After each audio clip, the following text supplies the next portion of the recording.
Good point. Oh, right, that's all. So you're assuming all of these things. None of them can be verified or proven. And when you go to prove them, all you will do is look up Wikipedia or ChatGPT, and they will tell you what you want to hear. Yes, it's a ball in the sky. Yes, it does this. It's just reaffirming stuff that can't be validated or proven. That's what's so sick and twisted about it. You just accept a story. You believe in a story. So tell me something. If nobody had ever told you that you live on a sphere, would you have worked it out yourself? Well, I'm pretty sure I would have, because like I can just look in the Why? sky. Like obviously, like, I can look in the sky now. You're just gonna keep saying that. Like what similarity No, does okay, moon and Earth let's have try in something common? else. Have a listen. Static, check this out. I'm coming to your house and I'm going to fit carpet to your lounge room floor, to your living room floor. Okay? When I arrive at your house, I'm going to, number one, point to the light bulb and tell you what size and shape the floor is, or number two, measure the floor. What do you think I'm going to do? I don't really know. I'm going to measure it. All right, and then Excellent. So why is it when we talk about the Earth, you're outside pointing to the light bulb instead of just measuring it? wait, so you've measured the Earth, Quite a few people have. and what results did they get? The results are there's zero curvature. Would you like me to post up some of the tests in the side chat for you? Yeah, sure. I want to check them out. Excellent. That'll be a lot better than you being a mad believer.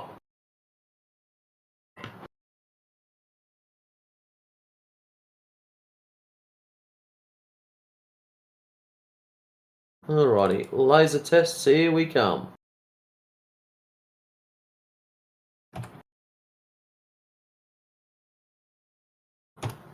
Alright, there's a few laser tests to start off with. And I'll give you one more. And there's heaps of these things.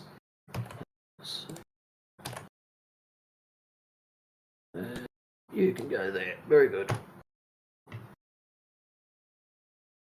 Okay, so the basics of these laser tests are, I'll just grab a real basic picture for you because I don't want to overcomplicate it. Okay, see the white picture at the bottom? Yep, I do. Excellent. That is what we expect to see when we do the laser test. We shoot the laser, there should be curvature, and there should be deviation. That is what we would expect to see if we live on a sphere or a ball. Now, the problem is when we go out and do the tests, this is what we get. Laser still straight, we get no curvature underneath the laser. Now, just so you know how much it should be curving,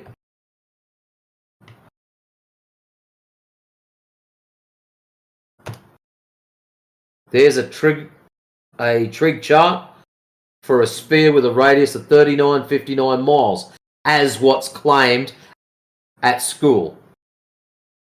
So that will show your drop over distance. So if you're doing a laser test that's 10 miles long, there should be a 66-foot drop at the end of it. If it's 30 miles long, 600 foot. 20, 266, 40, 1066.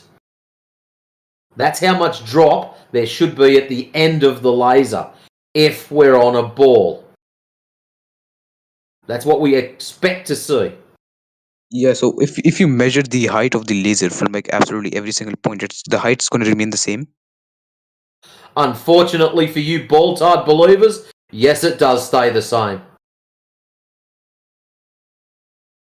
All right. So the reason why I just don't really believe this is because like I live at the seaside, right? And I've always seen ships that move away from us, and instead of just getting further and further, the bottom of the ship dissolves first, and then the entire ship is slowly I hope you understand what I'm trying to say, but like that's just from Yeah, what I've bottom up seen. obstruction. Yeah, yeah. The bottom of it disappears first. Now, you've always believed that's because of the curvature. And the problem is, we get other stupid people saying that's because of the curvature. When you start looking into optics and you understand how your eye works, then you will understand why it disappears bottom up. So, your height, your elevation to your eye generates a horizontal line. So if you're looking at a large ocean liner, you're standing at the edge of the beach looking at a large ocean liner. So let's say you are 6 foot tall. From your eye line or eye level to the bottom of the boat generates an angle.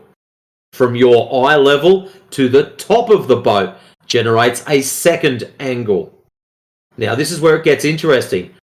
Due to perspective, when things go further away, they appear to get smaller. Now, we all know that bit. That's easy. Now, it's the angle bit that's interesting. As the ship sails away, the angle from your eye line to the water line or the bottom of the ship gets smaller, and the one at the top gets smaller also. Now, because the one from your eye line to the water line is only 6 foot tall, and the one from your eye line to the top of the ship is probably 80 feet tall, naturally, as the ship sails away and those angles get smaller and smaller and smaller, the bottom angle is going to be non-resolvable first. So that means that it's got down to an angle of less than 0.02 of 1 degree. So once it hits that level, 0.02, it becomes non-resolvable. Okay? We can demonstrate this on a flat surface. All you have to do is get that angle down to that 0.02 relationship, and you cannot resolve that image. And this effect happens with every single type of optic. So your eye, binoculars, cameras, telescopes, all that changes is the size of the lens, which gives you a wider angle to start off with, which allows you to go a little bit further. And that's all it is. It's just that angular relationship to you, the bottom of the ship, your eye line, and the top of the ship. Very simple stuff, my friend.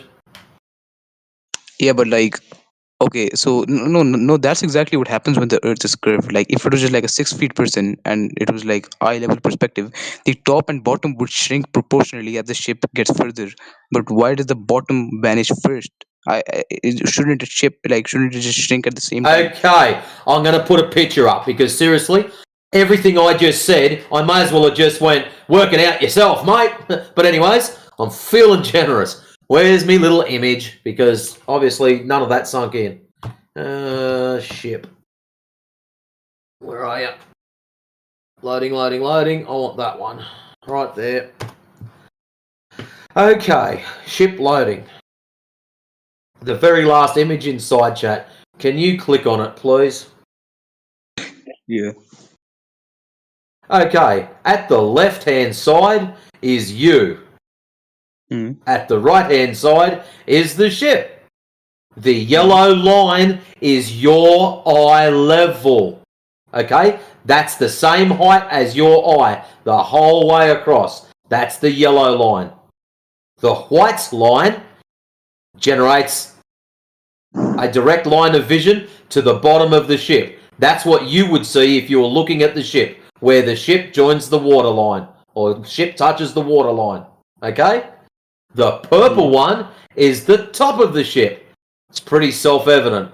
Now, what happens is, between the white one and the yellow one, that makes an angle from your eye.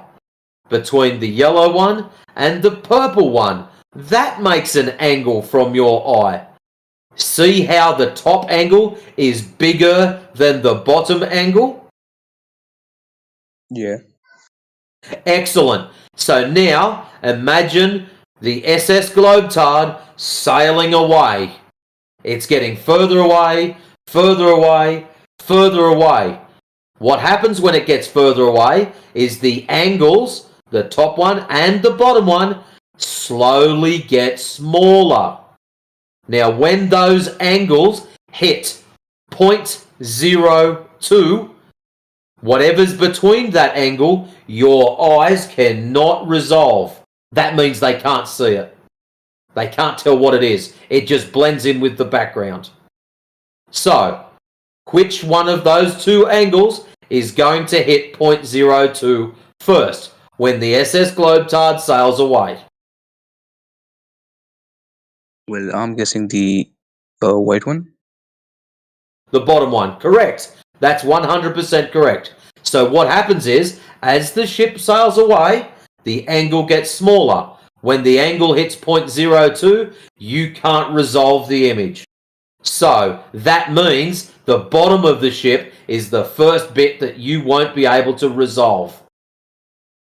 That's what that means. That's why ships appear to disappear bottom up. Well, what if somebody's eye level is already at the white line or at the bottom line? Then that bottom bit will disappear even quicker because the angle is even smaller to start off with. And on the other side, if someone is slightly taller, then that bottom bit will disappear at a further distance. Or if you've got a telescope, which has got a bigger lens, both of those angles now are slightly bigger, and that ship will disappear even further again.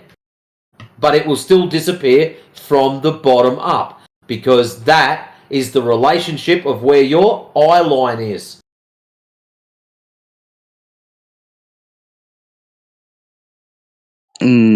All right, all right.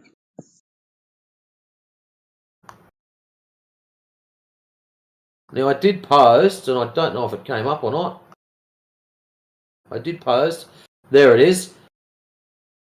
See the trigonometry chart with the sphere on it?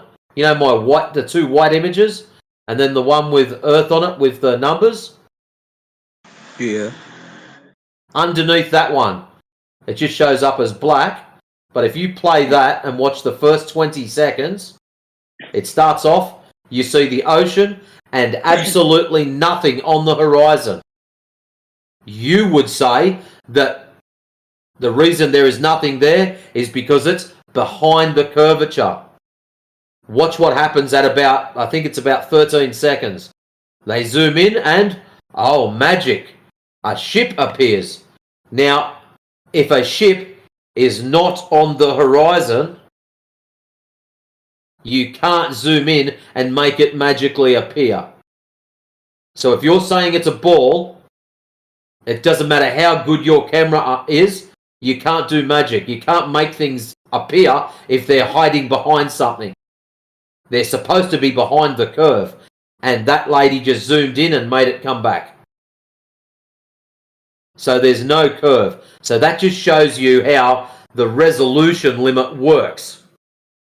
At first you didn't see it because the optical limitation of that particular zoom didn't allow you to see that far. So that lens, when it zoomed out, is equal to 14 millimeters.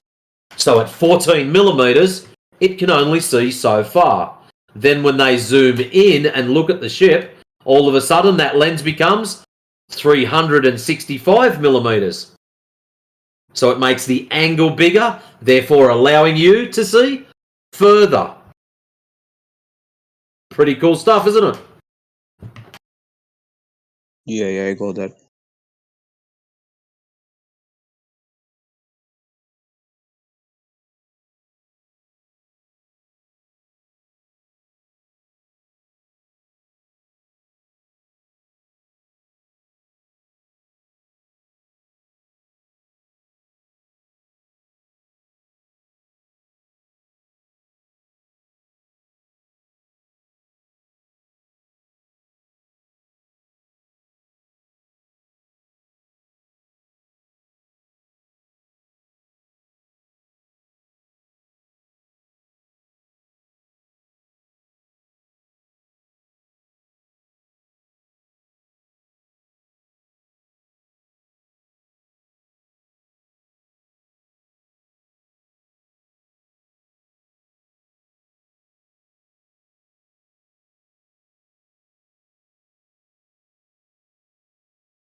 Cryptic, spamming our side chat with stupid things and absolutely nothing to back it up is a waste of yours and my time. Please go away, little boy. If you're going to enlist in the military, I wish you the best of luck and I offer you some very peaceful advice. Keep your head down. And I'm pretty sure I told you that the other day. So run along.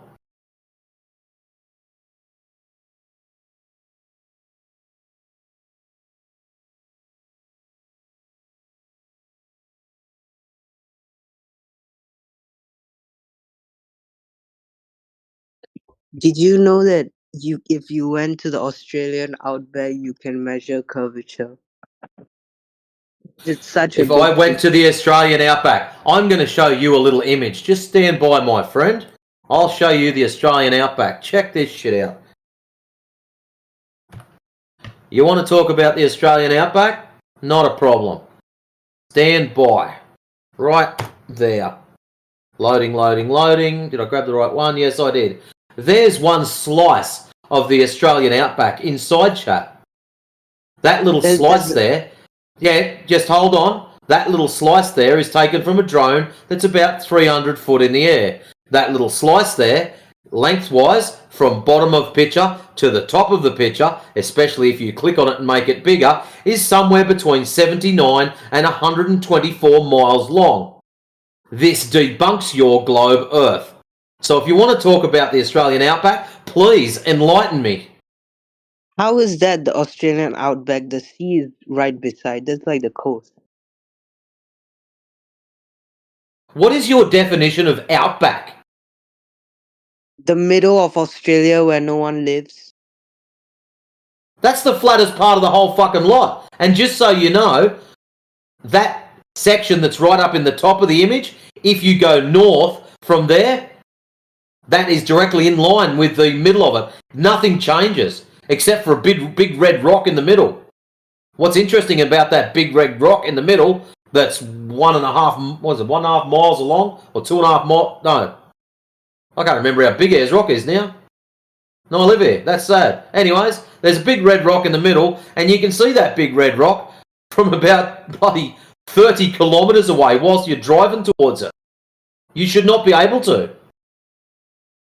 If we live on a ball and the curvature exists, as you believe it does, because you're a blind sheeple, we should not be able to see Ayers Rock until we get to only about 5 k's away from it. And then all of a sudden it should be like, there it is. You We can described we can see that thing from ridiculous distances out. Should not be possible on a ball Earth. Absolutely not even close to possible. you described a laser experiment to measure curvature, right? So Has you're not anyone even going to respond to what I just said. Why is it you rude little individuals do that? We're talking about Ayers Rock. You made a claim about the Australian outback, which I've driven across 7 fucking times. You made a claim about it, and all of a sudden you want to jump to some other subject matter. Okay, I'm happy to no. jump. That's not you talking. I'm happy to jump to another subject matter, and I will accept your concession as being wrong. Thank you, and now we may ask the next question. You described a laser experiment to measure curvature earlier, right? Has anyone done it in the outback? Why would they go to the outback and do it? Because isn't like Australia like a very big flat continent? So there's like when you shoot the laser, there's not many things to block it, right? So you can measure the curvature if you go to the outback, right? If one guy stands like 50 kilometers apart from each other in the outback, so like isn't that Hey, the kid. best way? Hey, kid. Are you looking at the picture inside chat? The picture that I That's the posted coast. up. That's the coast. That's not the outback. That is the outback. There's nothing there.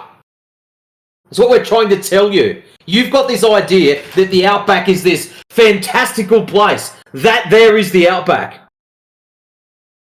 If you get stuck there, there is no food. You starve to death.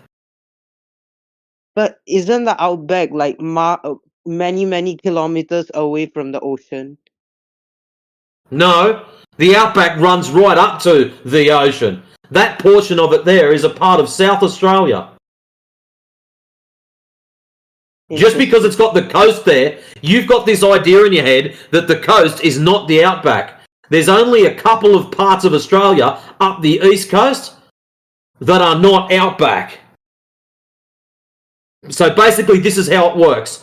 We have a thing that runs up a mountain range that runs up the east coast of Australia called the Great Dividing Range.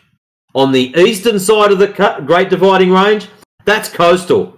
On the western side, that's outback, which is 99% of the country. I see. Excellent.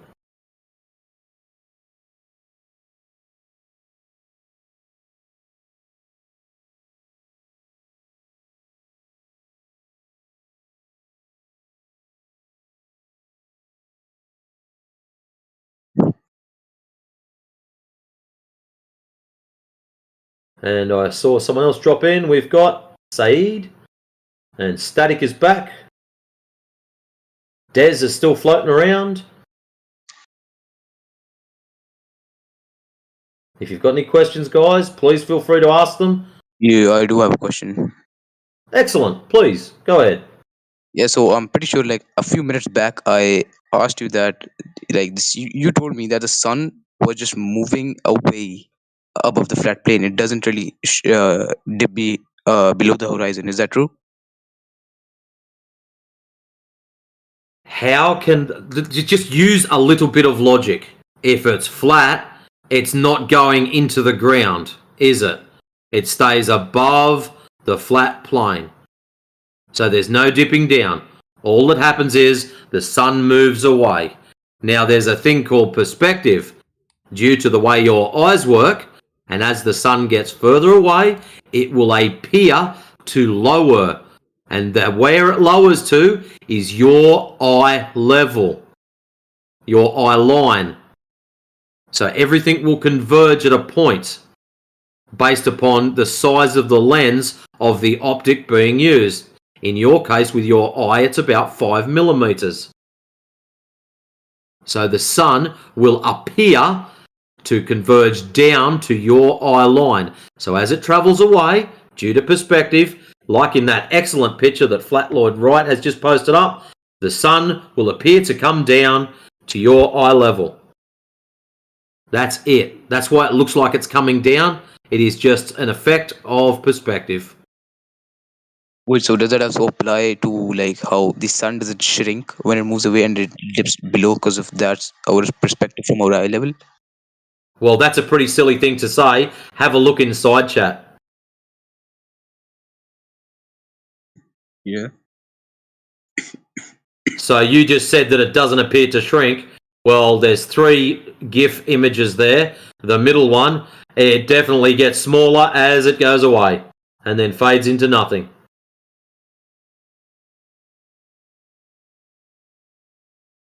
What is interesting is depending upon where you live and the weather conditions there, you will get different effects. Sometimes the sun looks like it just drops out of the sky into the ground. It looks like it's doing a big vertical drop. Other times it appears to sail away into the distance. So if I showed you a video of the sun sailing away into the distance, and then I showed you another video of the sun dropping down vertically, if you were being honest and you were being non-biased, you would say, holy shit, I don't know what to think now. But the problem is, my friend, you've been pre-programmed.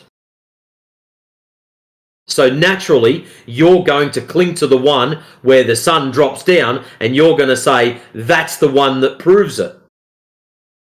So this is the issue. When you start talking about these subjects, you have to stand back and be non-biased. Good luck. It's actually quite hard to do. Especially when you've been indoctrinated into a system. Everything about your daily life, the global news, global logistics, Everything you listen to is always globe, globe, globe, globe, globe. Constantly battering you to make sure that you remember that you live on a globe. Now, seriously, why is that necessary? If it truly is, it would be self-evident. You wouldn't have to remind people. You wouldn't have to indoctrinate them and feed them bullshit on the internet about other people's ideas. How many times have you seen on the internet about flat earthers? This is what flat earthers think. And there'll be something like a pizza on the back of turtles riding elephants and all sorts of stupid shit like that. We've all seen it. They make a mockery of it. That's the whole point, is to make you feel bad. If you were to think anything flat earth related, everyone is going to look upon you as one of those stupid people that believes in pizzas on turtles. We don't believe in pizzas on turtles, my friend. Our claim is quite a simple one. The ground is measured as flat. Nothing more, nothing less. All these other weird and wonderful things, some of the things I can't explain at all. I have no friggin' idea how they work. I'd like to know. What holds the sun up? Is it invisible gnomes with cowboy hats and lassos? Who knows? Why does the sun do what it do? Who knows? Maybe there's a creator that put it there. All great questions. All things I'd like answers to, that I'm probably not ever going to get in my lifetime. So there is some things, and if you do find honest people, they will say, I don't know. And there's quite a few things that I don't know. And I don't claim to know. And that's the difference between me and you. When I don't know something, and there's quite a few other flat earthers, and I'll give them all credit that do it, that'll say, I don't know. But what's interesting is a lot of the globers that come in here, when we ask them a question, they won't say, I don't know. Oh, I'll Google it. Why don't just be honest and say, I don't know? There's all these weird and wonderful things, my friend. It's very simple. The ground is measured. The results of that measurement, zero curvature. You've also got water, flat and level whilst at rest. Now, allegedly, of the known world, 73% of it is water. So tell me, brother, how can you have a sphere if 73% of it's flat and level? Not to interrupt your flow matrix, but who are you speaking to? Static. Oh, okay. Thought it might be another guy. I wasn't doing a self-rant, sorry. Oh, it'd be pretty good if I was. Earlier on, I was just playing music. No one would talk to Could have me. been speaking to the audience. No, never know. No, oh, well. But anyway, Static, yeah, that's the Alright, question on the table, mate. yeah, I got that. Thank you. Alright. So this follow up question, it might sound kind of stupid, but in my mind, I don't really know what answer it has. So, have you ever seen the edge of the earth, or ever gone to the edge of the earth? It's a very common question. Don't think it's stupid. If I don't get asked this at least 5 times a day, I'll eat my hat. No, I haven't seen any mystical, magical edge or a wall or even a big fat dude with a shotgun that says turn around and go back. I've not had the privilege of seeing such a thing. I've travelled as far south as Melbourne. I've been as far north as a trip around Lake Superior into Ontario.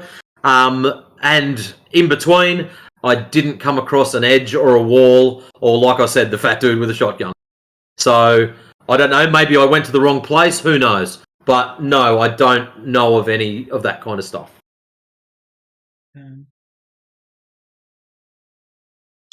So there's no edge of the earth at all, or you just might have not found it yet. Well, I'm not making a claim to an edge. All I'm claiming is that the area that we live upon, that we've measured, it measures as flat. Or if you don't like that term, planar. So it's planar with topography.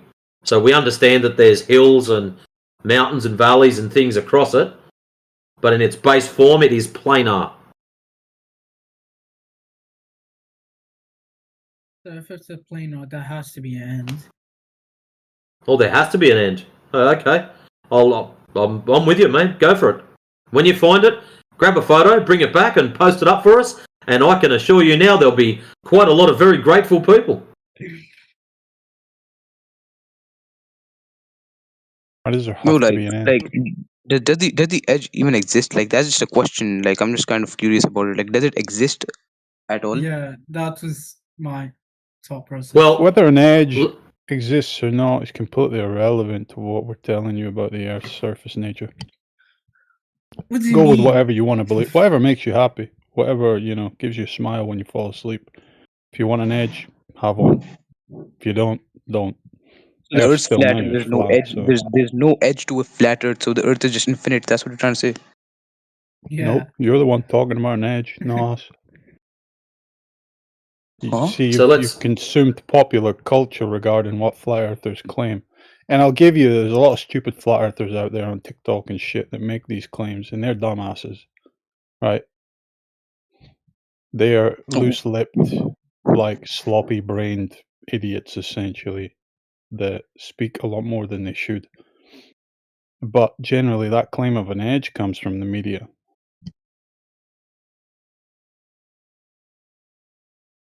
To make it all sound absurd. Oh, flat earth, claiming a flat earth, well, there must be an edge and water's falling off it and shit. Even if water was falling off some fucking edge out there, it wouldn't change that the earth is flat. It measures that way.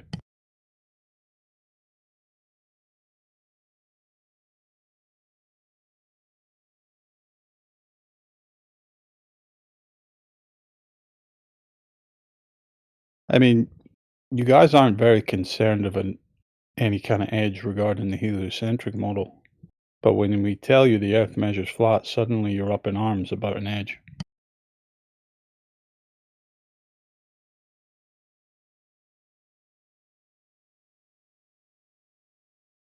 Where's the edge of your reality stack? Whatever you believe. Where's your edge? Can you show me it? What happens at it? Do you disappear into non-existence?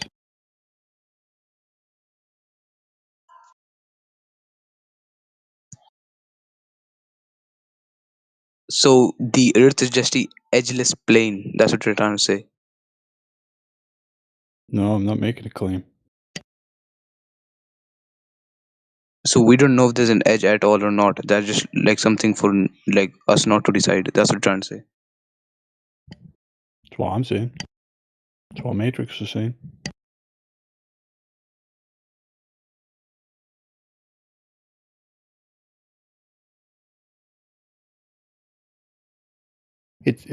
Look. There's nothing wrong with your question, but why do you feel it's a pertinent question? Like, Is I it feel that is it a the roadblock in your mind? yeah, that's a roadblock. Like, I'm thinking that the answer to this question would determine if the Earth is flat or not. So you think the edge dictates whether the Earth is flat or not? Is that what you just said? Well, yeah, because a round or a sphere Earth would not have an edge, but a flat one could. So if you interesting. go out today, measure the surface of Earth, and it measures flat, it's not flat, is what you're saying.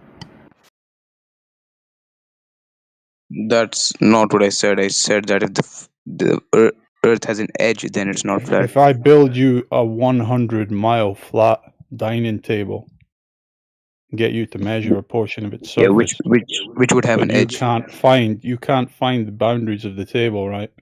Does that change that whatever portion you measure on it is flat? I could probably eventually find the No, I'd boundaries. love to see a table where you can't find the edges of it. That's some divine, like You're something missing really the cool. point, gentlemen. If you're measuring a portion of that table, so 1/3 of it, you haven't gone near the edge, you don't know about the edge, you've measured that section as flat. Notice how there's no edge in the measuring of that flat section? And what's gonna stop me from measuring the edge? I'm going to go and measure the edge. So what we're saying to you is there's no necessity for the claim of an edge when we're only measuring one section of it. And what's going to stop you is most likely you're going to be too lazy to complete the project. So flat earthers are lazy to see if there's an edge. No, I have no interest. Ah, this guy's just bad faith. Hmm. No interest at all. I got better things to do. I got to automate the world so you guys don't have jobs anymore, especially you who believe in globe. No, I'm happy I do have a job. Not for long. I think we are losing the topic, guys.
Edge cope. That's all it is, eh? Hello. Welcome.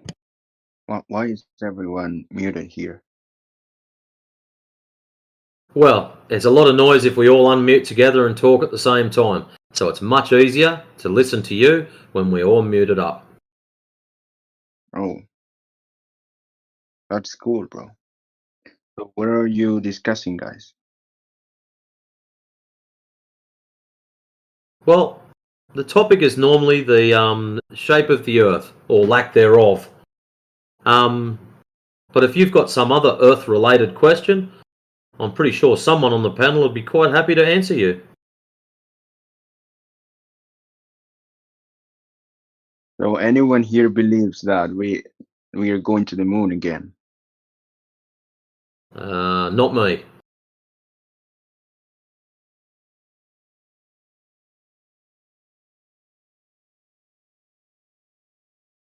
Never went the first time, so.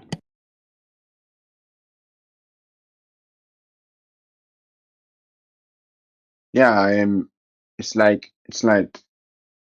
incredible that like that we went to the moon like in 1970. Like I can't really believe that. You know. Wise choice.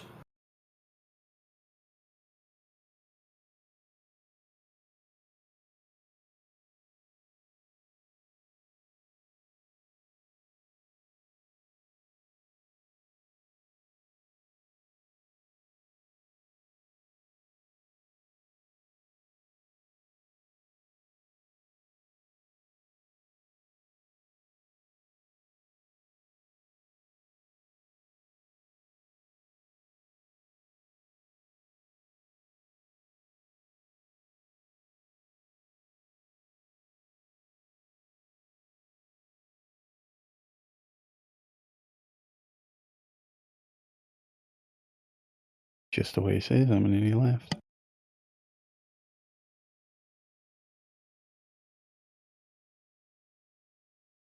Wow. Well, in that case, obvious, I'm going to leave this panel in your more than capable hands. Don't forget you got Yoda holding his big stick down the bottom of butthurt cream.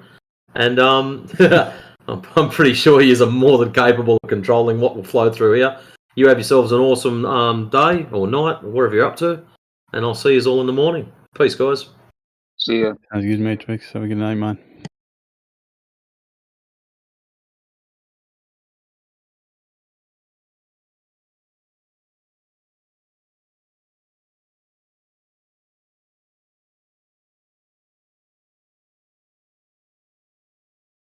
Yoda, did you see a video from Jay Tolan that Rayleigh posted?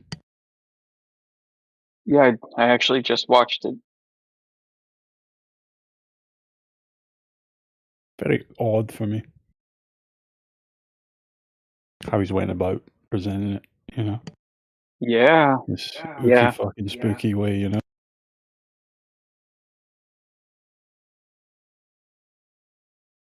Yeah, he's acting weird. Yeah, last time I seen like somebody presented something regarding flat Earth in one of them hats, it was Matthew Lawrence. Oh gosh. And he's like, what was it?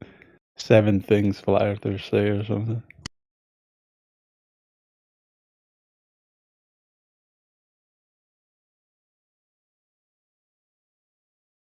Yeah, it almost comes across as if he's attempting to undermine himself. And that Yes, just I proves he agree. sucks. 100%, dude. Yeah, you stole the words right out of my head. His analysis was so bad. Yeah, and even what he's actually presented is flimsy at best. Yep. It's like, oh, I did shit in Python here, and it manipulated the image. This is equivalent to like Glober's, you know, compressing the horizon. Right. He's You know, taking an image that's already been manipulated and he's manipulating it further to say it's now less manipulated. yeah, it's really low tier from his old standards, at least.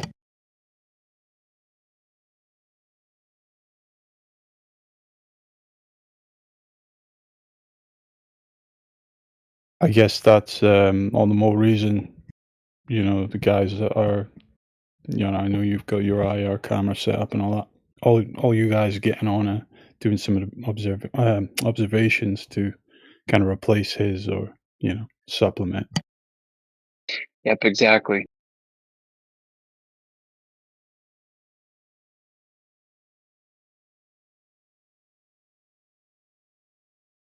It's been a strange phenomenon over the years to watch people rise in influence and greatness in this. And then they, for whatever reason, do something that destroys their credibility.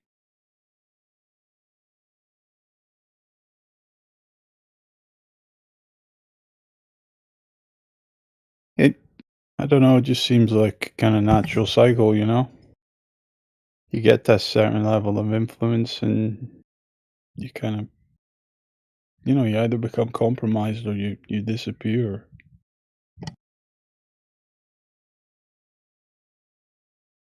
Thing about Jay Tolan is you can't, regarding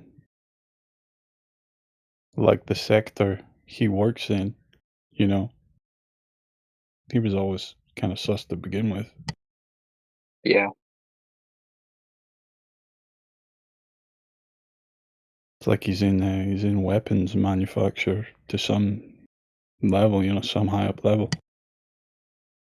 It's like I don't see that as a sector where they don't keep a very close eye on the people running around and what they're saying out into the world, you know? Yep. I personally thought he was doing this at great risk to his career, you know, which may still be the case, but But he never lost his career, not even in one single way that we heard of, at least. Whereas who's that one of the very original guys, the engineer, and he'd do them presentations with a whiteboard. You remember him? I always forget his name. oh yeah, Brian Mullen. Yeah, I wanted to say Brian Mullen, but I wasn't sure. Yeah, look at him. He just did a little bit of what he did, and his whole life got flipped upside down. And he wasn't even, he was. Oh, I don't know if he was in engineering, like for the government or private or what.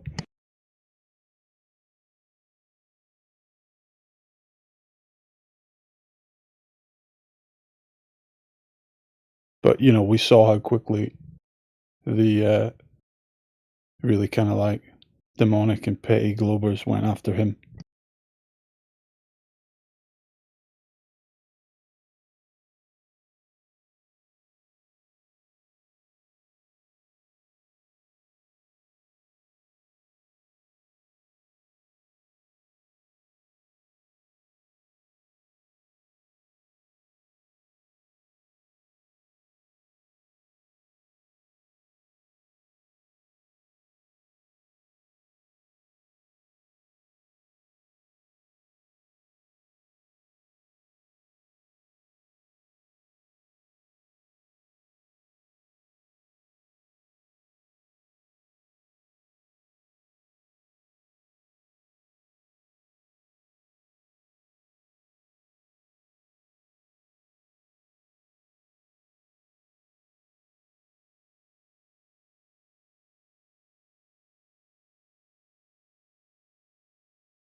I think NASA have done that mistake with their Artemis Earth image on purpose.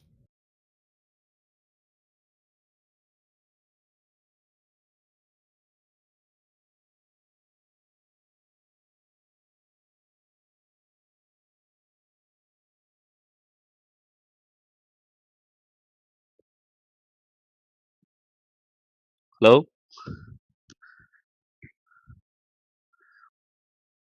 Hello, Hello. welcome.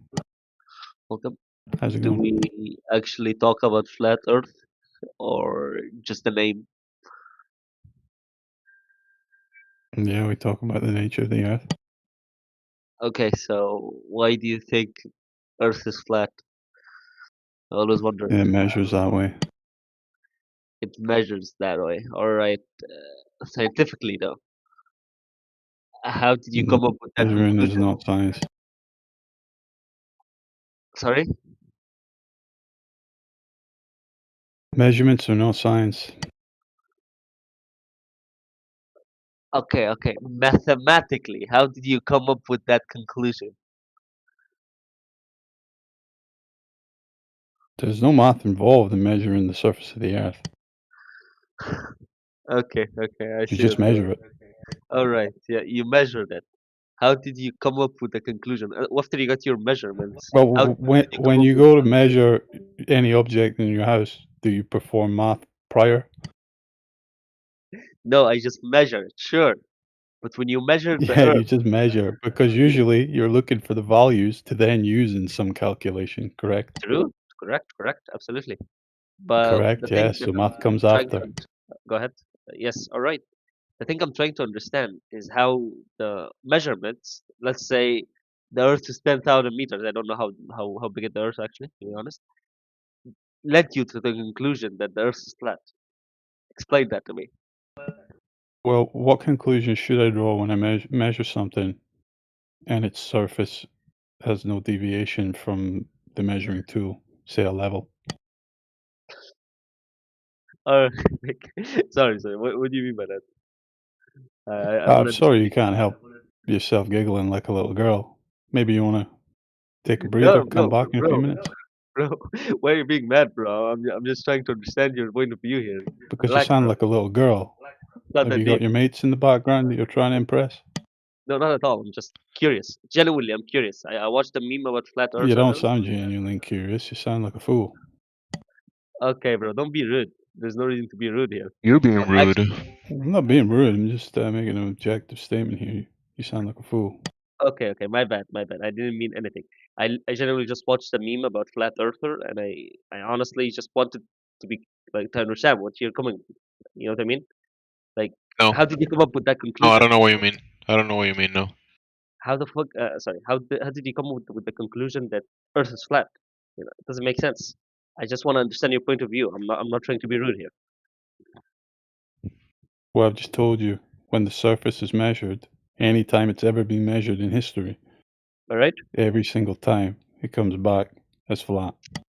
All right. One thing that I thought about immediately, if you, how do we like move to, for example, if I start from point A and keep walking until I reach point A again, how did that happen if Earth is flat?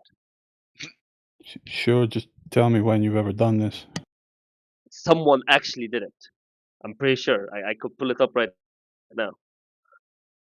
You done it? I haven't done it myself because I don't have the time, but someone I've did do I've it. done it. I've So, done it. okay, right, you walk outside your front door, right, where you All right. stand, you mark as point A. Then you walk around your house and come back to point A. So, Yeah, I've what? done that. Yeah, I've done that. I've walked around my house from point A to point A. The logic is insane. Sorry, excuse me about that. I mean, it sounds pretty difficult for you to do something like that, huh? The logic is wonderful. I really hope you guys are trolling, to be honest. I really hope you are, to be honest. I'm worried about you going through life with that intellectual level. Interesting.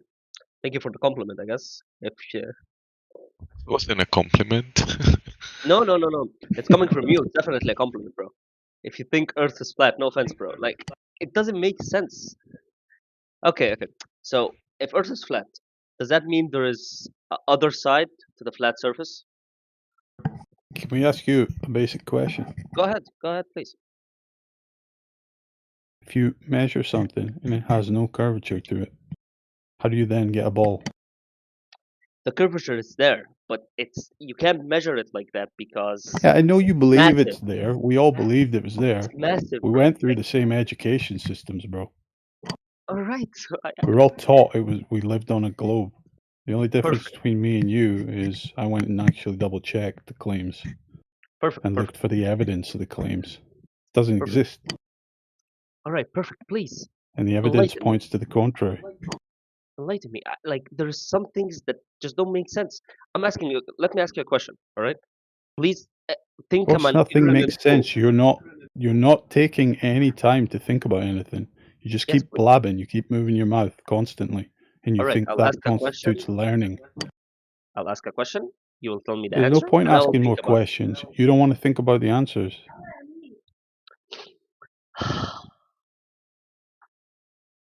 What's the point of this? Something measures flat. What is it? Answer me the answer. I'll think about it. All right. No, no, no, no. That's That not is the the question. question. That's not Let's the see. question. It's a very All right. basic, easy Please can question. I It's not even please? relating to the topic, right? It's just a generality. Something measures flat. What is it? Are you incapable Uh, of saying the word flat? it's but it doesn't work. All right. Like I said, bro. One question. All right, Simple as that. giggly little girl. We'll put you on mute. See if you can grow up in the Is next that 5 like minutes. some type of disease that he's You can unmute and speaking? talk to him, Jamesy. I'm not going to speak to him. Is he like talking and giggling at the same time?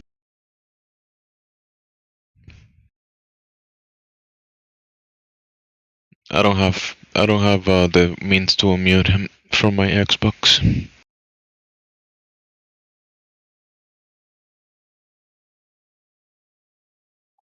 There you go.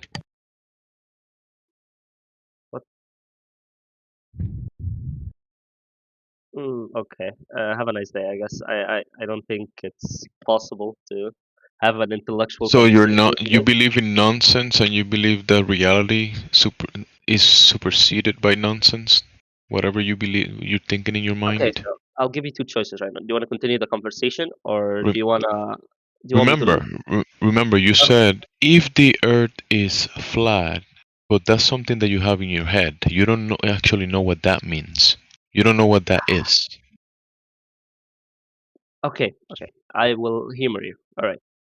There are some things that doesn't make sense if the Earth is flat. All right. For example, Like, if the Earth is flat. There's another side to it. Have we never visited that side? It is doesn't make that what sense. you imagine? Is that what you imagine? So when you say flat Earth, what is the image that you see in your mind? Well, Yes. can Yes. you Again, depict that for me?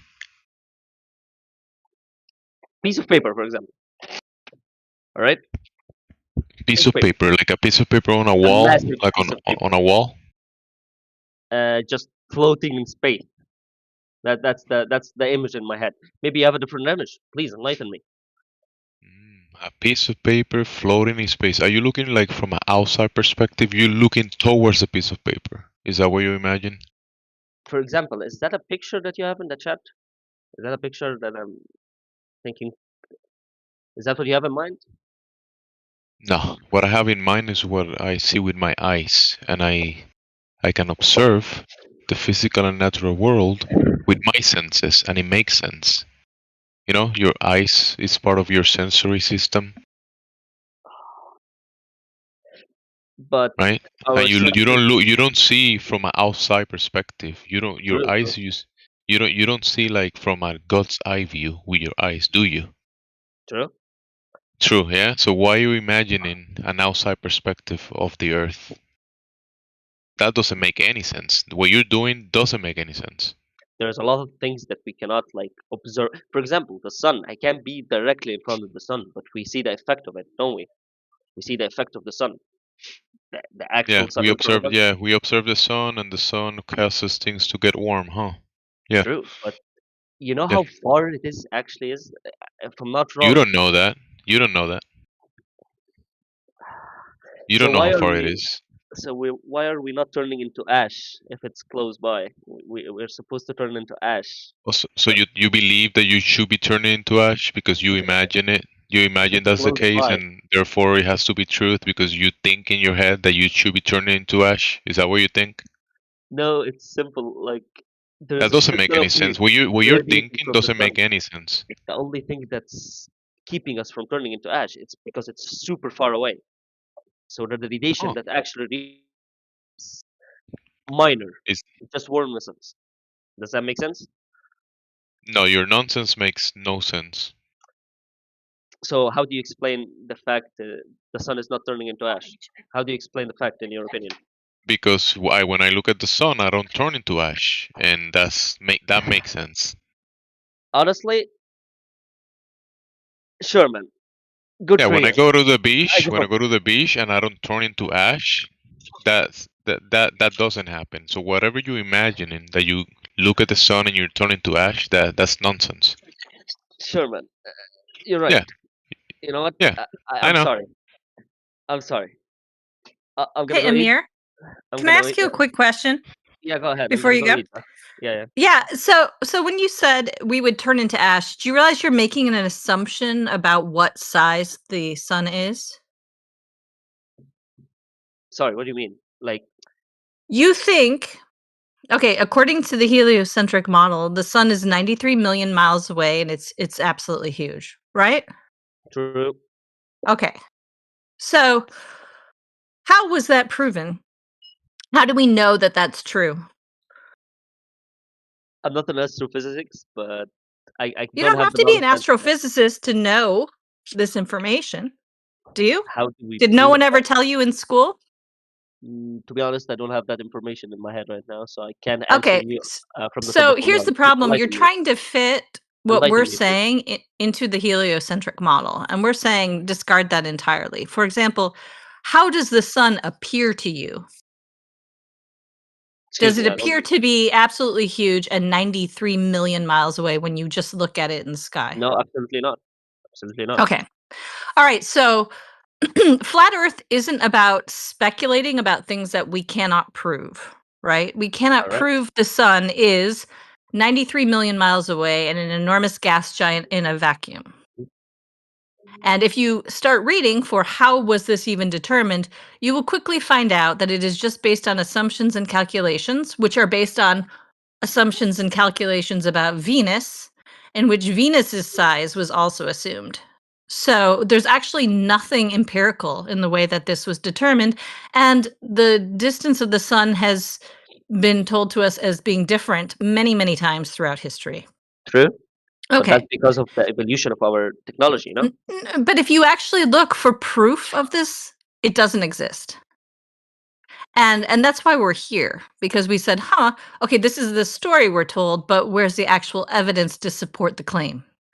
All right, all right. Clearly, honestly, to be honest with you guys, I really thought that this chat group was just trolling, but clearly you do believe what you're thinking. Now I'm Yeah, actually, but we all used to think that too. We all used to think flat Earth was a troll.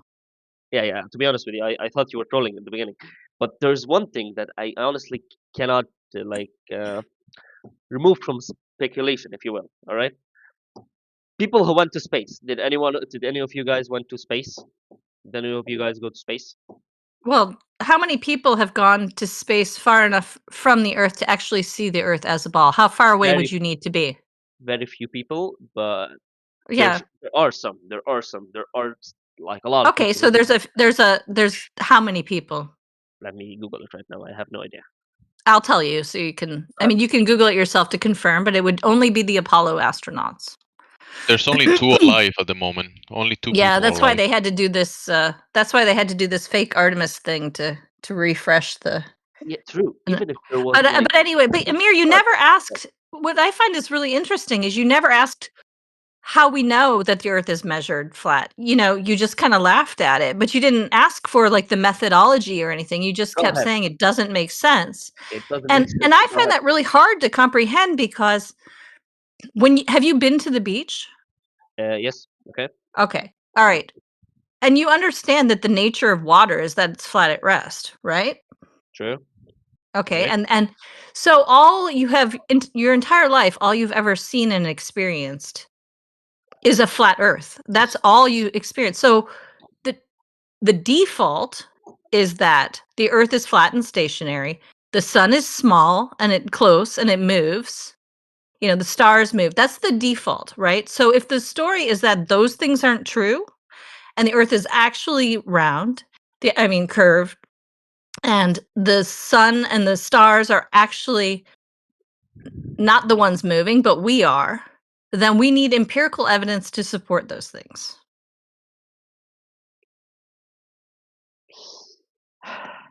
Do you understand what I'm saying? Like we Yes. start from this baseline that we all experience. Okay. Yes.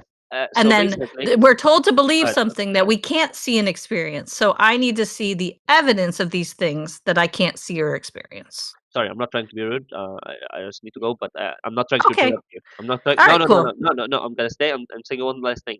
I Okay. was. I'm not trying to interrupt you. I'm sorry for speaking over you. Oh, no, go ahead. No problem. Just no rush. All right. So, just to get like a quick summary of what you guys think. Basically, as long as you haven't seen it, you don't believe in it. No, that's not a quick summary.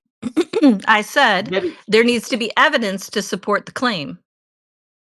for example, like one thing that I don't understand, like you said, if Earth was flat, it, judging by the pictures that you guys share in the chat, that's what you think the Earth looked like, correct? The Earth looks like what the Earth looks like. Yes, it's flat. We don't think it's a disk in space. That's propaganda. How does it work? Well, what do you mean, how does it work? You live here, it works. Right? Sure, sure. Honestly, I cannot continue this conversation any longer. Judging by what you guys are saying, it's just basically as long as it works, then we don't need to explain it. It works. We can only we can come up with explanations, but if there's no evidence to support the explanation, then it's not true, or Oh, it's hold just on, Overton. speculation. Hold on. My friend, she asked you what you mean by works, and you didn't qualify it. So you're the one being disingenuous in this conversation, not her. You understand? Disingenuous. What do you mean by that? Been very genuine, if I'm not wrong. I'm not trying You to are prove you you are wrong. mocking her position as if it's not intellectual because she just said it Mocking your works, position, bro. Chill, bro. right? That's But just that. you, sir, were asked, what do you mean by it works? Because you were like, how does it work? Well, what do you mean by that? Do you mean like how do roads get I paved with said, tar? how does it Do you mean work? like how do we build one level square? Do you mean like how is it day and night? Do you mean like how does the rain fall? What do you mean by how does it work? Exactly what you said, dude. How does it work? How does, for example, how does it, for example, in America right now, it's night. Here in Egypt, it's night. It's sunny. How does it work? Does it make Yeah, sense? yeah, absolutely. How that's simple. So if it's daylight in one section of an area and it's not daylight in another section, then that means that there's light in one area and there's not light in the other. So Where you is the don't light even know coming how to from? ask your own questions. Because let me Where's the help light you out, coming friend. from? I'll help you. Listen, I'll help Where's the you. light coming from? I'll help you. I'm going to help you. I think the question you're trying to ask is if the Earth is flat, why isn't it daytime everywhere all the time? Is that what you're actually trying to ask? Okay, yeah, that's a good help. Not not exactly because there's some places that doesn't have light at all, but sure, close enough. Go ahead. Okay, that's simple. So the light source isn't sufficient to cast light on the entire Earth simultaneously. There you go. Perfect. All right. That is actually completely true because the sun is at some place that. Sorry, English is not my first language, so I'm not really good at it when I'm having a discussion. If you know what I mean, I can speak it, but I can't have Yep. a heated argument, if you will. Anyways, okay, so what you mean is light is not enough to cover the whole Earth. That's understandable. The sun is not everywhere. That's truly understandable. But how do you explain some places that don't have light at all, or some places that have light at certain places, and at some places? Sorry. Like I said, English is not my first language. Heated discussions is not uh, my forte here. Yeah. No Eclipse. worries, brother. Eclipse. How do you explain that? Eclipse? How do you Oh yeah, explain yeah. eclipse? So yeah, very simple. So it depends on what type of eclipse you're talking about, because there's one eclipse called a solar eclipse and one eclipse called a lunar eclipse. So which one are you Solar talking about? eclipse, the one that basically the sun becomes dark. If you know what I mean. Okay, Cover the so Earth. in the solar eclipse, supposedly the moon is traveling in front of the sun. That's the claim, I think. That's correct. Okay, so follow my logic here. Go ahead. So so the sun and the moon are not the Earth, and during an eclipse, the sun and the moon are above the Earth. Therefore, it has nothing to do with the shape of the Earth. So a solar eclipse has nothing to do with the shape of the Earth. Does that make sense? But you just proved that the light doesn't just come out of nowhere. It comes from the sun. Correct. No, sunlight comes from the sun, But I never said that the source was or wasn't the sun. I just said that the light source, being the daylight, is not sufficient to cover the whole Earth all the time, which you agreed. True, because But it I can just be want to point everywhere. out that yeah, but fair enough. But when it comes to the eclipse, when you're talking about the moon getting in the way of the sun and darkening an area when you're in that area, that would be you're standing on the Earth, you're looking up at the moon and the sun, which are not the Earth. So the relationship of that doesn't change the shape of the thing you're standing on. So that would be kind of irrelevant, sort of. You know what I mean? How do I explain it in my? I can't find the words, but give me a second. No worries, I'll help you out. There's a different one called the lunar eclipse, where supposedly the Earth is in the way of the sun and the moon. So in other words, the sun is behind you, you're standing on the Earth, and then the moon is over there, and the sun's light is being blocked by the Earth. Now that would require a dimensional relationship where the Earth is actually between the sun and the moon, right? So that's at least you're starting to get into some geometry relationships that matter, Yeah, sure. right? However, that's a claim because nobody's ever seen the sun, the earth, and the moon lined up in the manner in which it's described. And they claim it's a shadow on the moon of the earth. And they claim that if a ball casts a shadow on another ball, you're always going to see a curve, and therefore it must be a curved earth. Now, step one, they have to assume it's the shadow of the earth. Step two, they have to assume that the shape of the shadow can only be caused by a curved object, but that's just not true. You can actually demonstrate yourself taking a straight object and making a curved shadow on a ball. And interestingly enough, if you take a ball and cast a shadow on another ball, it creates an S-shaped curve. But we never see an S-shaped curve on the moon. So the evidence that this is the Earth casting a shadow on the moon is not conclusive. All right. Can I stop you on one thing? Back a little bit. Do it. I just want to like say something really quickly and go. Like I said, I want to eat from like 20 minutes ago. I really want to continue this conversation, but I just want to ask one last thing that I'm curious about, and I'll go. All right. Uh, you just said one moment. What did I want to say? What? Shit. I forgot. Shit. All right. So one moment. Oh yes. I remembered. All right. So you just said that nobody saw it, but you just a while back someone said that there was very few people that actually saw it, but there was people No, that no, did. no, no. I understand. I got you, brother. So what You I got, you got said my question? was nobody has seen the sun and the moon and the earth lined up. So to see the earth as a globe, you'd have to travel away from it, turn around, and look back at it in a sufficient distance based on the model of how big the earth You, is supposed to be. yes, But very what I was good. talking about is the eclipse, and to witness the three body relationship of the eclipse, you would have to be like 200 million miles away from the Earth. Nobody's ever been that far, I'm not brother. talking about the Nobody's eclipse. ever been in a I'm not talking about the position eclipse. to see One the moment. all three bodies at the same time. Do You you misunderstood me, understand what I sir. mean? Sorry, you misunderstood me. I'm sorry. Uh, sorry for interrupting, but you misunderstood me. I'm talking about like I'm going to another fact here.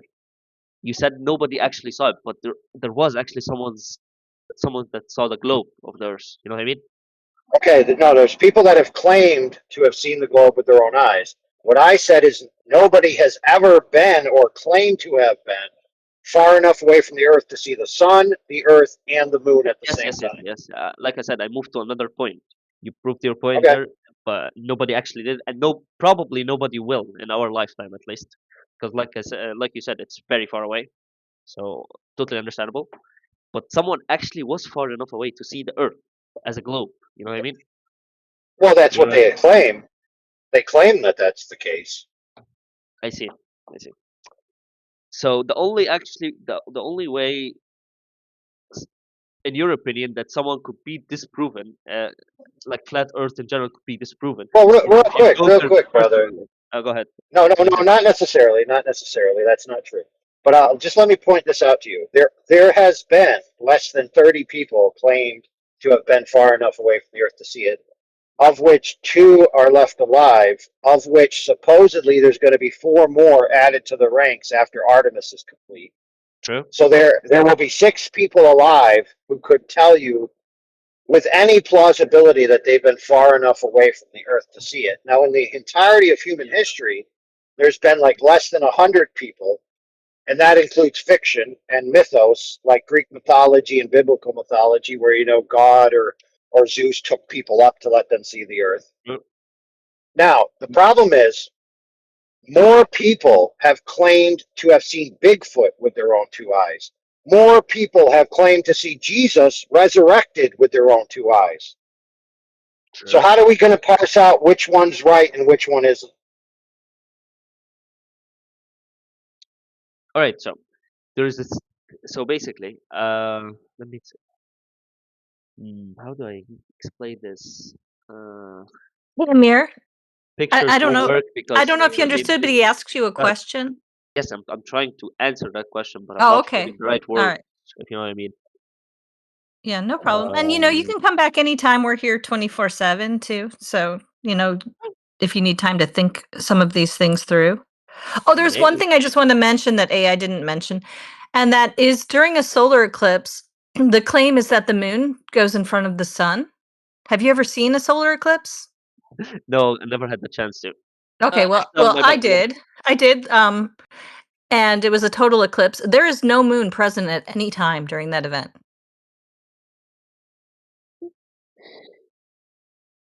You don't see, because the moon is the one that covers the sun. Excuse me. No, but the moon is not present in the sky at any point during that experience.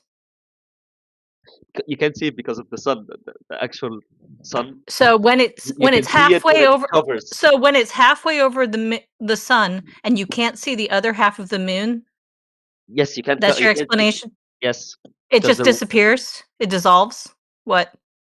What do you It's mean? invisible in the sky until right when it gets in front of the sun and then it's visible? Mhm. That's your claim? I don't have the actual knowledge to explain it, but you can't see it because of the refraction. The moon is not actually there. It's the refraction of the sun from that. Okay. Do you You know realize what I how mean? ridiculous you sound? Yes, because I Do you don't have realize the how knowledge. ridiculous this sounds? Yeah. Okay. I'm just just Let pointing me that out. explain it. The moon is not actually there. You don't actually see the moon. You see the refraction between the light and the moon No, itself. You know no, what I mean? brother. No, please stop. Please stop, brother. All right, man. All right. Sure, sure, sure.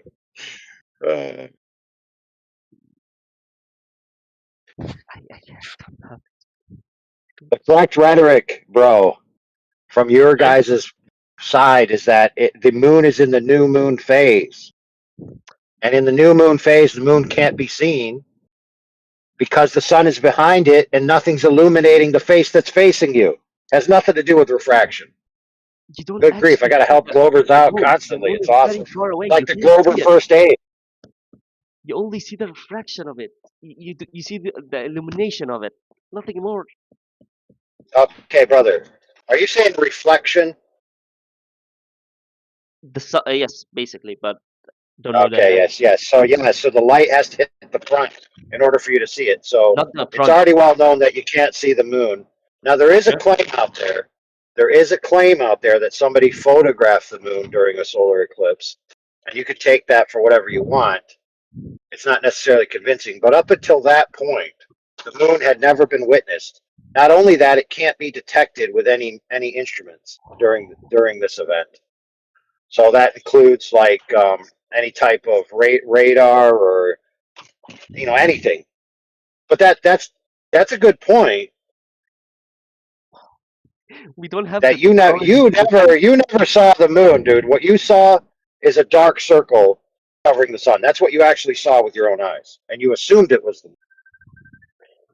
That's what we called it. Right. You called it the moon, but that's just an assumption. But I want to focus on a better point for you, Amir, because earlier you asked, "Hey, bro, you're basically saying that unless you can go out and see the Earth for yourself, there's no way to tell what shape it is." Well, no, that's none of us believe that here because we know that Earth is covered in water, And level water is the standard benchmark of level across the entire surface. So if that water is measured and determined to not be curving, then that means that the entire surface area covered in water is flat.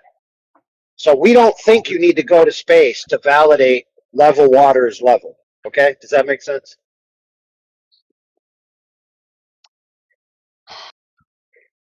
But so basically, if we get a bucket and fill it with water, does that mean that the It's ocean, flat whole on the ocean, top. yes, the whole ocean is not curving? There's no curvature. There is curvature, but it's very, very minor. But there is curvature. No, it's not very minor, dude. It's exactly what it is. We know what the numbers are. What are the numbers? I actually don't know. What are the numbers? I'll tell you. The numbers are over the surface, 8 inches per mile squared is the raw curvature drop, accurate to within 1% out to 1,000 miles. That's the curvature rate. That's measurable, my friend. It's not like it's so infinitesimal that we couldn't No, no, understand no, how no, to no. measure it. It's there, but with your own eyes, no, you can't. You can't. Or on a very big Yeah. distance. Well, see, yeah, fair enough. Fair enough. But nobody said just use your eyes. You use tools, right? We're humans. We can use No, no. tools now. You know, kind of like crows can use Can sticks we to get continue snacks this? out of a bottle. We can use a laser to measure whether water is flat or not. True. Can we continue this in 10 minutes? I'm actually very interested in continuing this. But in 10 minutes, I want to go eat. Yeah, 10 minutes. bro. I'll be back. Do it.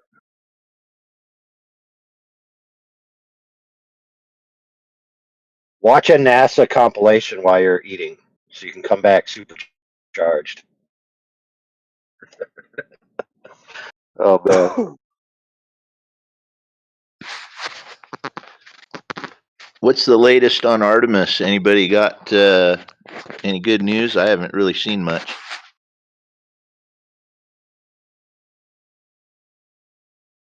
The latest on Artemis is what you just said. Amir was telling us. The latest on Artemis is what Amir divulged in his Freudian slip. He said, so what you're telling me is the only way to know whether Earth is a globe or not is to go far enough away from it, turn around and look at it. And then he also insinuated that he trusts the people who have claimed to have gone out that far and turned around and looked. So basically his position is if a human being has traveled allegedly far enough away from the Earth, they come back and tell me they're a globe, I'm going to believe it. Now, he tried to make it look like that was our position, but he was actually telling on himself.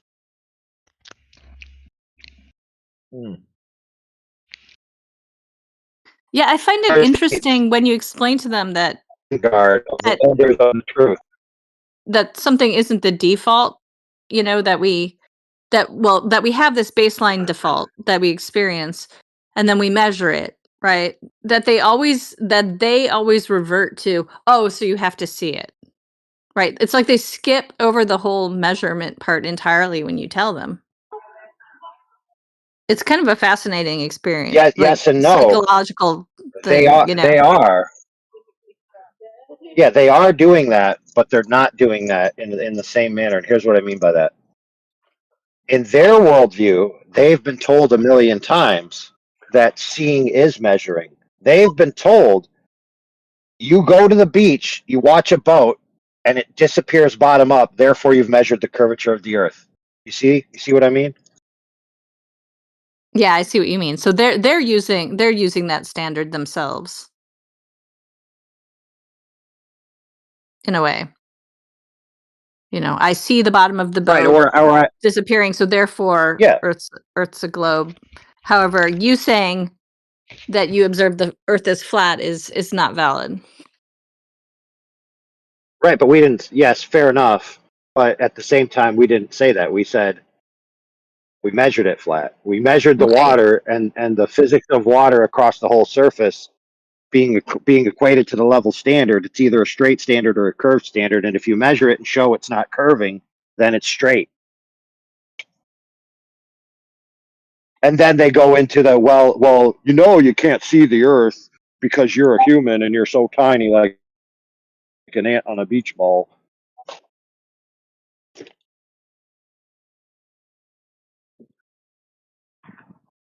Well, I thought it was funny too when he said, the curvature is so infinitesimal that, we can't measure it. But then you asked him, well, what's the curvature rate? And he's like, well, I don't know. So, you know, they just have all these assumptions, and it's so hard sometimes to get people to really stop and think about what they know versus what they believe. They just don't seem able to parse that out. At least not at first. It takes a lot.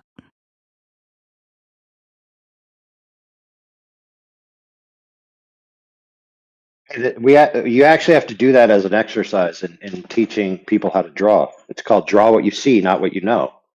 So, for example, you know that the length of your elbow to your hand is the same length on both arms, roughly, right? And so when you draw, you try to draw your arms to be the same length, and then it looks like absolute garbage because you can't do that when you draw. You have to draw one arm smaller than the other arm because it's oriented in a way in which it's facing the viewer. And so you have to take into account foreshortening. So you have to draw the forearm in a scale that's like a fifth of the other forearm. You can't draw them the same length. Now, you know they are the same length, but in order to make it look right, you have to draw them different lengths.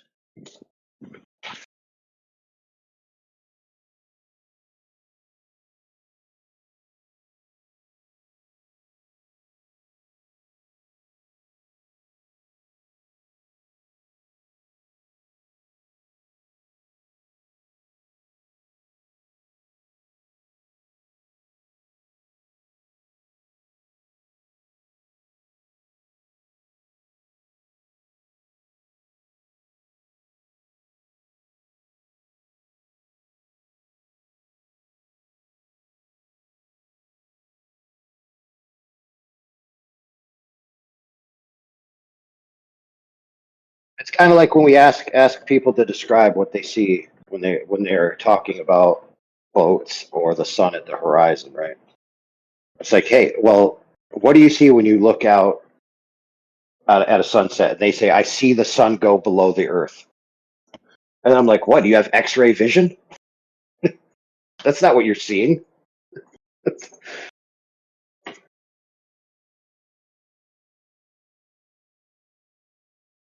That's correct, AI, because the common person, they just don't go below their assumptions that they've been given. They don't even want to think past that. Correct. He told me that when he thinks about the Earth, it's a piece of paper. Piece of paper, he told me.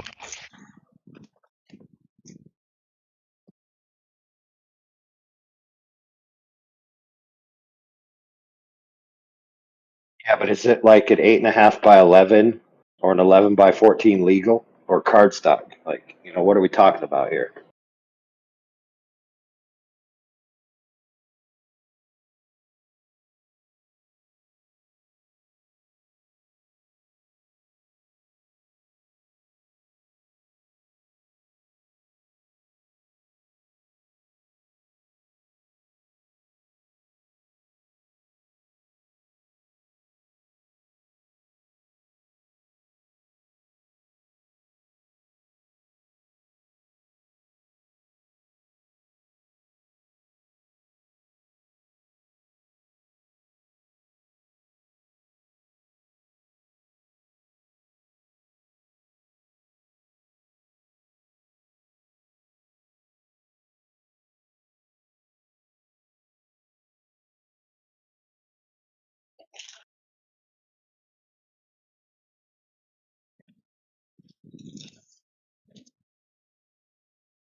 Looking over the panel real quick for their next contestant. I don't see one unless somebody else does. If there's anybody with questions, go ahead.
So I'm way out of the Artemis loop. Are they going around the moon today or tomorrow?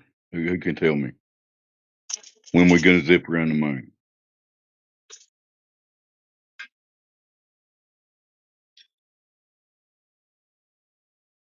You make me Google it, aren't you? It's allegedly, brother. Allegedly. Oh man, I've been No, on mute this whole time. I was like, yeah, there's current lore. Is there some kind of translunar injection that they have to do, but they have to wait? So I think I'm not sure exactly. It is kind of like they posted a nice selfie of all of them together inside the capsule. Did you say translunar injection? Yeah, That so sounds what they kind got of to painful. do? Yeah, what they got to do? So That's got to be painful. they exited Earth orbit, and now they're flying towards the moon. But that doesn't mean diddly. Now they have to do a burn to inject themselves into the lunar orbit, which they're not on right now. They're like they're not inside the lunar orbit. They're basically in the fake vacuum of space, correct? That's where they're at. Hope they're having a good time.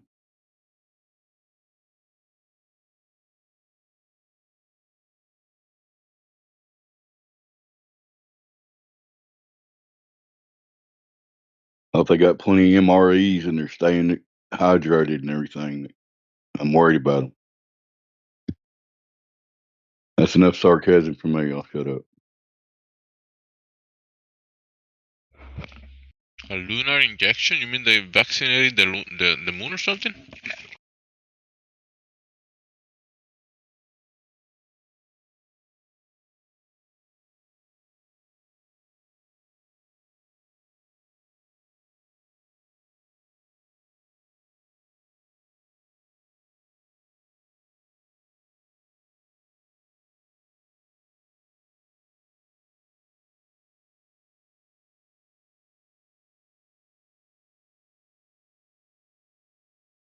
So if they're really doing what they're saying they're doing on TV, the average human in that capsule would be literally terrified, especially if you had claustrophobia. And you're just flying off into the void and you're all cool with it. That sound good to you guys? I don't know. Hey, what if you found out you had emergent claustrophobia? So you've never actually been in a tight space your entire life, and this is the first time, and then all of a sudden you go psycho, and they can't Oh deal with my God. you because you're all trapped in Yeah. there. You're packed in there like little sardines, right? And one guy starts going flipping out. What are you going to do?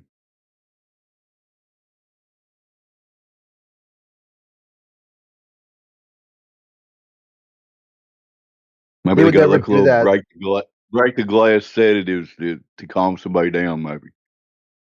Only thing I'd think of. These are the best of the best of the best of the best.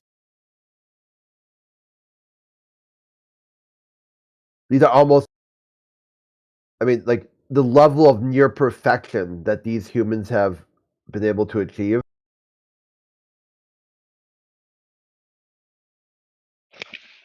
These are the self-proclaimed the most highest ones.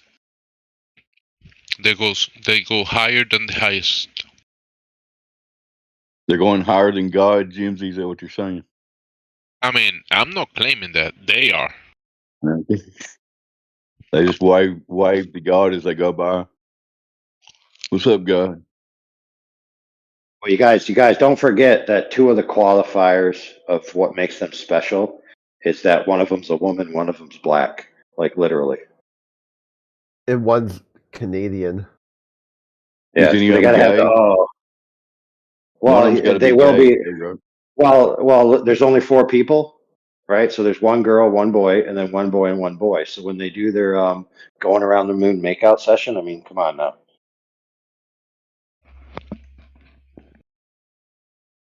So whenever they do the inventory of everything and there's something missing, they know who to point out.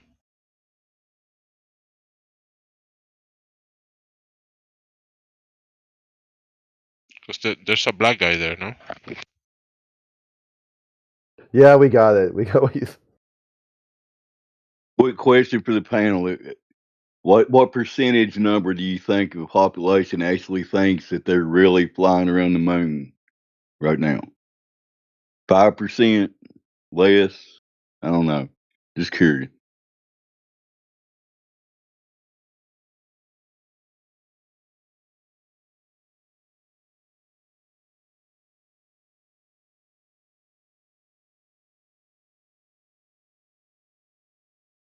I don't know. I It kind just of did. seems I like to walked me around and they're asked just putting out. people.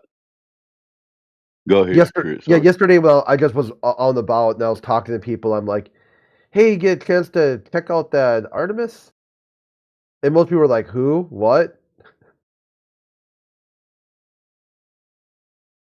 My point there is it seems like they're doing it very low key. They're not doing it like widespread to get people aware of it. You know, they're just kind of putting something out just so they can say they did something.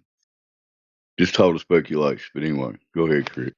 Only people that's like watching the news, which is not a lot of people these days. Only like the older people, and they're not playing like video games all day or doing something else. They might hear about the Artemis thing. If you turn on the TV, you might hear it, but a lot of people don't even watch TV though, or the Yeah, good news. point, Jim. It's like people that only actually seek that information out are actually paying attention to it, basically.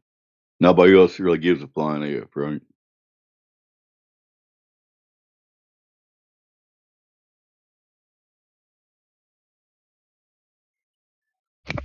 Or if you come by to a Flutter Discord, then you might hear about it.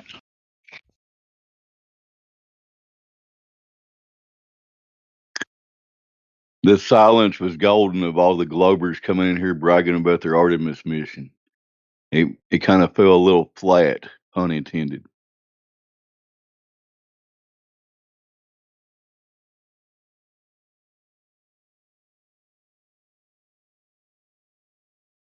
I mean, we just got a new blue marble, didn't we? Like the new Yeah, photograph, the actual photo from the Earth, like the outside Oh, overview.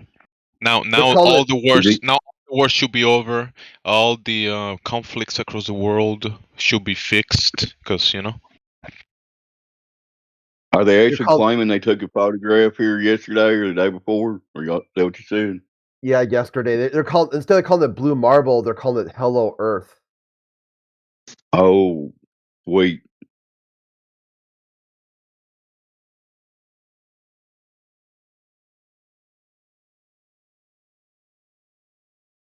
I mean, if war is not over by tomorrow, then no one gets a fuck then. Yeah, well, it should have been day one. I'm on like a kind of a more of a normie server, but there's some anti-flat earthers that come around there, and yeah, no fucks given. They really did not give a shit. They were just in there, just as insulting and vulgar as ever.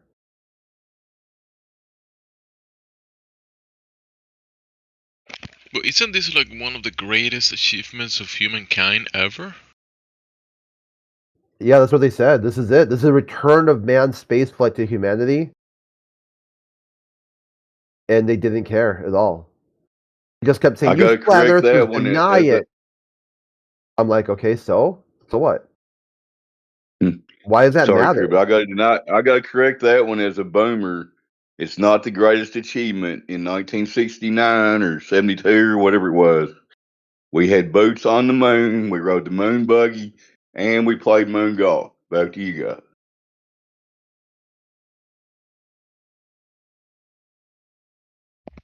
True that.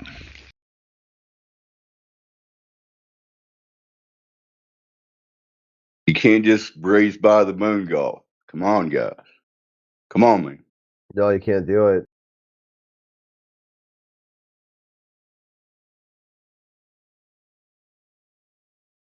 Is there like an estimated cost of the whole thing, like an actual budget or over budget price tag?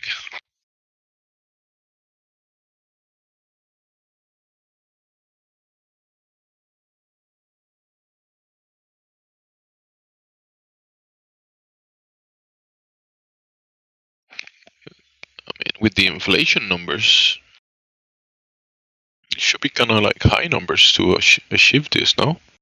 Paying all the people paychecks, all the resources. Gas is expensive, so space gas should be expensive, you know? Imagine if gas is expensive down here, you imagine how expensive space gas is.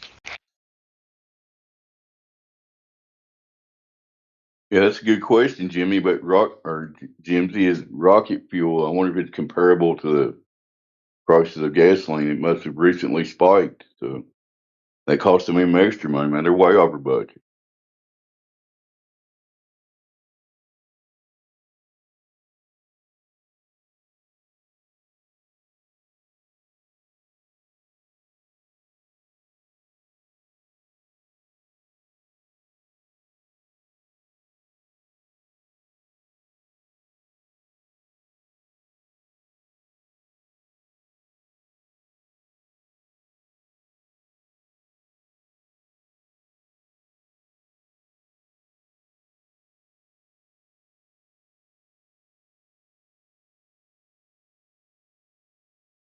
Hey, Dave, I I heard they posted joined. the supposed picture in the Go side ahead. chat for you. Oh, thanks. Sweet. Yeah, and I just I want to got. note that when people saw it and said, "Well, how is the Earth illuminated if the sun is behind it?" They came out with another image and they claimed that the first one was a long exposure. Now, anybody who's Oh, ever done anything with a camera okay. is going to ask how they got this perfectly clear image at 25,000 miles an hour in a moving vehicle. Yeah, it's called real good engineering. That's right. Exactly. I really just took that post you just made and made it a little bigger on my little smartphone here, and I can't recognize any continents or anything. Just saying, right off the bat. Are you See, talking about the see, Artemis 2? The Artemis 2 picture? yeah, I just looked at it. yeah. What continents are those?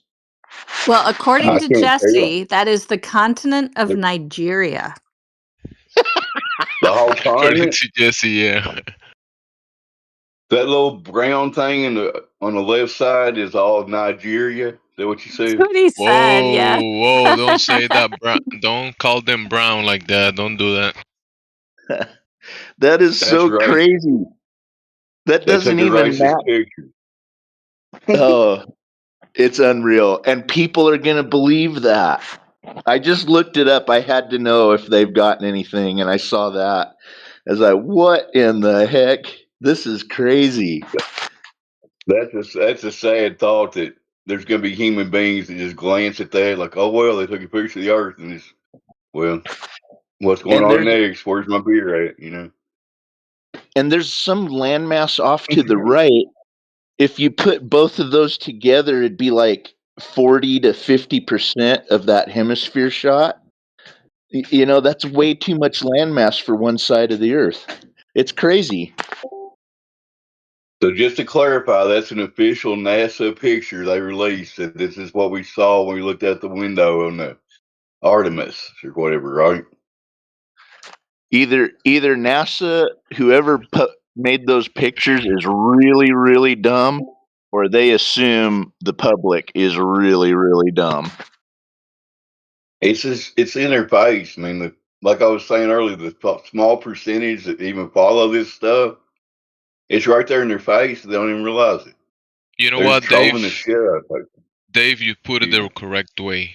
This is what we saw when we looked outside the window of the rocket. Yes, this is what we saw.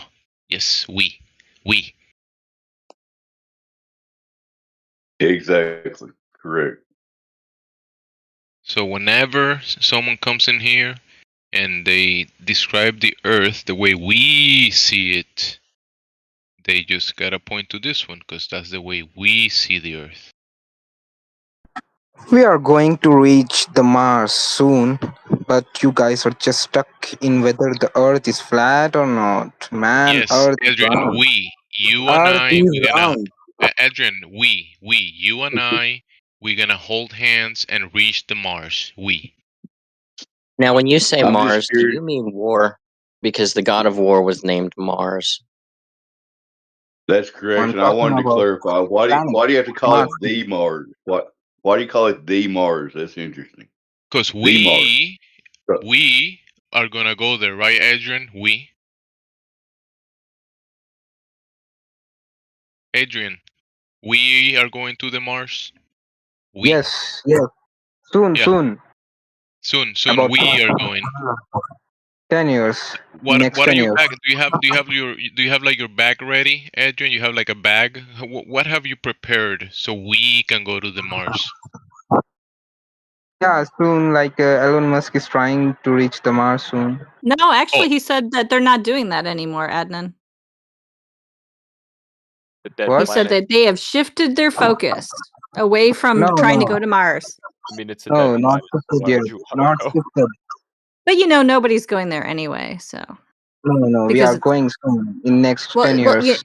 you really Brother, it's Yeah. a how dead how are planet. we? We don't want it. How can you tell me? How do you know Yeah, this? yeah. Can you post the Yeah, proof NASA and for us SpaceX.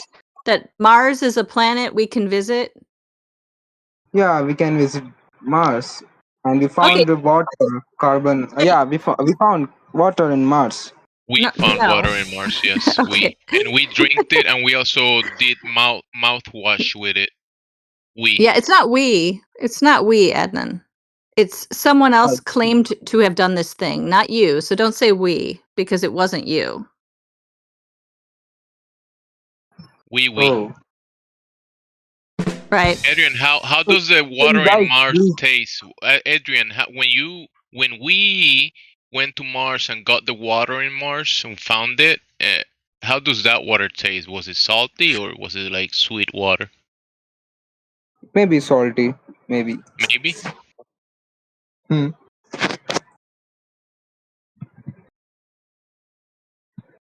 So I don't Adnan, know. how can we go to Mars if the Earth isn't a sphere floating in a space vacuum? I think I'm talking to a low IQ individual. So you don't Is it have an right? answer? Is that your cope, Adnan? You don't have an answer? So therefore you're going to result to insults because you don't have any information to share? How can I argue with the people who believe that Earth is flat? I don't believe it. I know it is. You have a belief in a thing that cannot be proven, tested, or measured. Yeah, admin, you are the believer, not us. You are the believer.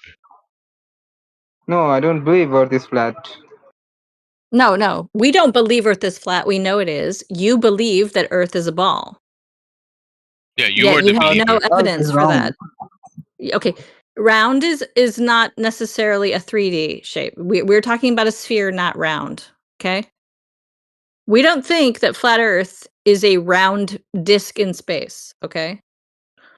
Oh. Flat is just a surface description that we can test and measure. So And if a your claim is orientation. that the Earth, if your claim is that the Earth is spherical, we need to see proof of that through a measurement of surface curvature. So who Yeah. measured a curving Earth and how? Can you post a citation for that measurement? Yes, I have a proof that you just have to visit the NASA tutor Okay, ID. that's Where they do you posted hear yourself? latest Do you hear photo. yourself, Adnan? Because that's not a measurement of surface curvature. You're just kind of chanting the lore, right? And that's not convincing for a rational person. A rational person requires evidence to support a claim. So if your claim is that the Earth is a sphere, we need to see an actual measurement of surface curvature, not more lore, not more stories. Yeah, Adrian, you know that we have been to the NASA building we have gone there and we didn't find any curvature there?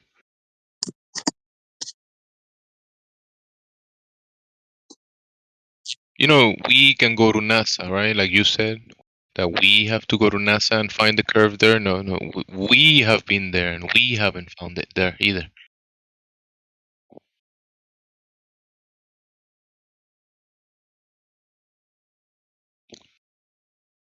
Okay.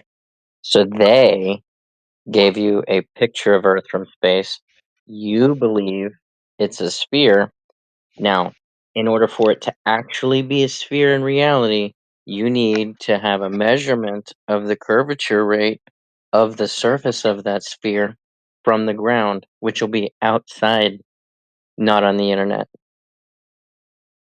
But you can take a picture of what you're looking at, describe what you're looking at, and then say, here's my measurement of the curvature of the Earth, and then we'll analyze it and we'll try to replicate it and we'll verify whether or not it's true or false that the picture from space of it being a sphere is true or not.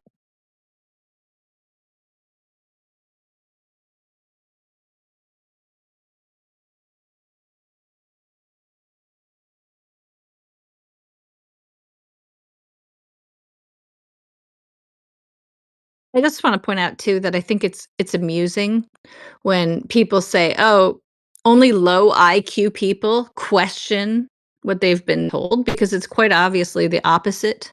To not question the stories you're told, I mean, anyone can choose to do that, but it's not an indicator of low IQ to question and look for evidence for things. I mean, that's just ridiculous. What you're doing instead is you're just finding an insult for people who have dared to leave the heliocentric religion, and you don't know that yet, but that's what's happening. I don't understand what you guys are going to do with Earth shape. Why you So want to you've know that? abandoned, so you're not going to post any evidence of surface curvature, is that it? I don't have any evidence right now. So then why do you believe it? Are you low IQ? Do you have any proof that you have your brain? Can you able to Yes. see the brain? Can you Yes, able I'm to see having a your brain? conversation with you right now. Can you able to see your brain?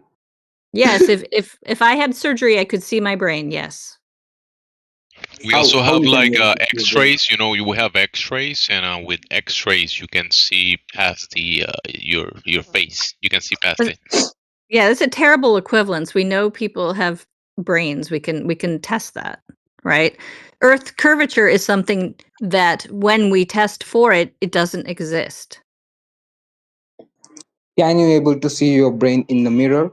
Okay, would What you the stop talking about my brain? This is 24/7 flat Earth. We're talking about the Earth. And you know that this is a ridiculous train of thought you're going down. No one denies that humans have brains. I mean, we know Well, they do, we can test they do. This is silly. So can you try to get on topic? Because it just feels like you're running away from the question, and I don't understand why you'd do that. I think he's doubting that he has a brain right now. I don't know. It's a weird train he's going down. Yeah, it's kind of weird. So, Adnan, can you please find us a measurement of surface curvature so that we too can believe once again in the heliocentric paradigm? Because we used to believe it, and then we looked for evidence, and now we don't believe it anymore. Oh, he's gone.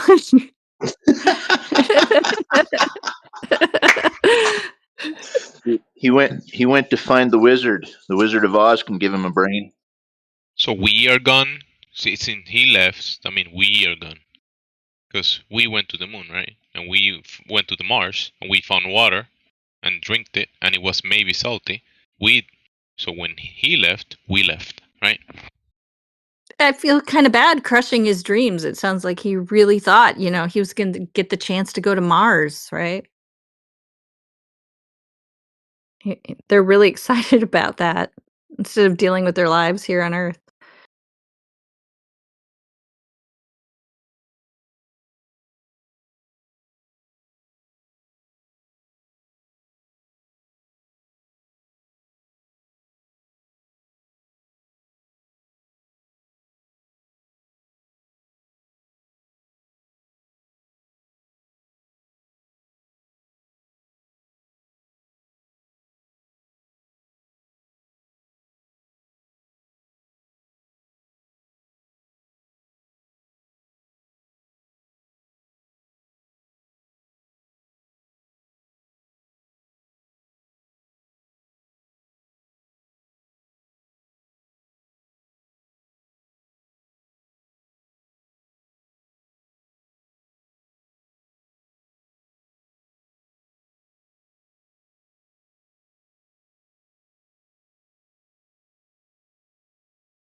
D-Town? Hey, Welcome, D-Town. How are you? doing good, man. Cool, cool. How's your day going? Everything okay? Yeah, pretty good so far. Great. What brings you by to the Flutter Discord channel? I was trying to watch the 24 the live stream on YouTube, and it's like you can join. I don't know how to join that though. If you want to do it in the YouTube channel, all you gotta do is find the channel. You can do it right here in this VC. There's 2 bots maybe at the moment, and you can click Yeah, the bots and click the links. yeah. I got to link to the thing, but it says you can join the discussion. Can I actually join that discussion, or is something I have to do special to get in there? Oh yeah, you joined the discussion. You're here. Go ahead and talk to Jedi about it. Go ahead. Okay.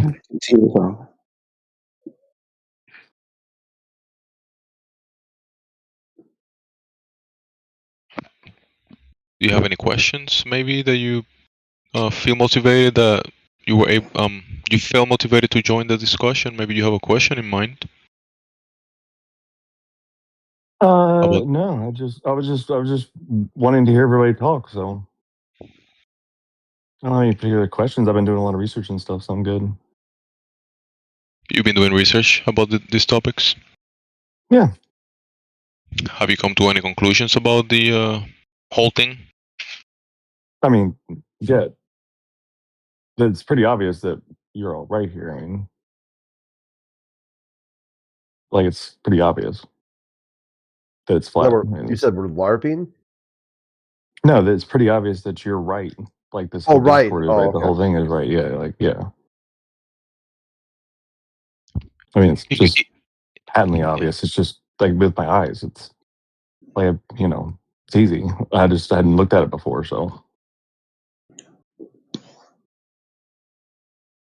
I'm just thankful to find some like-minded people. All right, I'm a glober. Convince me it's actually flat. How would you do that? Oh boy.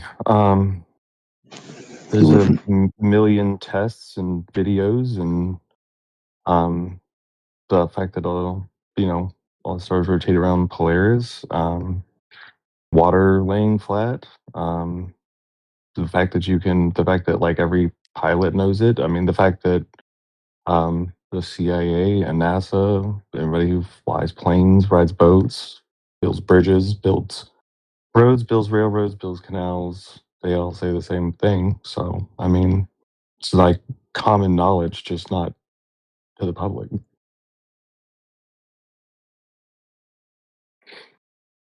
And all the math done for all of those things is for flat and stationary. It is like common knowledge, like you said, but it's not like popular to a certain section of the population. It's kind of like taboo, huh? Correct. It triggers people.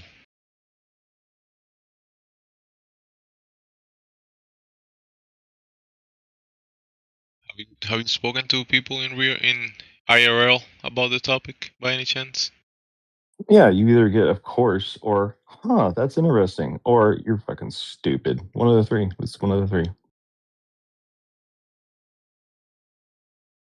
So I've been trying to have like more civil discussions, but it's really hard if somebody's opposing it because it's just they don't want to actually listen and like learn. That's what I did. Is I went in with like learning mine. I always thought it was dumb, and then all the other theories started being true, and so I was like, I've never looked into this. And I looked into it. I was like, oh my god, this has it all together, and this is like easily, obviously, factually, mathematically true. I mean, our atmosphere can't exist without a vacuum, and all the new optics we have show that we're just not doing what we're doing. Physics don't show what we're doing. The math doesn't show what we're doing. My eyes don't show what we're doing. It's all pretty obvious to me, at least.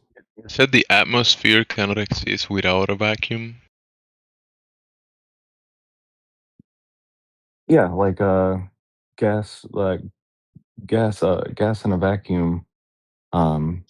or gas when it's exposed in a vacuum, it goes to its level, kind of like water. So if we existed on here with the atmosphere around us, with the vacuum around us, then the atmosphere would just blast out into the vacuum. It would just suck it right off the top of us, unless we actually have a container.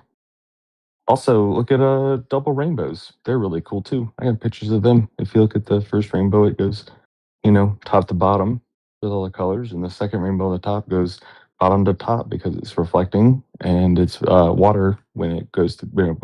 Light when it goes through water reflects water in a container, I should say. It reflects the shape of the container it's in, and so if you look at the lower edges, like near Antarctica, it's a super low one. If you look right at the North Pole, it's a big, tall, wide one. And yeah, it's just light refraction through water. You can do it I've with a heard that water idea bottle and a before. flashlight at home. So Yeah, I've heard that idea before, and it sounds. I kind of like it. It's just that it's difficult to kind of like, how do you say, verify, huh? Like that, I yeah, would say, yeah. It's kind of like the light is coming through certain layers, and you kind of seeing the prism, express in on the water, right? yeah. Well, we were always taught that what you're seeing is the light hitting water, which is like the water droplets. It's hitting the water droplets, and it's refracting the light. That's what we were always taught, and everything. But it's in reality, it's the refraction through the water is happening up there, and the rain that's coming down that we see the rainbow on is just the screen that is refracting on. So that's pretty easy. Also, the what is it? The crepuscular? Yeah, the crepuscular rays or whatever they are. The sun rays coming through the clouds, they would be all straight if the light was coming that far away. But they're angled out. If you follow the angles up 5 degrees, it goes right up to where it is, about 3,000 miles or so. I mean, that's just basic geometry and light. You can prove that with a piece of cutout cardboard and a flashlight on a floor. Farther you move away, straighter the light gets.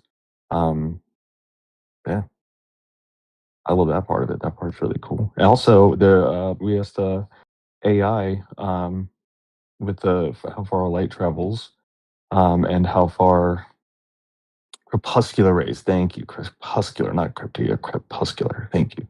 I knew I didn't have it right. But we asked AI like how big like the sun would be if it was that far away, and she said it would look like the size of a normal star. We wouldn't feel any heat or any other light than a normal star, and we would not be able to see Polaris at all. Light would never reach us. The photons would be too spread out by the time it gets here, so we wouldn't be able to see any of the stars if they were that far away or worse. It's just not possible. Also, if we were traveling at the speed we are, then the constellations would have changed in the past 6,000 years, and they haven't. Not an inch, not budge, not even the smallest amount. So that's just not possible. In 6 months, and you would have seen a 1 degree difference. So 6 months, seeing a 1 degree difference, 6,000 years, not seeing a degree. Pretty obvious.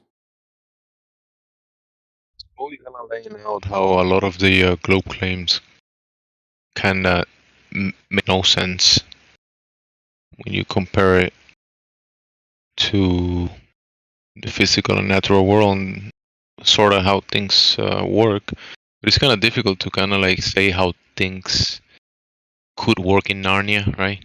How things should be working in Fantasyland. Right. It's kind of like tricky to make an argument about that. Yeah. I mean, we've always like I said, I just never looked into that. I wasn't taught that. Nobody was. For a long time, nobody has.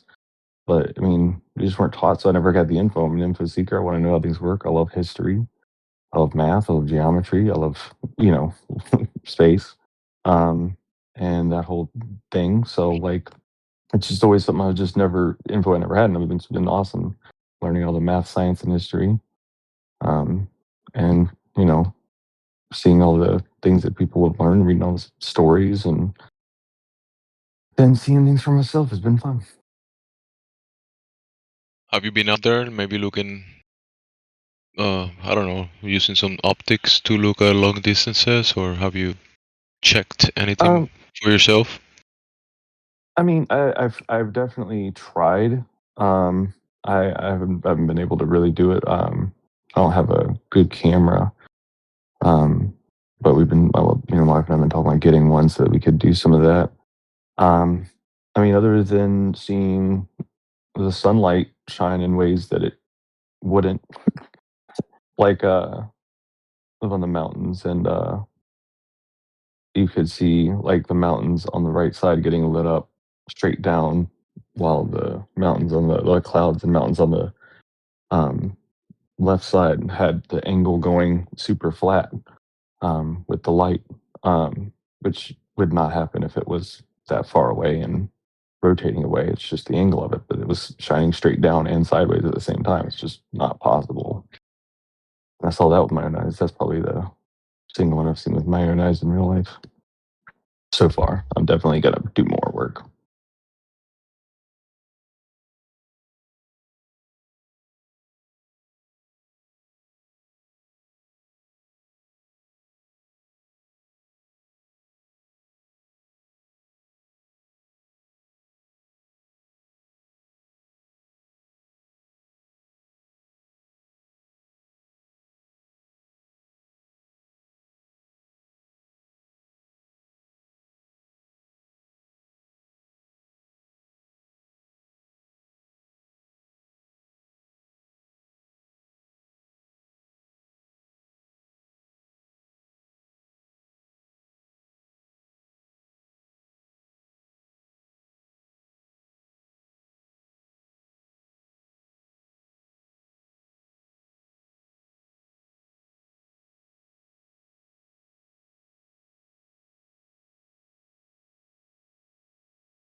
My console froze, so I had to change devices. But thanks for the replies, D-Town. Glad to have you. If you're still here. Thanks, man. I was listening to what you were saying. I did a short reply, but my console was frozen. It'd be like that. Yeah. Good thing I noticed quick enough and I wasn't talking to myself. So any Globers out there in the VC that can help me out? Because there's a bunch of flat earthers in here that tell me the Earth is not a globe. Anybody want to help me out? Let me check. Who's new in here? The Earth is a donut, man. Come on. Oh, so shut up and eat it. Donut Earth. Donut Earth. So donuts are made out of earth.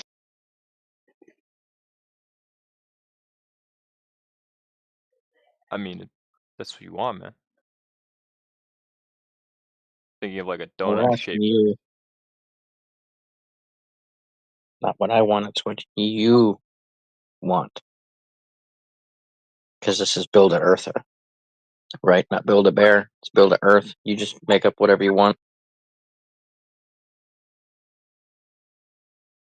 Is that what it is, Sid? You're a build an earther, build the earther. Whatever you want it to be, it is.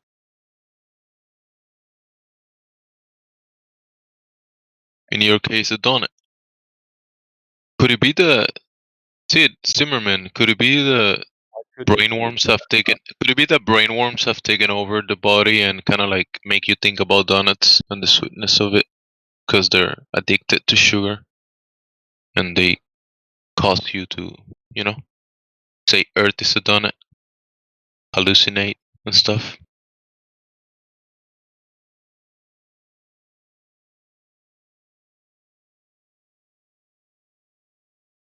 Sid, you gonna help me out? Oh, we got Empty Vest. Empty Vest, welcome, Empty Vest. And Sid is thinking about donuts. Can you help me out, Empty Vest?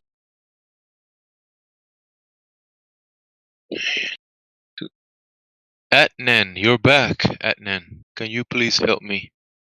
These flat earthers are telling me that the Earth is not curving. Yes. Please help me. Tell him the Earth is curving. Tell him. Whatever the evidence I can show you, but you can't. You can't still believe my evidences.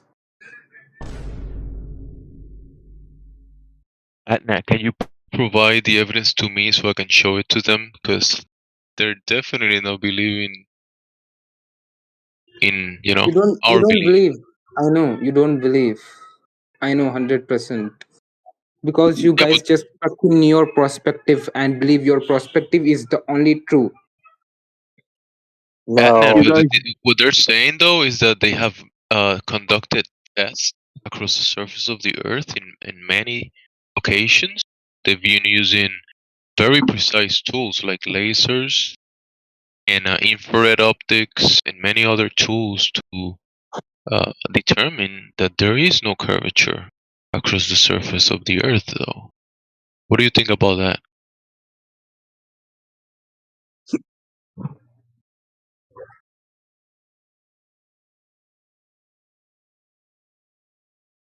I have a question. Okay, there's a question. Go ahead. So, it's for those who believe the Earth is flat. Yeah, go ahead. If the Earth is truly flat, like, why don't we see an end to the Earth? Like, for example, a void or something. Yeah, that's a good question. Answer now. Anybody want You to take ask that as one? though, yeah, you ask as though someone has traveled that far to the other extremities of the earth and just didn't see anything. Like your question is pretending something that happened didn't happen. Yeah.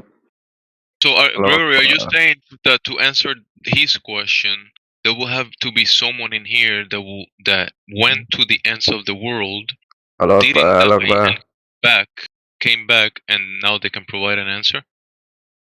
Right. Yeah. The question is pretending as though someone traveled so far across the world and then said, "Hey, there's no edge." Well, he's asking about an edge. He's saying, I mean, what was the question again? Yeah, the question Yeah, he is said if like there are 8 billion people on Earth, or even more than that, and we didn't hear one story of someone traveling to the extremes of the Earth and claiming that there is an edge. So if the Earth is actually flat, why don't we have people experiencing that? Because all of those 8 billion people are lazy bums and they're not trying to find it. That What, and what we're if we not live in allowed a to go world below where the no Oh, one? so 60th. that's your. You think your answer is realistic? It's just No, the 8 answer billion is lazy realistic. people. Have you ever left your hometown and desired I, to try and find the edge of the earth? Have I you done that? mean, me personally, I have been to so many places, but it's not about Yeah, me. me It's too. I've been to a we're lot of talking. places also. I've been to a I've been to lot It's of 10 places. different countries. The And the whenever thing I the went thing there, I is wasn't looking to try the and thing find the is edge of the earth. you think that I don't there's have someone answer out for there. You think that there's someone out there who would have been curious enough to go to an edge and then report it. First of all, assuming that that's even possible, you don't even know I that mean, going to. You don't even know that if there is an edge, that going to it is possible. So you're asking us a hypothetical question. We're giving you a hypothetical answer that does make sense because it follows our human behavior. You know how many Brooklynites, people in New York, one of the five boroughs, have never gone to any of the other ones. Now, that's not everybody. Some people have just been to all of the five boroughs and nowhere else. Some people have been to the tri-state. Some people have been to all around America. Some people have been to different continents. What's that got to do with questioning whether there's something beyond the places that they were designated to go? Stop playing this thing like it's that simple, bro. Well, I don't know what to tell you, but like the Well, you don't have to it's tell like me anything. The thing that we have to tell you it's is that like the it's ground is like measured flat. And it's like, it's I like don't know why the people want to idea. deny Hang that. on a It's like second. Hang on a the second. only thing that we have to say is the ground is measured flat. The only rebuttal to that is no, it's not. That's a ridiculous claim because that's obviously literally the contrapositive to what I believe. So let's actually go ahead and crack into that. Is that what you're going to do? you can't. Oh. Can't what? Be You specific. can't go that far down. You're not allowed to travel past the 60th parallel. 57 countries made a pact. If you try to go down past that, warships will literally come up to you, threaten to kill you, threaten to arrest you if you don't turn around, and if you don't, they will arrest you. And nobody's traveled down there since the 50s. One person went around 60,000 miles trying to find an edge or an opening and didn't find one. But we're not allowed to go down there anymore. And you can look up Admiral Byrd from back then and Admiral Clark from back then in the mid 50s and listen to their stuff. They have some cool videos and they'll tell you there's stuff over there. There's stuff over the wall, but we're just not allowed to go down there. No independent exploration at all. Yo, you know the question that's never asked. Because you would assume that people would ask questions based on what someone is saying. I've never heard this question, and it's been over 10 years, right? For some of us. And oh no, actually it hasn't been quite 10 years for me yet, but almost. And I've never heard, if the earth is measured flat, why isn't anyone talking about it?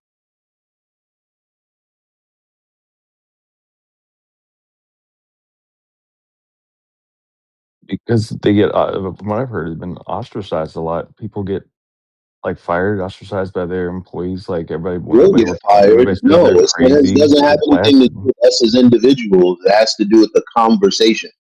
If the conversation overall is that it's measured flat, then why don't people ever go, if it's measured flat, instead of how come seasons or how come eclipses or why don't they ask, if it's measured flat, how comes nobody's responding to this claim? Are there That people one. responding to this claim? I You mean, know, the thing is that they don't want to because they don't want to see it. The people they want to prove you wrong. They don't want that to be right. That's something in a matter of any kind of conversation about anything. Really, politics has shown that really hard. That even well, if you show the facts, the even if you Glober show answer. unverifiable proof that Let's let the they Glober won't. answer. Oh yeah, sure.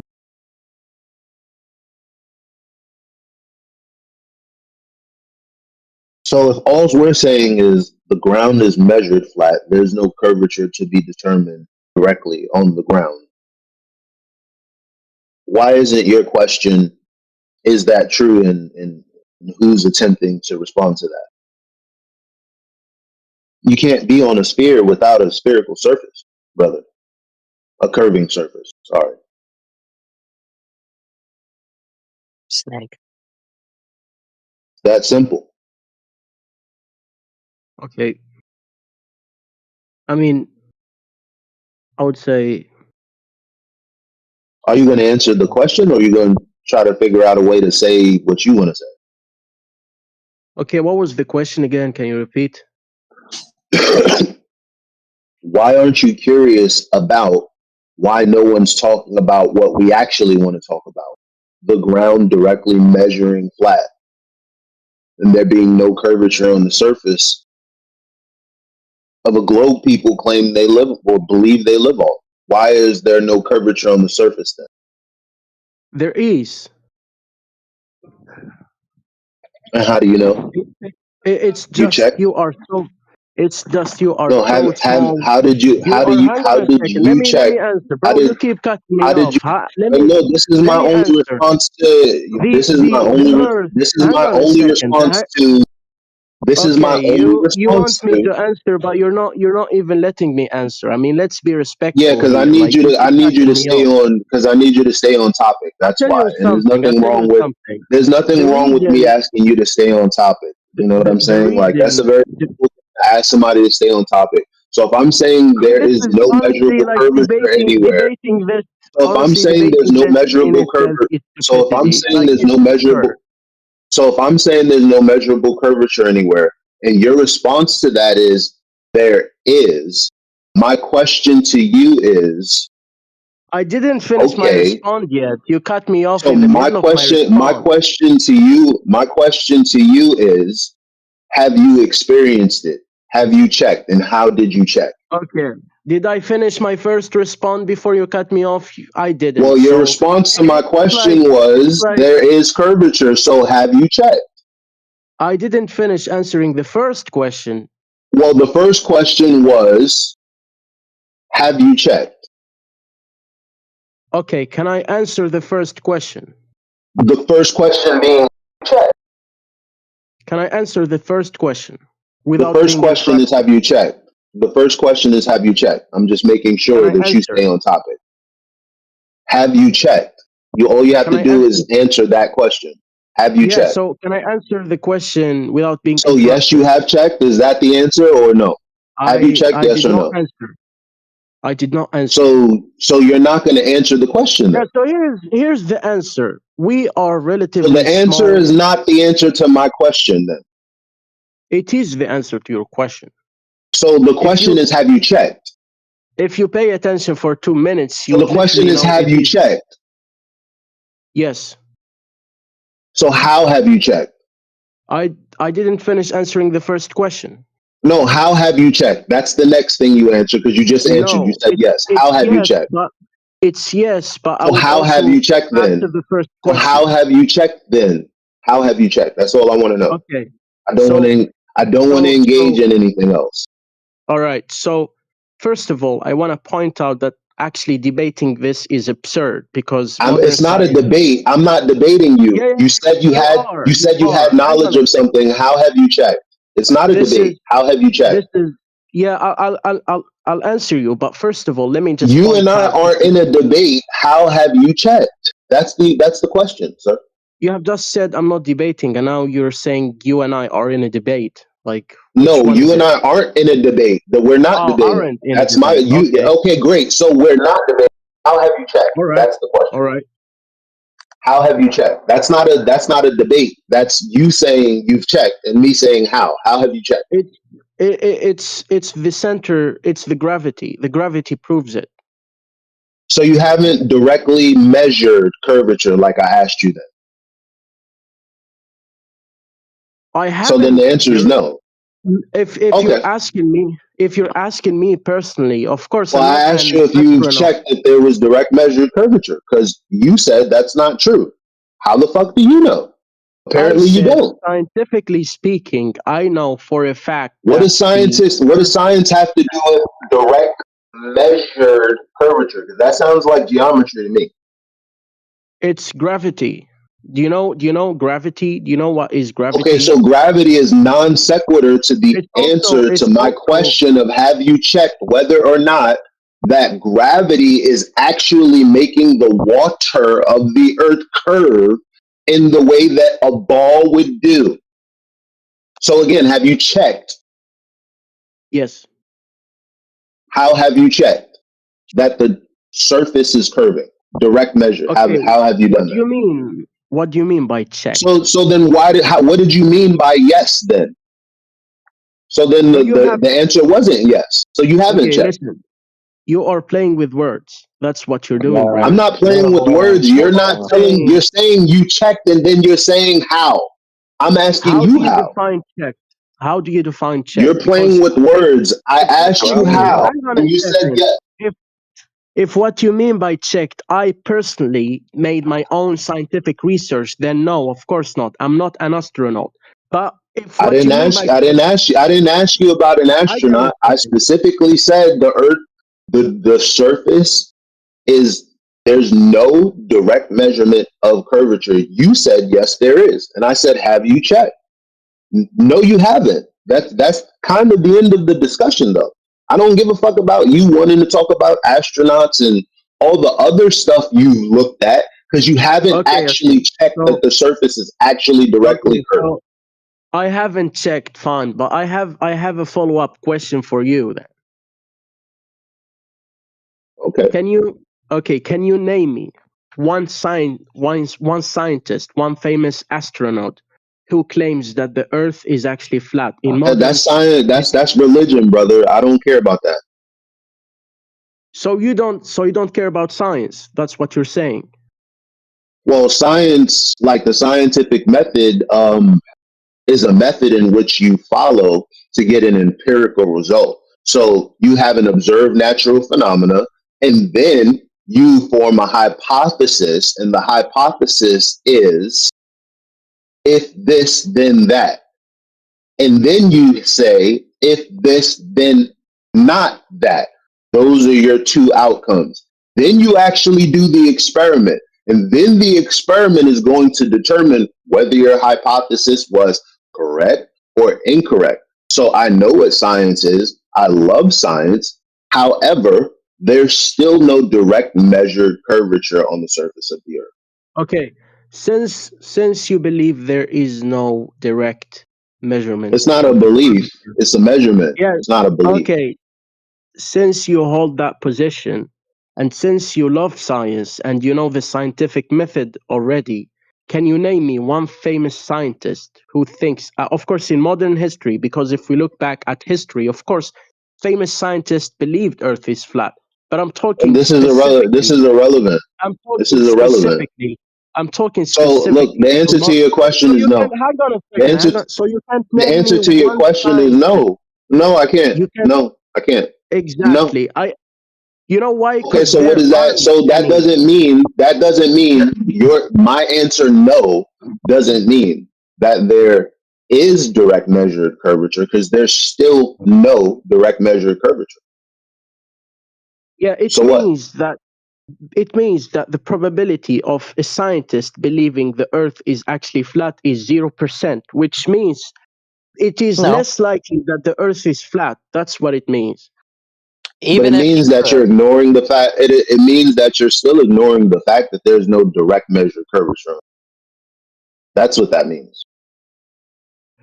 Bro, this is The absurdity. curvature, the shape of the freaking anything is not a matter of probability. It's categorically erroneous. You're yapping with these academic intellectual terms, and they don't even apply to the issue. Either the shape of the thing is what it is, or it's something else. It's not a matter of probability. Events are a matter of probability, not the shape of things. That dude left, so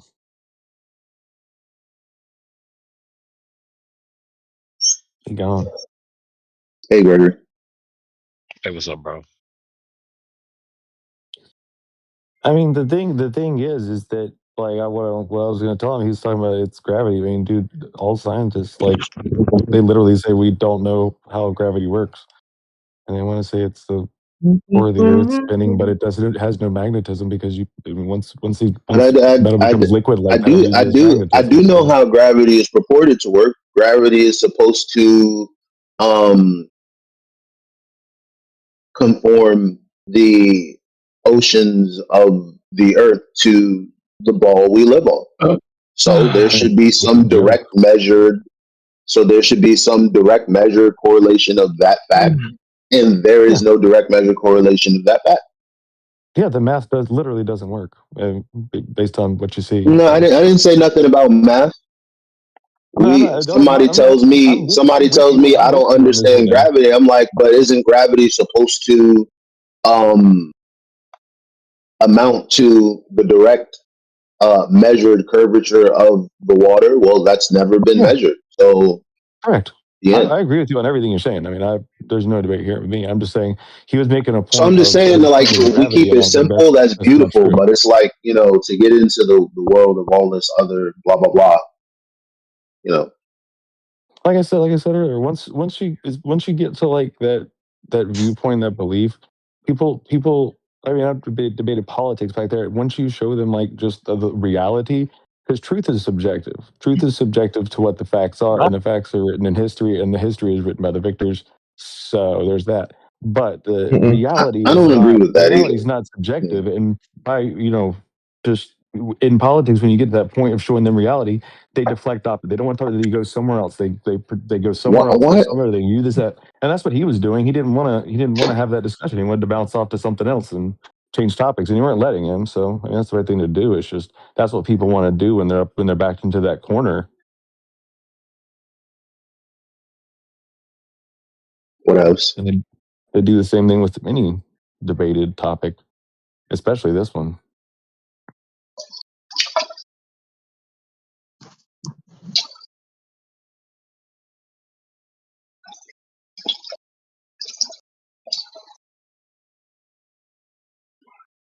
But you're right there. The math doesn't work. There's no measurable curve, even at 100 miles. I didn't say that. Don't put words in my mouth. You're getting annoying. What's up? I said I didn't say that. Don't put words in my mouth. You're getting annoying. I corrected you the first time, which was only about 2 minutes ago. You said that. I didn't say that. We agree on everything. What are we doing? No. I don't agree with you putting words in my mouth. I was pretty clear about that. Trying to see. Well, there's two things that you two don't agree with, right? Where? The one that he's just now telling you about, and truth is subjective. So that's two things I noticed that you two do not agree on. Yep. I was asking you like where I just don't see where I put words in your mouth, bro. I just don't see it. I mean, I just like to just please tell me. I'm not going to debate it. I just want to know. I didn't say the math doesn't work. You did. You initially said that you agreed with me saying that, but I never said that. You said there's no measurable curve. That's not identical to the math doesn't work. Yeah. Well, yeah, it is because the math doesn't work on a curve. You can't measure something where the math doesn't work. That's what he's saying. He was saying there's been no observable measurement of the curve, and it's because it doesn't work. Because we've observed that it stays flat on the plane, and the math of the curvature doesn't work with what we see. Well, I no, was agreeing with you on that. Math is That was math. an ambiguous sentence. Does work because math is math, and that's how we know that the inference is not true because the math works. What are you talking about? Like, I don't agree with it. I pretty much don't agree with like. There's a lot of things peppered into what you're saying that's like grating to me, and I've That's definitely not my intention. consider it by not. I mean, I did say whatevs, but you kept going and you keep doing what you're doing, and it's getting more and more annoying. I'm sorry about that, bro. Definitely not my intention. I agree with you on everything. So. Well, then don't do it. Yeah, my bad.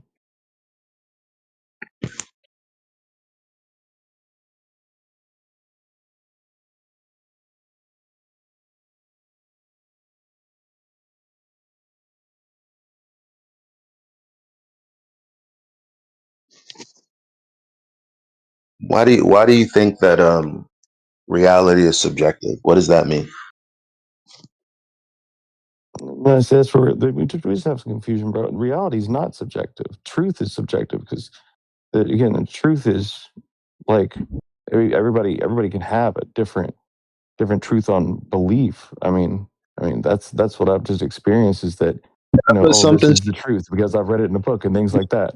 Reality to is you. observable with our eyes, which is what we do here. So that's why I don't like the word truth because it's subjective because everybody believes in a truth. Where reality is not a belief, it's right there in front of us. It's the same for everybody. So that's You don't why understand what I said truth that. is. You Well, don't can I understand put? what truth is. Yeah, he doesn't. So, I mean, let me put this to you, or let me ask you this: Sure. Do you not know something is true when it corresponds to an event?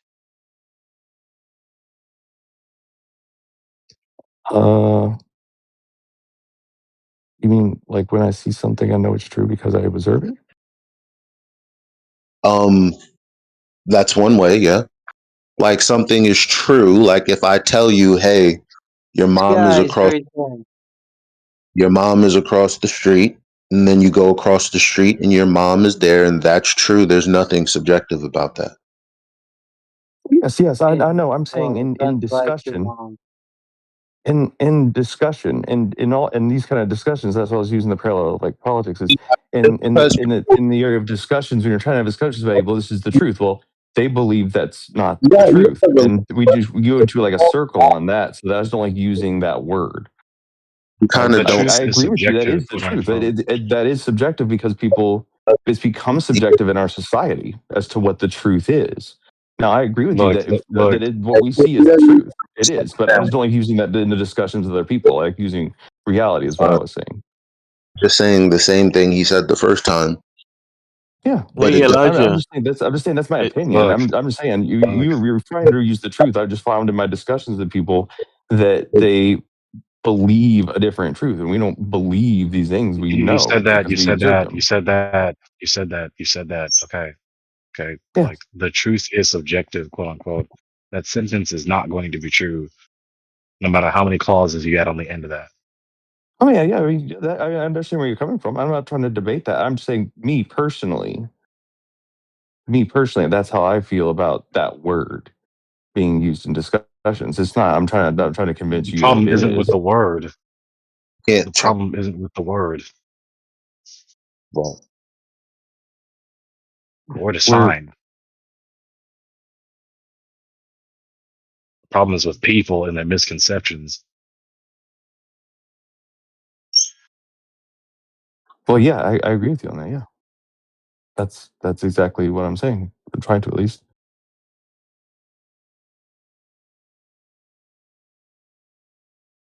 I think it just caused a lot of confusion that I did not mean to. And if I can, there, I can probably vouch for what you're saying deep down. don't What I've be, noticed. because even though you agree with Gregory, you used words that weren't quite right. Like that's the problem. When you describe what you mean, we understand what you mean. It just doesn't make what you initially said true. May I throw something in here? I just want to say, like, what I've understood D-Town say. Okay, I've kind of heard this where the term, everyone's heard the wording, "my truth," "your truth," or whatever, right? There's that phrase has warped into something where instead of you experience something, you've gathered data, true, you've understood certain things to be true because you experienced them or you did number crunching or whatever. Like there are your bits of information that are true. That phrase has warped into from that into anything that you subjectively experience is your truth, even if it's wrong, a wrong interpretation of what happened. It's your truth, and it's sufficient. It's true, right? I don't know if that came off properly, but I think what D-Town's No, you getting said at it right. is that fair, Gregory? Like Yeah, you said that it term, right. yeah. So people are walking around conflating these two things, right? And yeah, I'm kind of losing my train of thought here, but I got the gist of what you're saying, and yeah, like Gregory said, it's kind it's almost just like it's a misfortune that's happened. There's nothing wrong with the word true. What's true is true, but yeah, D-Town, you're kind of getting on something where people are kind of like all they're just misusing that. They're just misusing the term. I mean, So yeah, that's what I'm saying is the word has been I mean, poisoned because like it's the truth because I believe it's the truth because I read it in this book and that book is not what reality is. right. Now, it could have been the case that, it's true information that they read and that's now in their arsenal, or it's true just because they read it and someone told them. Like which one is it? Right? Now we have the same term applying to both of these possibilities, both of these contexts. It needs to be parsed out.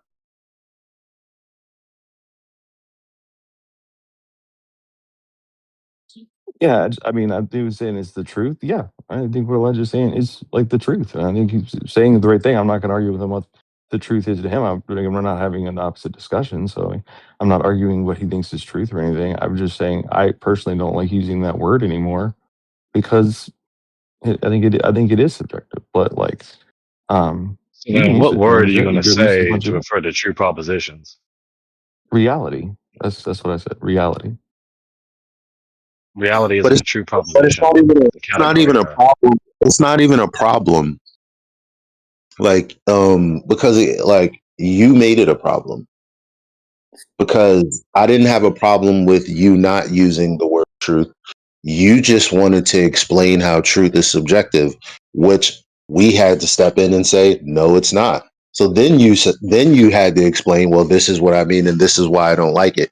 You're the reason we're talking about it though. If I'm going to talk about truth in its proper context, I'm going to do that unless you're going to try to deny me of that. If you're Oh, we got cut out. Yeah. You Yeah, got cut out. D-Town, I hear where you're coming from.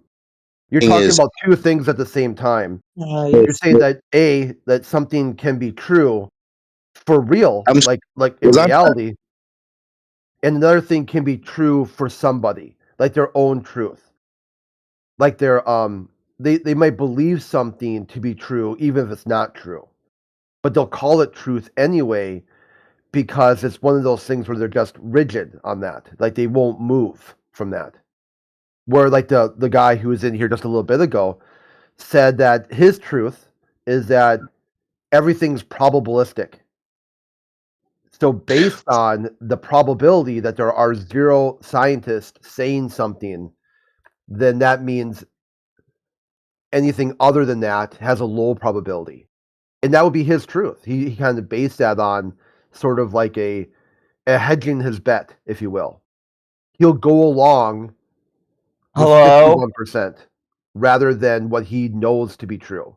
guys. Hello. What do you think about Artemis 2 launch like space mission? Yeah. April Fool.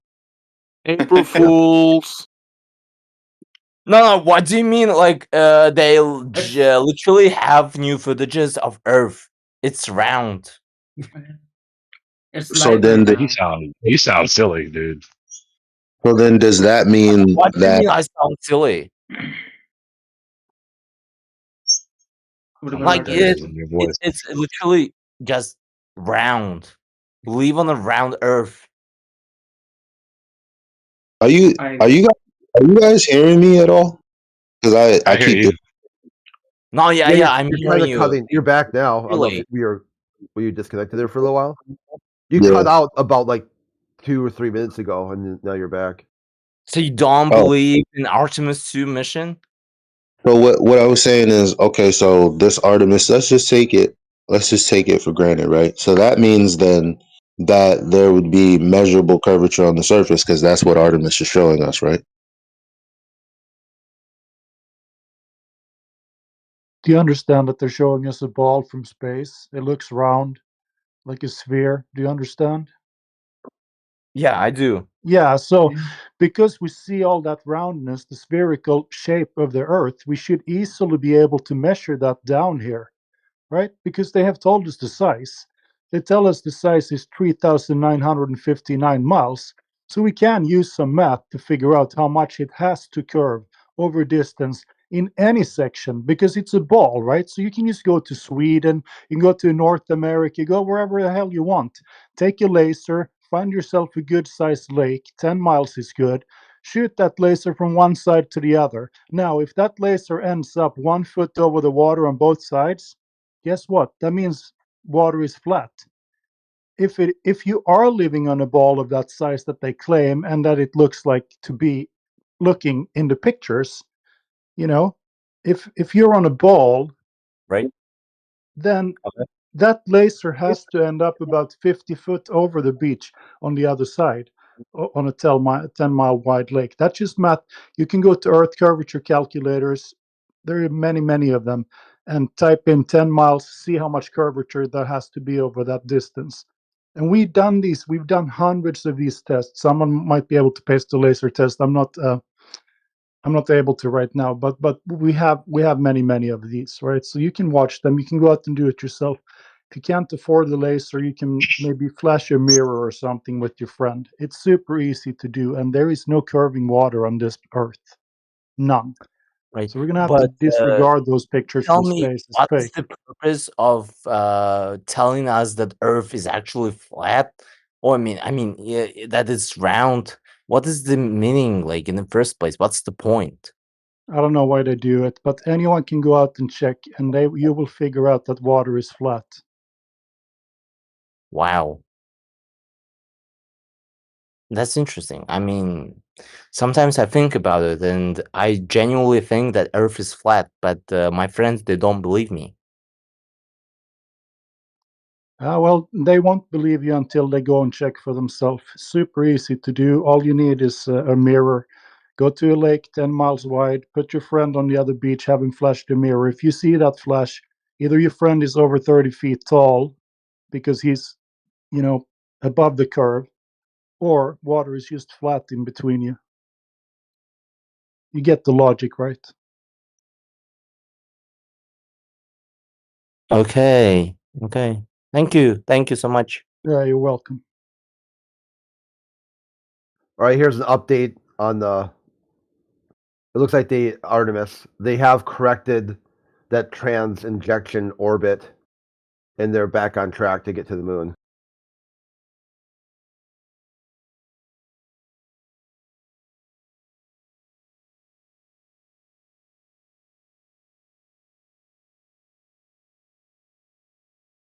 Yo, just go and watch the You live. said trans injections, and I confused for a second. Yeah, it is Yeah, kind of sounds like a confusing delicate term. procedure.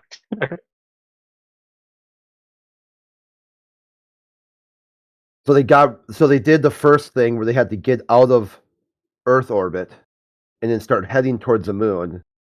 And then at some point, then they have to inject themselves into the lunar orbit.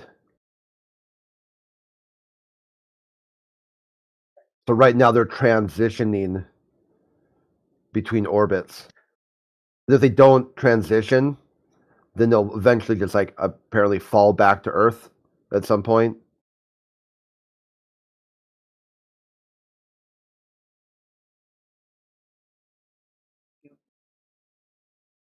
Or maybe I guess will fall into a solar orbit, and who knows where they could end up at.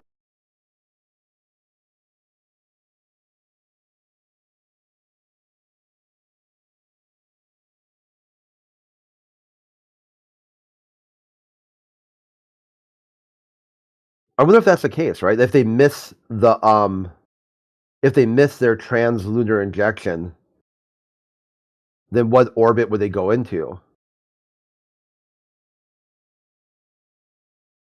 Would it be like a sun orbit? Do they just fly past the moon and then eventually loop back to Earth anyway? So they were always in the Earth orbit? Do you ever actually leave Earth orbit? So they supposedly got out of Earth's orbit, but they're in Earth's orbit, but they're trying to get into lunar orbit, which is in Earth's orbit. Man, this is orbital mechanics all the way.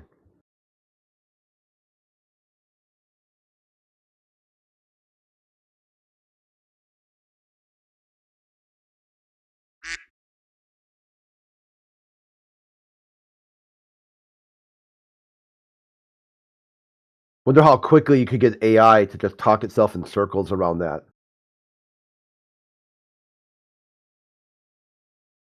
Almost immediately. Yeah. It's like, hey, if I'm in high Earth orbit and I want to do a translunar injection, would I leave Earth orbit or am I still in Earth orbit? And like, oh no, you'd be out of Earth orbit and into a lunar orbit. Is the moon in Earth's orbit? And they'd be like, yeah. So my translunar injection injected me out of Earth's orbit back into Earth's orbit, which is in Earth's orbit. And they'd be like, no. There's not a machine one can fathom, nor contrive, nor engineer that's going to make that contradiction coherent. That's why you just got to slap an orbital mechanics sticker on it and just say it's complicated. Like some hipster dude on social media when you ask them what their relationship status is.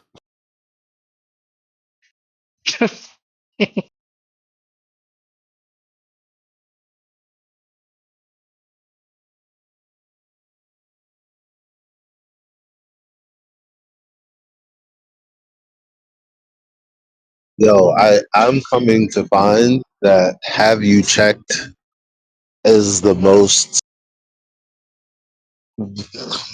incendiary question you can ask. Because Incendiary. as I think I told y'all, one of the kids, she asked, she's like, "So, are you a flat earther?" I'm like, "What is that?" Someone who believes in the Earth is flat. I'm like, "Okay, sure, whatever." And she's like, "How? Because this, that, and the third, and blah blah blah blah blah." And I let her just go on, go on, go on. I'm like, "All right, so so tell me exactly what you believe." And she's like, "Well, it can't be such." I'm like, "No, no, no, don't talk about me. What do you believe again?" And she's like, "That the Earth is obviously round. That it's a fact, like the whatever, whatever, whatever." I'm like, "Okay, have you checked?" She's like, "What do you mean? With everyone, the whole world is." I'm like, "No, no, no. Have you checked?" And she's like, "What are you talking about? I don't know what you." I'm like, "Well, you live on a sphere. Like, there has to be some curvature on the surface somewhere. Like, do you know how to check? Do you know what I mean? Have you checked?" And she's like, "Oh, the pictures and blah blah blah." I'm like, "Yeah. So if the pictures are showing us this, then can't we check? Are you like you can't be telling me that what they're telling us is accepting that as checking. Like, have you checked it? Do you just believe it because someone else is told you?" And she couldn't come to a conclusion, and I left it alone. Like, it's like you know the difference between believing something and knowing something. She was like, "I do know it." I said, "So then you check then." And she's like, "Well, I don't have to." I said, "Well, then doesn't that mean that you just believe it then?" She was like, "I don't get what you're trying to say." Her mom was like, "I don't know why you're he." It was pretty clear to me. Like, She kind of got Right. overwhelmed. So at that point, she's just like, it's. I was like, it's all right. I don't, you know, it's okay. You Because know, initially she wasn't saying much, but she wants it just like that. Like people will rope you into conversation and then act like you're trying to like take over the conversation. And I'm like, mhm. no, I'm saying this because you asked this. You don't get to act like I just came in and fucked up your day. Take some accountability. Like I was literally trying not to answer you. You that's know, that's brokers another don't another understand. another error that I still hear so many uh, commit, especially from what can we how do we identify them conveniently? You know, divergent people with minority opinions, right? Such as some flat earthers, and it's not just flat earthers, but there's some who are of the minority opinion group in society that say very technical things, but are categorically erroneous. Like some still commit this error, saying that they don't believe given proposition, they know given proposition. Well, that's self contradictory. Okay. Now, if you're going to go out of your way to say notions like this, what you're conveying is I'm so technical minded and I'm so intellectual that I've broken down these categories and I know precisely where I fit in these categories. Right. And this is the issue of epistemology, for instance. So if you're going to talk as though you understand epistemology, you should actually, get these things correct. Problem is, those who know epistemology know that such a statement is incoherent and self contradictory. Okay. So for the people who keep denigrating the very category that is belief, as though the word only means, or that the only sense of the word is accepting to be true without any justification, or it cannot be acceptably espoused, right, is just uninformed about the categories. You're not as technical as you think you are. It is contradictory to say you know something and don't believe that given thing. Because to know something is to have a sound justification for the true proposition that you believe. That's what knowledge is. That's what knowing means. You have a sound argument that reliably indicates the true proposition you believe is indeed true. That's what that means. But when you say I know something and I don't believe that proposition, you're saying I have a sound justification for the proposition that I believe that I don't believe. That's what that means when you say such a thing. It's obviously self contradictory. If you don't even believe the proposition to be true, what sense does it make to say that you know it? None. Makes no sense. And this is an embarrassment. It's an embarrassment.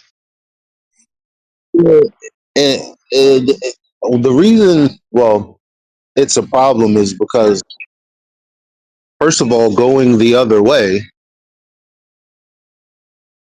there's no discernible difference between believing something justifiably and unjustifiably.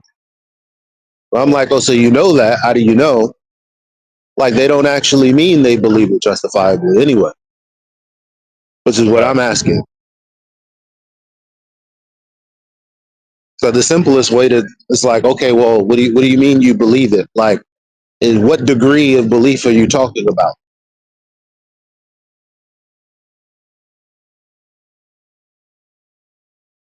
Gregory, What word do we you use?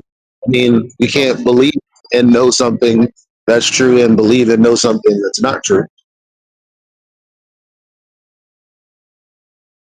Well, I guess sorry, well that's what happens, I guess, actually. my bad. Yeah, you actually can do that. It's just that you can't do that coherently and justly.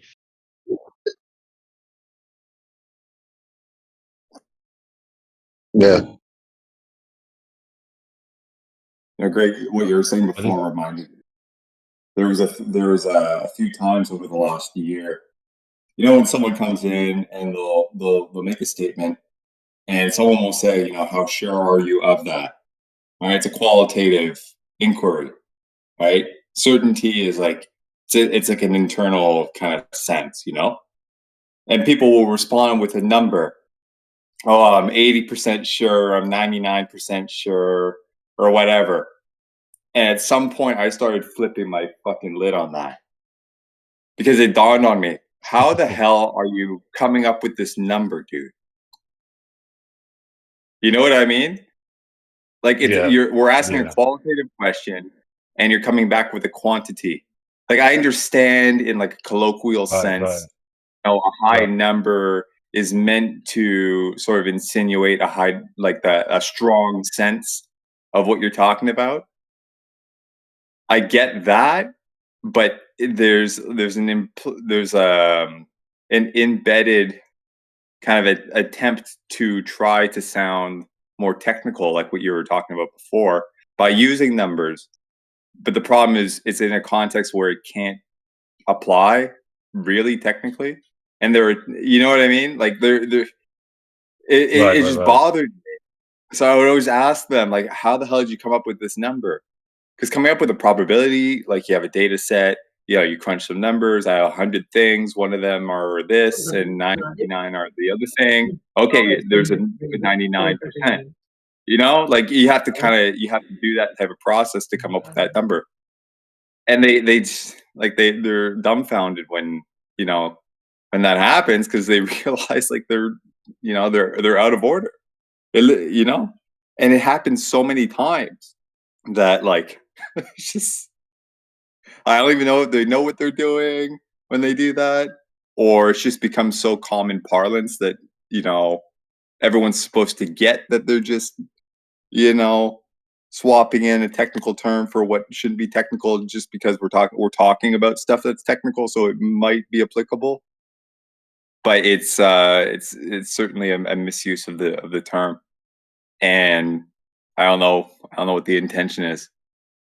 Like they're trying to sound more certain than they really could be, or trying to justify their position for why they lean in that direction a little bit more, like uh profoundly or something. I don't know. But you follow what I mean? Yep. Yeah,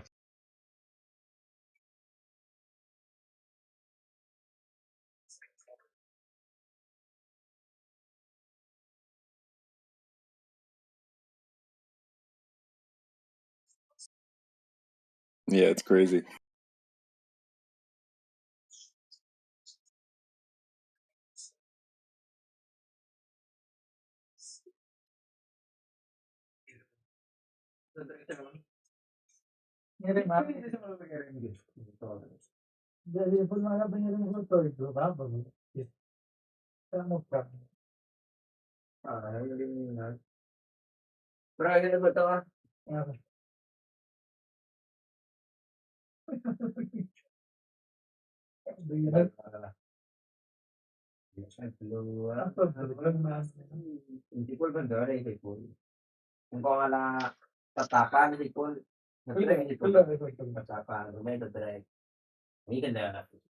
What is all that background chatter?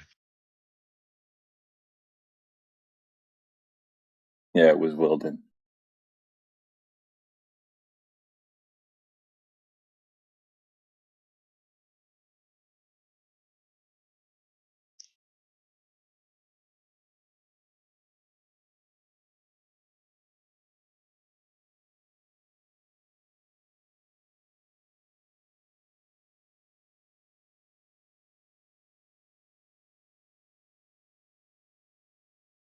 Any Globers in here?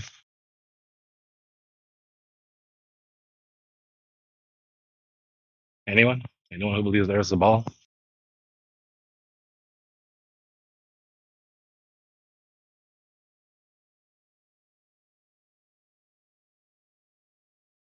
Welcome home to a room full of like-minded people in some form or another. At least we're one form.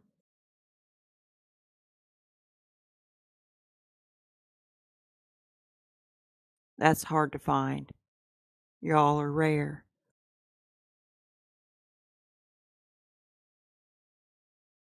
Can't find a round earth among ya. Don't it feel like home? Nice flat home we got here. Thanks, Grandma. You're welcome, Sonny.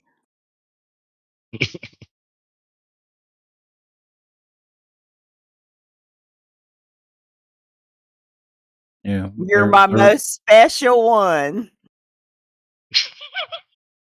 I'm gonna Yeah, gloat about it. Oh, bless your there's heart. yeah, there's no such thing as a glober. There's just anti-flat earthers.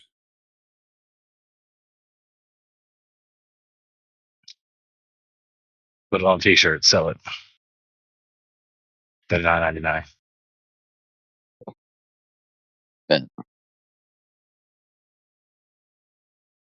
The rest of them out there, the ones that don't get it, they're the flying purple people eaters. They made a song about it too.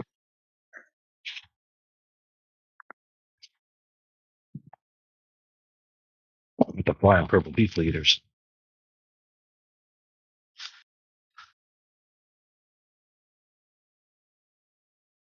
I'm really eating people. They got to be purple too. No, it's the people that are flying that are purple. Yeah.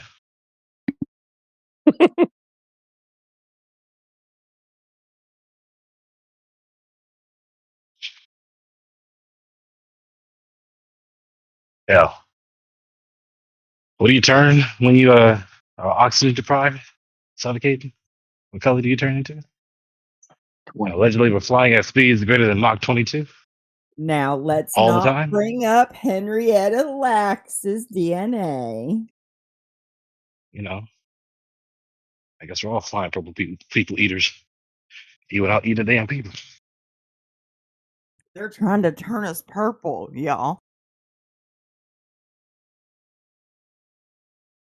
One of the things that killed me and like killed the credibility that the scientists have, adherents of scientism have in my eyes, is when they thought that saying to me that, well, the earth is moving, spinning so consistently, we wouldn't feel it. Where'd that happen? Where's that at? Especially when that not only contradicts the lore that your clerics say, your so-called doctors. That doesn't make any sense, even if none of them said that. Even if they did say that, excuse me. There is no motion that is so consistent that you don't feel it. That's asinine. They don't have a single experience of such an event. It's just a notion that they clutch onto to explain away the obvious absence of the entailments of their notion. That's that purple kush. That's that purple kush. Allegedly, the earth is Purple spinning. cushion carpet ride. Check out the chat room. A whole new world. Allegedly, the earth is spinning. Well, I was just thinking, that gin is purple. I think, Amy. Yeah, allegedly, the earth is spinning at more than 1,000 miles per hour at the equator. And of course, allegedly, the spin of the earth is what causes the pendulum, Foucault's pendulum. I don't know why no one else's pendulum, but allegedly, only Foucault's pendulum is sensitive and reacts to freaking kinetic motion. But all these other pendulums, in any other sense, especially these humongous cranes sent all over the earth, they don't swing for some reason. Made no sense. Hey, I got something. I ain't never thought of this before. It must be this strand that I'm smoking, but the center of the earth has been thought to be Jerusalem. Did you know that? And what would happen if you swung the pendulum one way or another? Isaiah 24 or 42, the one where it says the earth will reel to and fro like a drunkard if you get it going, like at the center, and it gets off balance if it is like more like a It's not a ball, but like if it can tilt a little, that is biblical. And they would have control of it. What was that thing they were talking about in Greenland that they found? Something that controls some sort of something in the north. Did you see about that in the mountains that got uncovered? These could all just be myths. Or these are the tools they're talking about. Oh shit. Was that Charlie Kirk I heard that from? Who was talking about the tools that they found? I just recorded it. I'll try to put it. Should I? I don't know. We're getting into dangerous territory here talking about shit like this. I need to go back to blue instead of purple. I've gone over the level now.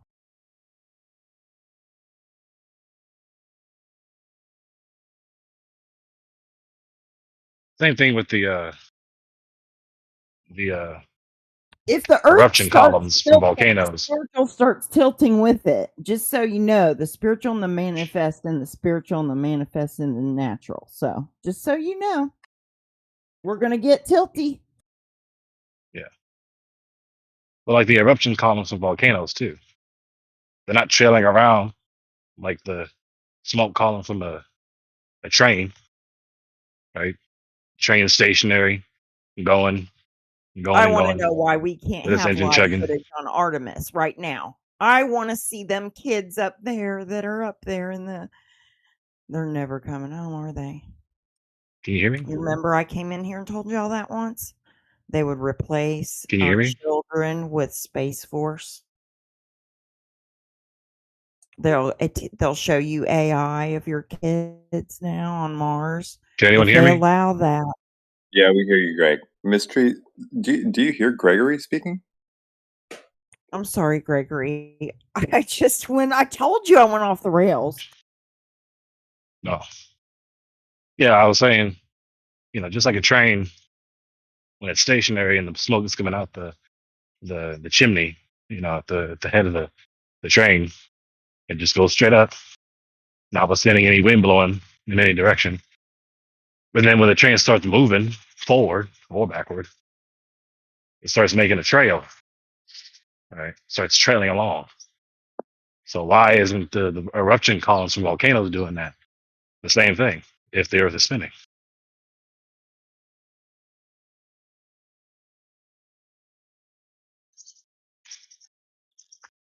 Because we want to make up this fictitious physics where the eruption column is just going to move in lockstep with no discernible sign of that point, the peak of that volcano, actually moving throughout space as the Earth spins out of control to the cosmic void.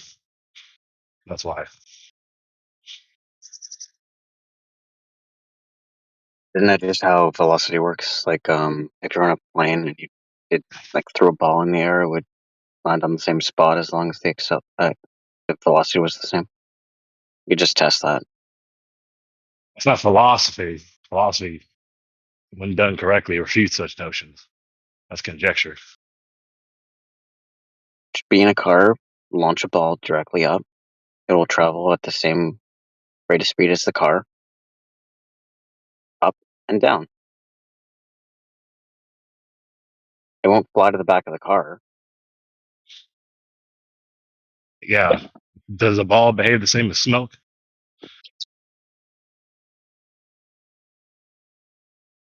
Does No, it doesn't. No. So it has no bearing what I'm talking about.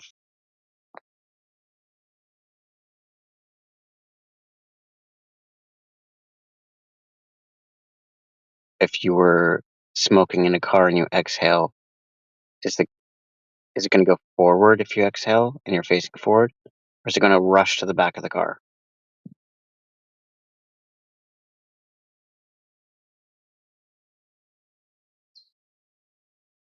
It's the same thing. Same principle. Same as what? Well, all the particles of gas in the car are traveling at the rate of speed of the car. So when you exhale, it's going to go forward, right? Yeah, the car is a contained system, though, and the Earth is an open system.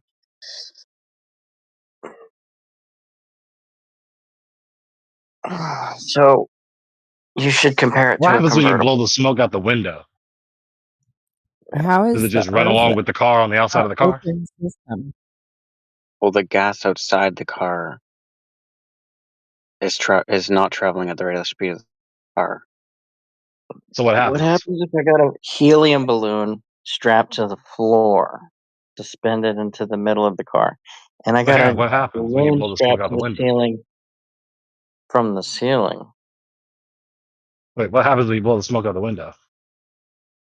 Does the smoke keep just running along at 50 miles per hour and above with the car? No, because the gas outside the car is not traveling at the velocity of the car. Right. That's what I'm talking about with the eruption columns from the volcano. That's the Yeah, but intent. all the gas outside the volcano is traveling at the rate of speed of the Earth as well. Is the Earth a closed system? How do you define closed system? Like, Matter and is the energy do not gas transport. contained by a solid container like the car containing the vapor or the smoke? I mean, it's contained within the escape velocity. If any particle of gas trying to leave the atmosphere has to Escape escape the velocity is not a escape velocity. container. Escape velocity is not a material thing. That's a silly Well, answer. it doesn't have to be a physical container, right? Like the physical container is a force holding it in, but there could be another force holding it in, right? Okay, so some force is holding the gases in. What force? Holding gases around the ball. What force? Gravity. Say the sentence that is gravity. Say in one sentence what gravity is. It's a force. Okay, that doesn't distinguish it. It's obviously ambiguous. You have to It's specify. caused. It's a force that pulls two objects together, depending on their mass. What's exerting the force? Gravity is the force. What do you mean? What's exerting the force? Exerting the force? Like what causes the force? It's the mass. I mean, it's just the mass, but it's nothing more than that. Yeah, You can't so reduce it further than that. all matter is exerting a force at all times. I'm well, you have mass. You have a very small amount. Very, very, very small. I didn't ask you that. Is all matter exerting a force at all times? Of gravity? Yeah, Is like all matter exerting force if at you all have times? physical particles, they're going to interact with gravity. They're going to be affected by others' gravity. Okay, but many things are standing still, not If it's exerting any greater, force. That's obviously it's wrong. greater than you, it's going to be exerting a force on you. And Earth is the closest local big object, so that's the one that's exerting it on us. I don't know how that's But still many things exerting are standing force. still. But many things are standing still and not exerting any force at all. So it's obviously wrong. Just before we get too far away from the original topic, which was how is the air moving with the spinning Earth? Okay, gravity is your claim to why it's being held down. Okay, but not why it's actually spinning with the Earth in lockstep. Actually, it would have to be spinning faster to be in lockstep with the Earth. It would have to, make a greater path per 24 hours, a greater distance per 24 hours to keep up with the Earth, because the radius that it would, the circumference that it would have to follow would be greater. So how is that happening? If you wanted to claim that it's all moving with the Earth, how is it moving with the Earth? Well, it's not that much faster. Gravity's not the answer. Globe. Because the spin's only like it spins slower than the hour hand of a clock, like twice as slow, right? So like it's not No. that much faster. The rim velocity, right? So if you get a little clock, the linear velocity, the rim velocity is a tiny speed. Okay, but the rim velocity, the linear speed of the globe is 1,040 miles per hour at the equator. So it has to go at 1,040 miles per hour, right, for that one little spot to come back to the same spot 24 hours later. So it's not comparable to a smaller scale, because it's a huge difference in the speed. So the point is, regardless of the speed, how is it spinning faster than the Earth? What's keeping it? Because if you spin, let's say, a roundabout or a clock, none of the air that's surrounding the clock or the roundabout is going to stay in lockstep, right? It's obviously it's going to lag behind. If you spin something, the air's going to lag behind. None of the air is going to stay with it. So how is this happening on the globe? I'm not sure if if it does lag behind. If that actually No, it is doesn't. It doesn't. It spins with the Earth. That's literally, you were saying that it's the same as if you were driving in a car and you blew some smoke out, or you threw a ball up in the air, and then you compared that to the Earth. That was your example. No. I was just saying I don't know the answer to that question. If does it have to Well, this was accelerate faster? this was your argument to begin with. Well, like if you go to the outer edge of the atmosphere, is that spinning at the same rate, or is it like has to spin faster? I No, don't know we're the just answer to that talking question. about we're just talking about like the local atmosphere now. What's so difficult to track? I talked about the eruption columns from all, right? And your paradigm, the eruption columns, especially the particles at the tallest peaks of these eruption columns, are 5 figures in height at least, and or higher, would be moving at greater speeds, especially at the equator. What is a magnitude greater speed greater than 1,000 miles per hour? So what's making those particles keep in lockstep with the point that they rose up from?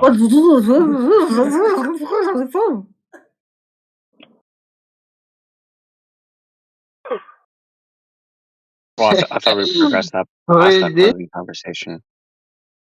Okay, look, I was so just you obviously answering all don't the have an questions answer. answered to me until But I mean, Okay, I look, didn't know look, the look, answer to look. that last question, so I'm not going to dishonestly answer. Good. All right. So there's a bit of evidence, this very stark piece of evidence, very big piece of evidence, where there's entailments about them that are obviously not manifest, and there's no coherent account for them. So your paradigm, your cosmological paradigm, renders this evidence about the eruption columns, for instance, absurd. Just Paradigms because that I render don't know evidence absurd are obviously I don't wrong. know the answer doesn't mean there is no answer. As far as you know, your paradigm renders this evidence absurd. Paradigms that render them absurd are obviously erroneous. They're false. And there is no answer from even your scientist clerics. There's no answer for this. They haven't thought about this. Well, you tell me what they say, because like if I don't know the answer, you're saying that There you is know that no there's no answer. coherent They answer. have not thought about this. They don't have an answer for this. They never thought about it. Pretty sure if I looked it up, there's going to be an answer. I'd be surprised if there was. Go ahead, look at the answer. Why do eruption columns for volcanoes move in lockstep with the spin of the earth? Because that's the entailment that you have to cling to interpret such evidence through that paradigm. Well, let's say What is like causing them to move in lockstep with the earth? so if we take um both hypotheses, like one is it moving perfect lockstep, or is there a gradient of which is lagging behind, and the higher altitude you go, it'll lag behind a little bit more just because like the air particles are slightly laggy. Well, I don't know on that second one by how much, right? Like I would have to see the prediction for how much it would have to lag behind, and maybe it's like negligible. Maybe it's like you wouldn't even notice it. I don't know. So I'm not gonna Well, say not noticing it and not that happening are there's two not different things. well, you're making a strong claim. You're saying that there's no coherent explanation, meaning any attempt is contradictory, which like I don't know how you determined that.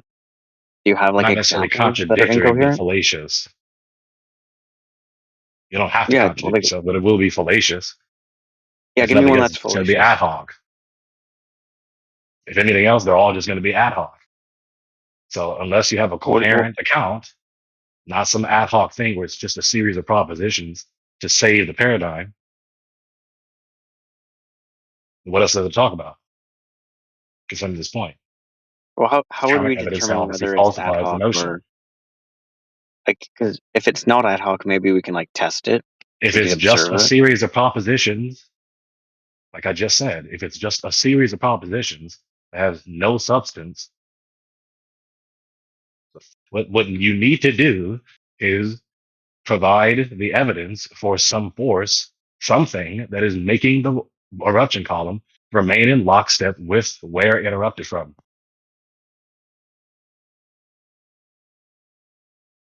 So if it's a series of propositions, which is like an account, that's how do we determine whether that account is ad hoc or not? I just explained if it's just a series of propositions. What else does it If there's mean? no substance, I What do just you mean by explained. You substance? keep Like asking me if a it's just a proposition series of can propositions have with no substance. the proposition could contain substance. Sure, in the event that you actually have a substantial proposition that's empirically verified, sure. If you don't, Okay, then it's erroneous. What is so sure. That difficult to track? well, that so by substance you just mean verified in some way, like empirically. Sure, in some way, Okay, yes. What is so difficult I to got it. track? Why are we so stuck on this? I'll just I just wanted to be clear. I mean, it actually wasn't clear earlier. I'm not lying. Like I genuinely didn't know what you're saying. All right, so there you have it. All right, so you're obviously oblivious to any sort of explanation to fill this gap. You can go ahead and do your research if you want to.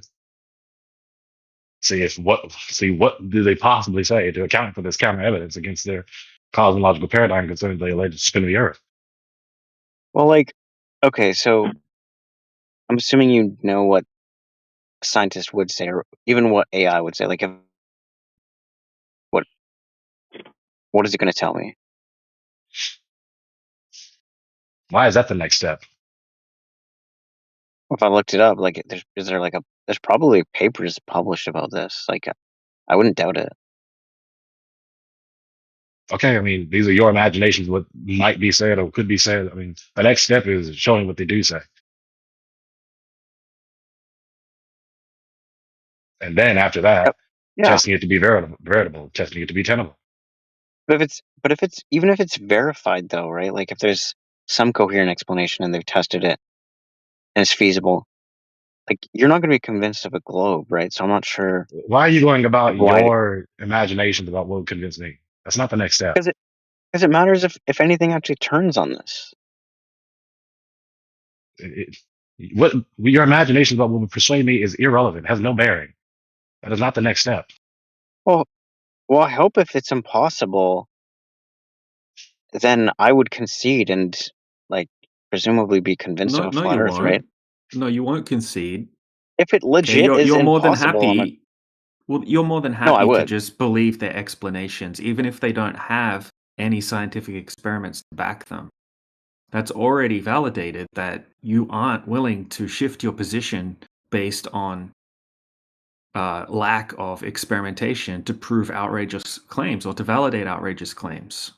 So, No, I I mean, personally would. we already all changed our mind. We all used to believe in the globe, and we were the ones that actually were able to change our mind based on empirical evidence. You're the one that's not able to change their mind. You're the one that is more than happy to just believe in textbook definition pseudoscience and be happy with that. And unable to change your beliefs. It's not us. No, like look, I'll be straight with you. If it were physically impossible with globe physics, then why would I hold the belief? Like I would concede. Okay, you say that now. So to cut to the chase, the point of him replying with that is to expose how easy it is to just spout such rhetoric. Right? You don't welcome the very thing that you just did. You don't welcome unto you the very thing you just tried to do to me. That's the point. So then, why would you hypocritically do that to someone else like you did to me? Well, I don't welcome. What do you mean? I don't welcome what? You don't welcome that presumptuous rhetoric about his imagination about what would or would not convince you, like you just did earlier with me. That's the point. So you don't welcome that rhetoric. So it's obviously just presumptuous conjecture about you. I did the same to you earlier. I didn't welcome your presumptuous rhetoric about your imagination about what would not persuade me. But just to be done with that.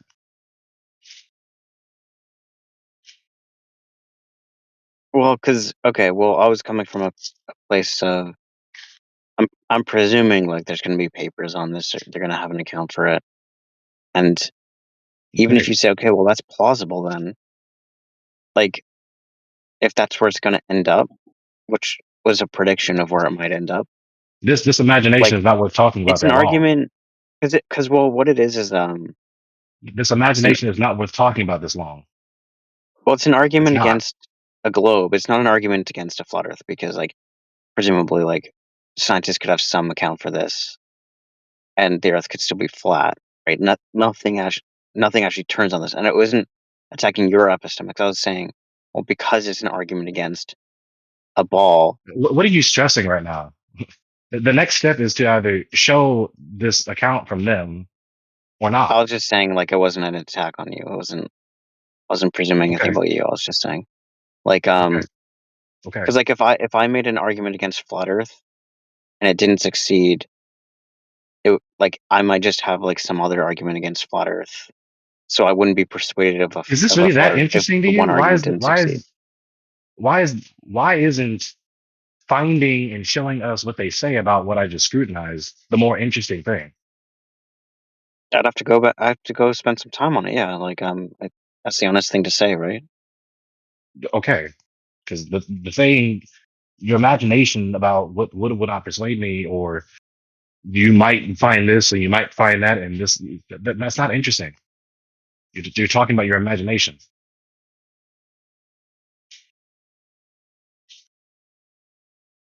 Yeah. Well, what do you want me to say other than I was saying, okay, well, we can move on because I'll go and do some reading, but for now, I mean, I don't think like So the conclusion is, with a simple line of scrutiny on this point of the cosmos you believe, the cosmological doctrine you believe, as far as you know, it ends with absurdity. Absurdity, as in no coherent account. There's counter evidence that you have no coherent account for. That's it. That's the end. That's where it ends. As no, far right that's now, not fair. That's not fair. as far as you know right now, there's nothing unfair about it. You just said I don't know. Yeah, but not knowing doesn't mean that they're like that I've exhausted all accounts and then none of them are coherent. What is all that? I said what I said, not what you're saying. Well, as Like far as I I know, don't know why this there is a could be many pattern. coherent I don't know accounts. why I don't know why this is a pattern with you people. Why do you always like resist what was said and then distort what was just said 10 seconds ago? Well, because you're framing it in a like because as far as I know, there could be many coherent accounts, and there might not be. Right? There might be no coherent accounts. But So what did I actually say? What I said is directly accurate. As far as you know, it renders this counter evidence absurd. That's not unfair in any sense. I don't know. Maybe it's just your phrasing that.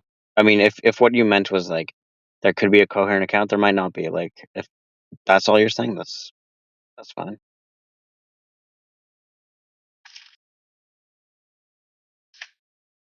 I was wondering. So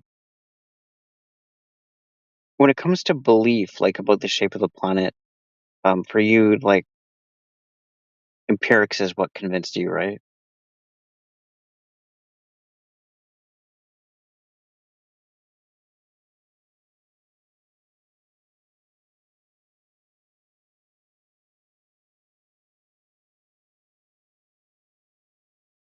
Like you tried to make no assumptions, and then something about what you have seen empirically and tested has convinced you of a flat Earth, right? Is that correct? That's how it is for most of us. We did some tests, yeah.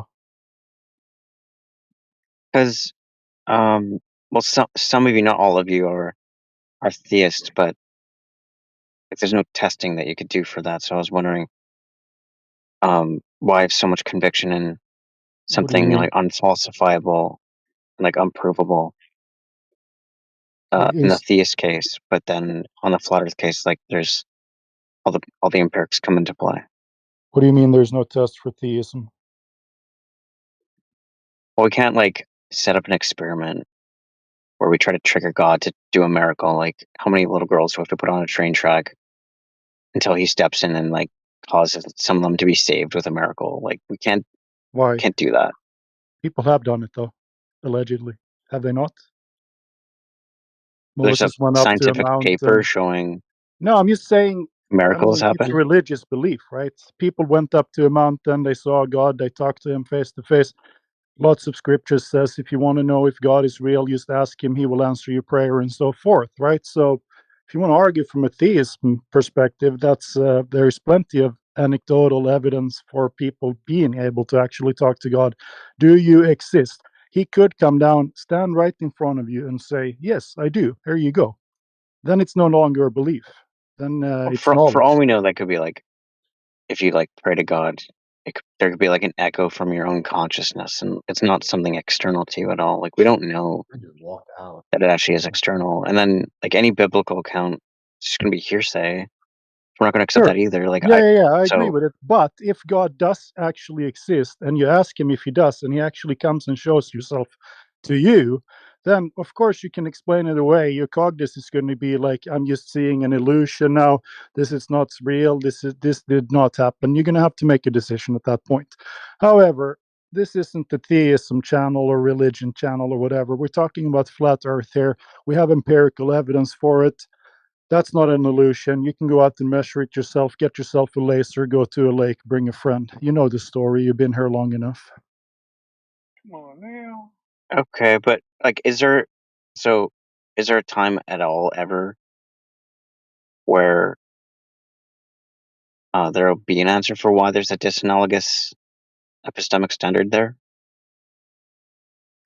Dude, for the theistical flat earthers? maybe this is me not having English as my first language, but it sounded like word salad to me. So can you kind of simplify it for me as Like, simple yeah, as like the standard by which you believe the earth is flat No, requires stop it. Stop it immediately. Don't tell stop me. what? No, listen to me. Don't tell me how tall you are. Just tell me if you know it. Yeah, like but how you Do come you to know know it is how what I'm tall saying. you are? Do you? Yes or no? Yeah, Good. How did you figure that out? I measured it. So is it the belief that this is your length or is it the knowledge?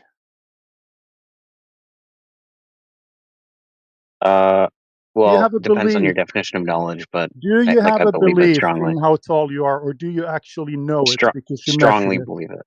Strongly believe it. You don't know it?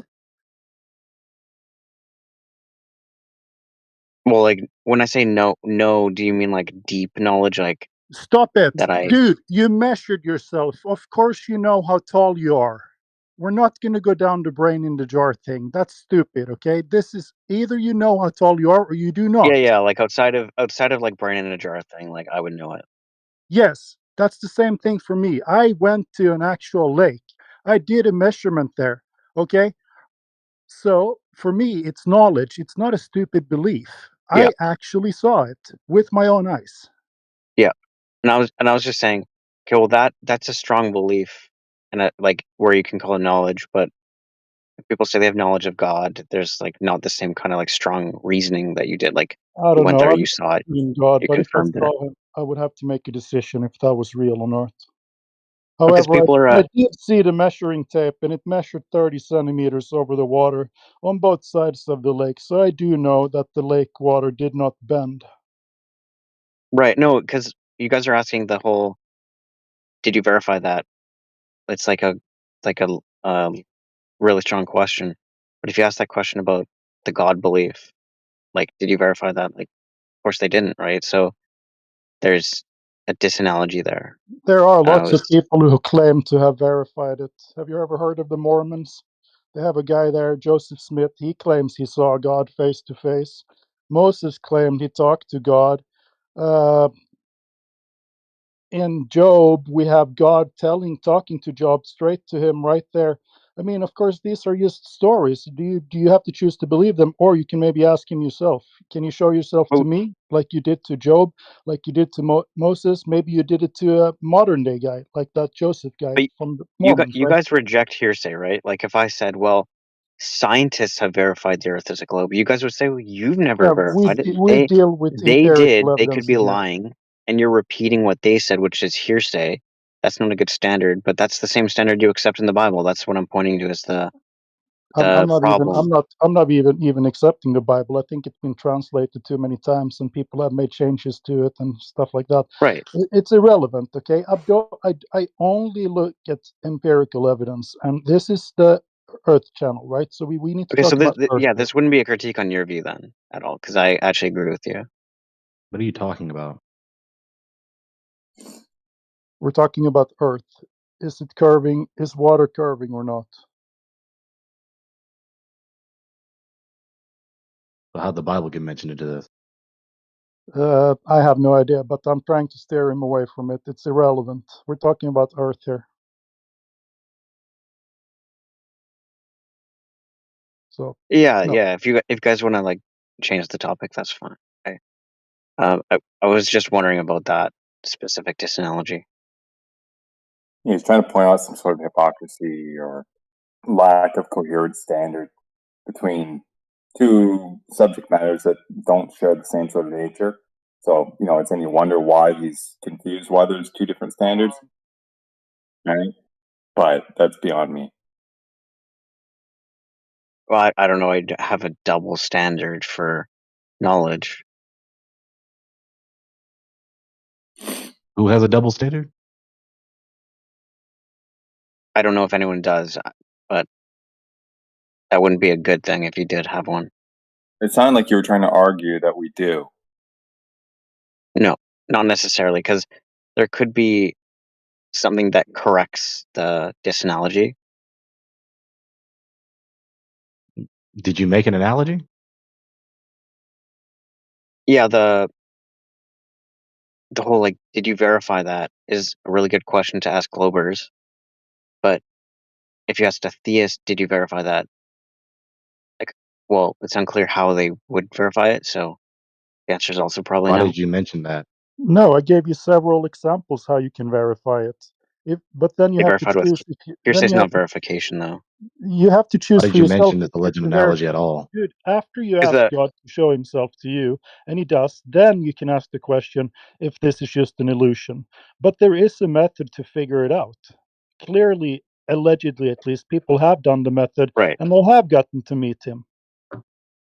Elijah But went appealing up to the to Bible is like Job, and that's like a Glober appealing to a So why did you scientist, mention right? this analogy at all? Why did you go out of your way to make this analogy? Yeah, nobody here is appealing to the Bible or theism at all. That's two separate things. As a matter of fact, we're trying to get you not to talk about it in here because it's irrelevant. He's trying I'll to poison the okay. well. I can go back on mute. It's fine. Thank you. I mean, it's not that difficult. So like, I want to hear your answer. Why did you go out of your way to make this analogy? Oh, I was wondering. Well, I was curious. About Flat earthers who are theists. okay, It wasn't a nefarious curiosity. It was genuine curiosity.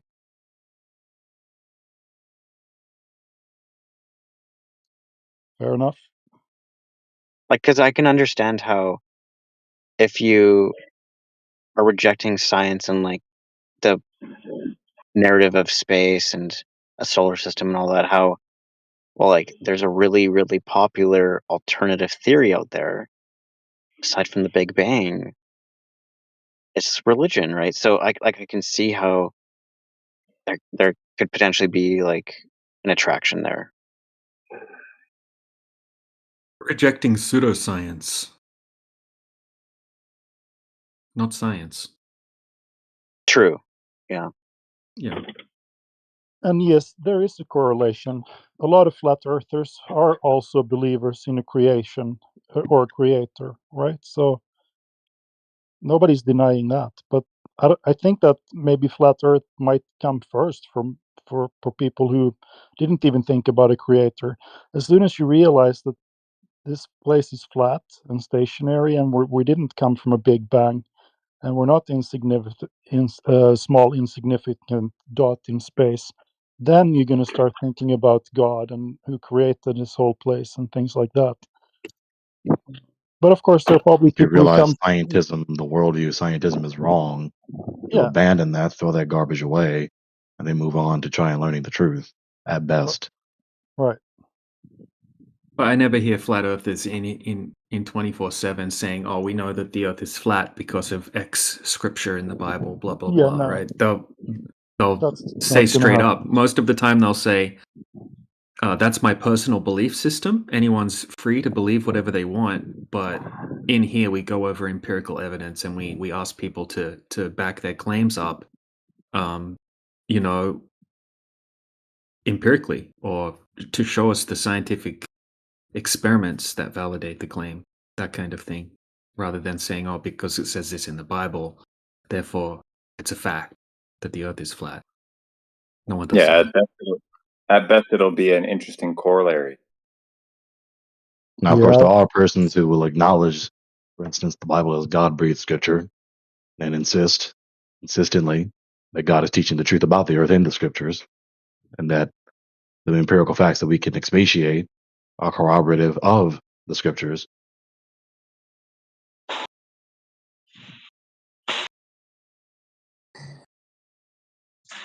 I've listened to this channel for years now, and I've never heard someone say, "I know that the Earth is flat because the Bible says so."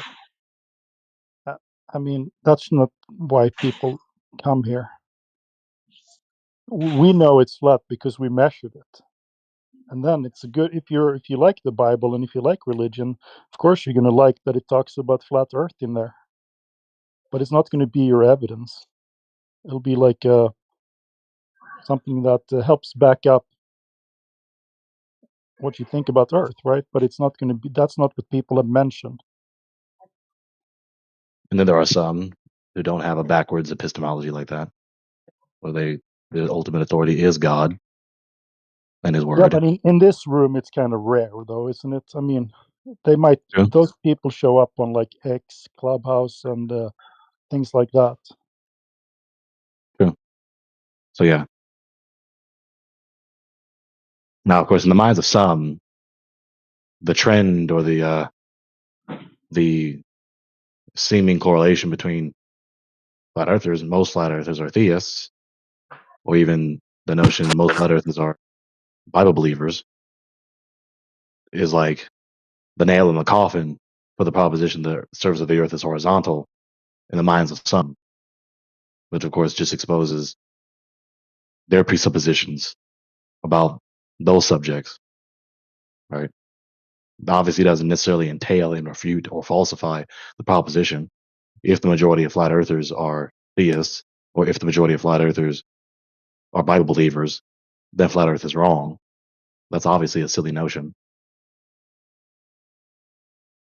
But some Yeah. people think like that.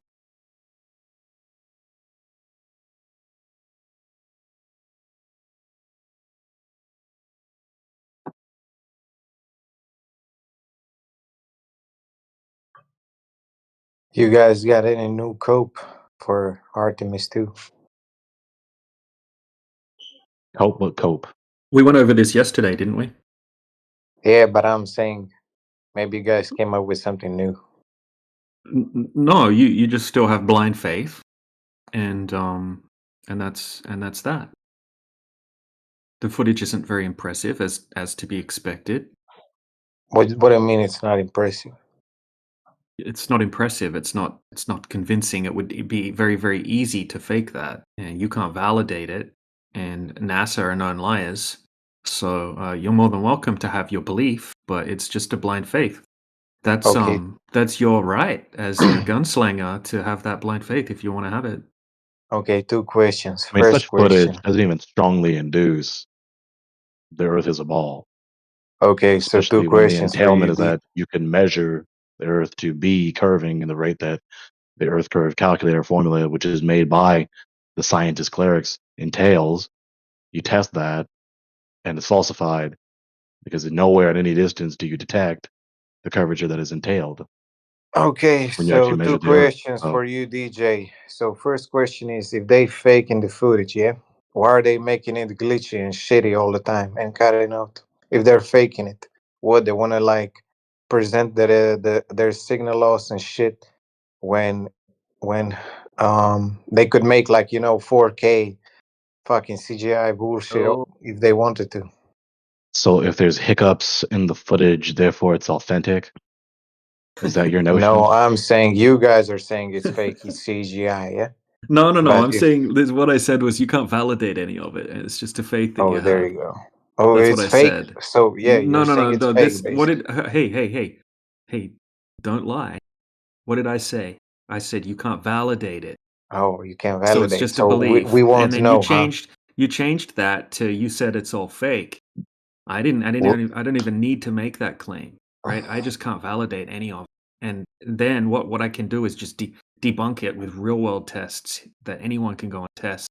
But you can't go test any of that, oh, fortunately. So well, you're hold just on. left with your blind faith, and then we have all the empirical evidence, and that's the way Let it me is. let me ask you a And I know question. it's This rough. is analogous question to this. Do you believe electrons exist?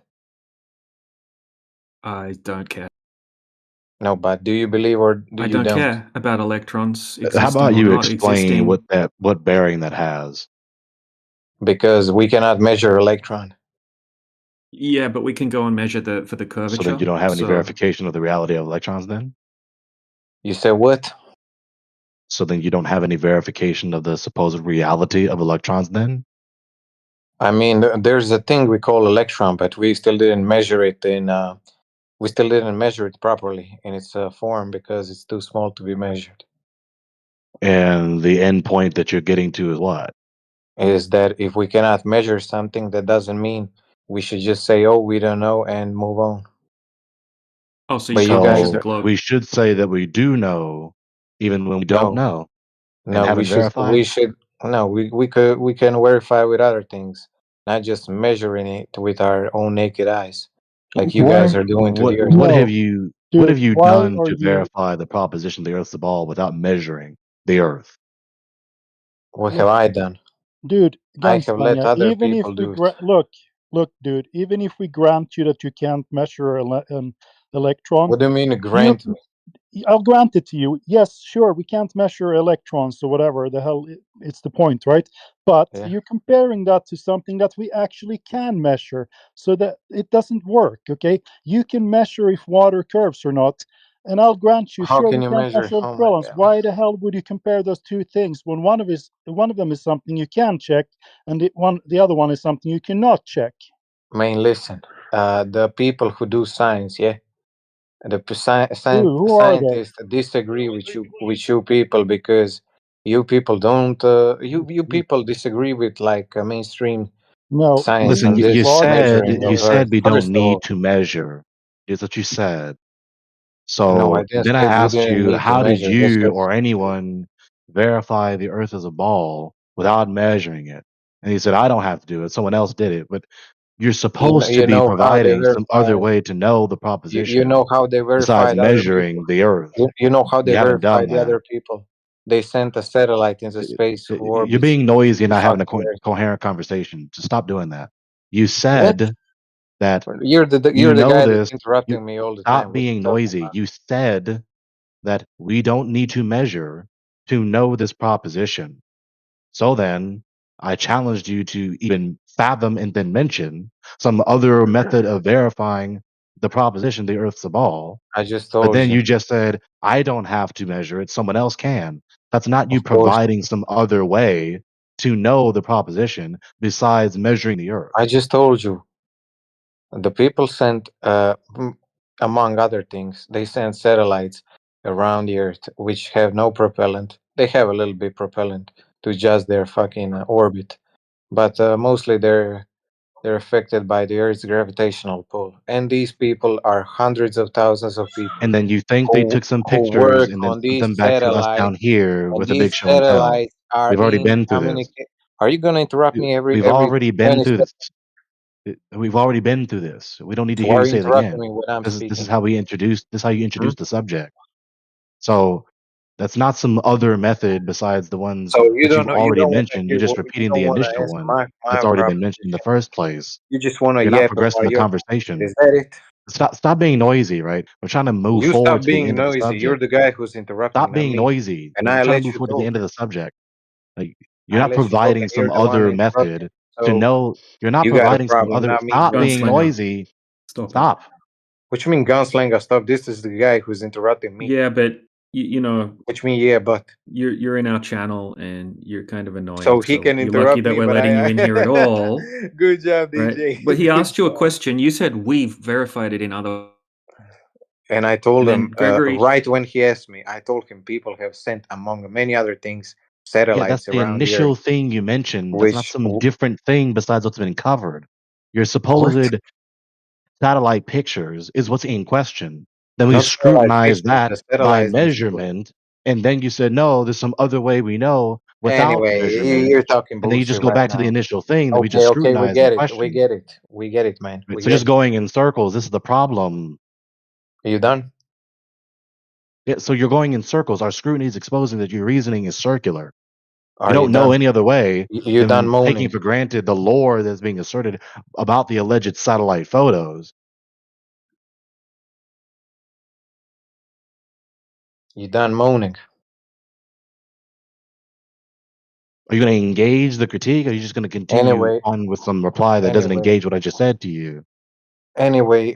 You were. I don't know Yeah, you're what just you going to were. continue on with some You reply were. that doesn't engage what I just said to you. You got some issues that are not me. Yeah, you got some other issues in your life. You're coming into the channel and you're acting as though you're challenging us and you're providing some sort of formidable counter evidence to us that we can't account for. And then we scrutinize that.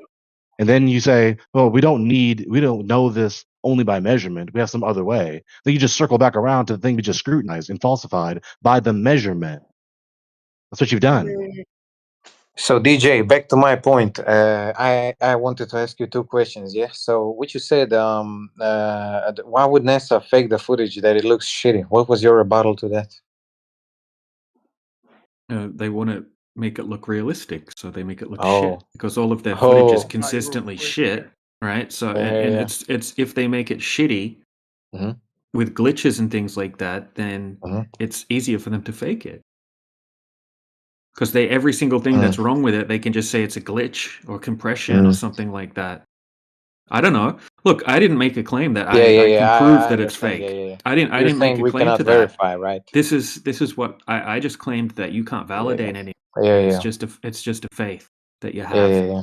And I don't need to do that, right? That would be kind of like reversing the burden of proof onto myself, which I Yeah. don't have to do. I have empirical evidence that debunks all of that footage, which is just testing the Earth and showing that there's no curvature over the surface.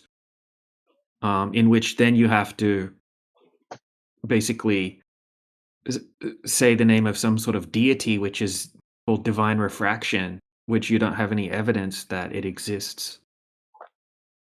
And why do you say NASA are liars? Because they show the Earth to be round, or what?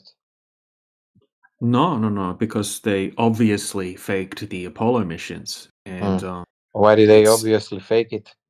well, the footage is obviously fake. If you don't think it looks fake, then that's So the fine. footage is fake. That's kind of like I consider that kind of like But you not, know now a you test to now see how you gullible people are. And if you want to be gullible enough to believe that footage that's obviously ridiculously laughably fake looking, then that's fine. You're more than welcome to believe that. But I think yeah. it's you would have to be intellectually insane to believe that footage. But yeah, hey, that's my opinion. I have the Yeah. empirical evidence showing that it's not a globe, and you can't present me with anything that validates a globe that we can go and check. So you're saying that You cannot. Man, I lost my train of thought. So you say you cannot validate this Artemis 2 Orion footage, yeah? But you're saying Apollo moon landings are definitely false. Why do you say those are definitely false and these ones Well, they you got cannot? caught fading. Yeah, they got busted actually faking some of the scenes. I looked into that, and let me tell you, if we were probably talking about the same thing, and you didn't look into it enough, yeah, and Which they thing? didn't, they Which didn't. thing? You're Which thing? probably talking about this the Phil Collins training in like some I don't know hangar, doing some work on the fucking lunar lander, No, and they wanted to no, pass that off as a moon landing footage, yeah. no. That's not what I was talking about. It's So the one what where were you they talking were about? faking the Earth outside the window of the. Oh, the one where they were like It was leaked halfway to the footage. moon, yeah. Yeah, it's halfway to the moon. They were saying, and this is the half the Earth or whatever. But it turned out that there was some leaked footage that Bart Sibrel got a hold of. But my argument was that the footage that they released, it looks like little miniature models in a studio, and I don't think that anyone in their right mind could think that footage looks realistic. So yeah, I discount NASA personally because we have empirical evidence that the Earth is not a globe. So I don't really need to get into any of proving NASA to be false because we could just, right? It's kind of like if you tell me that you're 6 foot tall, but I measured you and you're 5 foot tall, but you're still trying to tell me that you're 6 foot tall, even though I can just come and measure you anytime and just show you the measurement. So it doesn't really matter about anything else if we have the empirical measurements. And then your rebuttals to that is usually that like the footage is fake or something like that, even though you could go and do it yourself. Yeah, in my opinion, that guy Bart Sibrel is a class 1 con man, class 1 trickster, snake oil salesman. You just take two looks at his website, and you can see the guy. The guy is low life. Okay. Low life motherfucker, in my opinion. Mm-hmm. He twists Yeah, we can say the facts. same about you, pal. Dude, it's irrelevant if he's a low life. It's What am totally I spelling? irrelevant. We Anyway. don't talk about people in here. We talk about their arguments. He makes good argument. You can I'll attack rebut those. But any of it his doesn't matter arguments who right Bart now. Sibrel is.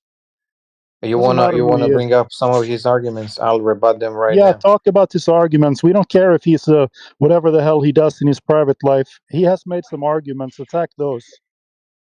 I'm waiting if somebody wants to bring any of his arguments up. You brought it up. You're the one who mentioned him in the first place. How about you say your reputation? I believe DJ mentioned him We're first, not but going to talk all about right. Bart Sibrel's character or his personal life or who he is or if he I'm not swears a talking lot about. or I'm not what he talking has for about breakfast. We're his not going to do that. character. I'm talking about him in who is outside in the windy ass place. Yeah, well, we're not going to listen to the windy ass place alone. Anyway, I'm not attacking his character. I'm saying that guy. What he says about moon landings is all bullshit. You obviously just contradicted yourself. Right? Even his please get to the reputation. attempts to get the Apollo astronauts to swear on the Bible, all of them like punched or kicked him for it. But he got one astronaut to swear on the Bible and swear on God that he was on the moon. I don't know if you guys seen that, but he got one. Is that the one astronaut. where he left the camera at the house and the son of the astronaut said, "Do you want me to get him whacked? Want me to call the CIA and get him whacked?" I don't know. I didn't see it. Probably Waxed. not. I think he said the word wax. This one was where he did an interview with a guy. I forgot who it was. In his house, right? Yeah, in his house, and at the end after he left the house, he'd Yeah. left a camera there or a microphone or something, and the son said to the astronaut, "Do you want me to call the CIA and get him waxed?" Yes. Yes, sir. But look, you avoided the main point. I don't know. Look, What's the This is main with point? the moon landing stuff. They have explanations for all of the arguments against it, and then you just blindly, like, whatever their explanation is, you say, oh, because they have an explanation to explain it, therefore that is debunked. Okay, whatever. I don't care about that. I prefer to talk about the thing that you least prefer to talk about, which is the testing of the surface of the Earth, which is something that anyone can go and repeat themselves. Oh my god. Yeah, and you don't want to ever talk about it. You want to talk We've about been things. talking You want to about talk that. about space stuff that none of You're us not can go whining and hard enough. check. Whine harder. We've been talking about measuring the curvature for last 6 months right here Yeah, but in you this you channel. always fail miserably when, like, you're Fail like, oh, miserably. DJ, I got this test that's been done, Slice Barcane, and then you'll Yes, post Slice it, and Spark ain't then whooping on and you then guys. we'll debunk it, and then you'll never bring it up again, and then you But just want what? to talk Nah, about space I stuff don't bring it up again because you guys, because disagree with it. You No, you lied. You guys said disagree. that What he you mean lie? measured the refractive index between point A and point B, and I said, Yeah. okay, prove it, get me the video. And then I looked at the video and he didn't actually do that at all. And then you kind of just conceded. He had a. What you mean? He. I didn't say he had a refraction index. I said he measured weather, the temperature. Yeah, but Oh, that's so not you what didn't appeal to the only ad hoc rescue that you have at your disposal. yeah, just knowing the I weather, just. just knowing how many degrees is the air on Yeah. that day according to the weather report. That's not measuring the refractive index. It's not how it's done. That doesn't help you at all. Anyway, how many times I can pull up some shit you guys have said that was a blatant lie? Okay, My go typical ahead. fallacy. I'm going to You attack you you want me people to now. you want me to go ahead? No, I want you I'm gonna to spitefully throw address critiques to you people now because you're critiquing me, right? yeah, so just address this observation in the side chat. Oh, we got a new observation. It's not a new one. Right, camera height is 3.5 feet, 1 meter, 1.07 meters to be precise. Man, this is a GIF. Yeah, so do you want the full video? You can go spend an hour and a half watching the full We video watched if you this want, or video you could and just look at the GIF for now. this is the Rampion wind farm one, right? Mm-hmm. Yeah, we discussed this. Okay, what's the discussion? What was the rebuttal? Because he has multiple days where he goes back and repeats it. Is this Jesse D? Nope. Who made this? Who What made does it this matter who one? made it? Yeah, I know because there were a few Rampion wind farms observations and there were different rebuttals for each one. Okay, what's the rebuttal for the one that I just posted? Yeah, that's why I want to know who made it so I can give it to you. That's not a rebuttal. Yeah, so you're going to attack the person instead of the observation. What does it Not the matter? person, Who was it? this particular observation, but I need to know from who it was because there was a few different ones and I don't know which one is which. Okay, so let's say it was Who made this? Just tell me. Give me the video. John. John made it. John made it, yeah. Yep. John D, right? This is a very stupid line of replies you've just said. Right? You see what is there. So what's your rebuttal to the evidence that is obviously refuting your notion? Gregory, at this point, I think that the claim of a rebuttal is evidence of a rebuttal. At least as far as we go. Exactly. Yo, their butt hurts again. No, I'm not. Like your line of replies is obviously stupid. He's showing you evidence that is counter in refuting your notion that the Earth's a ball. And then you're harping on who captured the footage that is right before my eyes on my screen. Right? That's obviously stupid. Say a rebuttal, an argument, not a non-argument, that is going to somehow refute the argument that's being said with this counter evidence here to prove that this doesn't indeed refute your notion that the Earth's a ball. That's your task.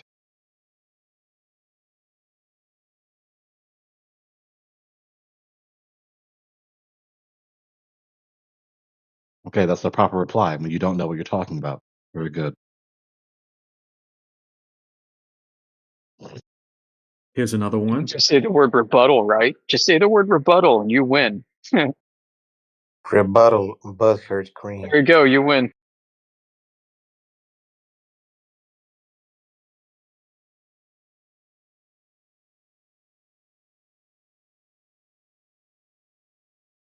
Plain and simple, we see farther than what's possible on your ball. So we don't limit a ball. You're diluted. Then you fly to refraction, which entails refraction, a type of refraction that's entirely fictitious, which is why we mock it by the term superlooming, because you think the sun and the atmosphere are just so dedicated to make the earth seem flat, even though it's really a ball. The Yep, stupid conspiracy of that's the how sun and much the atmosphere to refraction make the you earth have seem to flat. set the refraction setting to flat Earth, and then You And say what, entirely DJ? stupid. you have to set the refraction setting to flat Earth What do you mean set for refraction this to work setting on to a flat globe. Earth? Okay, so Walter Bislin has advanced Earth curvature calculator, and it has a Okay. refraction slider. When Yeah. people try to guess the refraction to make it fit a globe, but you have to set the refraction slider Mm-hmm. up to the setting that says there's so much refraction the Earth would appear flat, according to Walter Bislin. Really? Really. 0.996. The globe would have to have a radius over 25 times greater for this to work on a globe. And if you want to claim it's refraction, then you would have to validate that this type of refraction that you're referring to would be possible in reality, in which there is no evidence at all.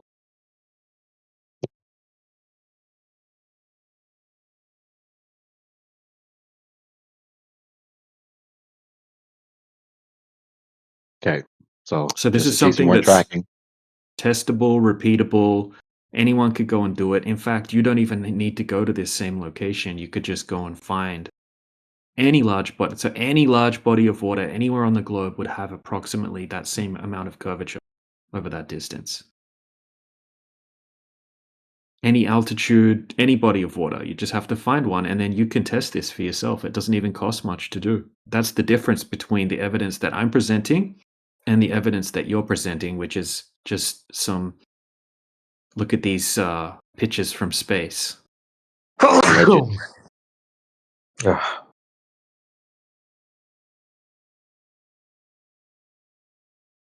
Okay, so besides the ad hoc appeal to refraction, which is mock worthy of being superlooming, it's megalooming refraction, where the Earth and the atmosphere and the sun conspire to make the Earth seem flat, even though it's really a ball. What do you say? What is your rebuttal? This was Dr. John's video, right? The gift you sent. Yeah, Dr. John D. Dr. John D. Mm-hmm.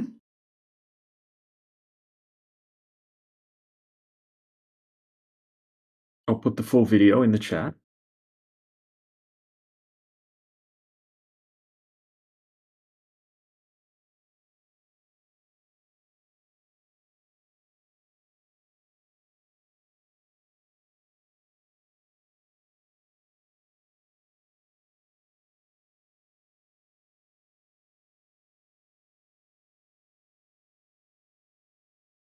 Black Swan. You guys sent this already.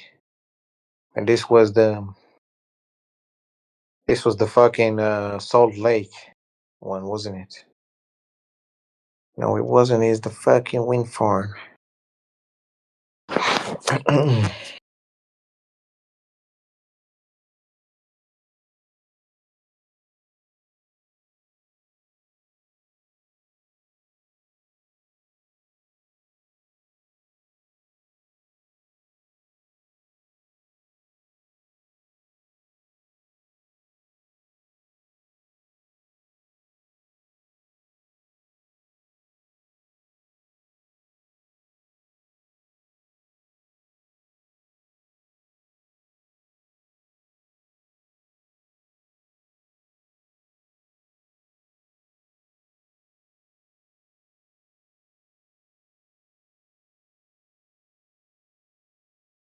Fucking scientism. Stupid ass garbage.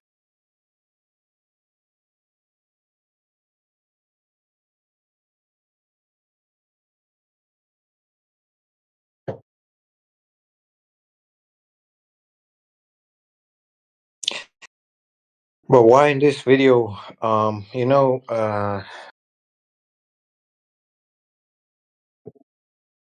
smaller, and higher. Is this the screenshot from that video that Indio sent? No. No, it's not. Well, you know what I don't get about this video. The GIF you sent is that even from the wait, yeah. So even from the naked eye standpoint, yeah, you can. It's not like clearly visible, but you can when you zoom in, it becomes like intuitive that you can. There's a clearly those yellow lines are clearly visible from the naked eye. You cannot make them out, but Huh? they are above the waterline. Yeah, even Yeah, from yeah. the So naked eye. look. Hold on a second. All right. So here's a close up. Okay. Yeah. Right. So now we're gonna have a look at a close up. Right. So this is what they look like close up here, like a close up Yeah. photograph. Yeah. Compare that to what we're seeing in the observation. Okay. We can see the low tide mark, which is the black paint at the bottom. We In don't what see any observation? obstruction, and we can see the water going far beyond them. And where's the observation? The second picture you're saying is like an observation or what? The second picture is showing you what they look like close up, so Yeah, you can yeah. An compare that. observation is from the video. Yeah, the first picture I posted. The GIF. No, well, the GIF, yeah, or this picture, the picture that's just above Indio's picture there. That's from the video. Yeah, but I'm saying, do you understand what I'm saying? Even from the naked eye, at the beginning of You can't see the windmills with the naked eye from the shoreline. yeah, but because they're too if you far away. if you zoom in a little bit, yeah, I'm not saying you need to zoom like really close up, but if you zoom just a little bit, there's no point in the zooming process where the yellow lines are below the waterline. You understand what I'm saying? I would be impressed if there was a in a zooming process that the yellow lines would come above the water, but they don't. They're always above the waterline. Even if you zoom in just a little bit and then you zoom completely, and they're still at the same level. You understand? So they're not being like they're not being brought back by the zoom. They're just being Yeah, you don't bring magnified. things back by zooming in. Of course you do. No, you don't bring things back that were hidden below the curvature by zooming in on things. That's not an argument. The argument is that they're not hidden at all by anything. And when he zooms in, you're able to make them larger in the field of view, in the frame, and then you can see them. They were never hidden. You're not bringing them back. They weren't over the curvature, and then you zoom in and you can see them again. That's not an argument. We agree, but you know where we disagree? That Where? we disagree on the point that even with the greatest zoom known to man, there are objects disappearing bottom up at the horizon. Even if you look at the ocean, you follow a goddamn boat. What does that have to do with this observation? No, I'm just saying that's where we disagree on. You didn't have a rebuttal for this observation at all. I'm saying it doesn't prove You're anything. just contriving because sloppy replies to resist what's I'm being just saying they don't prove anything because the windmills are always above the You're waterline. just replying with sloppy replies that are Understand? not even coherent. Yeah, so if the Earth's a globe, those windmills, right, would be physically hidden behind the curvature of the Earth. And the bottom, what's the rebuttal to that? We've been over this millions of Okay, times. what's the rebuttal? What's the rebuttal? What's the rebuttal? They are below probably half of them or whatever is below them, or probably 3/4, but it's refraction at the end Okay, of the what day. evidence do you have that this level of refraction is possible? You know what's the evidence? How many times do we need to go over this, man? Yeah, one time. You're super limited. One time. So look, this is what you need to do. Okay, so this requires a refractive index. A refraction coefficient of 0.96. So much refraction that the Earth would just appear flat. Okay, so standard refraction is 16%. Okay, this is 2,400%. You don't have Okay. any evidence. You don't have any evidence that that's possible. you Zero don't have- evidence that that's possible. You're just saying refraction, but that type of refraction isn't proven to be possible in reality. And unless you can provide some evidence that that's possible, then you don't have an argument. Just saying the word refraction isn't a rebuttal. First of all, that's your assumption that it's a 2,000% refraction. No, it's not my assumption. That's Yes, the actual mathematics. So no, it's that's not actual mathematics. okay. What So how is formula that did you my use for drop over subjective distance? opinion? How is that not the mathematics? What's incorrect about that Because God mathematics? knows what formula for drop over distance you used. First of all, Okay, so how much Second drop? of You tell all, me the form. Okay, so you I'm tell not me. telling you the No, formula. you I'm tell. saying you're just making up Okay, well, bang. this is the thing. Now you're just being intellectually dishonest. So we got No, you're being 11.2 miles. intellectually Yeah, you're dishonest. throwing a tantrum now. 11.2 miles is the distance. Okay, how much drop? No, it's how not. Much drop? How do you know 11.2 miles is the distance? That's the second point. Why do you Okay, believe so that those according. guys' measurements? Okay, because this is a windmill farm called Rampion Windmill Farm. And we Okay, we know the what it is. distance. We know the exact distance from the shoreline How do you to the know the windmills. exact? How do you know Well, you where on can the shoreline? okay, so it you was? can look up the website and you Mhm. can look up the building process. You can look up the Mhm. coordinates. You can go on any The map coordinates and you of can do what? a distance. You can go look on any map and you can do a Okay. distance marker. Okay, Uh-huh. you can look up the Uh-huh. distances. So is that your rebuttal? You don't think that the distance is correct? So would when it be a other people, problem? Would it be a okay, problem for the listen. globe if the distance was correct? So listen, let's stop Answer on the this. question, asshole. I will answer the You're question. pissing me Just off. I'm not going to keep I'm tolerating your pissing you bullshit. off. I'm not going to keep tolerating your bullshit. I'm going to permaban your ass because you're You're just a gonna lying piece of permaban shit me. at this point. Oh my God, we're getting mad about numbers right now. But when Slice Parkane No, does that to you look, guys, dude. Hold and on he a checks, second. Hold on a second. you No, hold on a don't second. try You've to been jump. speaking The for Slice 2 Parkane had minutes. nothing to do with this. You've been The speaking for 2 distance, minutes. Let me according to talk, Google man. Stop Maps, throwing a tantrum for you. Man, the listen. distance according to Google Maps is 11.2 miles to that Mhm. windmill. Okay, it should be hidden by 52 feet of curvature, about 16 meters. The I don't believe geometric no horizon flat should Earth be at numbers. 2.29 miles. The geometric horizon should be at 2.29 miles. Okay, you can do the math based off that and work out what percentage of refraction you would need for this to work on a globe. Basically, by increasing the radius value until this has no hidden height. Listen, DJ, Okay, aren't so these mathematical listen, principles DJ. you're So explaining to him? Isn't these even mathematical implications made by even globers? even Isn't that the in case?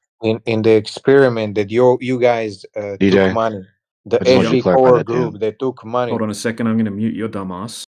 What's that, Gregory? Yeah, DJ, clarify to him that the mathematical implications that you're explaining to him is what globers explain.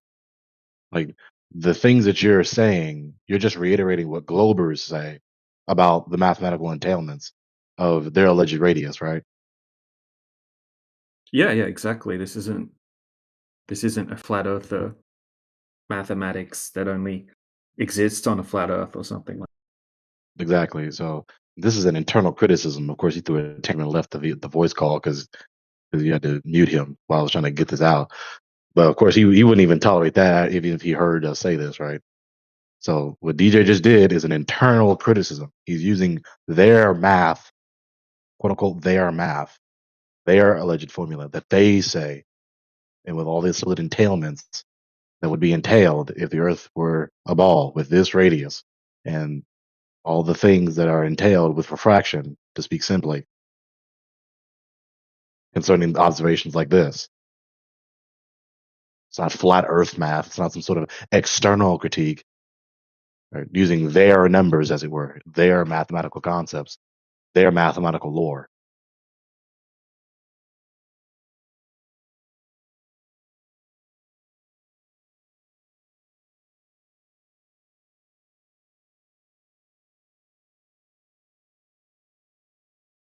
What was the substance of his reply? Throwing a tantrum. Right? Yeah, no substance whatsoever, basically. That's the most charitable way to reiterate his supposed rebuttal. It's just this radical skepticism and deliberate and invincible incredulity and ignorance. all this scrutiny upon you that he would not even dare to do upon his own scientist clerics.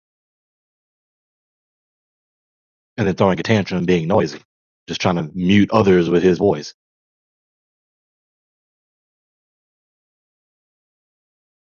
Yet again,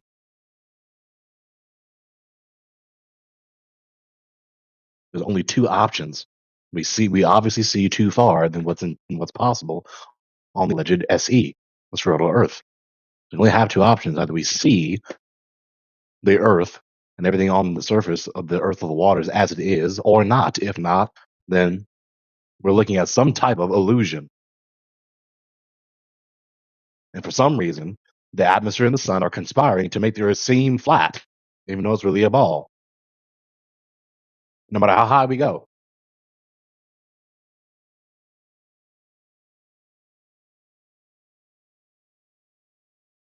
Stupid ass entailment of their refraction appeal. A fictitious refraction that is not at all real.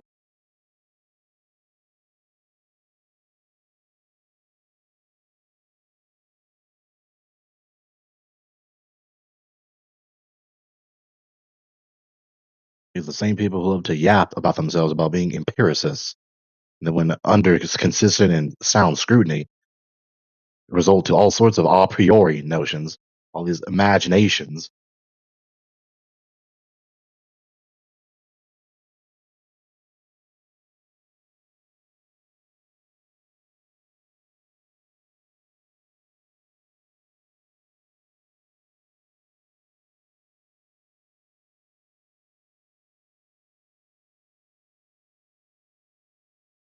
But again, that's what you get with scientism. That's what you get with a bunch of relatively hairless monkeys flailing around on a big ass rock, big wet rock flailing through a black void. Where's virtue and piety and self discipline in that worldview? Nowhere. Where's honesty and consistency and virtue? Nowhere.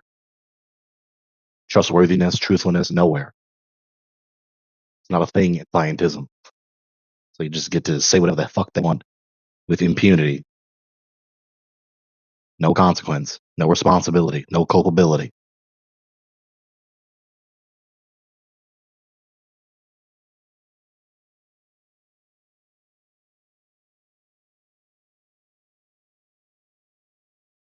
All right. I will start an event. If anyone has a suggestion for an event title, it would be appreciated. What you trying to do in this event? Maybe I can say a title. Oh, yeah, the event in this channel, starting now. Just need an event title that's going to draw people in. Jesse? About measurements. Oh, I don't know. I'm no good at these things. Measurements. Or maybe the philosophy of flat Earth. Since we have Gregory here, he's very good at that. Hello, Gregory. Hi.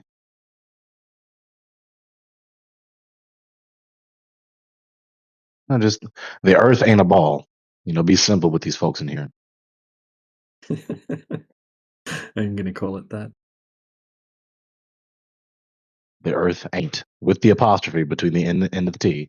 Yeah, the I Earth did ain't that. a ball. Yeah, the Earth ain't a ball, boys and girls. All right.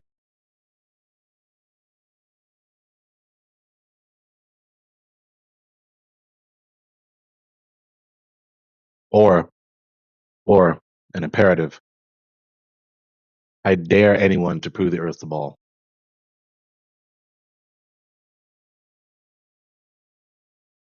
Those are my options that I suggest.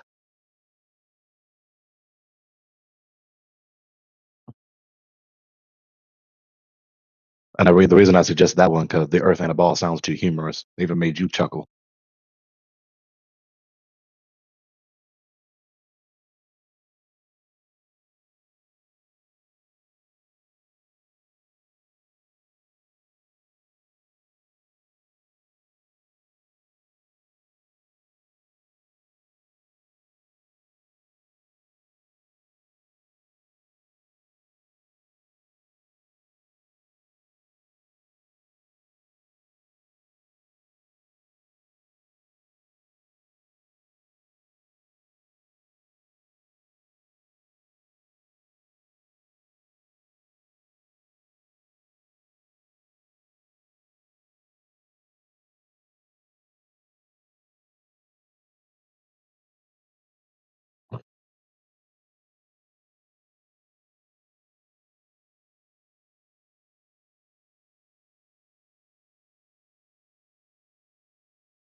Y'all be peace. We'll talk to y'all later. Peace. Catch you later, Gregory.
I just looked it up. Those arms of the windmills are actually spinning at 200 miles per hour.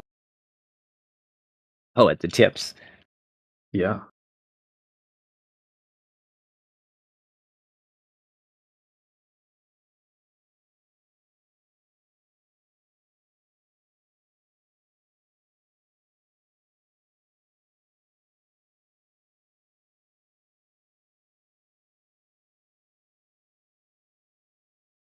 Yep. Only 20 RPM, but math is math. Geometry is geometry. And they're long. That's why birds have a hard time missing them. Right. But they're going to create turbulence.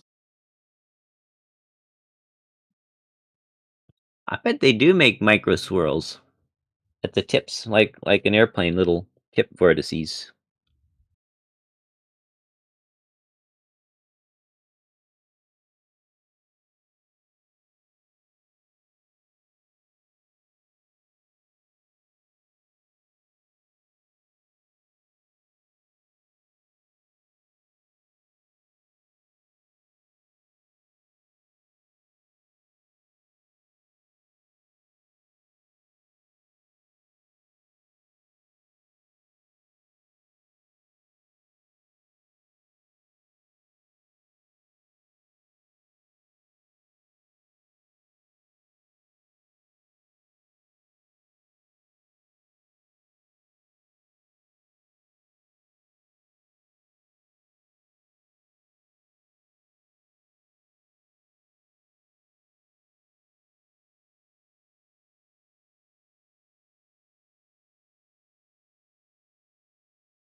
Well, let's see. So we have an event, and it's, what was it?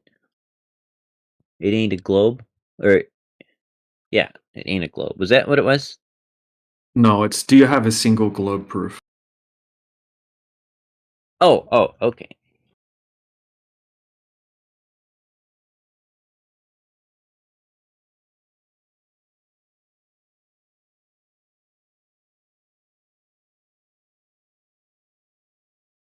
So proof is a pretty strong word. It implies that no person, regardless of their understanding of physics or their personal experiences, no person would be able to deny it.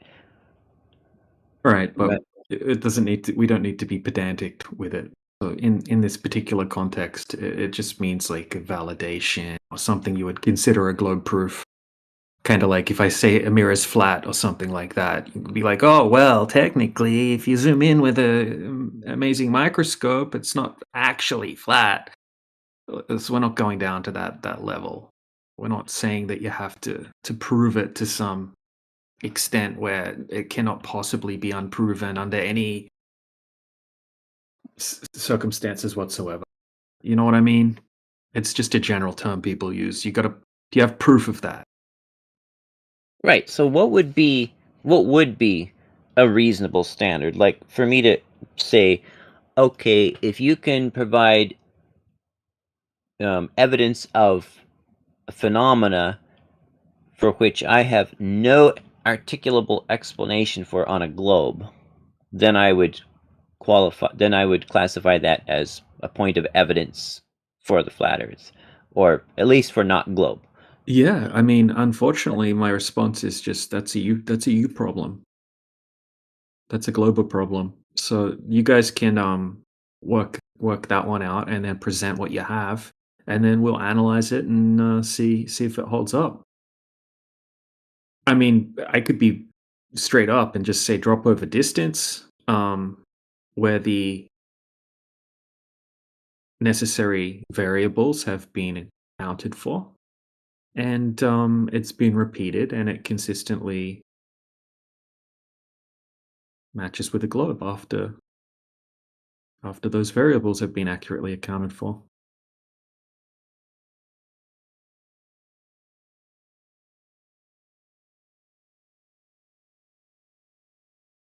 That's why I'm sitting down.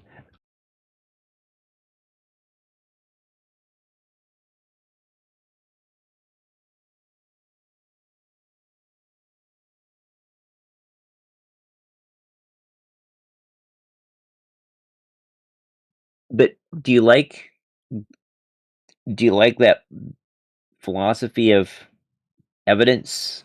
If an observable reality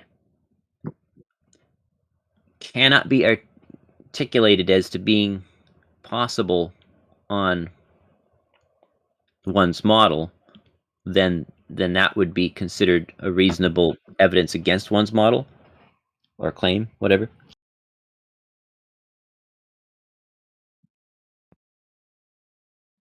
Because like Mhm. What? okay, so and this will be short. So like let's say a flat earther is asking me, do you have a single proof for globe? It helps me to understand what would qualify as that proof, because I could go out and do something that I would consider valid, but then they might say, oh no, that's not valid. So that's why I'm trying to understand what would. Oh, I just gave that though. I just said that. Just gave instructions for what would satisfy me personally. Okay, so a temperature gradient measurement along the line of sight during a simultaneous reciprocal zenith measurement, for example. I didn't say that. I said what I said, and then it would be up to you guys to account for those necessary variables. So you guys would have to validate what those various variables would be first. Because there's all sorts of things, right? So, I mean, you can have all sorts of different things that will affect the path. Not just, right? You got wet term and dry term. So those would have to be accounted for. And then it would have to be quite a few tests or points of measurement as well, because we all know that you can have pockets of turbulent air, and you could have maybe just in front of the observer, you could have a hot surface. So, that could affect the entirety of the measurement, or somewhere along the lines, there could be something that's hot or cold or something like that could create, a problem for the path of light at a certain little point. There's all sorts of different things to take into account. So that's why I always say this, that refraction is it's like the worst nightmare for the globe earthers to be able to validate drop over distance. And you know, it's true. Right, and that's why I'm asking you, because I mean, I know what would satisfy me, but if I'm trying to satisfy another person, I need them to specify what it would take to satisfy them, because otherwise I might miss something and they're like, well, that wasn't good enough, and I have to go out and they're like, oh, you need to do this extra thing, and I go out and do it with that, and then they're like, oh, you need to do this, another extra thing. It's like an infinite there's no real, you know, there's no actual possibility of ever actually meeting the requirements, because every time they're met, the requirements are increased. Well, not necessarily. The even basic requirements have never even been met at this point. It's not even been attempted to have been met.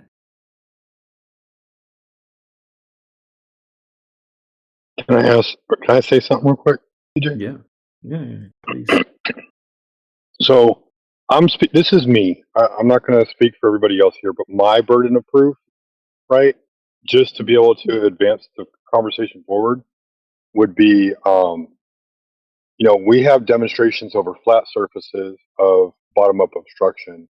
So I think if you had a curved surface and you did the same thing that we do, where we use natural conditions, natural weather conditions, and you can demonstrate things being lifted up behind the curve, not using butane or anything like that. Like, we're not looking through butane, right? Like, use the natural conditions that we're using, that we have to look through in order to do that, and show me that you can lift things up over the curve, and then the horizon can be behind that.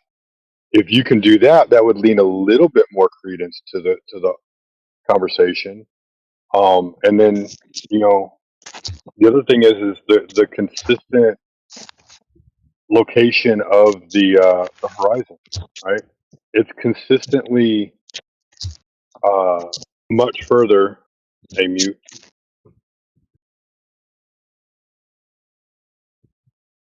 It's consistently much further than standard refraction, like, all the time, right? That's where we're running into problems. We're like, oh, standard refraction is 13%, right?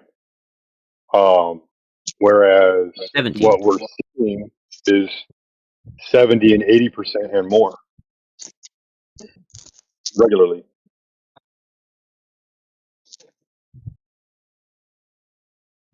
Well, and that also depends on where you live. In my area, where we have a lot of cold air up north here, the horizon is actually pretty close to where the globe predicts a lot of the time. So that depends on your geographic region. I don't know. I bet that's absolutely not the case.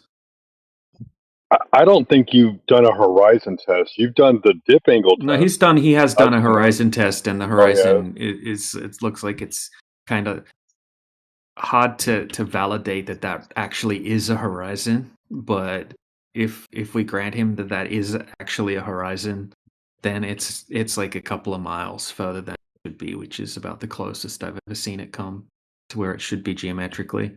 Jesse will try to stretch that as much as he can to try to make it seem like it's a bit closer, but most of the time the horizon is way further than it should be on a globe. Was it just one observation, or is this like a consistent observation? It's one observation that he says it's most of the time it's like that. But Jesse, I've got it. What do you got? I filmed it a couple of times at least out there. I could dig up my YouTube videos if you want. I go to that place often. Show me 50 times that it's consistently in that location.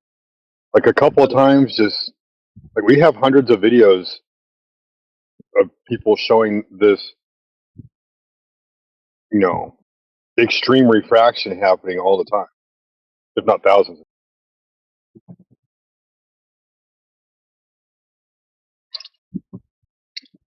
I'll even grant you, like, let's do this 10 times in 1 year. Show me 10 times in 1 year that this happens regularly. And you can just stack the videos one by one, right? I mean, but wouldn't you just say I cherry picked? I mean, the point is, if we recognize that it can happen, then it's like, what are we going to do? Just take an average and see? I mean, what is if we know it can happen, and we also know that sometimes we can see just forever, not forever, but like no limit due to the water. What are we? Does that bring us down to just gathering averages and find if it's like what's the goal here? If we recognize that it Yeah, can so you happen, need to validate that there's such a thing as a geometric horizon and curving water. And so far you guys are unable to do that. well, doesn't a single seeing too far invalidate that in your mind? So it wouldn't matter what I do. No. It's consistently seeing too far and also seeing too far without any destruction of what we're seeing in the distance, right? Super clear long distance observations that don't have any validation the claimed expert to say that this is looming and that this is super looming or ducting or something like that, visible light.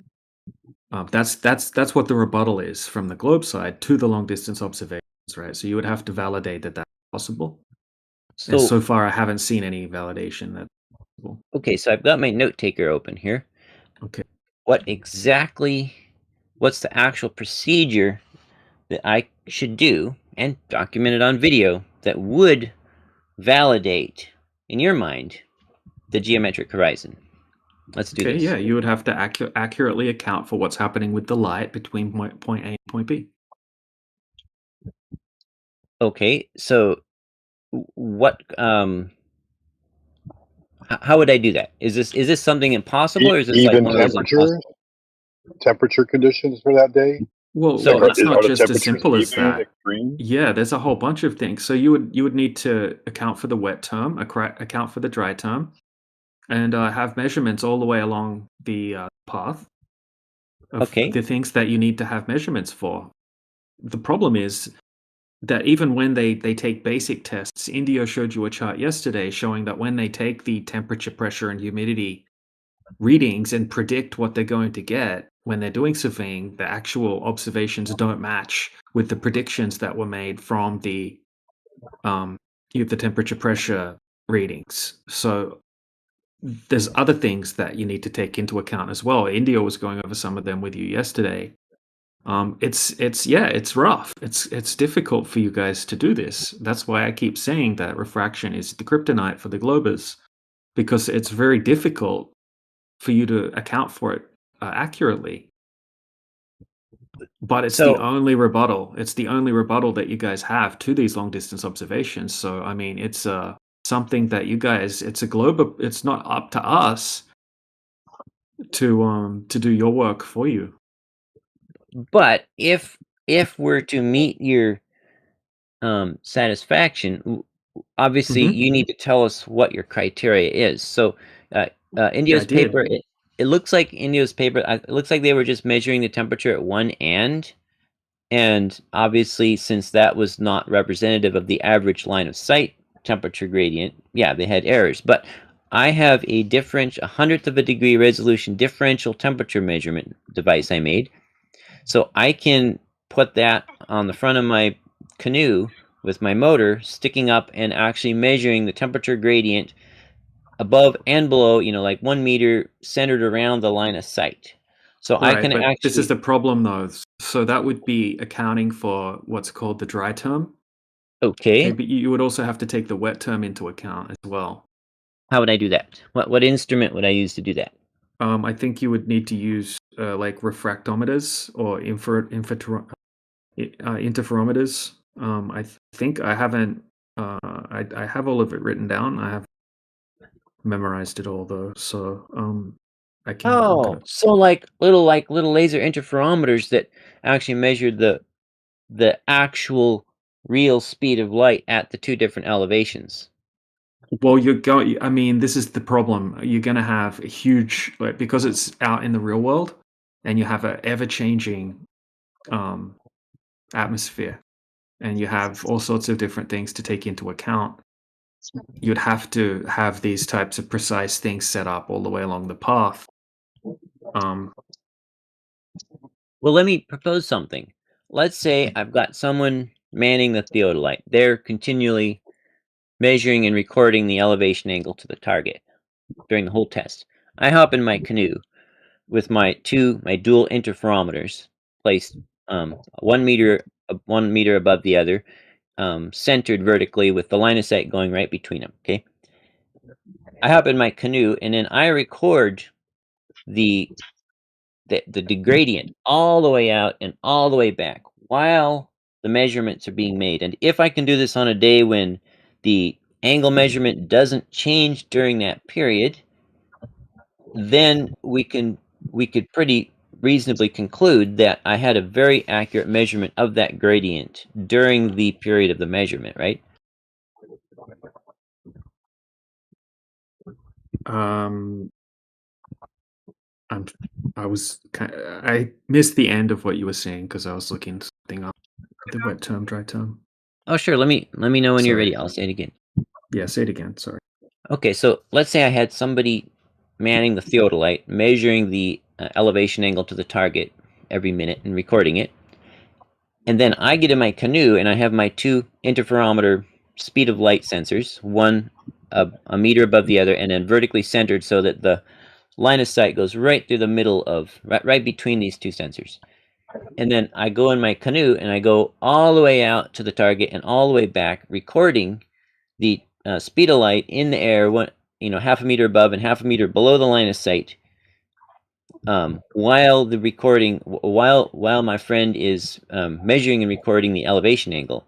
If that elevation angle does not change significantly during that measurement, then we could say that I have a very good idea of what the vertical the temperature, the index of refraction gradient was along the line of sight during the measurement, right?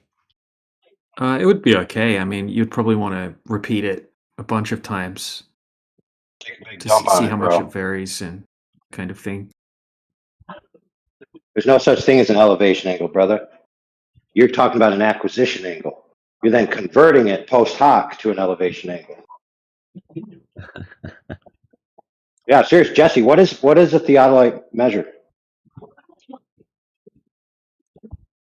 Well, I mean, you can set them to measure an elevation angle or a zenith angle. Nope. I didn't say what you use the measurement that a theodolite does to then calculate. I said, what do they actually measure physically in physical reality? The difference between the angle that you point the crosshairs at and level or plumb, right? Sort of, but more accurately, the plane of which the orientation of the device starts at relative to the rotation that you move the device that's free from the plane. So there's a plane that it's fixed to, right? Let's say the plate on the bottom. So you level that plate as best as you possibly can. And then all it measures is a rotational difference between the start of the device and the end of the rotation from that plate. That's all it measures, dude. That's all it can measure. I'm not sure what you mean the start of the device. The zero, I mean, for the horizontal angle, you're correct. You can point it to any azimuth, right or left, and zero it, and then that's your 0, and then it measures azimuth relative to that 0 point. But vertically, the vertical angle is hard indexed to the levelness of the plate. Right. So it's all from the orient. Listen, I'll make it very simple for you. It measures a rotational difference from the orientation of the plate, the original attitudinal orientation of the plate that it's fixed to. That's all it can measure, bro. But if that plate is level, hold on, real quick, brother. It does not measure anything else at all. Everything else after that is second order at best. but if that plate is level, then it is measuring an elevation angle, right? An elevation angle from what? From level.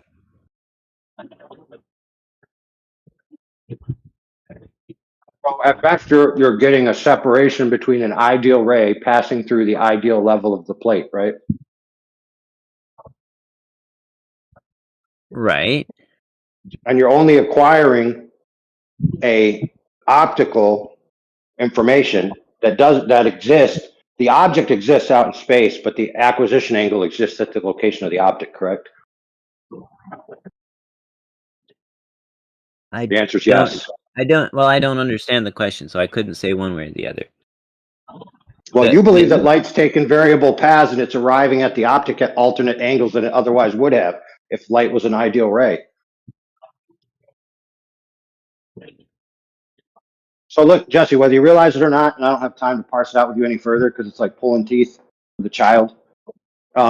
The only thing your theodolite can measure is the acquisition angle difference from the plate that it's fixed to. That's all it can ever measure. Period. End of story. I rest my case. All right, go ahead. Well, and if that plate is level, then that is an elevation angle. Anyway. An elevation angle of what? The ray of light as it enters the telescope of the theodolite. So yeah, so the only thing it's measuring that could ever be considered an elevation angle is the attitude of the body of the theodolite that rotates separate from the plate. So all that you're actually measuring is the theodolite itself. Thanks for playing.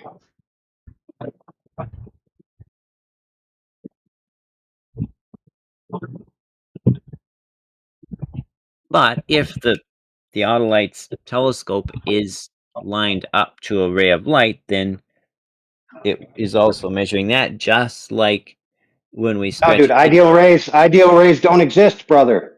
What are you talking about? How can you line up a physical device to an ideal, a concept? How can you line up a device to a concept?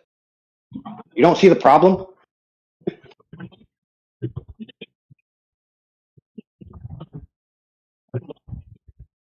So your endeavor is fundamentally flawed because you're relying on something that you don't even believe how it works, bro. So I got an answer for you. Get 30,000 drones, and then arrange them in triangles to each other. So in other words, you make a giant straight ruler made out of a whole bunch of triangles.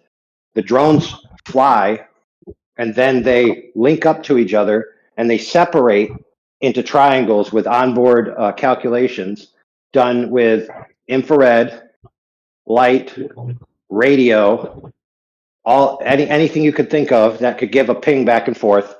They mediate all those pings to an error of less than 1/30,000th of an inch. You now have a giant straight floating ruler, right? And then you put temperature pressure sensors on each drone. You now have a giant ruler that has the pressure and temperature variables across the entire span of the width of the ruler and the length of the ruler. Then put your theodolite on one end and shoot it through those guys. You don't even need to do that because if they're flying in that manner, you could just look at them and see whether they're following the curve of the Earth or not compared to the water it's going over. Okay, how about that? There you go. Do it. Well, I'll have to wait till I start getting that NASA paycheck. Well, hold on. I got a credit. So, Jesse, let me ask you this question. You ever heard of Democ? And his gravity bucket? Yes. He's pretty stupid, right? He's retarded, right? You know, I don't think so. I think he likes attention. He's one of the dumbest flat earthers that Globers think exists. True. Whether he is or isn't, that's what they think of him. Correct. He plays the role, but I think he's actually a lot smarter than he sounds. Right. So the idea I just gave you, Democ came up with that idea, and it's actually a very good idea. It's actually a very good idea. And it would actually answer a lot of Glober's questions about the whole shenanigans.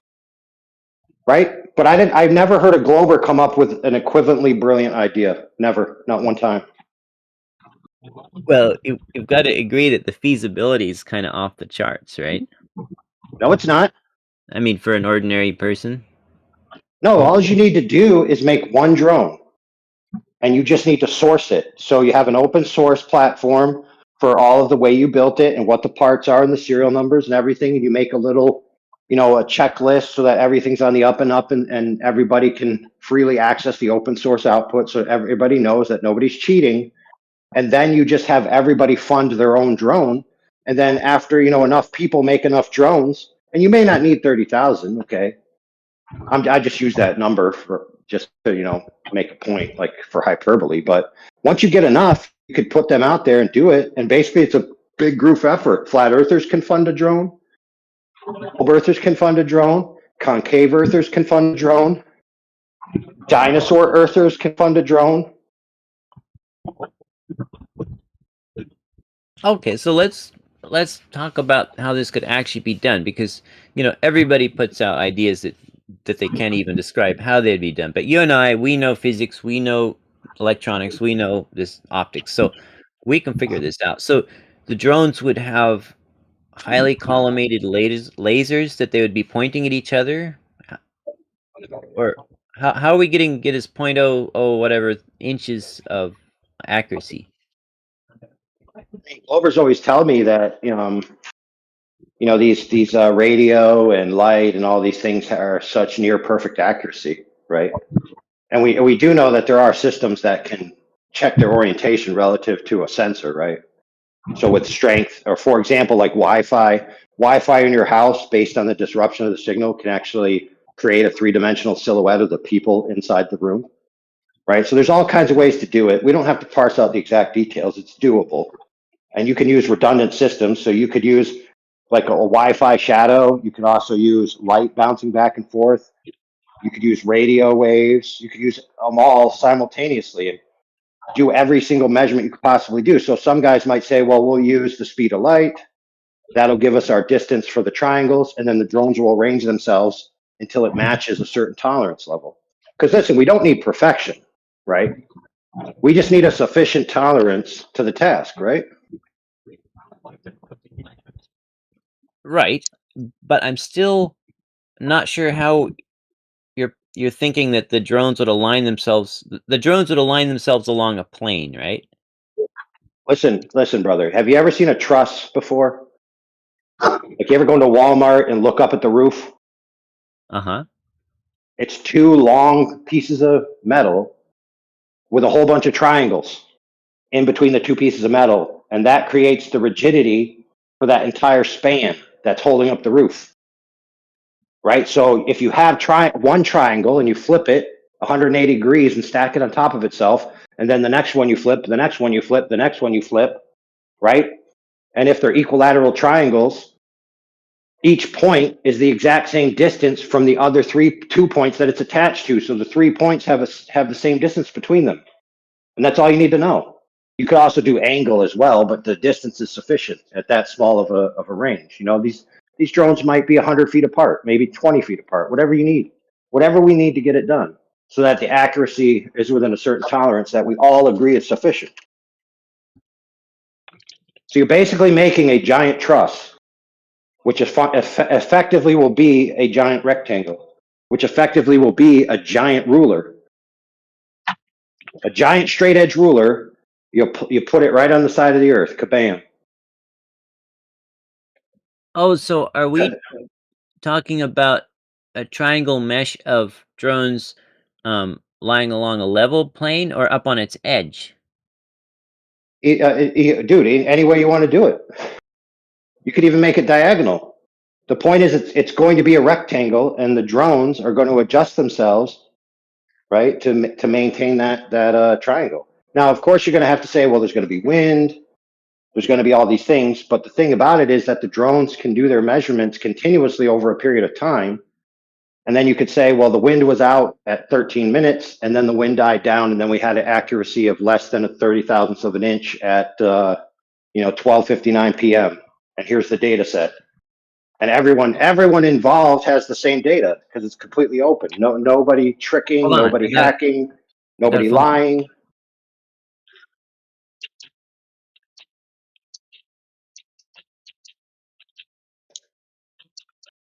Oh, by the way, before you even shoot the light, right, the drones have already arranged themselves in a manner where If the Earth is a globe, they'd already be raising in altitude, right? In order to maintain their little pattern. So the data would be very telling.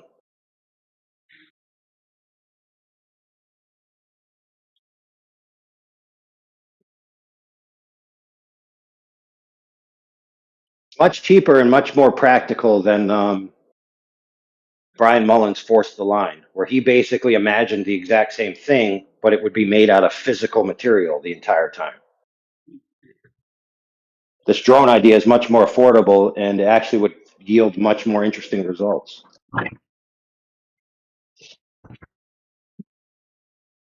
Shout out to Democ.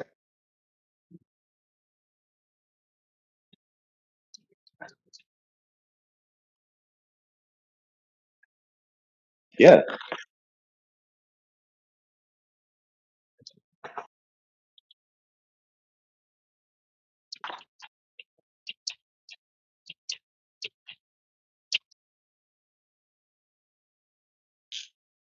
Hey, Mohammed, you're hot mic.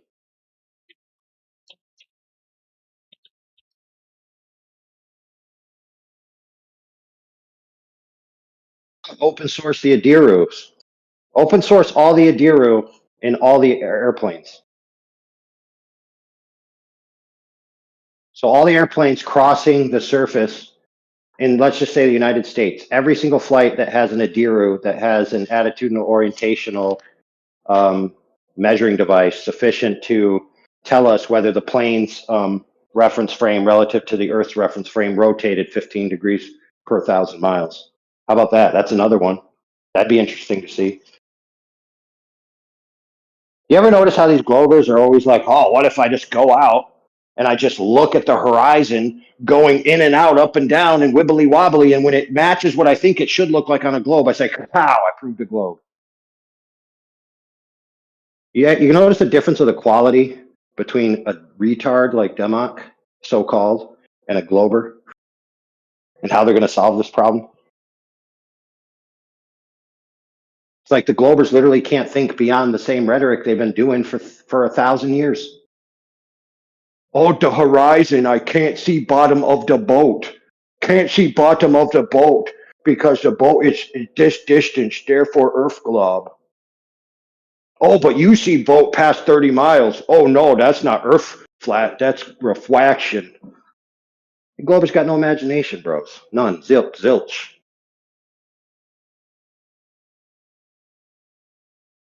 All right, I'm sorry. All right, listen, I apologize. That was way too violent of a conversation. Oh, man. Sorry. I need a cold drink. No, don't apologize. It was perfect.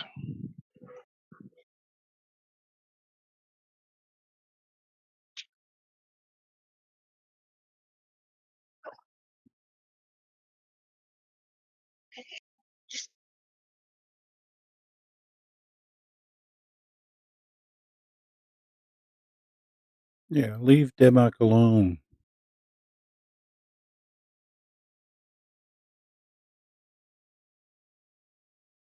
I've heard maybe in the more than approximately 10 years I've been involved in this topic, I've heard maybe 3 Globers have an intelligent, original idea. Out of the thousands upon thousands of people I've listened to and spoken with, like 3 original ideas out of their entire population.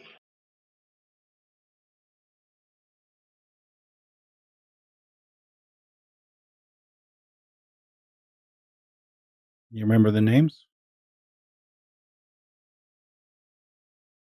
Nope. That memorable, huh?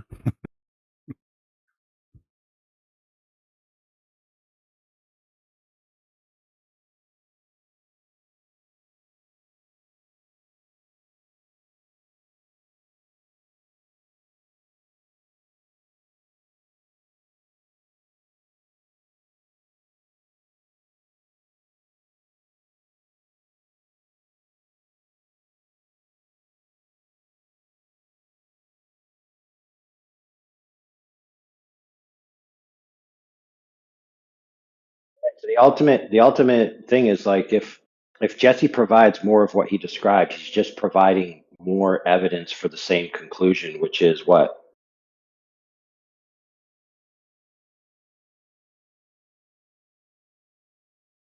I know.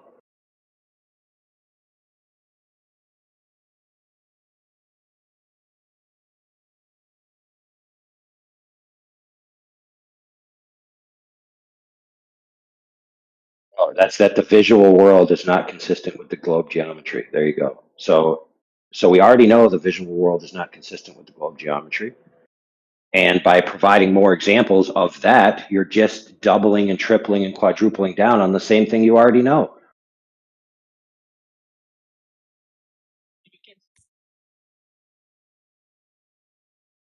About it this way.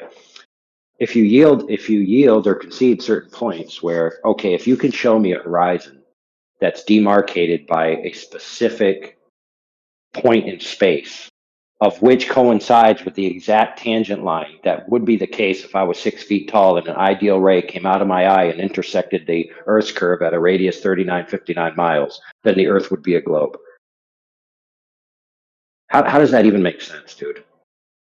The opposite argument would be, here's an observation, right? That would only be possible if the Earth's curvature was essentially functionally flat. If you imagine my ideal ray coming out of my eye and intersecting the surface and being demarcated by what I can and can't see, either before or after the horizon. Therefore, the Earth is flat. Think about it. They're equivalent arguments. I set up my ideal geometry, I set up my ideal rays, and if they intersect a point that I draw on a piece of paper, one more time, friends, if they intersect a point that I draw on a piece of paper, because that's where it's going to intersect, right? On the paper. It's not going to intersect in reality.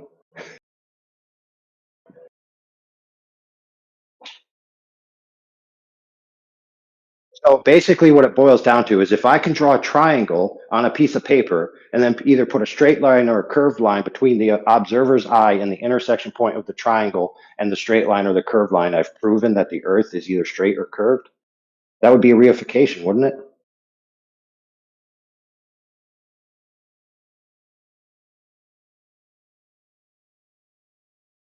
Or, I mean, maybe I'm wrong. Maybe drawings on a piece of paper manifest reality.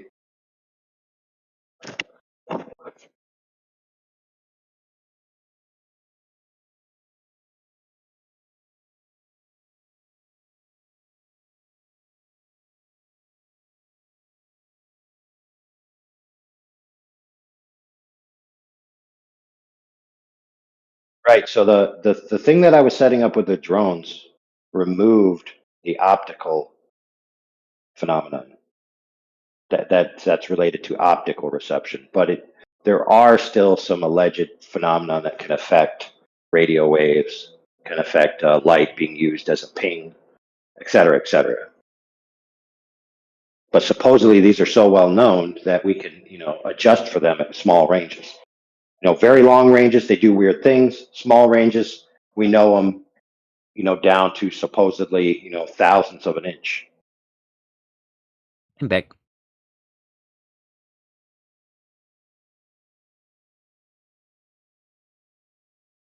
I do apologize. A customer called and I had to answer it.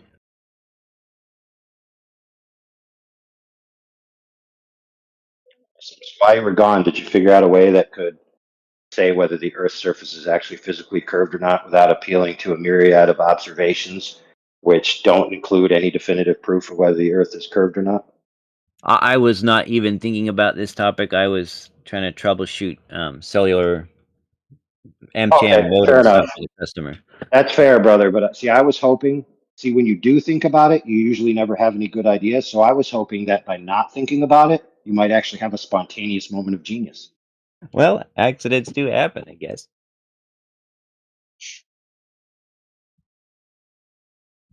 So,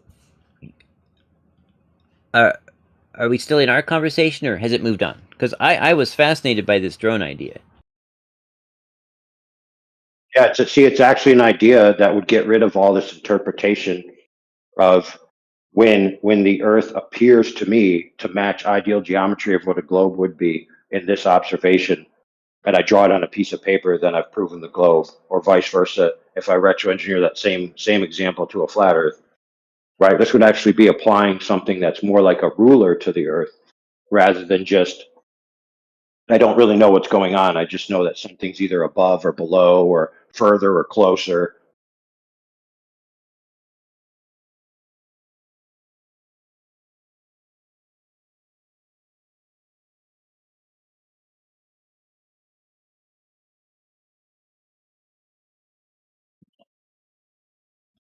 Oh, the other one was, Jesse, while you were gone, because the kid said we'd just open source all this and then we'd all be able to see it. Well, why don't all the planes that have an Adiru that supposedly has a plane reference frame measurement that's able to be zeroed out from the Earth reference frame measurement, why don't they just publish that data live 24 hours a day on all airplanes?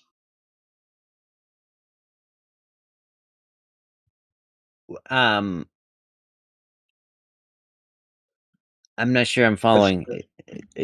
Yeah, dude. Yeah, check it out, brother. An airplane, if it's traveling in a parallel arc to an arc of a radius 3959, must rotate 15 degrees around its plane frame relative to the Earth frame Right. every 1,000 miles. So if you have Right. planes going back and forth in the United States, that's almost 3,000 miles left and right, and 1,000 miles north to south. So you'd have 45 and 15 degree measurements going around, going all day long.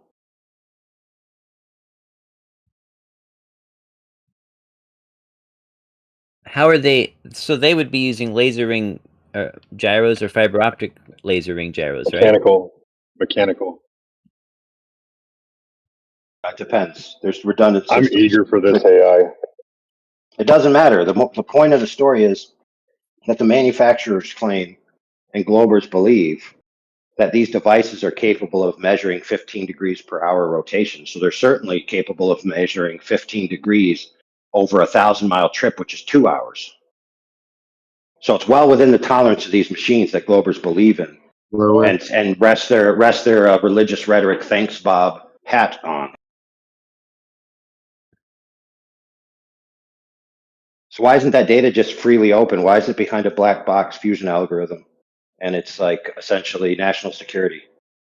Well, I mean, you have to look at what their goal is, and that is to have an instrument in a plane to aid the pilot in flying in poor visibility conditions or whatever. And so it doesn't really make sense that they go to all the expense of trying to bring internal values out of that and then try to figure out some ways. Dude, what expense? What expense? It's literally a program, dude. It's literally a line of code, my bro. The fusion algorithm, the pre-fusion algorithm, the machine has the differential data set between the Earth frame rotation and the plane frame rotation. Okay, and then it fuses it into an algorithm that turns that data into something that the end user can use so that it can treat the alleged plane rotation relative to its initial attitude as a as a static shift rather than a dynamic rotation.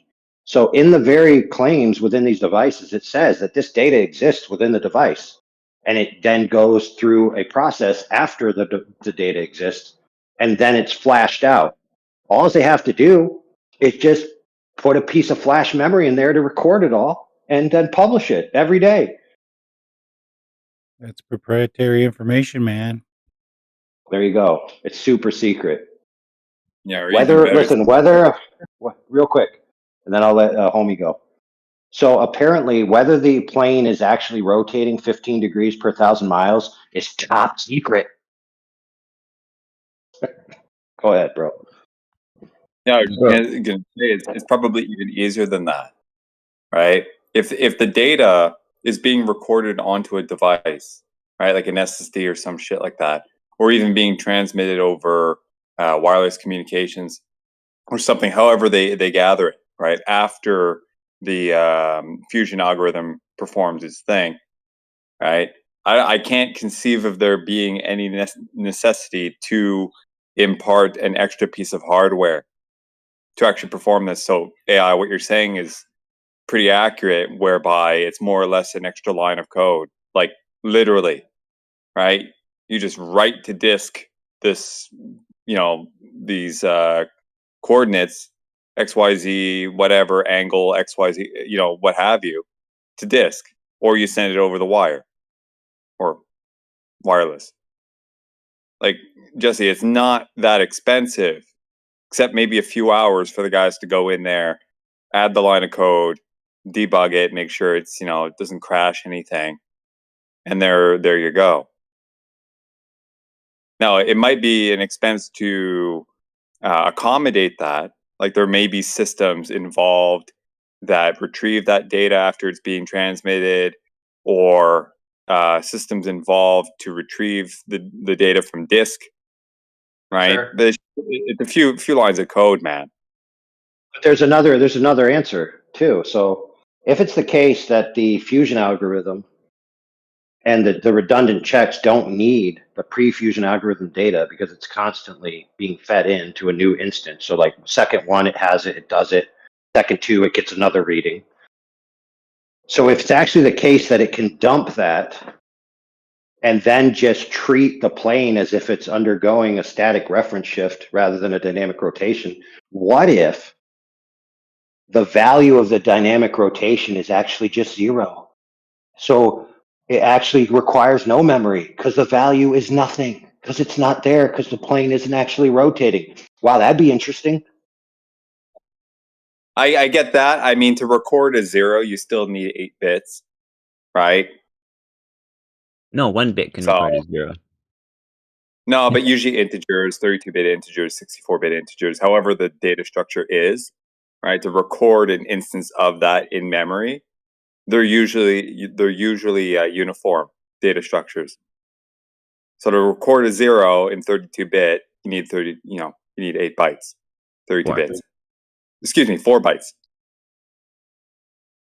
But So, like they could still record 1 bit or 1 value per bit. 0 would mean 0 and 1 would be non-zero. And at least then but we if would, they're but if they're working with floating points, right? If their entire machinery is built on high precision floating point values, 64-bit floating points, right? You can't just swap in for one record in your data sheet, right, a bit to represent 0. I mean, you can, but it's an entire mess. So what people normally do, they just record 64-bit floating point of 0. Like, Right. it So doesn't matter. either way, we end up with it either is doing it or it's not doing it. It's actually very simple to do. Right. That's it. Yeah, it's for fractions of a penny. Right. But let's just all agree, at least in principle, that if something is traveling in a guys, straight another line, phone call. man, you little. All the juicy parts has got to have a phone call. This is like a date with a chick that told her friend, "Call me so I can leave the date."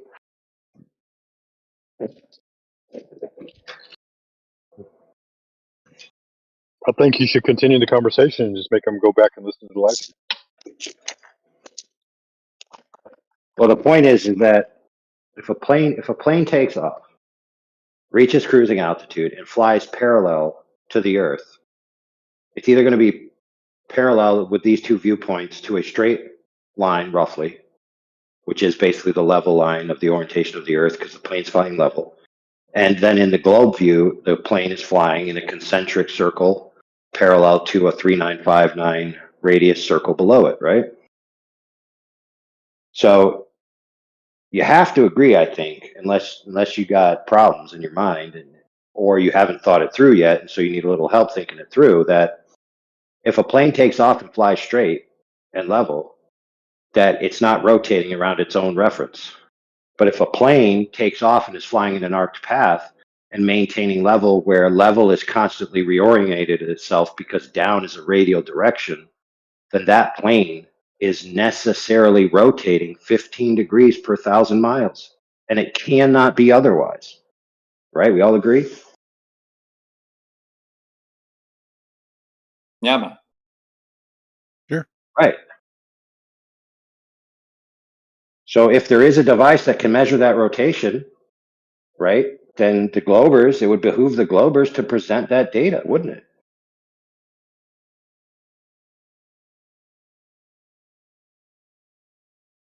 Now, for a little history lesson for new people to the topic, we, the flat Earth side, were promised that data approximately 8 years ago by one Wolfie 6020. He said that the black box on a plane contains that data. And since he's a pilot and pilots know everything about the shape of the Earth, he's going to get us that data and prove us wrong. Hmm. 8 years later, still no evidence. Didn't he say it would cost like $100,000 or something to get it to? Yeah, and he may have been correct, but the NTSB data that a lot of people know and love is not the same as the black box data because it's very simple. The NTSB data is published to the public, therefore it's not black boxed. Yeah, it's not the raw data. Exactly. It's post algorithm, post fusion, post let's hide what's really going on.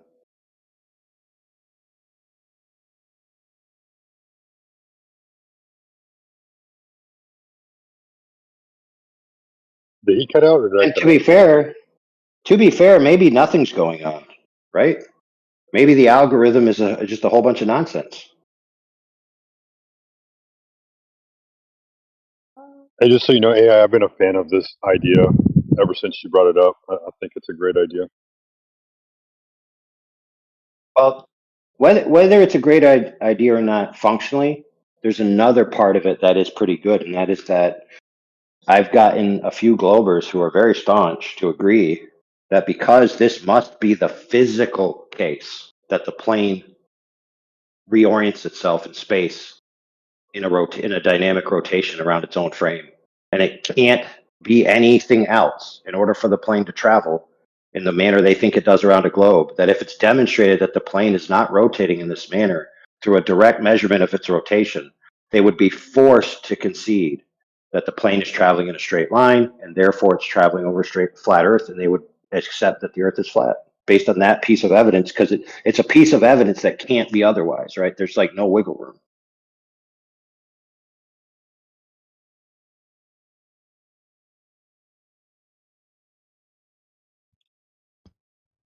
I'm back. I guess Saturday is like when customers realize it's Saturday, they figure that's a good day to call me. I don't know. Not like NASA, where they figured that Passion Week was a good day to launch Artemis.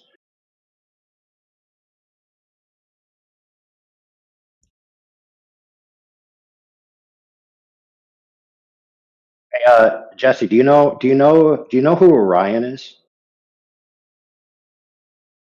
I mean, I've heard the name. I thought it was a space capsule and is it a Fair enough. Do you know who? constellation or a Yeah. star? Do you know who? Do you know who Jesus is? Like in the Bible, I know Jesus, who Jesus in the Bible is, and then there's also someone, Right. a Discord user here, going by Jesus. Right. So what week is going on right now in the world? I think I heard you mention Passion Week. Yeah. Right. So some people think that the important thing going on in the world right now is a bunch of retards allegedly going around the moon, and other people think that it's actually the remembrance of their religious figure who is the savior of mankind in their view, right? That walks on water, right? That promises eternal life and a hope beyond the Terra, right? But then you've got Artemis mission in the Orion capsule. And if you look at who the Artemis is and who the Orion is, you know the Orion's special gift that he was given, because he's like like a demigod or a god in the mythology. I'm not much. Guess what I'm his not really into mythology. guess what his special gift is? What's that? He can walk on water. Oh, What a coincidence. And when they launched Artemis, I'm pretty sure, and I could be off by half a day, but on the tempo of the schedule of leading up to the crucifixion and resurrection, I'm pretty sure that was when Jesus was praying to God, you know, hey, I know we have to save mankind, but if there's any other way that this can be done, let this cup pass from me. And we know that a lot of globers think that the salvation of mankind is in the stars. In fact, we've had many physicists and other such religitards, in their own words, say that mankind will one day leave the earth, reach the stars, and eventually transcend out of our mortal bodies and float around as eternal sentient spirit clouds. They believe salvation is in the stars. So isn't it weird how like they launched this mission with all of this religious dripping symbolism exactly in Passion Week?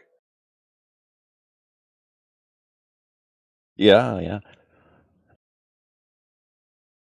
But So I you mean, may not believe in mythology, Jesse, but all the elite stuff, they love it, bro. They love it. They love everything to be about mythology.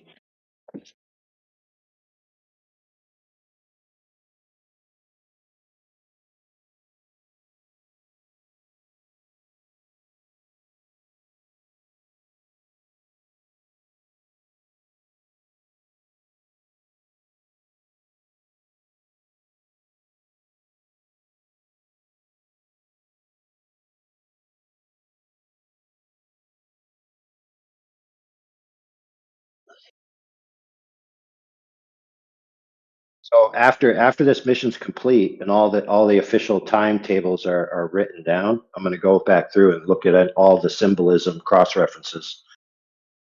And I guarantee you, Jesse, that it's going to basically, after I do all the symbolism, it's basically going to be Satan is your Lord and Savior. It's basically what's going to come out to.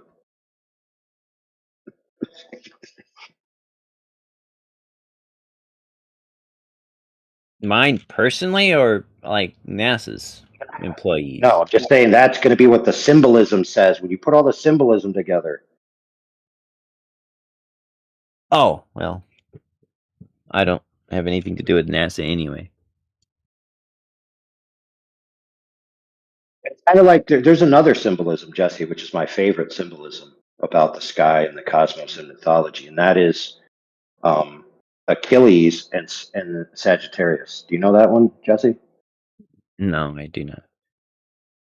Well, Sagittarius is the constellation called the Bowman. So his constellation is like a giant bow with an arrow, and the Earth's curve calculators are all based on Sagittarius because they're based on the circle segment formula. And the circle segment formula has a part of it called the sagitta, which is named after Sagittarius because the shape of the circle segment formula, when you do a chord line and then you do a midpoint to the apex of the arc, which makes the shape of a bow, the tip of the apex of the arc is called the sagitta, named after Sagittarius because that's the tip of the arrow. And Achilles, in case you didn't know, he was invincible, except that his mother was too stupid to realize that when she dipped him into the invincibility liquid, she was holding him by the ankle. And so where her handprint on his ankle was, didn't get invincible. And so the bow drew back and sent an arrow and pierced his heel where he was vulnerable. And just like Achilles was apparently invincible except for one tragic flaw, such an easy weakness, so too is the globe because it's actually not curved. And the sagitta, the high point, can't be measured or demonstrated to exist. Kind of weird and poetic all at the same time.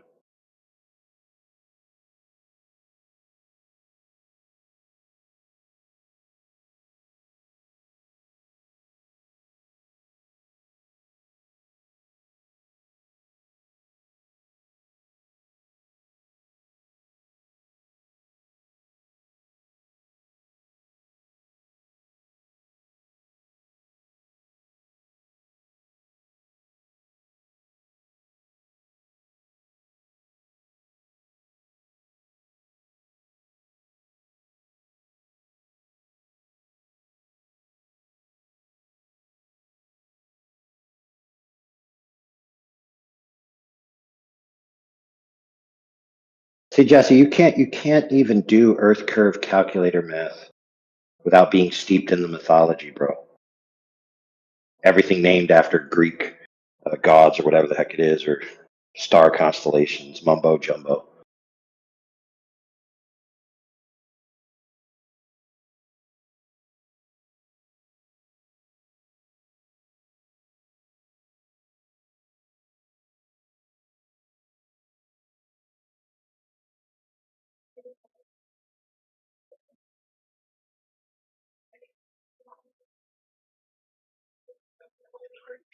Why is everything in NASA named after gods?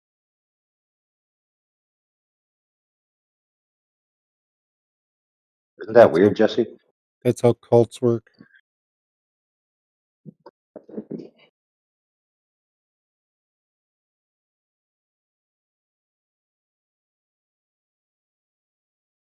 least the Southern Cross is a cross, which is a Christian icon.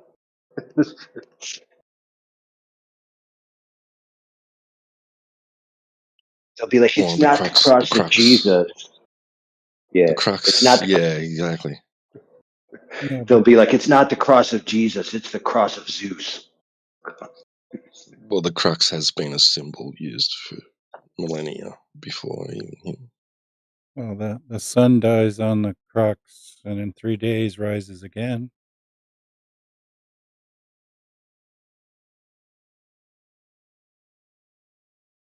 Well, there's also more than one Southern Cross. I know there's the one that points to Sigma Octantis, but there's actually two more.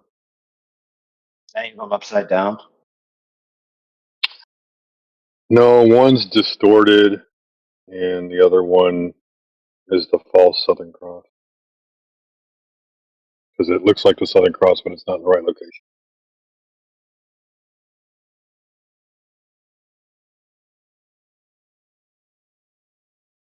It should have been a swastika. Isn't one of them? Isn't the rotation of the Little Dipper a swastika? Yeah. If you look at them in their north, east, west, south positions, like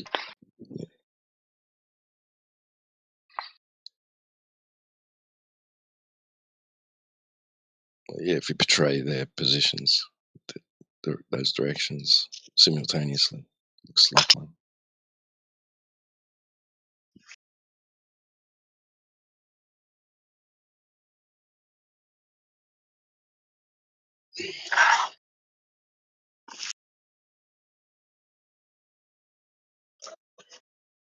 That's what it is. So you got the true Southern Cross, false cross, and the diamond cross.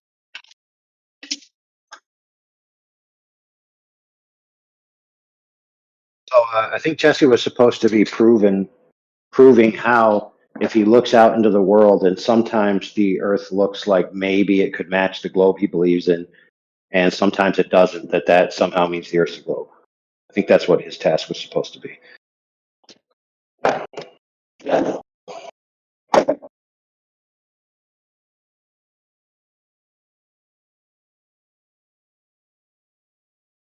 Jesse, you got the answer yet?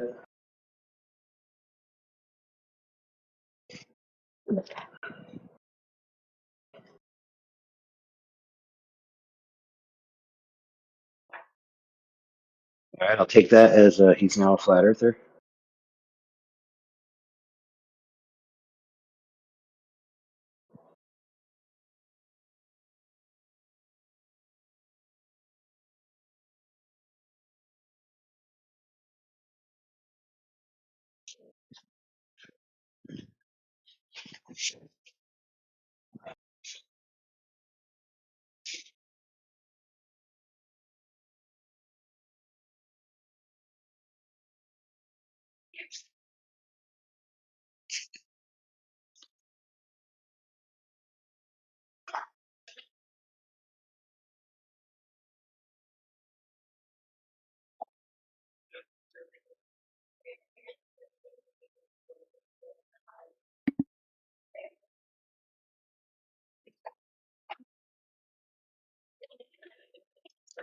Jesse's actually a 7/6R earther. right? Correct me if I'm wrong, Jesse, but you actually believe the Earth is 1/6 larger than the actual dimensions that we've been told, right?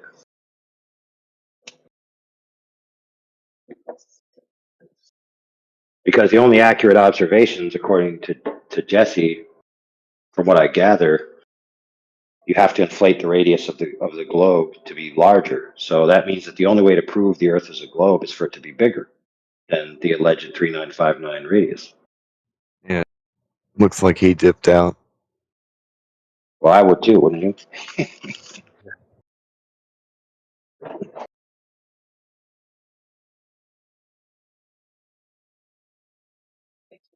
Listen, but don't get me wrong, guys. The world and history have been full of men claiming it's 1/6 bigger than it actually is. If you know what I'm saying.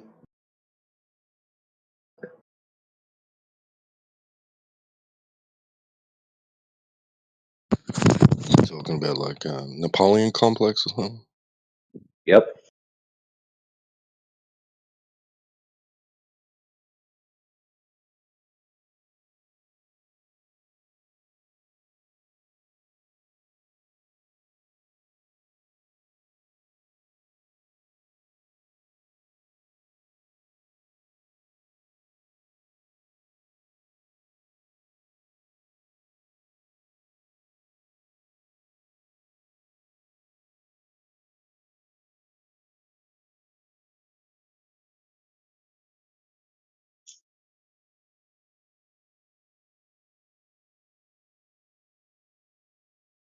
So the number one question that a glober needs to answer is how much refraction is necessary?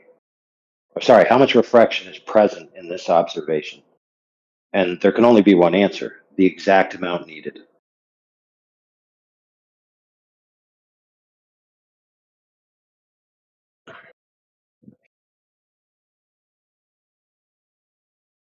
Step one, show me an observation. Step two, tell me where these things are geometrically located. Step three, match that up to a radius of 3959 with ideal rays. Step four, that doesn't work. Step five, bend the light on a piece of paper. Step six, declare refraction. Step seven, still believe in the globe.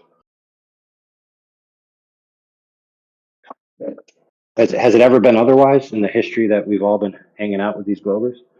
Have they ever said anything different but just retro engineer refraction backwards into their observation?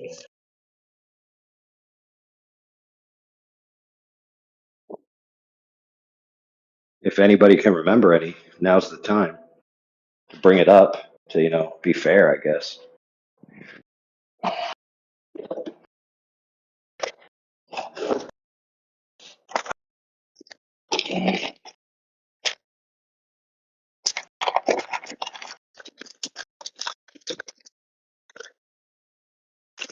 Sorry.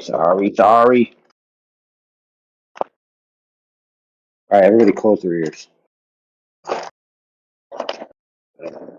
Darn it.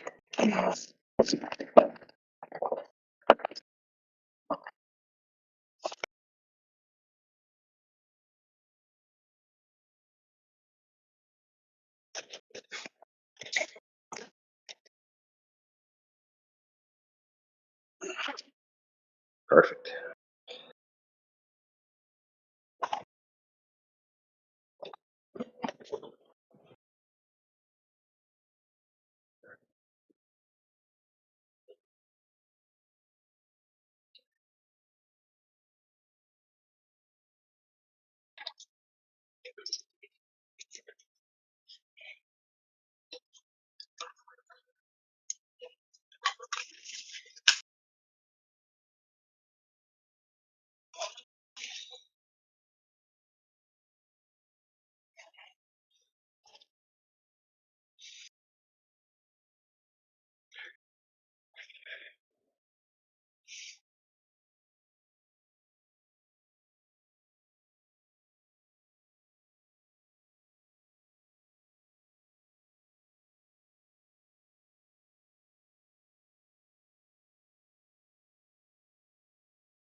Uh,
What was that one guy saying? You could see the wind farm yellow stripes earlier. I was confused what point he was trying to make because it seemed like if you can see all the yellow stripes, then that means it's not curved because there's no, each one is successively below further amount of curvature. Yeah, you can see them all lined up. Yeah, that one's had me scratching my head what point he was trying to make.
Since we're in silence, just take a quick second to give a shout out to Morvis, man. Thanks for the invite to the barbecue, man.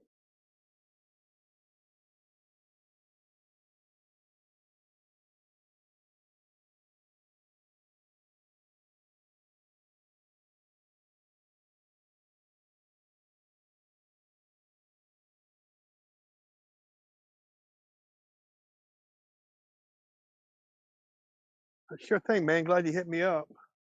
Well, that was some good stuff, but I will say mine's better. Oh yeah, I intend on trying it today. Today my wife's off work, so we're gonna open it up and hopefully it's still there when I get home. She'll probably open it up and eat it. No, I mean the brisket that I do. Oh yeah, yeah. No, I can't wait to try the jerky, man. So it's your own special sauce. See what happens. Yeah.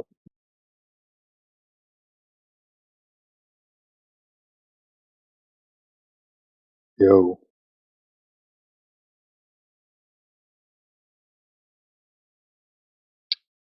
But yeah, I gave my stepson. I gave him those tops, so I appreciate that.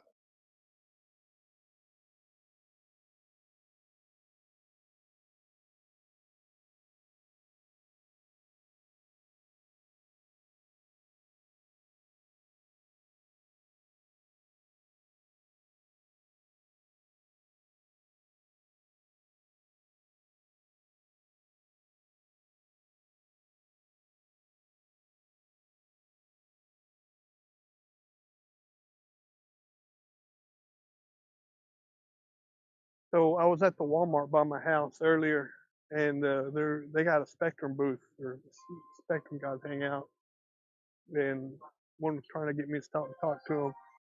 They said that they've got fiber in this neighborhood right now.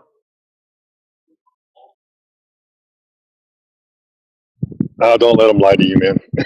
We don't have fiber out there. Yeah, that's what I told them. I said, man, I got a buddy that was here in town just yesterday that, he looked it up. There's no fiber around. Yeah, he doesn't know what he's looking at in his buy flow. If that's what he's doing.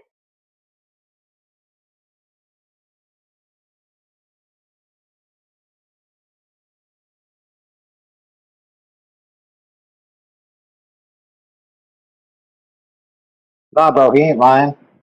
You ever take a coax cable and rip it open? It's wrapped in fiber.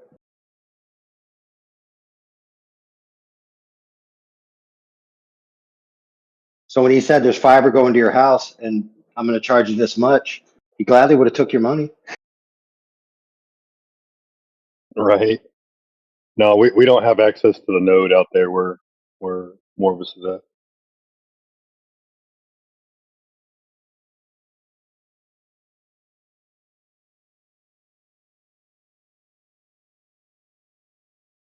On the one street around here, the guy paid to have it run up to his house, up a whole street. Paid like 300 grand. And anybody else who wants to tap into the line has to pay him 30 grand for 10 years. And after 10 years, then they can use it without paying him. Smart.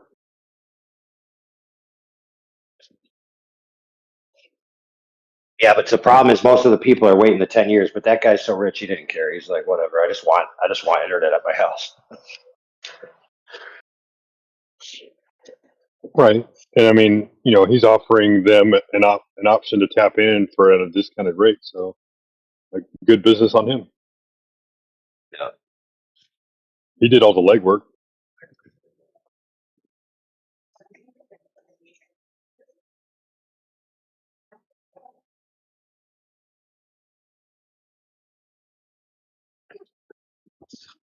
The thing is, dude, that road is like, it's all wealthy people on that road, and they're the kind of wealthy people that are like penny pinchers. So they got millions in the bank, but if they have to spend an extra 10 cents on a screw, they're like, oh no, I'm driving to the next hardware store.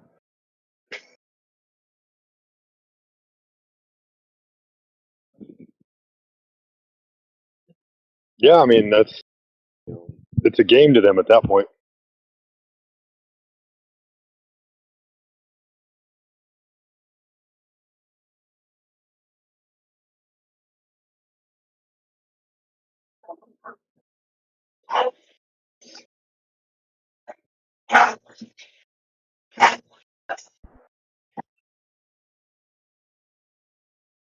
Kind of a weird dynamic because parents that are that wealthy and then they raise kids, like there's this certain assumption that parents are going to leave their wealth to their kids, but a lot of times the kids raised under that are like completely spoiled and retarded, and as soon as they get the money they just waste it, and so the parents are like, dang, I can't leave the money to my kids, so I have to like give it to all kinds of charities or something.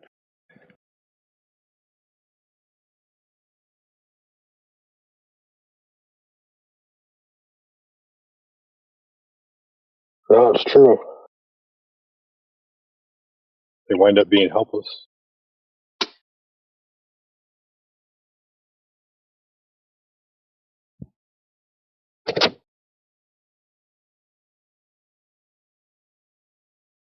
Yeah, most of them they end up being trust fund kiddies.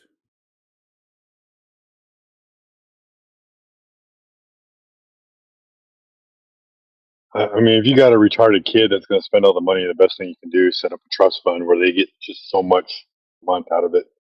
They have to learn how to budget that. Yep.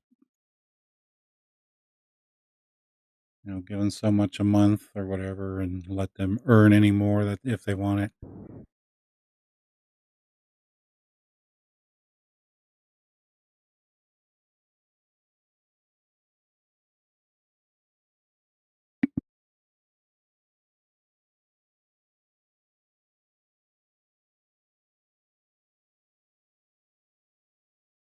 So, do we know when they're supposed to do their lunar gravitational thrust by? It is flat. Yeah, the Earth is flat.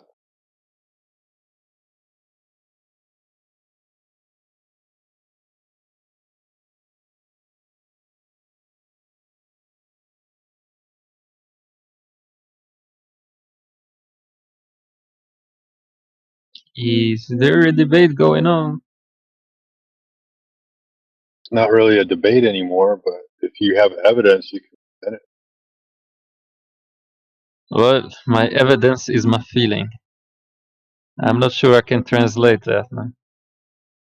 Well, that's probably the most honest evidence you have, that Globers have. Yeah. That would be nice if people would believe that.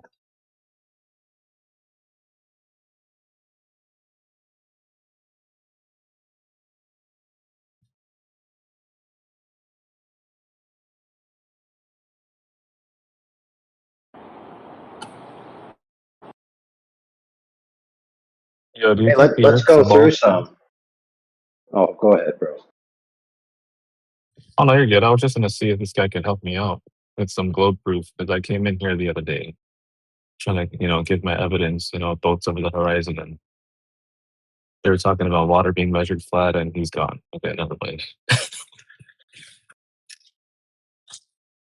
The evidence for the globe is 225. Yes, sir. Let's reduce some arguments to silliness.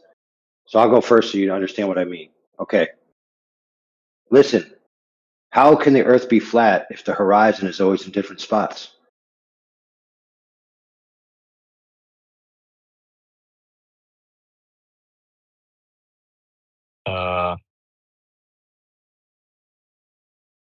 Perspective? I mean, it doesn't really have to do anything with the Earth being measured flat, I guess. No, what I'm getting at is, so they'll tell us that the Earth is a globe because of the horizon, which is a geometric consequence of living on a globe, but the horizon is never where it's supposed to be, right? So their actual Correct. argument is the horizon is always in different places, therefore the Earth can't be flat. Yeah, that is true. That's pretty much what they're saying, yeah. Have you ever had any glober concede to the point that the Earth could be breathing? I used to think that. Somebody taught me that when I was a kid. And they're like, oh, the Earth's atmosphere is opening and closing and the Earth's breathing. I want to Eh, see if I can. Oh, hello there. Hello, everybody here talks about Earth being flat. Yes, we all talk about it in Ex- here. Except for Okay. Lats. Lats is a glober. Yes. Do you want to help me out?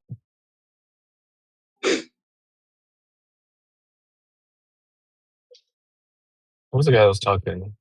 Tiga? Who? Is that you? Yeah. Is that you talking? Oh, yeah. So I was in here the other day. Swole Dog was telling me that the water measure is flat, right? But I was like, no, dude, because we have boats disappearing over the horizon. You know what I mean? Like bottom up. Yeah. So I was wondering if you could help me out with some good globe proof because, they got me last time I came in. So I was looking for some help. About so you want me to help you with proof that the Yeah, like Earth the Earth is is a ball. a Yeah. globe? Yeah. Well, the horizon line, it's pretty much. If you ever have you ever been skydiving from 4,000 meters, 3,000 meters? I mean, If I've you never if you been, but I've seen do that, videos though. yeah, if you do that, you'll see the horizon line curving a little bit. Yeah, see, that's what I'm saying. What do you say about that? I don't know, Swole Dog's available or AI were the last two people talking. I don't think it's Oh, there he definitive. is. Like, I mean, even if you could see a curved horizon, right, from high altitude, does that necessarily mean that you're looking at the surface of a ball? No. It's a But big you ball. don't see a curved horizon from that altitude, though. Felix Baumgartner was at a much higher altitude than that. So you're not about to claim that there's curvature when Felix was higher than that, and there's not. No, we're looking for something that is definitive, like that lets you know conclusively that, oh, right, Earth is a ball. Looking at a curved horizon, even if it did appear to be curved, doesn't I don't know. necessarily mean you're looking at the surface of a sphere. I believe the best answer for this question is to start walking in one direction, and at some point you might end on the end of the world, or you'll come back at the point where you started. But it will take a little bit of time.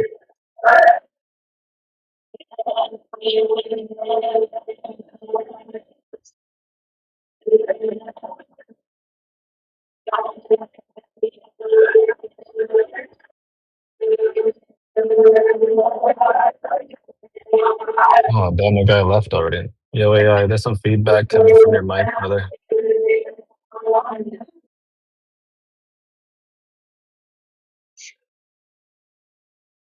Oh, Stay there you with go. us. Oh, I was saying you had some feedback coming through your mic. It sounded like somebody on a microphone or something chanting something, like you're at church or something. It sounded like aliens having a conversation in the background. I was running a Yeah, that vacuum too. cleaner, dude. I don't know what you Oh, guys are thinking. I don't know. It's bro, yeah, wonky, dude. it sounded like voices, bro, Yeah, like a but you female could, voice. but you couldn't make out any of the words being said. But it did sound like speaking. Oh, Yeah. you guys missed it. I was running a vacuum cleaner. I didn't say I was operating a vacuum cleaner. Oh shit. Oh, Anyway,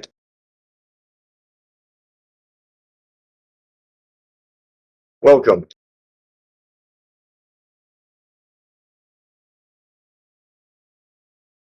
Somebody just joined in. If you have any questions, feel free to ask.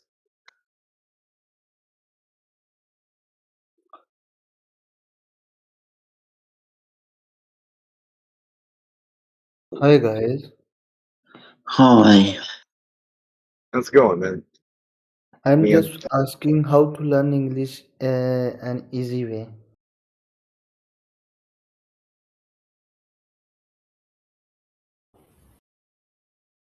Do you guide me or not? you can use flashcards and watch a lot of shows in English from native speakers. So listening to it and try speaking it yourself, try to imitate, if you want the American English accent, if you want a British English accent. You can also try writing down the words in a book or something.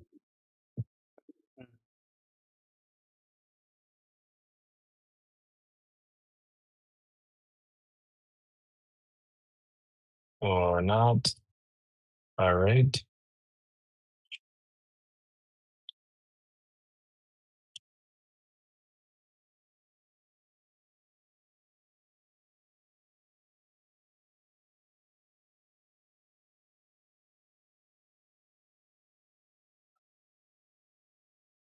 Oh, you there, bro? All right, cool. Just talking to myself. I'll get some food real quick.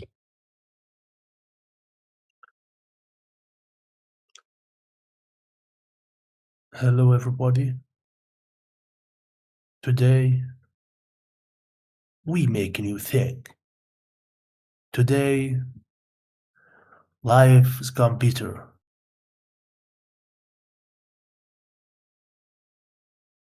You say bitter or better?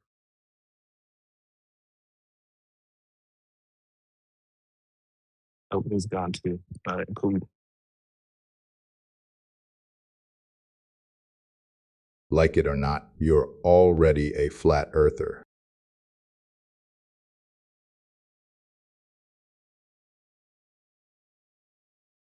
Flat Earth is going to live rent-free in your head for the rest of your life.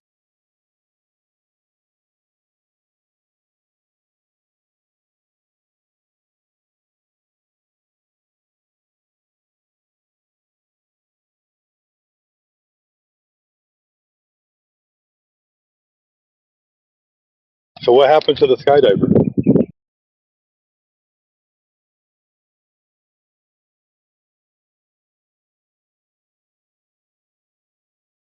Yes, don't you know skydivers wear special curvilinear glasses, goggles, when they jump out of planes, the horizon curves?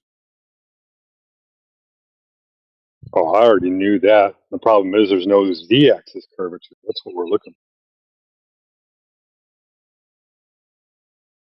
Just because there's x-axis curvature, there should be matching z-axis.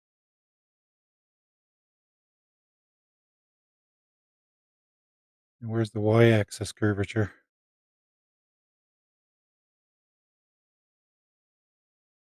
Well, y would be like vertical above the earth into the sky.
All right, so I posted up a picture in the side chat.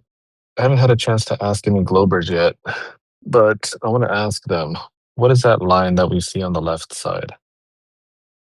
Are they going to say that's the edge of the Atmo? Or what is that? Who knows what that is? Or what they claim anyway.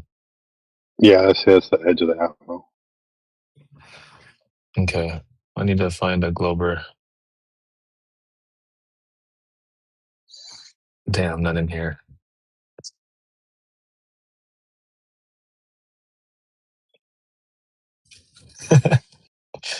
That's pretty some good, dude. that's some felt around the edging of the window that you're looking through there. Yeah. Oh, hell yeah, dude. Well, that's all that leftover Velcro from NASA that they gave us. Or maybe it's the edge of satellites that are surrounding the Earth. This is what I need answered from a Glober.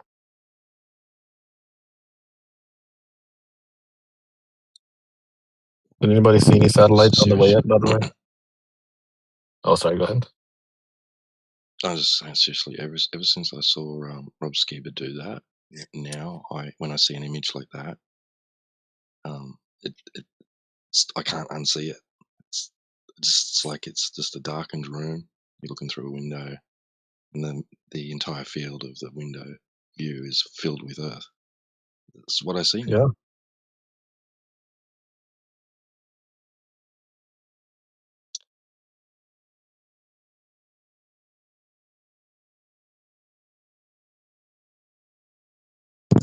Well, that's also the trick. I first saw it on funny thing happened on the way to the moon. Yeah, parts of bro.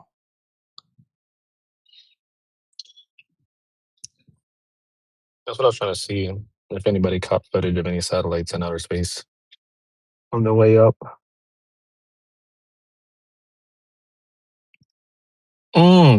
That's what I was gonna. Sorry. That's what I was gonna show you guys too. Okay. So I saw this on Instagram earlier. I don't know if you guys ever seen like the little cable cars come down on a zip line from the rocket. Did anybody see that?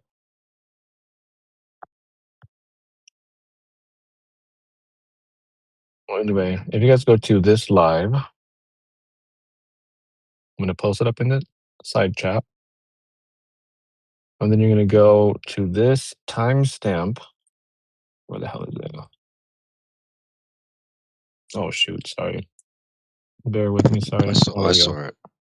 I saw it. Okay. They're talking about they're about to enter the capsule, and then they get like steamed or something, right? And then they all run down to this hatch or something. You see them going down the hatch. Is that Oh what you're no, talking not the about? hatch. It's like an actual like cable car, like flying. Oh, Not flying, but it's like moving okay. down like on a zip line from the rocket, like right when the rockets like go off. Like you can see it in the video. If you go to the timestamp from the live that I screenshotted, you can see it. Yeah, those are the escape methods. Yeah, that's what I was thinking. But I mean, of course, I can't prove that shit. But I mean, that's what it looks like.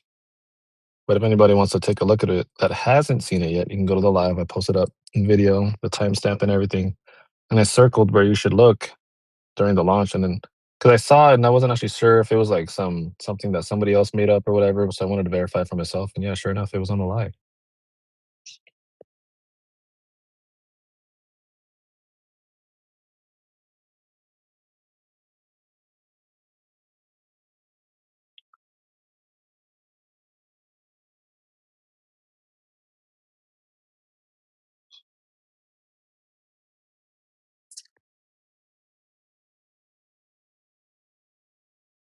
You can like see the wires and everything that the cable car is traveling down.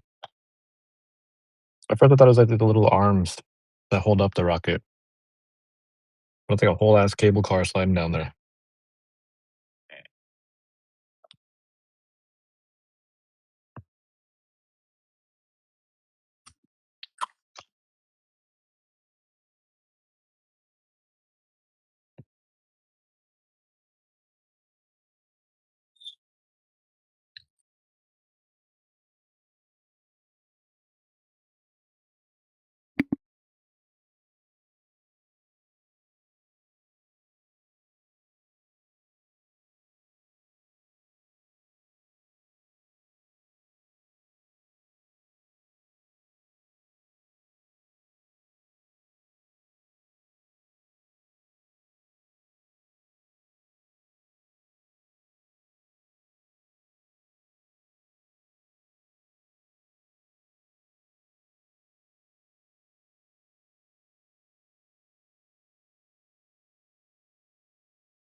Yeah, I don't know.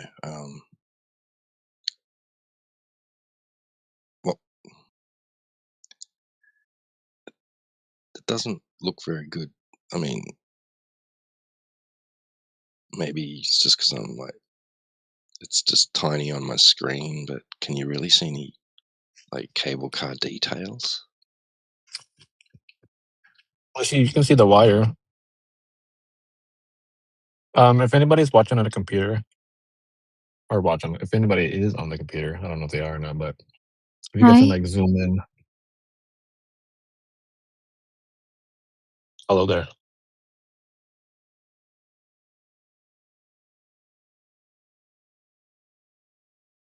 Welcome.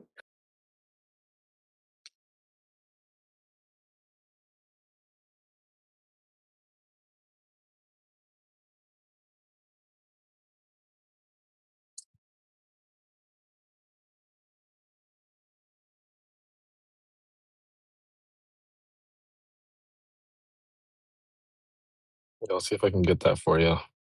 See, because the video that I saw, the dude had like zoomed in all the way. You can see like little wires from where the little cart or whatever is like going down.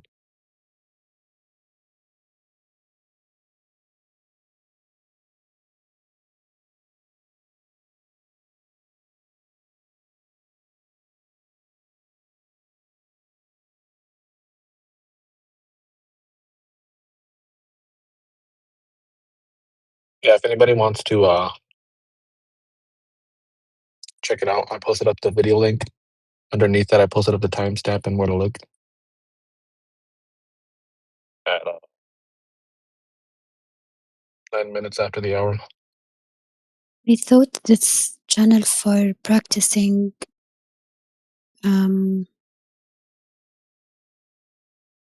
English yeah, words related to the earth. yeah, specifically IELTS exam, speaking, like part 1, part 2, part 3.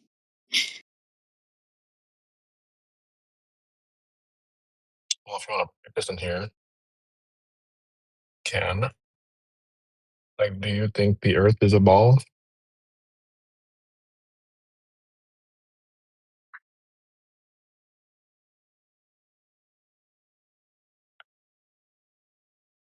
Sphere? Geoid? Oblate spheroid?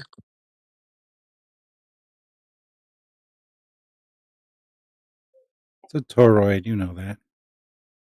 Yeah, man, I forgot about that one.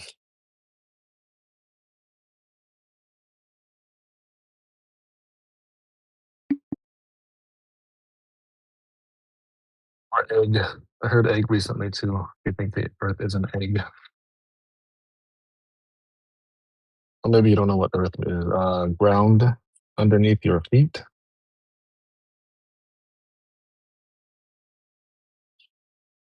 Oh, never mind. She's gone. Okay.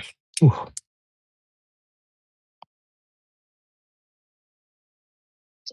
Her English had been better, she might have stuck around.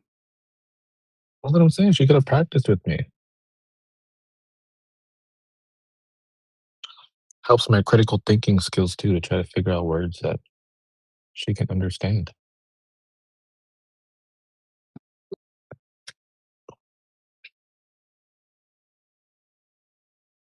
If anybody in here wants to speak up or ask any questions, you're more than welcome to.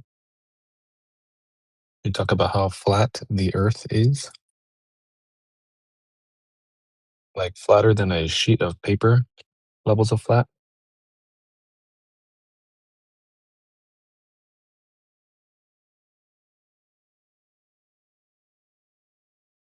Flatter than a pancake. Yeah, flatter than that too.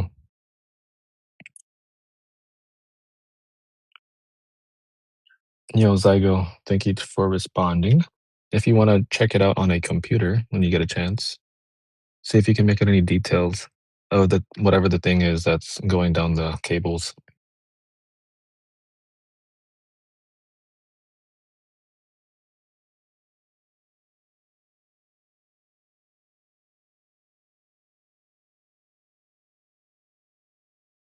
Maybe blow it up, put it on a TV screen.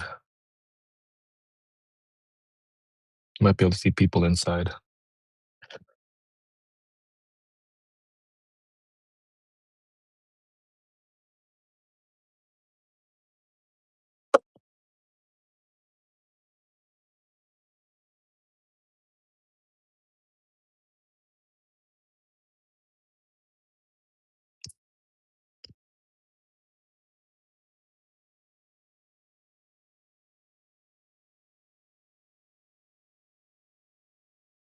Still don't know why they use baskets instead of using rocket-propelled baskets, which would take them up above the explosion. Because this still sort of takes them in the wrong direction towards the explosion. Yeah, that's true.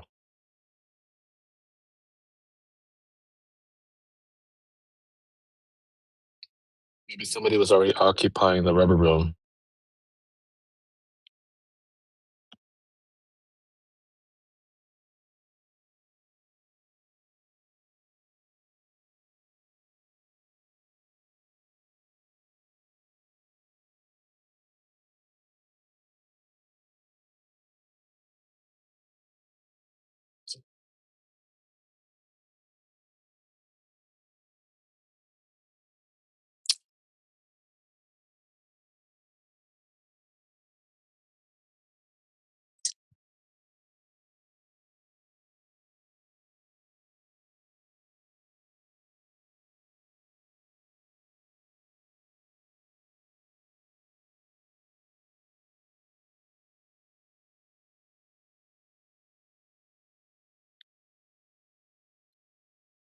Feel free to speak in here, Axis.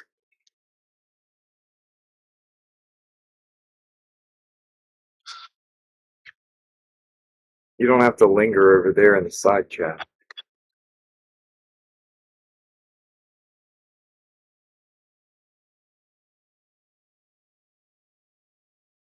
Released to get out of the way as the rocket takes off from the pad.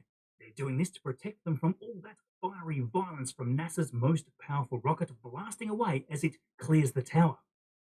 Now, since the flight, we have had so many new views of the beast taking off from Launch Pad 39B at Kennedy Space Center. Such great shots of the Space Launch System leaving the atmosphere, in fact, that I can quite literally look at this all day. This video alone, just released, goes for well over 40 minutes and has a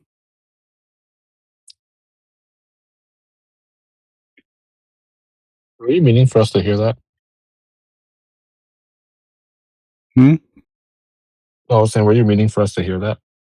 No, I noticed I Oh. was live and closed it off. But even this Oh. guy in the video, he's a NASA fanboy, and even he says the quality of the live stream itself was a little basic, sadly. Mm-hmm.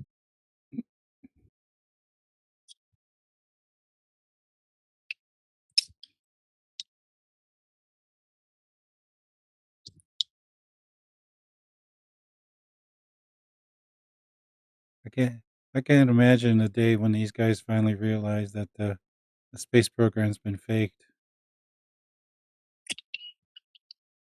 What kind of emotional devastation they're gonna have.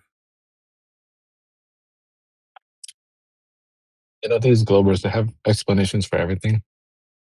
I'm curious what they're going to say about that little thing on the cable. I'm going to go ask them next time I get one.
What happened to Katy Perry? She's the real hero. Come on, guys. Come on. Bro, after 6 boosters, we gotta stop. We gotta say, oh,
Already, I posted up a better picture in the side chat. What I'm talking about. Access. We don't want to have a chat with AI, ChatGPT. We want to have a talk with you about it. If you want to have a talk with AI about it, you go have the talk with AI about it, and then come and talk to us, right? Don't just post what ChatGPT says. We want to hear what you have to say. We know what ChatGPT says.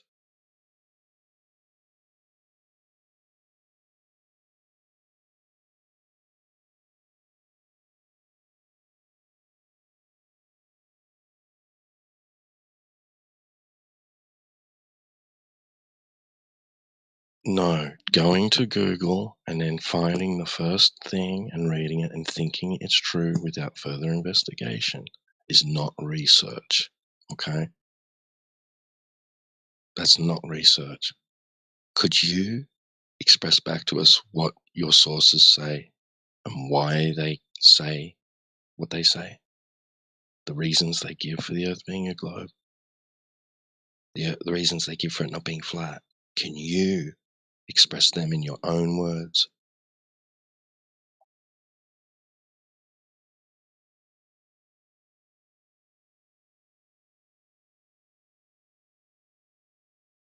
Hmm? Well, let's hear the let's hear the content of your research. Let's hear what you've learned from researching. Axis, feel free to open up your mic. Say hi.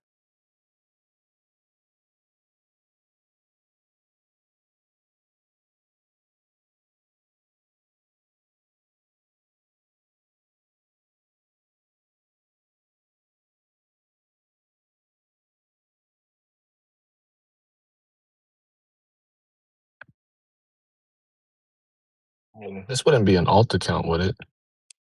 It's not like he joined a day before the moon launch happened. Or Artemis 2. Hey, Axis. Yeah, saying something's well recognized is not speaking to its veracity, right? Or its integrity. There's plenty of well-known things which are not very good. They don't have a positive connotation, right?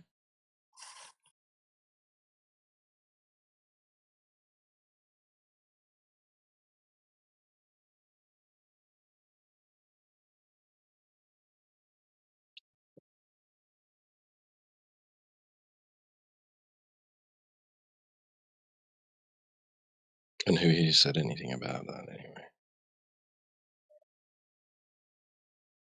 So, Axis, what have you got for us? Come on, open up your mind.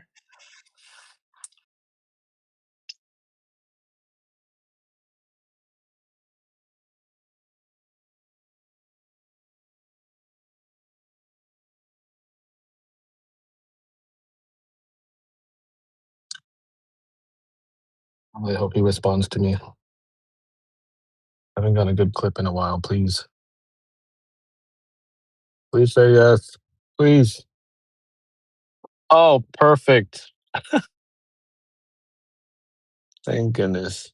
Where did you watch Artemis 2? Alrighty. I expect him to leave after this. So, Joinka, why don't you open your mic and say hello? Talk to us. Don't sit in there and talk about flat earthers. It's funny how flat earthers. No, you should be saying it's fascinating that we know the globe is, that the globe is true because of X, Y, Z. That's what you should be doing, not trying to demean or degrade or insult the people that are hosting you. You're a guest here, and you want to come straight in with insult and ad Why are you hom. speaking so silently? Yeah, I'm trying not to be too loud because I'm in a place where there's like people that don't want to hear me talking loud. And by the way, you are coming in really low, ironically enough. Alright. I'm speaking low for the same reason as you. Right.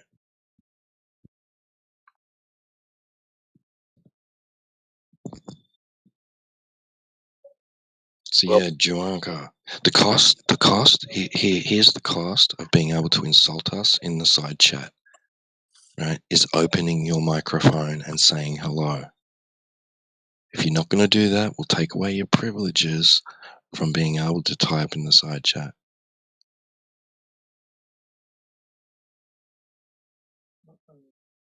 Let's go. Come on. So open up your mic, Juanka, or it's out of here for you.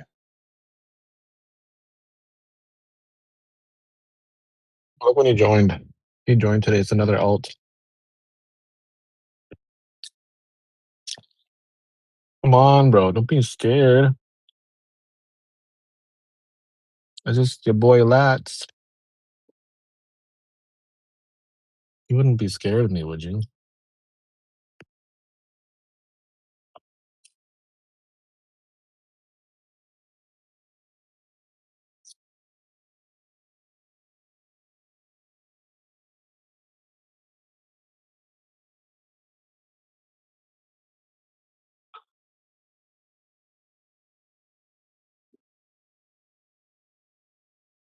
I told you that's the cost of insulting us, was to open up your microphone. Now you've lost your privileges in the text chat. If you want them unlocked again, open your mic and speak. Hello, can you hear me? Can you Yeah, hear me I can now? hear you. I can't. Wait, was that Jonka?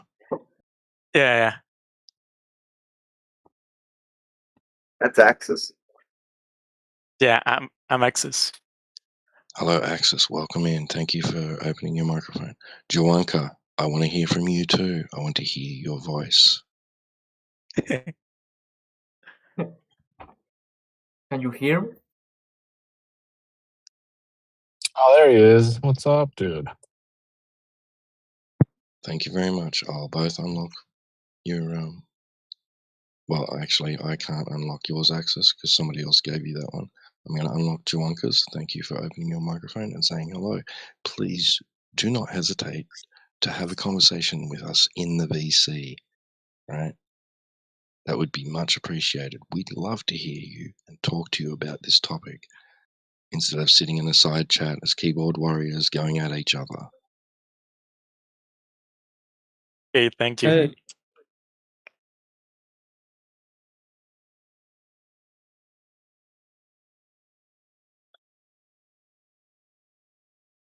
What is flat Earth?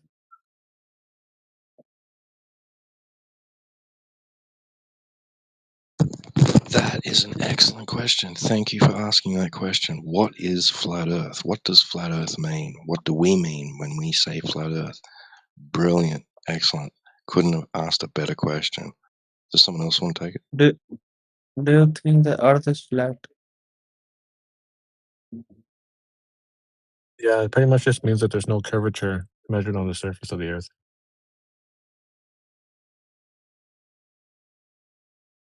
So even if NASA is showing you pictures and Yeah. videos of the Earth to be curving, we can verify that by going outside and seeing if we can measure curvature. So we don't measure curvature on the surface when we go out into reality. So what would be incorrect? The curvature shown to us in a picture or video, or reality?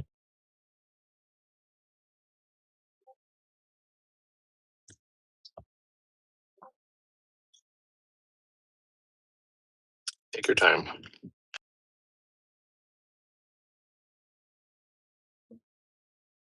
What topic do you are discussing? Flat Earth. Flat Earth. Yep. Do you believe that the Earth is flat? Well, I know it's flat. Because I know how the Earth It's, is measured. if Earth is flat, then how uh, in one region it's night, how in other region it's daytime? The sun moves. Huh? The sun moves. Yeah. Yeah. So when the sun's not above you anymore, and it goes somewhere else, it'll be nighttime.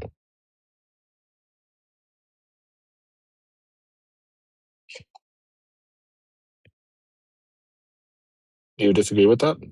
Oh, I did leave. Oh, no, I still here. Sorry. I said, do you disagree? What? About what? About my response to your question?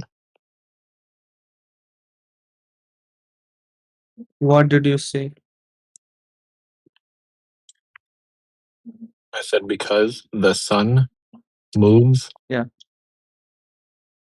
Hmm.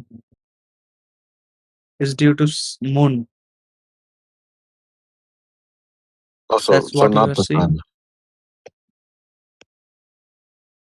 Sorry. You know, I'm like more confused than anything else now. What are you trying to say? I don't say anything. I just want to learn. Okay, well, the Earth measures flat, and you have some stuff happening in the sky. So if the Earth is flat, when things happen in the sky, then the things happening in the sky must be happening over a flat Earth. Yeah. Yeah. So it doesn't matter if the sun is tracing the path of the Mona Lisa every night. It's happening over a measured flat plane. Yeah. Yeah, it doesn't even matter if you have one sun, two suns, 20 suns, 6, 7 suns. It's all going to be over the flat Earth.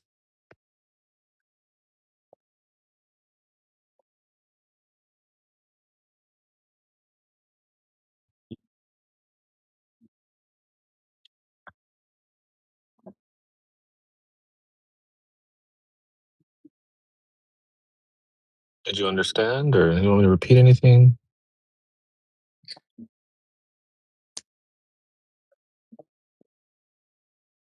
Are you proving that the Earth is flat? Measuring the surface to see if it drops over distance. Yeah.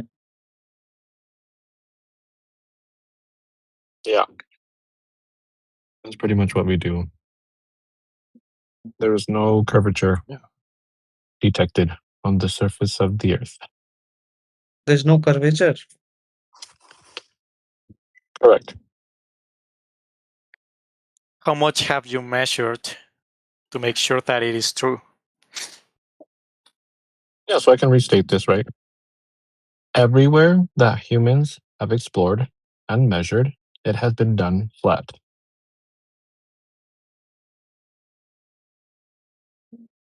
What? What he's saying. Okay, so it's like this, right? Let's say we live in a house. Okay. Yeah. We come in to explore room A. And room A, let's say it's like a checkered board colored. Okay, white and black all over. And then you say, hey, what color is room B? And I'll be like, you know what? I don't know. I haven't explored room B to tell you what color it is. Okay. You understand what I'm trying to say? No, I mean, Earth is way too big for you to say that you have measured Earth, since there are a lot of. We're not claiming to know its size or shape. We're not saying that. We're saying this: the geometric surface quality of water No, is that it's planar. It's horizontal. It doesn't deviate away from horizontal. You can't Did you hear what he just realize said? if Look, there's any no, curve. look. Wait, did you hear what he just told you? Yeah, you have to understand something, Akis. It's super simple. If it is a ball, you can take any section, measure a little piece of it. If it doesn't curve there, it can't be a ball. Do you understand? You can measure 10 miles, and if there's no curvature there, you can safely conclude that you're not living on a ball because, where is You the curve? haven't done that. It has to be. We have done that. Yeah, we've done it 10 miles, we've done 20 miles, we've done 30 miles. I can post a little graphic, a diagram in the chat that you can look at, okay? And I can post one of those video laser tests. We place lasers 1 foot over water. We shoot it 10 miles out. It ends up 1 foot over the water on the other side because water doesn't curve. If we were living on a ball of the radius that they say, that laser should end up 50 foot over your head on the other side, but it doesn't do that. You understand? I think that the problem here is that you don't realize how much or how big is Earth. Yeah, we So know how big it is. That's why we Yeah, we can know. use math to figure out if water curves or not over any section. Look, I'm going to post it to the chat for you. I think you need to read this to understand it.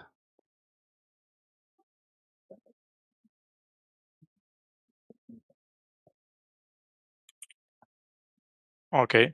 Are you?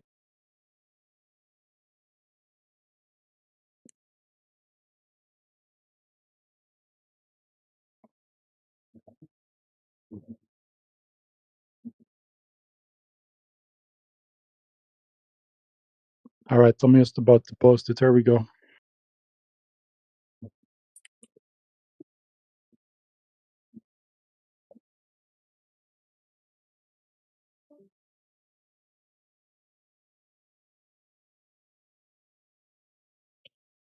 Wow, he just left. Wow. Okay, so Axis is still here. Axis, there you go. Look at the chat now. Go over it with me. See if you understand it. Do you have any questions? I thought it was the other guy. Never mind. Have you posted in the What? correct chat? Hold on. Plain and Yeah, now I see it. Now I see plain it. as judge. Yeah, do you see it? Look at the chat, Axis. I want to go over it All with right. you. Okay. Sorry. Let's It's read it. just come up for me.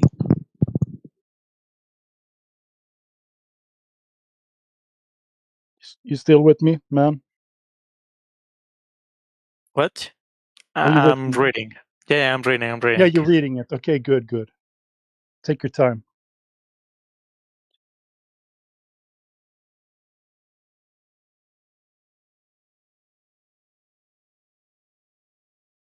Yo, that was my bad. I thought it was the Prince guy talking the whole time.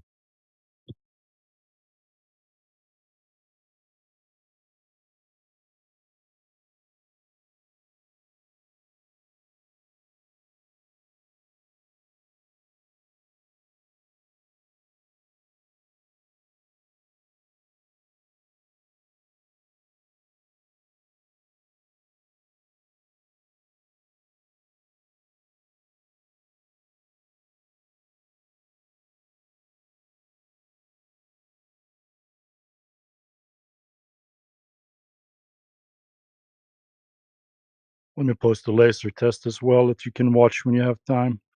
So here's the test. Someone shot the laser 21 miles over water. Ended up exactly where the laser shot from one side, same height on the other side. You can go do this yourself if you have some resources. Anyway, we'll give you some time to think about it. It's new information, but you don't have to have a measuring tape that's 10,000 miles long to measure Earth's curvature. If it is a ball, you can take any section, measure over it, and it has to be curved. If it's not, you can rule out that it's a ball. I do not know what shape Earth is. I'm not claiming a shape, but I know that the surface is flat on the account of water being flat. If you have new listeners, we're just talking to Axis here. He's reading through some things. We don't want to stress him, so we're just chilling a little bit. Posted a laser test. Shout out to you YouTube people. That's what's going on right now in the channel. Over on Discord.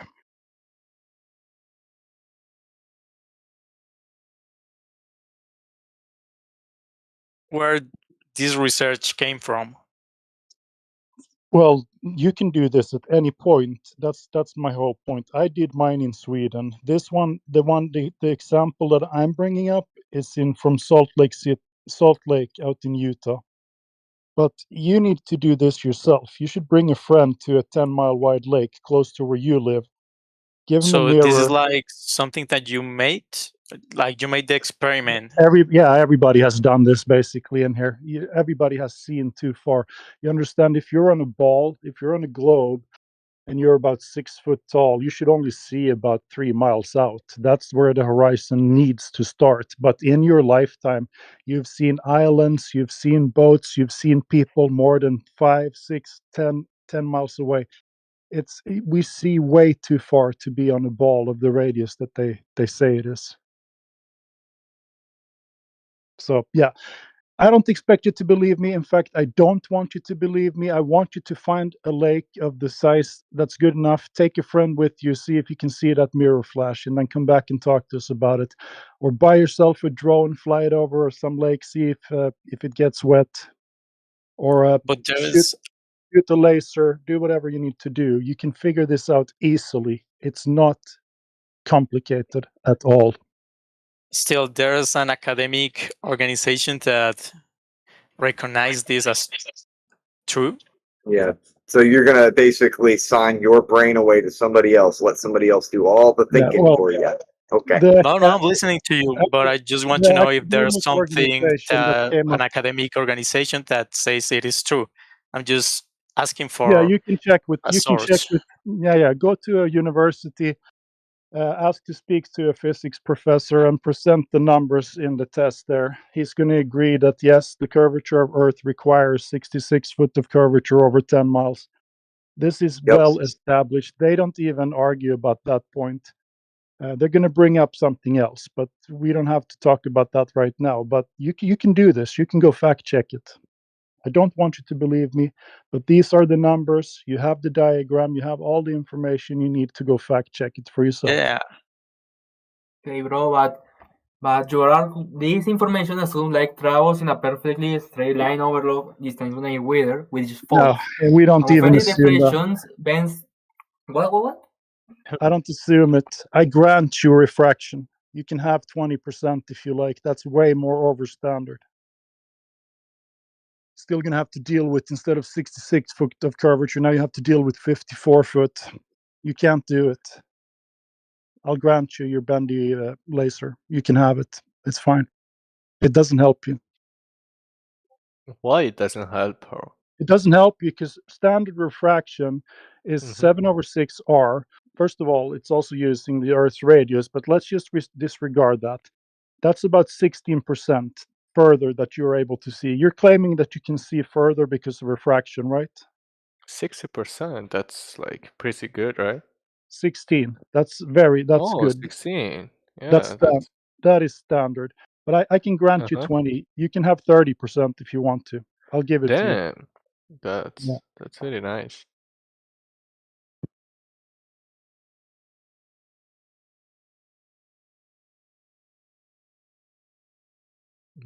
Yeah, I'm a nice guy. How do you know that? Yeah, can I kiss you? Yeah, you can. Just give me a second. Let's see here. Okay. No, I'm gonna do something nice for you. Let's see here. Oh, you're such a nice guy. I'm gonna do something really nice. What can I? Thank you, bro. Just give me a second. Just give me a second. Yeah. Take your time, bro. Yeah. I'm all the way here. The hell is it? Of course, I can't find it when I'm looking for it. I have a gift for you. A gift? Thank you Oh so yeah, much, bro. I know. It was my birthday yesterday, by the way. Yeah, that's why I'm gonna do something that nobody has ever done for you before. Thank you, bro. Oh Appreciate it. God, where is it?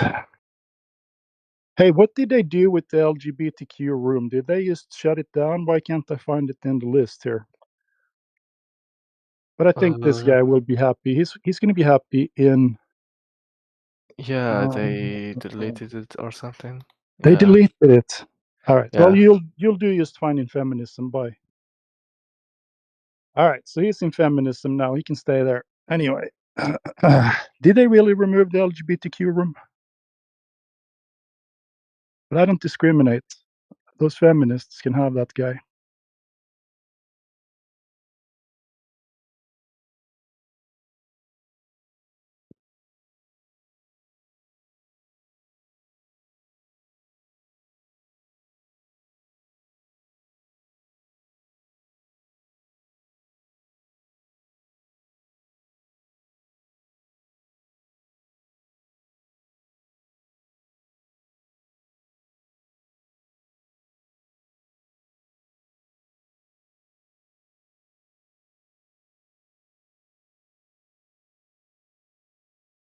I didn't hear him ask if they why would they lie. It hasn't come up yet, but it usually is the next question after you present this water thing.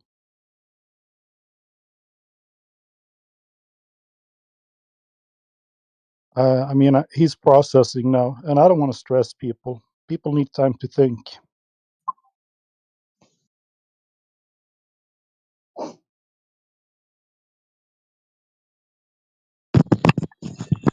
Yeah, no, that was a question to Pythagoras.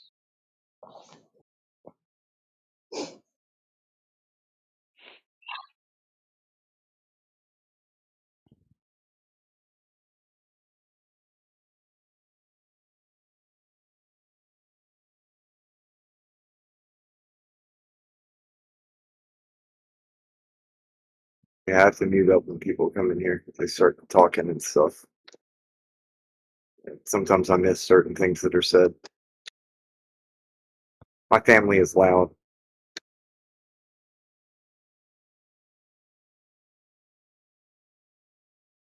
Oh, no, he had asked if we had spoken to physics professors or whatever, if there was anybody in academia that agrees with us or something. And we were saying that he should go and talk to them, ask them about the steel man for the globe, the official globe claim. Right. Yeah, I told him to go ask a physics professor. Yeah. He'll confirm the curvature math is correct. So, and if he's honest, Right. he'll probably confirm standard refraction as well for him. And he'll give But him there is about. tons. There's tons of people from academia that have realized that the Earth is flat. Tons, heaps. That too. The funny thing is, I'm going to give the PhDs a little bit of credit here. The higher up in education you go, the more honest. Usually, I'm not talking about the anti-flat earther PhD people types. That's not it. But normal people, they're going to be honest with you and say, yeah, this is the math. Yeah, this is standard refraction. Yeah, no, we don't have an explanation for gravity. They're going to tell you. It's still a lot of like professors in academia. They work at the schools. They can't be open about it because they'll get fired. That's happened a lot before. Yeah, for sure. That pilot recently got grounded after 25 years because she spoke up about it. Right. Yep. If you don't toe the party line, you get ostracized. You're no longer welcome. You got to at least wait until you get tenure. Then they can't fire you, really. Yeah. You can still be a pariah, though. So that's not fun. And it's going to still be difficult to get published and stuff like that. you'll have your job, but nobody is going to fund you. So it's probably not a smart idea to tell people you're a flat earther if you have if your life income depends on other people's goodwill.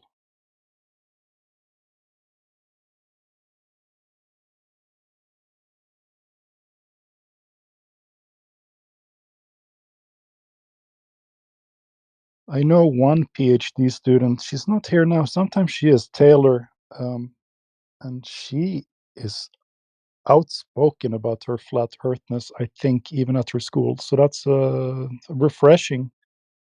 I don't know what they think about it there. Someone could easily stop her from getting a grant someday just by emailing the dean or whatever. Did you know she's a flat earther? And people are going to focus on that more than the project.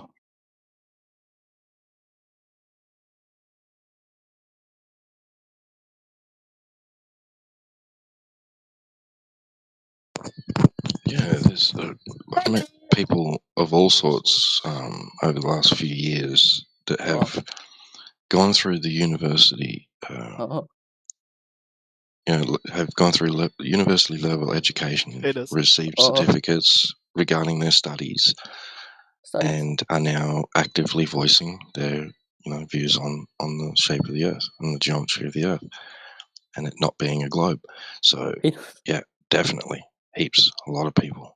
There's people even that are now that we speak with on a regular basis that are currently teaching.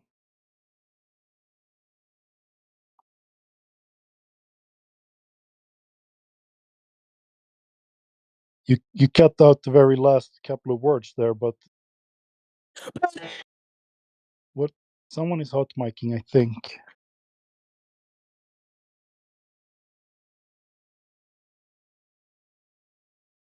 I think there's going to be a flip, like when it flips over, hopefully in my lifetime, when we're going to have a majority of people actually understanding that Earth is flat. We'll see. Aaron, Eric, you are hot micing. Maybe you want to say something. Sorry, this was a mistake. All right. Dass die Erde flach ist, das weiß jeder, Alter. Ich kann nicht Deutsch sprechen. I don't understand any German. Ja, ich kann Deutsch. Yeah, well, we can speak English here. English hub and all. Penis.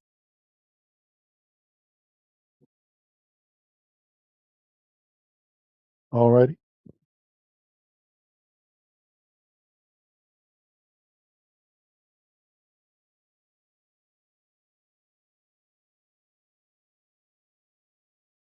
Penis. Who is this? Someone we need to move over to the penis channel? But they removed it. Why is it gone? Yeah, so these two have come in together and they've both said that now. All right. So That's what just, like. we can fix that for them. They will feel much better somewhere else. Oh, one of them left already. Oh. Hello guys. Hey, how's it going? I have a question for you. Go ahead. So, do you think the other planets like Moon, Sun, Mars, Jupiter, like No. other planets, do you think all those are flat too, or do you No. think they are globe? It doesn't No, I don't. matter. Can a bubble float over a puddle? Why would that make a difference? They're non sequitur to one another, man. The ground is not in the sky. Yeah. So it doesn't matter. Even if we did think it or if we do not think, it has nothing to do with flat Earth. Earth is down here, right? Remember, those things are in the sky. If you want to, I can grant you that they're spheres. How about that? Does it make you feel good? But it's not going to make the Earth a sphere. You get that, right? I mean, if you're standing next to your kitchen table, you look up in the ceiling, there's a light above the table. Does it make your table round or like a sphere, a ball? It does. It does not. exactly, and it doesn't necessarily make those things that are spheres worlds, like places that somebody could go to and Or have an why will experience walking on. No, there are why lights will in the these sky. planets be different than Earth? They're not planets. Jupiter is not a planet? Dude. So everything you have to start again with this from a flat Earth perspective. The Earth isn't a planet. It is in orbit around the sun. Same way as we don't think the Earth is a disk, flat and orbiting around the sun, and other flat disks are orbiting around the sun. We don't say that. The Earth is flat underneath whatever the sky is, sun, moon, and stars. The sun and moon, they may well be spheres, but they're above a horizontal stationary Earth. You understand this idea, right? We're standing on the floor and we look up and there's sun, moon, and stars. That's it. Okay, but what do you think the Earth is standing on? If it's not on space, what The is the Earth. Earth The Earth is the holding up? floor of the universe. Probably easier to understand this. So the Earth is the floor that you stand on, and when you look up at the sun, moon, and stars, they're above the Earth. Okay, Yeah, so those are that makes the celestials. Earth way bigger. Those are celestials, and we're terrestrial. It's that simple. If your next question is going to be what's underneath Earth, no idea. We're not claiming a shape here. We're only saying to you that it's stationary and water doesn't curve. Earth is covered mostly by water, as far as we know. Therefore, the surface is flat. Has nothing to do with the shape. Can't tell you what's at the edges. Can't tell you what's underneath it. What's holding up the Earth or whatever. It's. I don't believe it's a disk in space. Nobody here is claiming that either. That's just dumb propaganda you see posted on the internet to, make flat earthers look stupid. But we're not. We have checked the surface property. It is flat. You can too. I gave you the test before. And when you figure out that water doesn't curve, everything that goes on in the sky, that goes on over a flat Earth. Hey, Judge, I found that light refraction buster that I was looking for. You're talking about refraction with that guy. Which guy was that? The guy a little like 5 minutes ago or whatever. He was talking. You were talking about light refraction with him. Yeah. Yeah. It's Mount Canigou. Canigou. Oh yeah. Mount Canada. Yeah. Flat Earth Dave says that because the sun goes behind it, so it can't be refracting the mountains upwards. Yeah. Because the light is behind them, so there's no refraction on the mountains. You can just see them. I just want to remember to give you that tip when you're talking about refraction.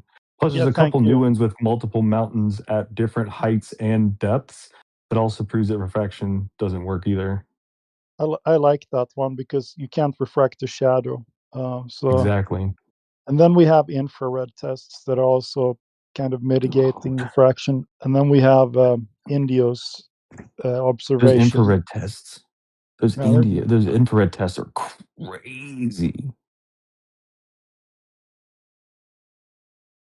All right. So anyway, Axis, do you have another question? I was doing, I was searching about your experiment, and what I found out was that it has some problems. I'm trying to understand why, because one of the first things that I found out was that it actually proves how light works on Earth because of the atmosphere, but not that the Earth is flat. You're talking about lasers and targeting systems, I presume. Because in that experiment, you are assuming that the lasers make a perfect straight line of light. No. In fact, They are actually affected by Sorry, hold on, humidity, my friend. You're assuming temperature. that they curve around the surface of the Earth. We know that lasers propagate in straight lines. If you have a collimator, obviously the beam's going to diverge, but that's why they're used for targeting systems and blowing things up, because they're exceptionally accurate. You understand this, right? We use these tools every day to measure on the Earth and to defend civilians on the Earth as well. Lasers, dude. Now you're saying that actually, no, they bend around the curvature of the Earth, demonstrating how light works when you beg the question. No, dude, we're demonstrating to you that we have a direct line of sight to the object with the laser. We see the object, we target it with the laser, demonstrating what we see is directly in front of us. This is used technology on the surface of the Earth daily. Please don't cope, dude. What? Well, another thing that I saw about the experiment is that it actually is not enough How much would you distance need? to prove. What distance do you need? In fact, we're talking about 10 miles. The experiment What? that you told me to was 10 miles. So Okay, that's there 66 are foot of other descent. experiments that Excuse has me. been Excuse proven me. in academic. Excuse me. That's 66 foot of curvature. That's enough. You said it wasn't enough. According to the radius of the Earth, 3,959 miles, there's a rate of change of slope on the surface at approximately 8 inches per mile squared. That means that laser If test you over don't know 10 what miles. if you don't know what is underneath, what is your problem, bro? Dude, you're asking me what's underneath. That's changing the fucking subject. Forgive me if I'm going to get patronizing. I'm talking to you about the laser Bro, what things is that your you brought up. problem? I'm talking about the Yeah, lasers that you hey, brought I up. was listen, talking Linda. before Listen, you just Linda. started to. Linda, shut up and listen. His problem is you interrupt him in the middle of a sentence to start with. People are listening to this other than you for the answers you're looking for. So please be quiet while others are speaking and let the man finish his answer. You said 10 miles wasn't enough distance. According to the geometry of the Earth, that's 66 foot of descent from point A's horizontal. That means that if on the surface the laser would pass over the target by 66 foot, you said it wasn't enough. Do you know the radius of the Earth? You don't know it either because you don't know what's underneath the earth, as you said before. Excuse me, the curvature upon the surface has got You don't know fuck either all to any do with what's measure. underneath. Now, you can either stay on subject, which is the surface, and we can talk about that. But don't ask me what's underneath. I don't know. But me That's why failing to you tell don't you know any what's measurement for underneath the sure. surface of the Earth isn't going to invalidate the surface measurements, is it? You can have those, and there are actual academically recognized you don't. studies Right, that dude, you had a problem with the laser test, and now I've just pointed out to you that that is enough curvature. You seem to be imploding. Are you a weak-minded man?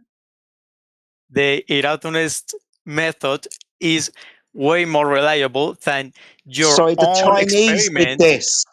Chinese did this. We can do this. Stand underneath a light source, move away from it, measure the shadow angle. Works on a flat surface too.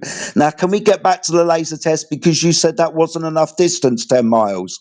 I told you that was 66 foot. Do you want to concede? No, because No, that's your of own course, because I'm a experiment. weak man. I'm not going to concede when I'm demonstrated to be wrong. How much curvature should there be over 10 miles then? Answer that question.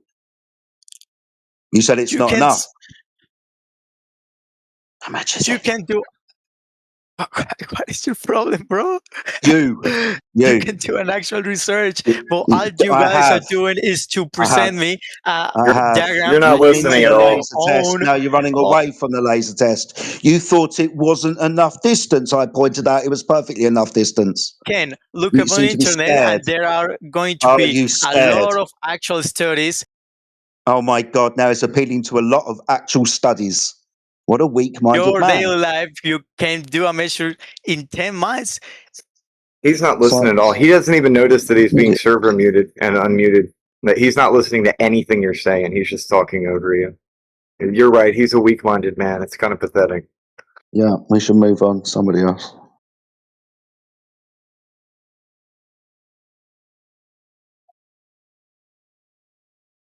I bet you he's still talking. Are you quite finished?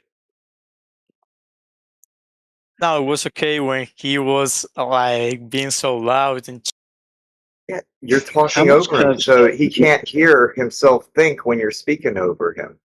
If you would just be quiet, he could be quieter. If he can whisper in your ear, if you want that, you want him to get really close and whisper in your ear, Axis. I could do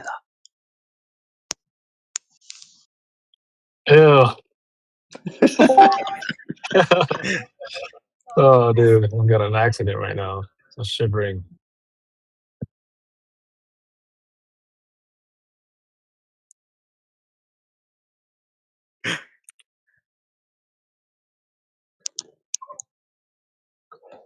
How much curvature should there be over 10 miles?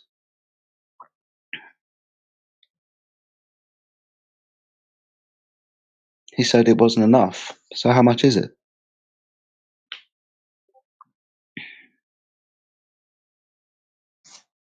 I mean, it's 8 inches for every mile squared. So if it's 10 miles, that's 2/3 of 100, which is 66. Mm-hmm. I think that's perfectly measurable. But hey ho.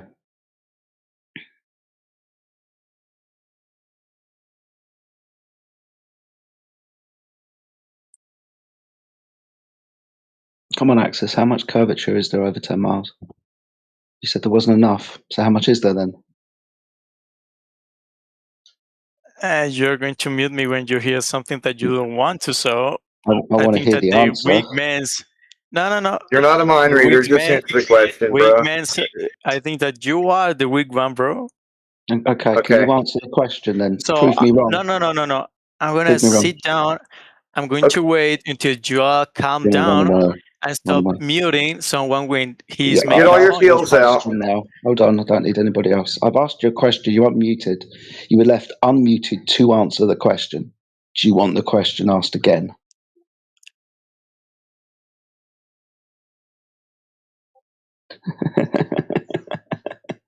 You said it wasn't enough curvature over 10 miles. Well, how much curvature is there over 10 miles then on the surface of the Earth?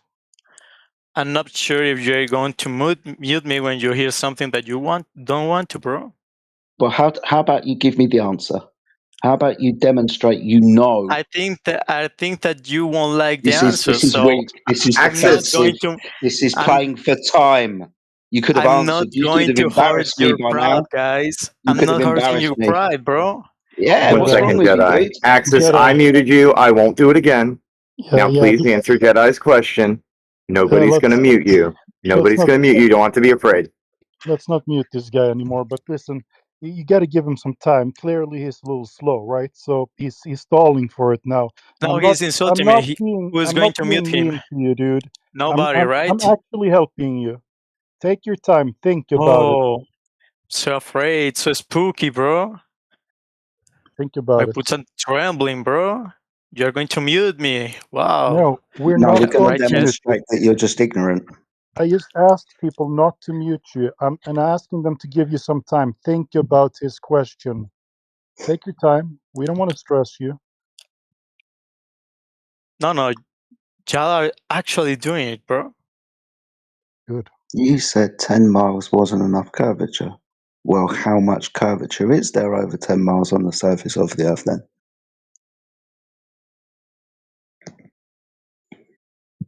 Bro, I've already told you. How much is it? Sorry, I forgot what you said. You are going to mute me once you hear what I have to say. Is it going to be Once the again, answer? you are going to. Dude, I'm not going to mute you. I haven't muted you once. Other moderators have promised that they will not mute you. Now, this at the moment just seems to be some kind of defensive posturing. It's crazy that they are No, I want you to like tell me the answer because this is what has happened, and I'll tell you and people everybody else. You said, dude, another don't talk people through me. It in demonstrates that you're Discord, scared about bro. what's being said. Don't be scared now. I've given you plenty of opportunity to speak. It's my turn to speak now. You said, with regards to the laser test over 10 miles, that over 10 miles there isn't enough curvature. My question to you is then, how much curvature is there over 10 miles on the surface of the Earth? We're going to put the conditions on the table. Y'all are not giving me opportunities. I'm I'm the one giving you the opportunity to talk to me. Do you understand that? Being as you said the laser test wasn't good enough because the distance wasn't far enough, I'm asking you how much curvature there is on the surface of the Earth. That's the only thing that's going to lead you into more conversation with us. Or you are free to leave. You see my answer as a threat, so I'm No, not it's gonna not a hurt your threat. feelings. No, dude, it's You not a haven't, you threat. haven't given an answer. You haven't responded correctly. You keep When gish when galloping I did around it, it. what No, happened when I just did shut it? up. Why don't you mute and go somewhere else or something if Okay, you're not going to answer the okay, question? mute yourself again. I don't want to hear you. Like I can stand the other guy because I was talking to him, but who the fuck are you, bro? Dude, You're a very rude person. how much Who the fuck curvature am I? is I'm there over Flatman 10 Can, miles and on I'm the the guy who surface of told you the there's Earth? more than one person Mute listening. yourself, bro. Nobody wants to talk to you. Yeah, here that This is is, getting bro. tiresome. This is really getting tiresome, dude. You're not demonstrating yourself to be a reasonable person at all. I'm asking No, you I a am. question with What are regards you to what. doing is to Excuse demonstrate me. that you don't. Fuck off. I love the disconnect button.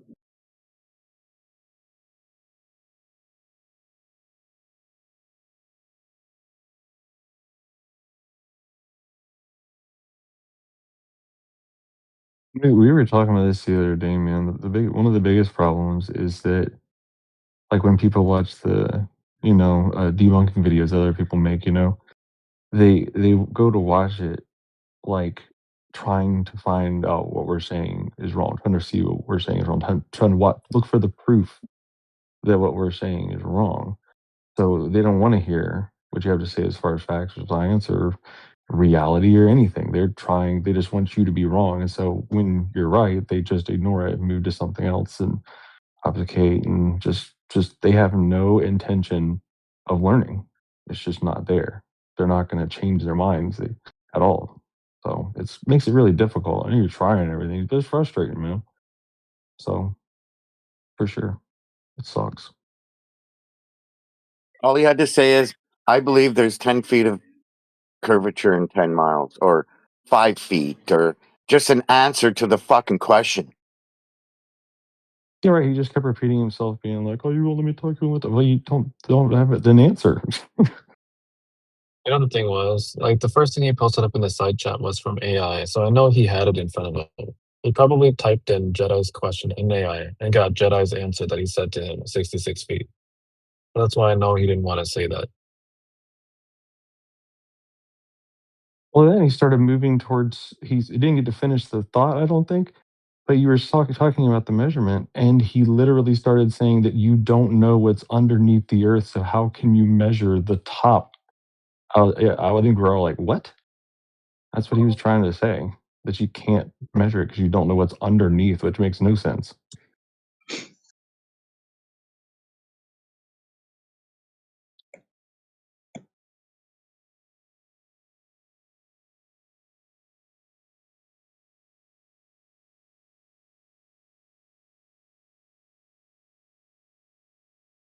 Good stuff, though, Jedi. I think it would have been the same result if any of us tried talking to that dude. I just don't know how we can make it any more simple for people. He obviously had a misconception. 10 miles isn't far enough.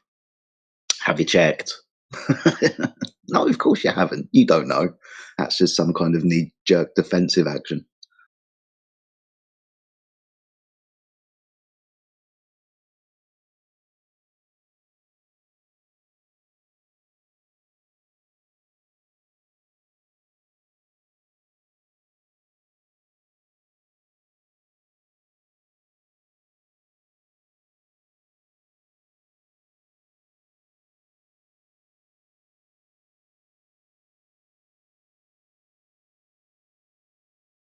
I mean, I know it's not politically correct or whatever to tell some people that they can't handle a discussion because of their intellect. It feels bad to say something like that, but not everyone is smart enough to be able to process geometry and the things that we do talk about in here. They don't have the capacity, and I don't think this guy did. So it happens now and then, and I feel bad for them, obviously, but that's the way it is.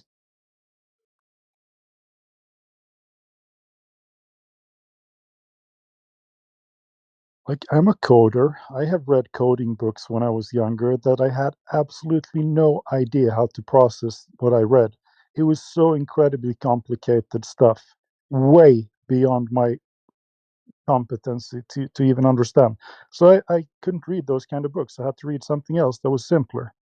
It's just the way it is. So some people can't process Earth being flat. They can't figure it out. They can't think about it in their mind. They don't have the IQ required.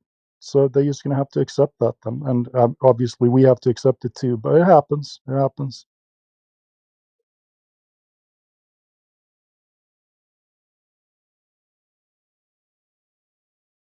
I was listening and talk about how your brain works when you're young, because like when you're under 7, like your brain, you have your conscious mind in the front, and then your lizard unconscious mind in the back.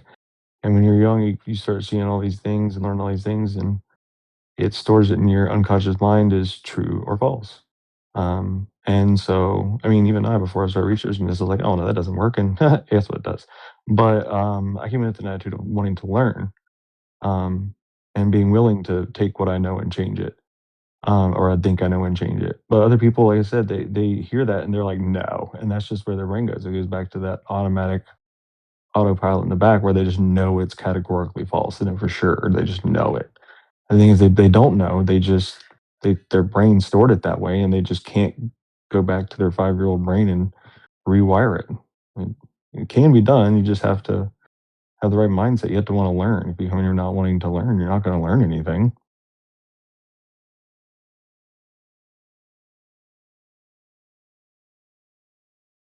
Yeah, it's interesting. I've seen that study. I think one of them was talking about flash a picture of a flower 10 times and a picture of a shoe in front of a person one time. He's going to think that the shoe flashed by a little slower than flowers because he's only seen it fewer times. I don't know. It's something about you store things. The first time you experience things, you take a little longer for you, and it's stored in a different way. And then second time you see them, it's just I'm not explaining this really well. Let's say you go to a meeting. If when it's the first time you go to that meeting, you're gonna take some extra time to store it in your brain.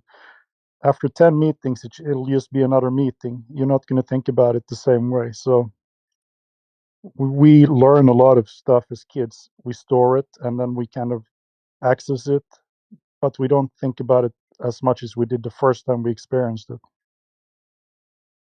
So it's difficult for people to let go of like the Earth being a round ball in space because they've seen it since they were children.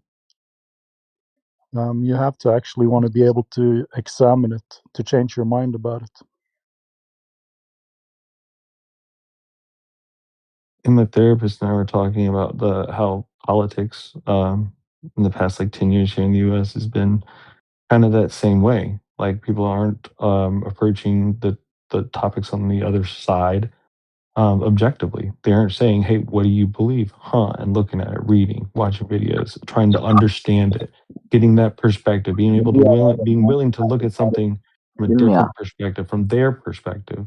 They aren't willing to do it. They don't want to do it. They don't want to believe the other person is right. And it's not a matter of right or wrong. It's a matter of reality. But people see it as a right and a wrong, and they don't want to be wrong. What is that? Why are you interrupting? You weren't brought up with manners, were you? Yeah. Sorry, I interrupted you, dude. No, it's fine. I was just saying, like that's the attitude that a lot of people don't have, and I think it works the same with religion and politics and something like this, which kind of has a little bit to do with both. But yeah, it's always this right versus wrong. You can't be wrong. You don't want to lose. It's like, bro, I mean, this is like a good thing for you that this is true. It's a good thing for everybody to know. Um, and but yeah, they want to fight. And I see a lot of people with that. They don't even care. They just want to fight. And the politics here and really have made that worse than ever, I think. So it makes it tough on a lot of people to even want to listen at all or even look. So well, we're doing our best.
Hey, Vengeance, give us the evidence that the Earth is in motion, because so far all you've given is evidence of a motionless Earth. What is the evidence that Earth is in motion for you to be able to say that it's just so big and we're so tiny and it's moving it's at such a slow rate that we don't feel it? We can give the listeners on YouTube some context here. We have a guy, V is for Vengeance. He's asking some questions in the chat. I can read them, and TW is currently commenting on his questions. There's been a little bit typing back and forth, but we could certainly address it using voice.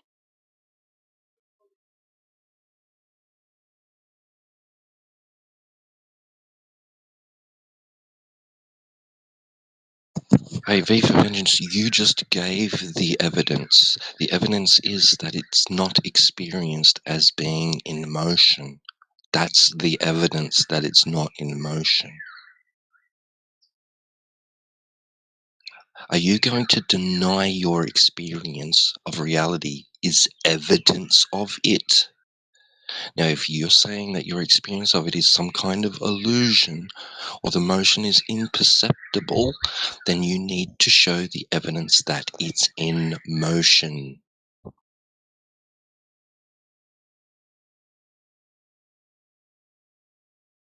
Exactly. V is for Vengeance asks, what is the evidence that it's motionless? And right before he asked that, he actually brought up you can't feel any motion if we're on a bus or whatever. Actually, the bus is a dumb example because you can, but maybe you should have said, I don't know, something else, airplane, train, whatever. We've heard it a million times before. So it's good. Oh, he says he can listen. Okay, that's good. Yeah, he is. So anyway, the evidence for motion has to be something else. It can't be that you can't feel any motion. That's our claim. You know. So do you have any evidence Earth is actually in motion? Oh, he agrees with me. Let's say airplane or large train. Yeah. So still, the point remains. Right. Even if we grant that to you, sure, you can't feel motion on an airplane. I think you can, but I'll grant that you can't, just for the argument's sake, right? Sure, you can't. Now Right. what? But we have evidence that the aircraft is in motion. Okay, so you've got two situations. You've got a situation on an aircraft that is at cruising altitude at a constant speed, and the motion seems imperceptible. Okay, it's imperceptible to you. You could say, I don't actually feel like I'm moving right now, but you know you're in motion, don't you? You have evidence that the aircraft is moving. Now you have another situation. The aircraft is on the runway and it hasn't left the runway yet. It's parked on the runway. Okay. Now you're sitting in it. You're also experiencing that it's not in motion, right? And you have evidence that it's not in motion, right? Obviously, it's not moving yet. You haven't experienced any change in your surroundings yet. But as soon as that engine starts and as soon as those wheels start turning and it starts traversing along the runway and begins to lift off, you know that the plane is in motion. Now, what is your evidence that the Earth is in motion? Because your evidence of the Earth being in motion is you saying, I got on a plane and didn't experience any motion once it got to cruising altitude.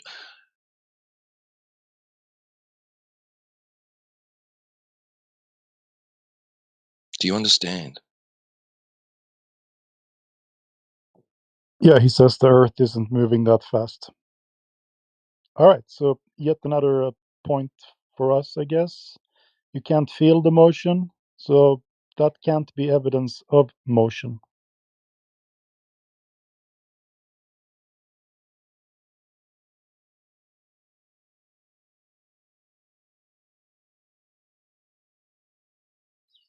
Yeah, exactly. Right. How It's do like we'd you like to know know it's where moving? they got the motion. Anyway, go ahead, Tito. Sorry. It's so No, that's slow right, that Dave. we can't feel it. Yes, that's our point. We can't. So what evidence do you have? Exactly. How do you know it's actually moving at a rate which is imperceivable? So this guy's never been on a bus, he's never been on a train, and he's never been on a plane before, judging by what he said in the side chat. Well, Doug, Planes, trains, and automobiles. What are you gonna do, man? Yeah. I own a bus. I've been on a train a couple times. And I've flown a plane before. Have you ever been on a plane, bus, or train? You're making some weird claims in the side as though these things are just perfect thought experiments for you, but they do have motion to them, and you do feel that motion whenever you are in them. Oh, when they're in motion. What the hell? I know what he's trying to say because it comes from a thought experiment, and he's butchering the thought experiment completely as well. Who are y'all talking to? Is it somebody in the side chat? I'm Yeah. sure V for Vengeance. Yeah. V for Vengeance. He didn't want to All talk, right. but he can listen, so that's fine. Look, V for Vengeance. That's fine. Swoldog brought up something interesting too. So there's an experiment you can go study when you have time. The Michelson-Morley experiment. They tried to measure Earth's movement, right? And they got a null result. So they needed 30 kilometers per second, and they could not find that. So that's a good experiment for you to look into. Now, if you have some other evidence that Earth actually is spinning or moving, go right ahead. Please post. We'll have a look at it. I haven't seen it yet. People have been here for 10 years. So it could be interesting. You might have something for us. And you know, plain truth to add on another good one to look at is Aries failure. That proves the stars are moving and Earth's not. But Yeah, that's another good one to look into. That's a good one too. V for Vengeance, Aries failure, and the Michelson-Morley experiment. Both are interesting if you are genuinely want to find out. Garbanzo, we know that, right? We're not stupid. The question is, what is the evidence for Earth being in motion? The evidence is not that when you sit on an aircraft or on a train that's traveling at a constant rate, right, without acceleration or deceleration, that you don't perceive the motion. That's not evidence that the Earth is in motion. That's evidence that the train or the plane is in motion, and its motion is imperceptible to you on that thing. It's not evidence of something else being in motion where you don't experience the motion. Because we also experience no motion when something isn't moving, like when the aircraft is parked on the runway, as I already detailed. That's evidence that it's not in motion, not that it is in motion. So give us the evidence for the Earth being in motion, please, somebody, for the love of God. That's the problem, T-Dub. Their best evidence is the lack of their evidence. And they think that's cool. So anyway. We have a new guy in the chat, Garbanzo. He's actively arguing that Kepler's laws, I guess, is... What is he saying here? Let's see. So anyway, according to Kepler, Earth is rotating in an elliptical pattern.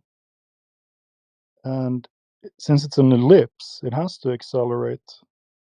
So, Garbanzo, you need to think about that a little bit. We should feel that as acceleration, but we don't. Because guess what? Earth is not moving.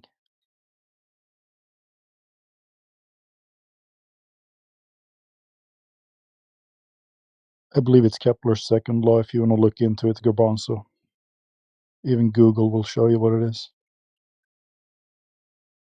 That's right, plain truth. And just to throw in that we've all got vestibular systems that would sense some type of motion if we were actually in motion. I know they have a lot of arguments against that, but that's just the way it is. We've got a natural horizontal thing in our heads, and we would feel the motion. For sure.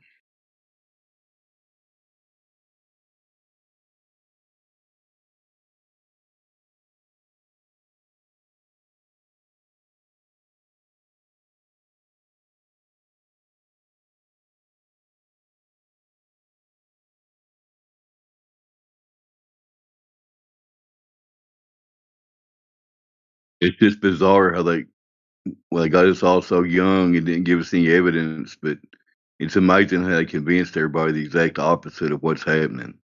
Crazy. Yeah.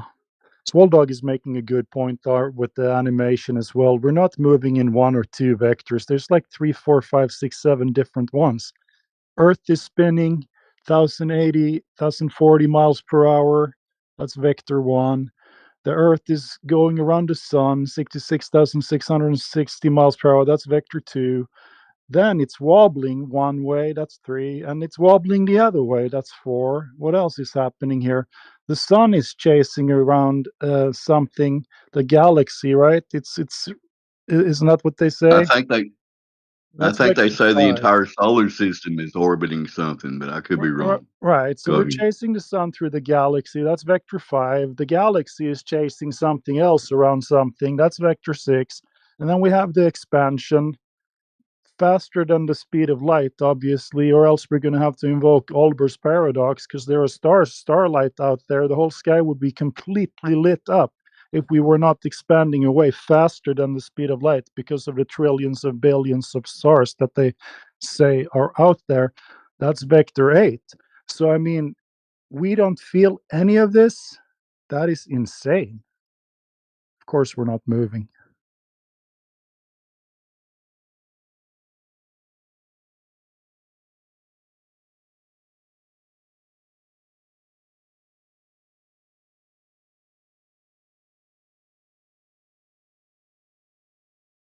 And sadly, for a lot of people, all somebody has to say, well, it's all relative, and they'll never think about it again. Relative motion, whatever that is. Yeah, that's what they say.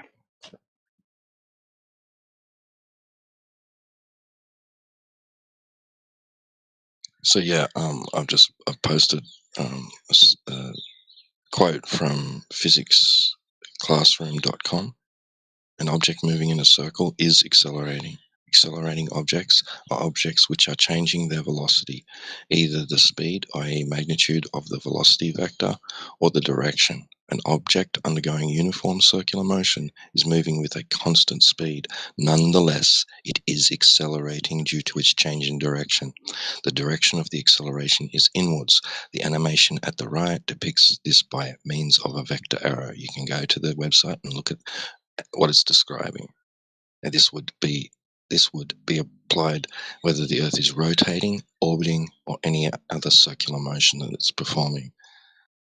Now we understand that, and you understand that. Now you have to say, if you want to hold on to the idea that the Earth is still in a circular motion, right, performing a circular motion, that the acceleration is so slight that it's imperceivable to the human senses, despite us being able to detect acceleration. Official Glover answer to that, T-Dub. Just gravity takes care of that too, somehow. Anyway. I'm going to ask again, what is the evidence that Earth is in motion? Nobody has posted any. Oh no.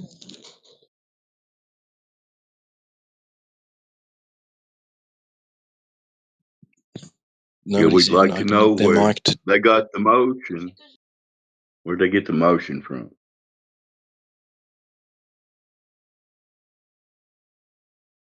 Nobody can answer. Yep. Well, NASA, to be fair, has put out a lot of videos where people have seen the ball spin from the space station, and they used to do this a lot 10 years ago, whatever. I haven't seen any recent ones, but there might be. So I guess that would be one piece of evidence that they have. Now, if they can confirm that evidence and verify it, that Earth actually spins like that, then that would be good. But I've never seen that. You know, that's a good point, plain truth. I mean, even though we've developed technology, everybody is so up to speed now. It'd be more difficult to fake that, even with new technology. I could be wrong. You know what I mean? Yeah. No, it's so funny. I mean, you've probably all seen them. They're 250 miles up, and there the Earth is spinning super fast, and they're hanging on for their lives in cables and stuff, repairing things on the outside. It looks completely ridiculous. Should never be able to see 50% of the ball from 250 miles up either. But yeah, we have those videos. I just choose to ignore them because they're mathematically impossible for one, and two, I mean, they look fake. Nobody has been able to That brings prove up to a me good that they're point. real. Sorry, what you're talking about brings up a good point that many of us have made a long time ago. We're really on a spinning globe. There will be a 24/7 feed from the moon showing the globe spinning, and we wouldn't exist. Flat earthers would not exist. Anyway, Yeah, I agree.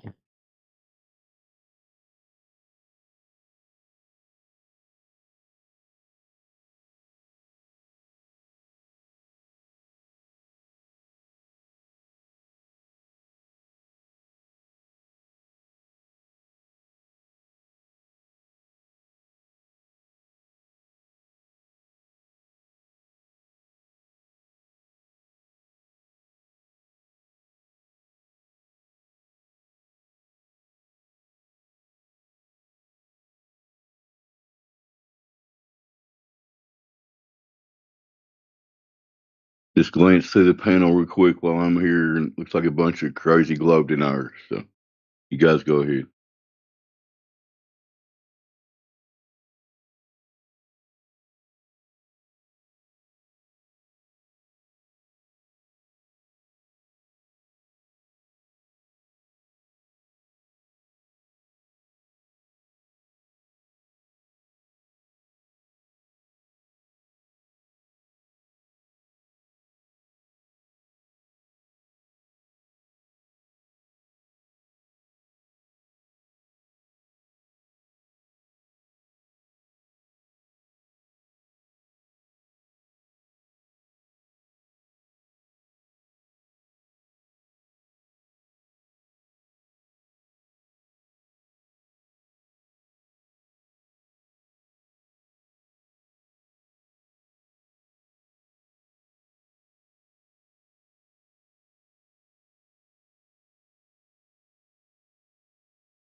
Thanks for posting that, Travis. I didn't know. I should have looked it up. There are 11 vectors, so I listed about 7, I think, or 8 maybe. Yeah, there's a lot. It's just weird. Yeah, there's a lot of vectors, Victor. If anybody remembers airplane. Anyway, Was that from MASH or something? airplane, the movie. You're old enough for that, aren't you? Oh yeah, no, I've seen that. What's your vector, Victor? That's Roger, right. Roger. Yeah, same era almost.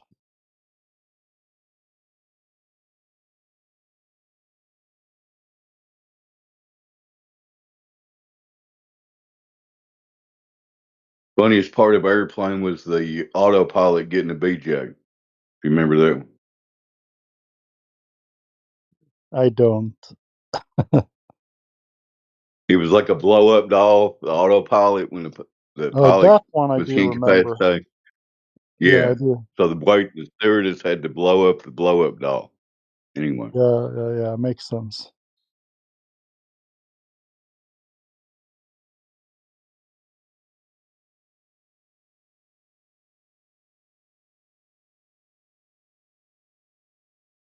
I like number 7 there. No, sorry, wait, was it?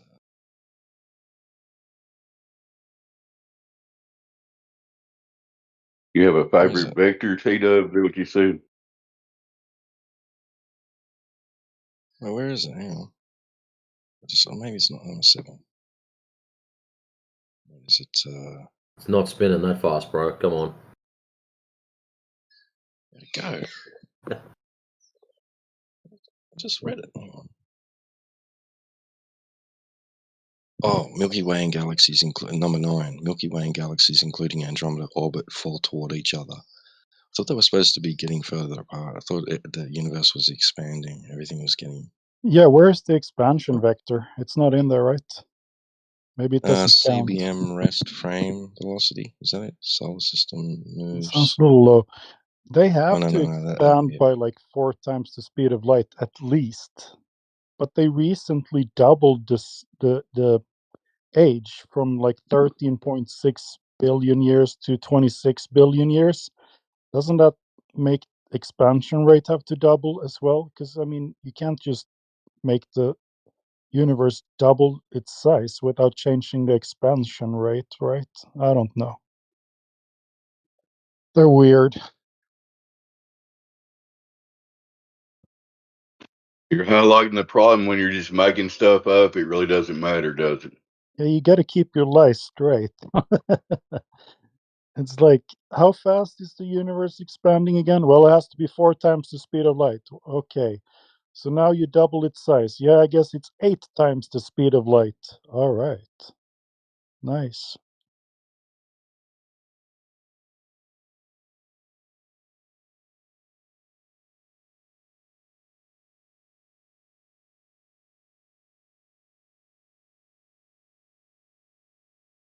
But it could be me. I could be the one misunderstanding it all of their lore. Feel free to educate me. I haven't looked into the expansion rate enough, or maybe I've looked into it too much. I'm not actually sure I want to look into it anymore. It's all ridiculous anyway.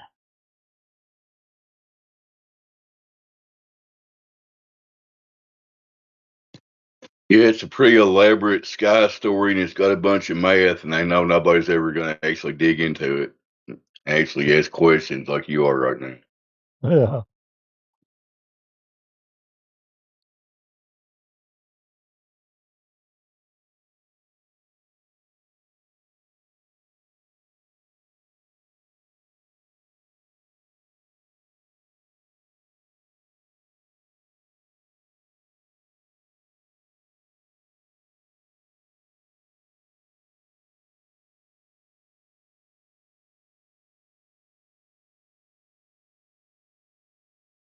I gotta say though, Olber's paradox is one of my, if not the favorite uh, thing to bring up with Globers of how ridiculous their cosmology is. I love it. We have to expand faster than the speed of light, or the starlight would have caught up to us already, and we would have no night ever. Bro, it's even worse than that. How are we seeing the light if we're going 4 times the speed of light? Yeah, because the stars closest to us are also traveling at 4 speeds of light, perhaps. I'm not sure. That would be my guess. So then we're traveling the same speed and it should all be lit up. Yes. So y'all saying that we're going so fast that we're leaving the stars in the stardust? Sorry for the bad joke. Yeah, that's fine. V for It's Vengeance worse has a than that. question, We're going but so fast and the stars are keeping up.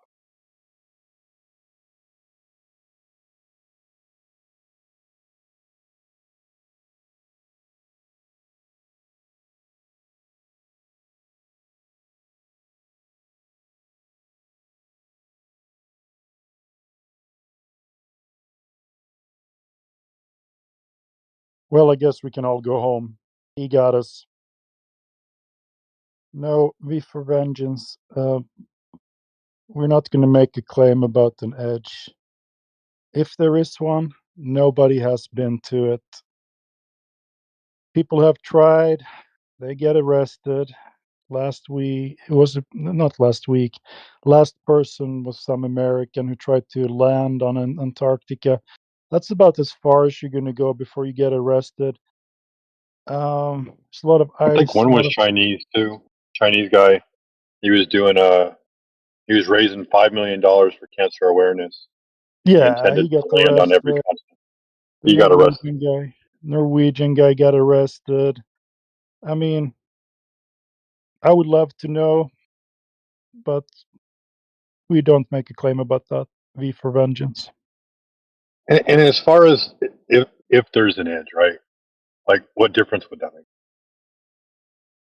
It's Yeah. still flat. Right. Basically, his logic in asking that question is, if you guys can't tell me about the edge of reality, I'm not going to believe your measurements. Okay. DJ makes a good point. We don't think Earth is a flat planet you can fall off of. That's right. We see Earth more as the floor of the universe. And if there was an edge, right? Like, why would water be falling off the edge? Because, like, what would be pulling it down? I always considered the edge question a lead up to, well, how come you don't have a photo of it? No photo, no proof. You're all full of crap. We have a new guy in the chat, Yehudi Modi. He says, there's no end to the stupidity of flat earthers. I actually Projection. I like when those guys come in because they're so cocky. They're so Dunning-Kruger. They're so they're so confident and self-righteous, and they know everything. And we are the dumb flat earthers. There's no end to our stupidity. So I would love for you, Yahoo Moody, to kind of grab a mic and then show us how dumb we are and how smart you are with your best evidence of Earth being a globe. Because you must have something, right? When you're coming with that attitude, you got something we never heard before. Something that's going to stump us because we're dumb, remember? And you're smart. So you want to come and bring it? Show everyone, all the listeners over on YouTube as well. You got the goods and you are going to kill us with it. Go ahead. Hey, V, just to let you know, we don't know if it's infinite or finite. We've never been to the edge, right? Nobody's ever been there. There's no documentation supporting that somebody has found an edge.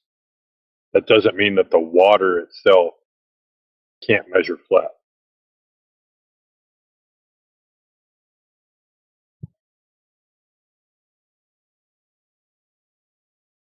Do you understand that, V?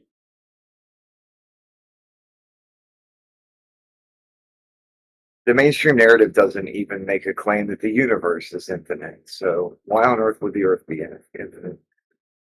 Silly. Yeah, they only talk about the visible portion of the universe, and then Yeah. there's a portion that's not visible to us that they talk about. Even that. That's the edge. Even then, the mainstream claim is that the universe is flat. And where's the edge of your flat universe? The universe has a flatness problem. You can Google that. Yep. Did you guys notice how much we've been asked this question over the last 2 days? The algorithm must be pushing this one. Yeah. It's always either the edge or we must be on some kind of infinite plane. They cannot possibly fathom anything outside of that. Well, we just have an abnormally high number of people asking us where the edge is compared to like the usual days on here. You're probably right. It's probably the algorithm pushing certain videos. Yeah, we've also had a really high number of first-time visitors who refuse to join the VC and kind of sound the same when they type. So, but I'm sure it's nothing. Almost like they're band evading or something.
Let me ask you, V. If I told you that the edge is, you're unable to find an edge, can you still measure a surface to be flat?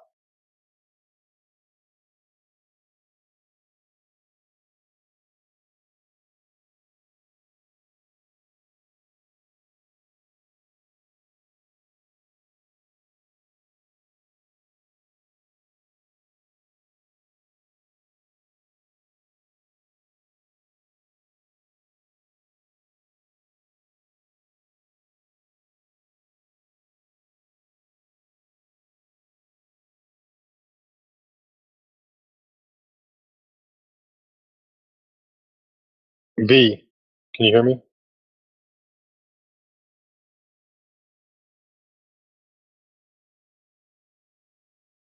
V is for vengeance.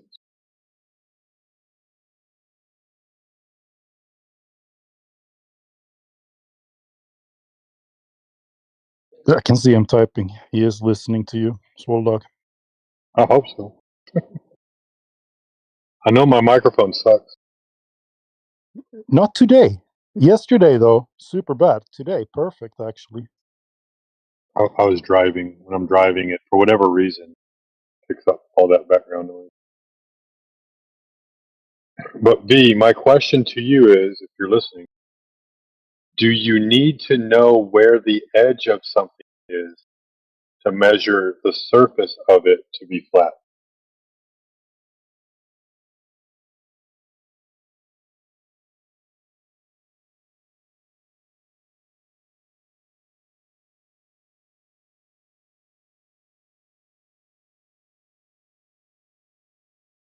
No, he's not in the room. I can type it in to him. Yeah, I don't know what happened there, because we agreed that he could listen in while we talked. Yeah.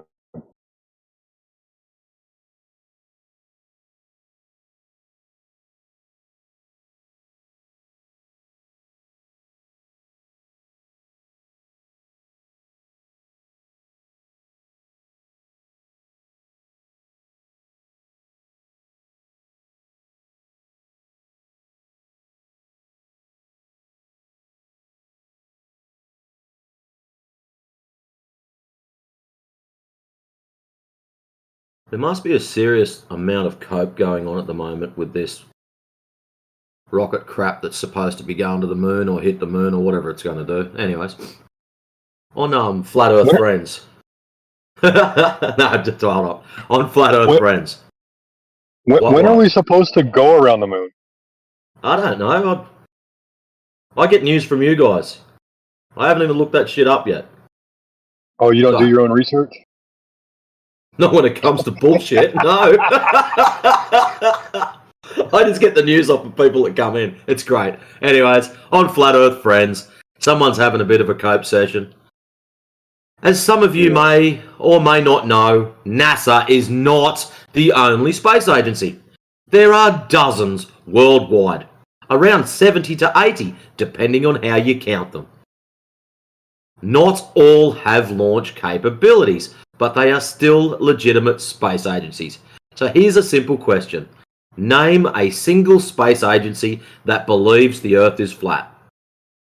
Also, interesting, these agencies span countries that don't agree on politics, economics, or even basic world issues, many of which don't even get along and have been in war over these issues. Yet we're supposed to believe they all coordinate perfectly to lie about the shape of the Earth. That's not skepticism. That's assuming global, flawless cooperation on a level humanity has never achieved for anything else. So that's one of the questions put up. So the first answer. I should type something back exceptionally rude to this young fellow, but anyways.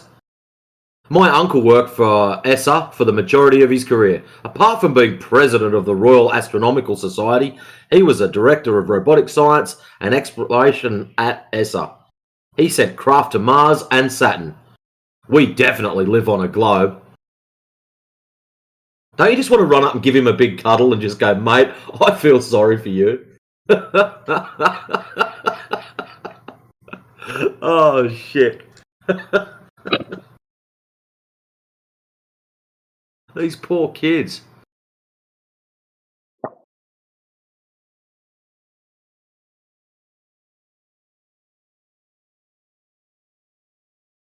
And someone down the bottom posted, but they all came together to sign the Antarctica Treaty just before the space race started. How interesting.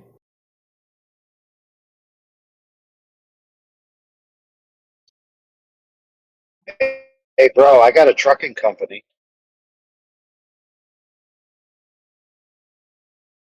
Yeah, I put packages in the mail. Therefore, I have a trucking company.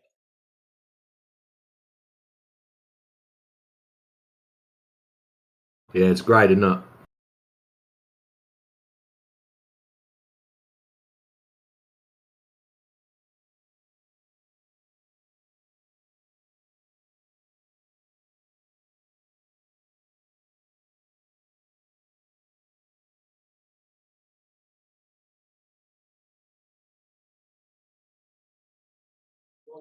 Well, we are, of course, talking to Globers today. I can see we have a new guy in here. Or maybe I have seen your name before, CJ, right next to DJ. CJ, do you have any questions about Flat Earth? Or are you just here to listen?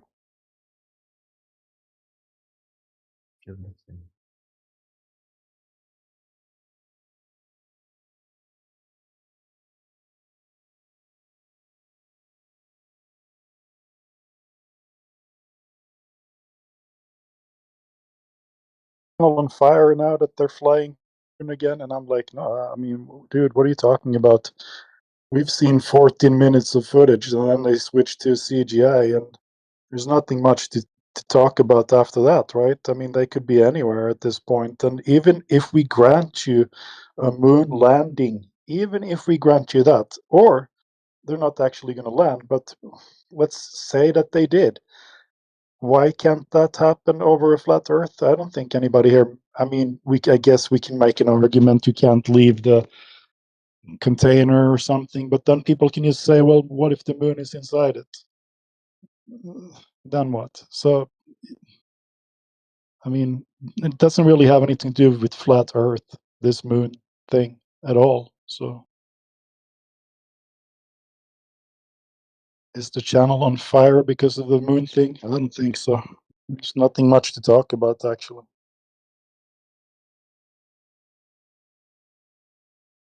It's on fire for other reasons. All the cool people that are in here and all the Globers who come in and want to ask questions about Earth.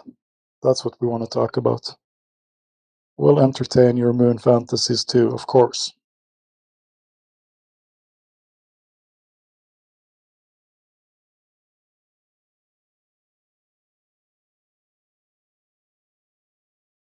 CJ says he's just here to listen. All right. That is all right with us.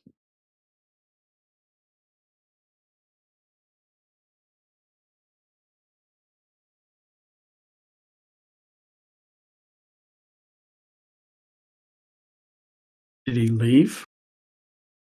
Yeah, he left. I saw a cool David Weiss video just before where he have a look in the side chat. All right, so I'll just do it to you guys since there's no Globers in here. All right, so which one of the following images is the real image from Artemis, and which ones are the fake images? All right, one more to go. Wait, this is a trick question, isn't it? Aren't they all fake?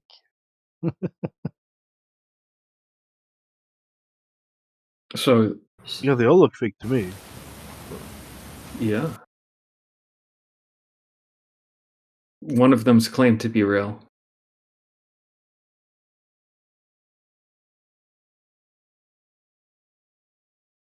Well, knowing NASA, the one that's claimed to be real is going to be the biggest stuff up of the lot of them. So look at the lighting. The ones that look like they match will not be them, but the ones that stuffed up will be. So I'm going to pick the top one.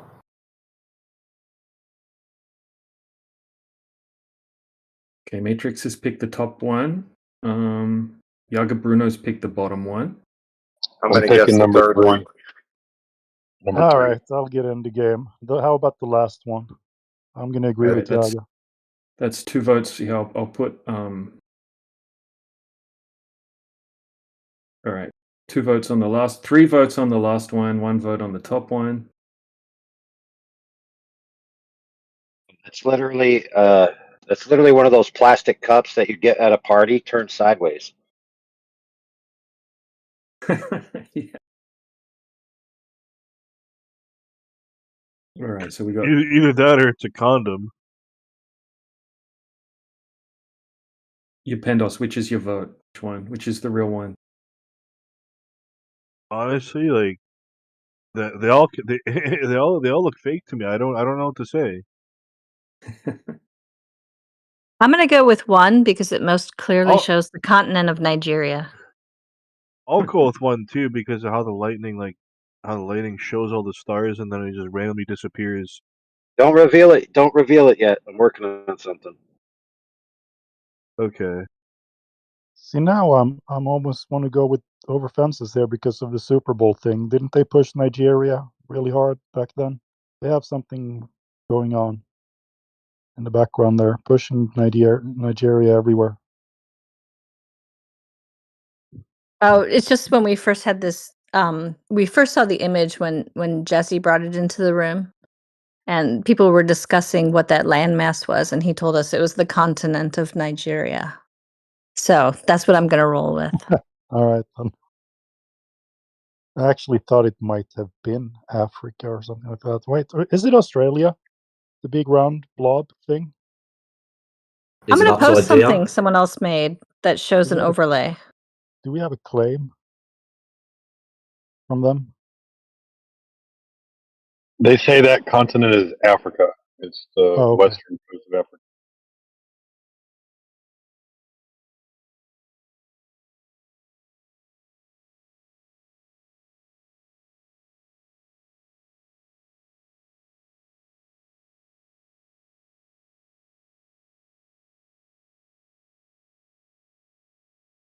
Almost ready. I'm excited. I want to win the fruit basket here. Ether Gress, did you make that image I just posted?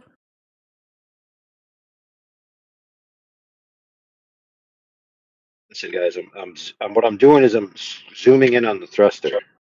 Yes. Okay, very important. Okay, thanks. Yeah, I stole it out of the other room, so I wanted to give you credit. Yeah, no worries. Look at this, guys.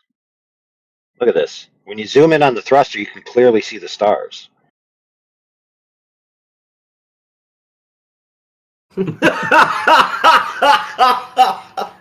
Yo. Am I right or am I right? Oh my goodness.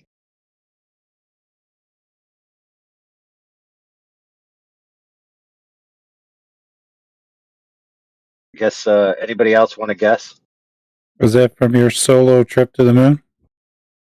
Yeah, it was a solo trip, exactly.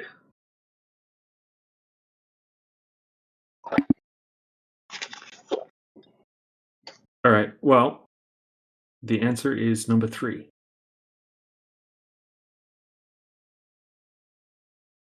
Well, there you go. Wait a minute, what was the answer? Whether that one's the real one or the fake one? That's the real one. The one that claims real. Allegedly.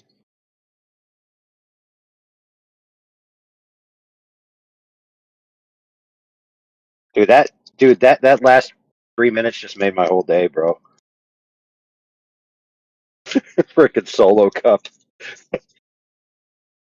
Oh. Oh.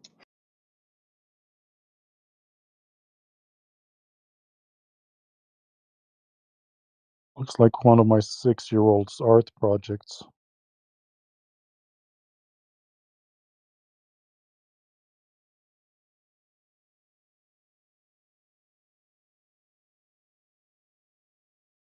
So the other day somebody asked me how can they have consistent moon footage?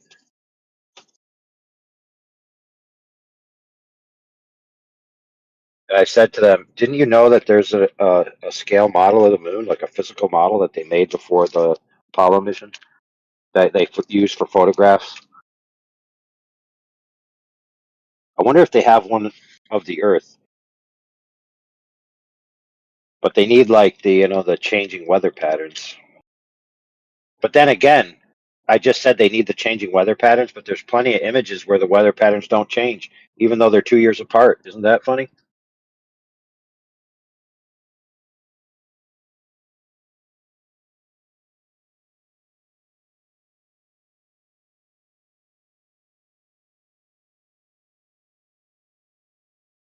Hey, T-Dub, man, your image is so good, bro. That it looks exactly like a solo cup taken from a downwards angle, looking up.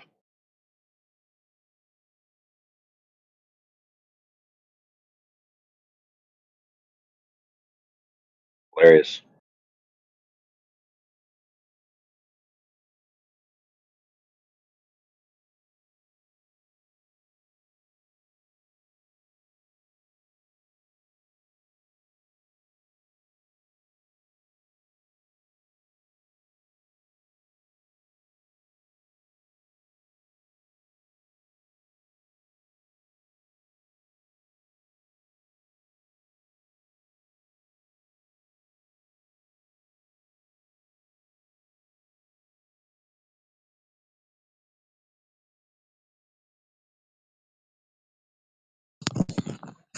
Holy shit, DJ just cracked me up.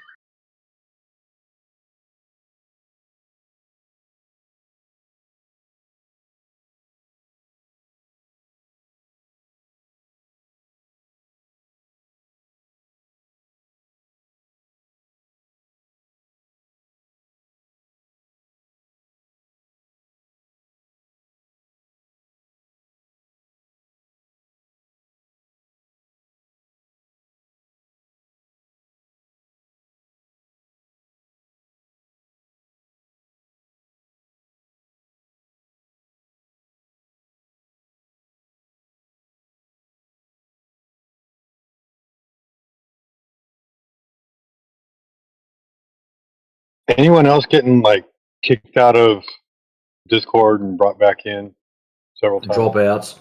Yeah. I've had a couple already. It happens now and then. Yeah. Same. Just happened to me.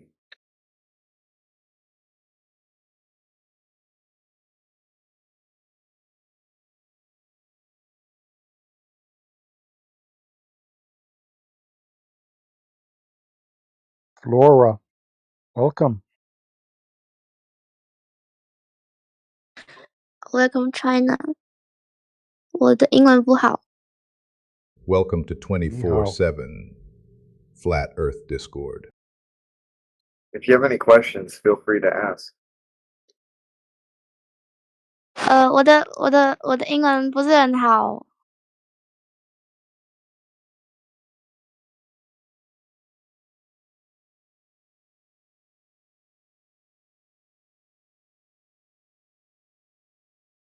Yeah, sorry, we don't speak Chinese. Hey, Garbanzo, turn your mic on.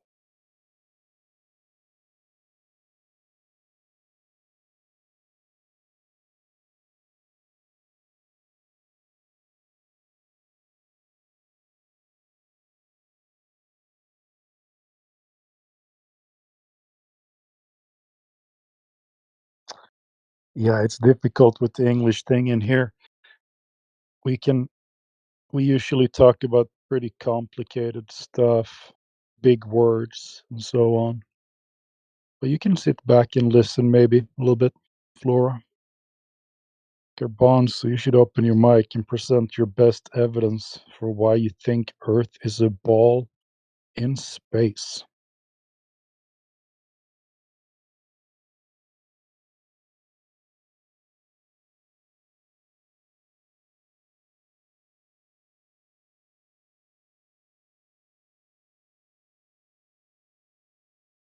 Can you guys hear the TV in my background, or is it filtering it out?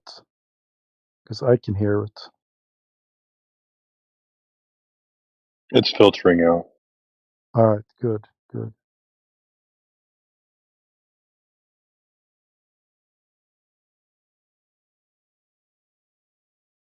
I'm using the crisp filter in Discord. See how that works. It works under certain circumstances, but sometimes just the earbud does its own thing.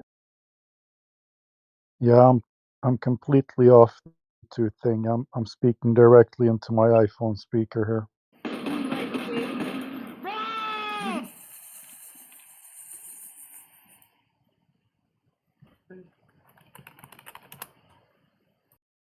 What's up, Everest? Let us know when you got control of your microphone.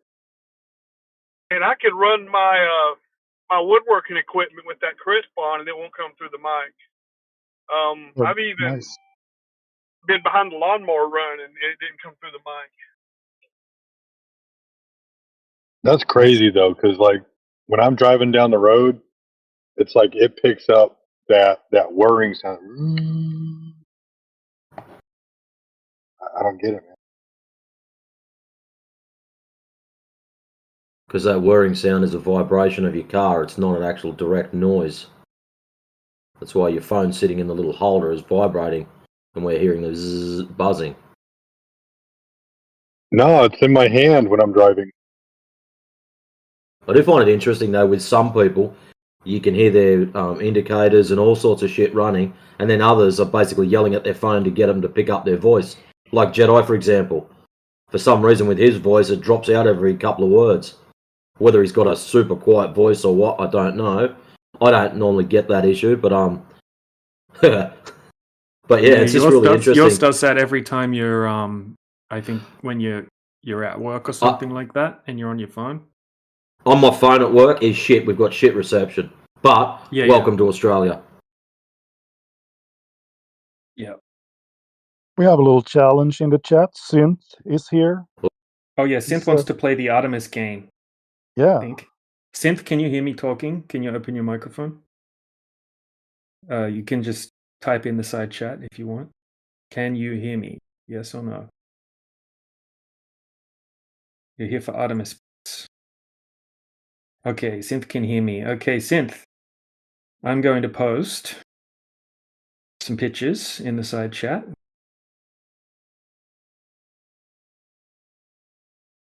One, two,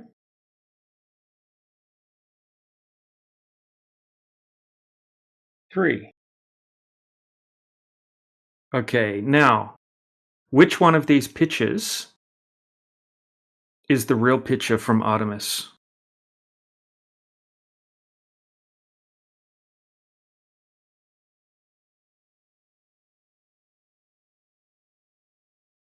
All right, two of them are fake. One of them, okay, the first one. Okay, so you picked the first one.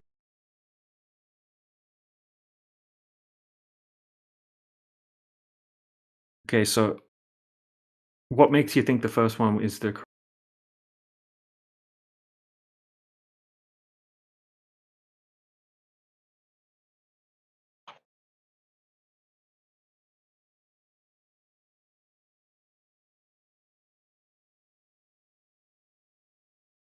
He said he guessed. I guessed. Okay, so yeah, so all of them are fake, actually. All of those three are fake. Right, so this is how easy it is to trick people. Okay, so all of those are just made in 5 seconds with ChatGPT.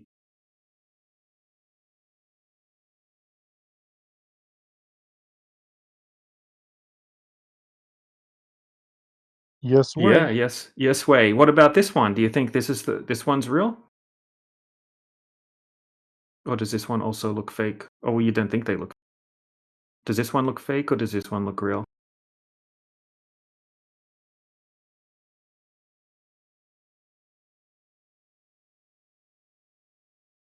It looks real, but they all look real, don't they?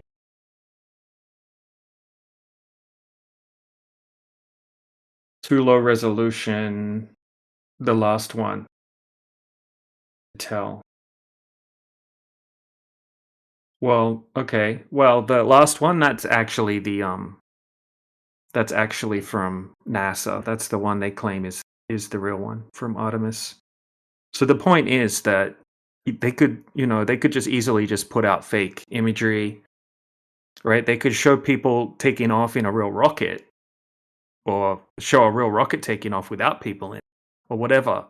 And then all of the imagery that they show you after that could just be easily manipulated, right? Easily made in CGI software, animation software, that kind of thing.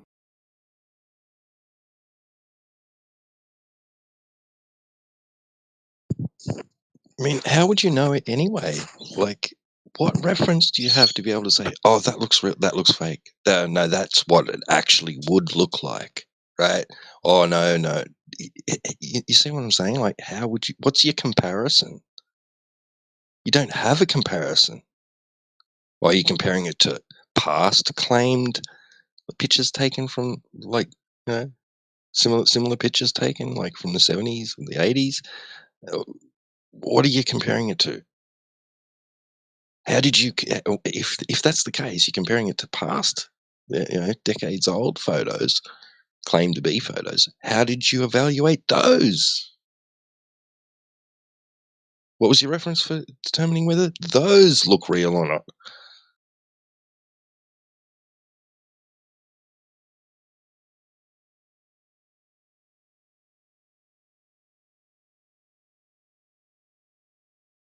They're So if we authentic look, organizations. That's his rebuttal. Authentic organizations, yeah. Okay, it must be real if they're an authentic organization. Okay, what about if we look back at the footage of the moon from the Apollo mission, the original Apollo mission? Okay, this one's from Apollo 17. Okay, do you think this looks realistic? I don't think it looks very realistic. What do you think? This is from Apollo 17.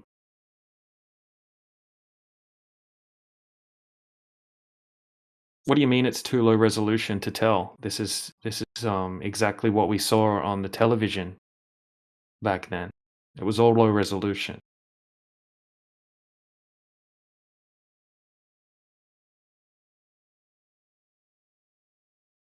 Okay, so Synth says it's a moon pic.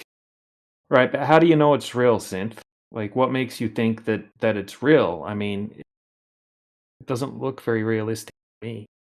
Could it just be, this is my question, could it just be a model? Like a model moon? And they've just taken a picture of a model moon? Like a little moon that they made a model of? No, it's not a model. All right, so let's do the reveal really quickly. All right, so it's time for another reveal right here. So this is, I just took a screenshot of this. So this is absolutely just a little model. Right, so. Ouch, that is a major burn.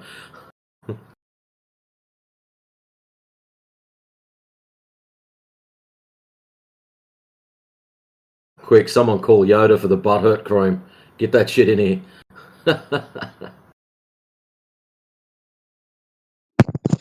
Synth is quickly throwing in the so the moon is flat 2 card to get out of that embarrassment. What has that got to do with the model provided? At least he could say, Right. oh shit, that's pretty cool. All right, what about satellites? What about the pictures that we see of the satellites, Synth? Hey, DJ, I think you got your next contestant's here with hello. Oh, which one? Who we got? Hello. Hello. Someone here called hello? Well, no. They were here. Side they chat. posted in the side chat and left. I reckon I scared them off.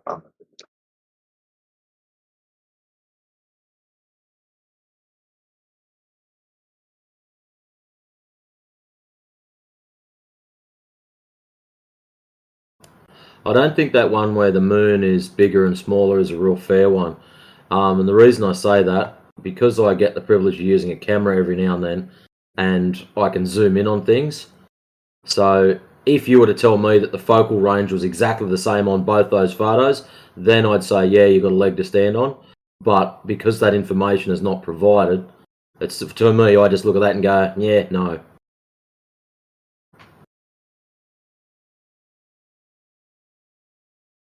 Right, like if I look at the sun through my phone camera, it looks tiny, and then I look at it with my eyes, it looks big again. Correct.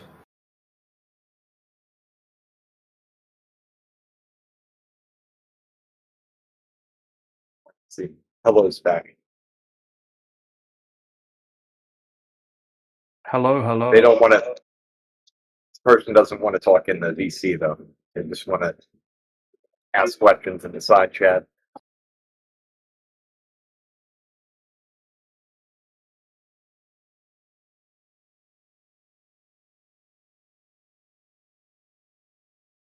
All right, hello. Let's have a look at one of the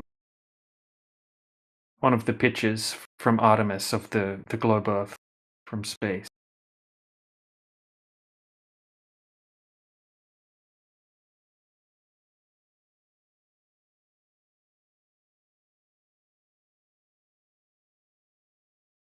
Synth says, what can we achieve if the everything that we've achieved.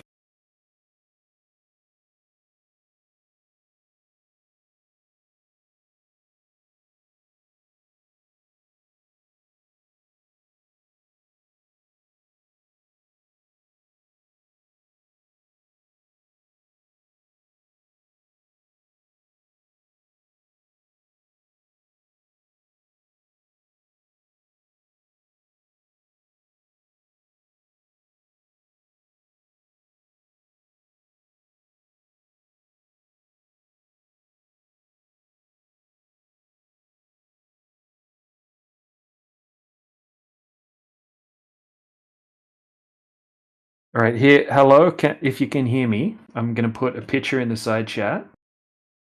Now, all of these were made in using AI, except for one. One of them is NASA. It's a real, claimed to be a real photograph of the Earth from space from NASA in Artemis. All right, so can you tell me which one it is? All right, here's the picture. Which one is the real picture from NASA? All the rest are just made by ChatGPT.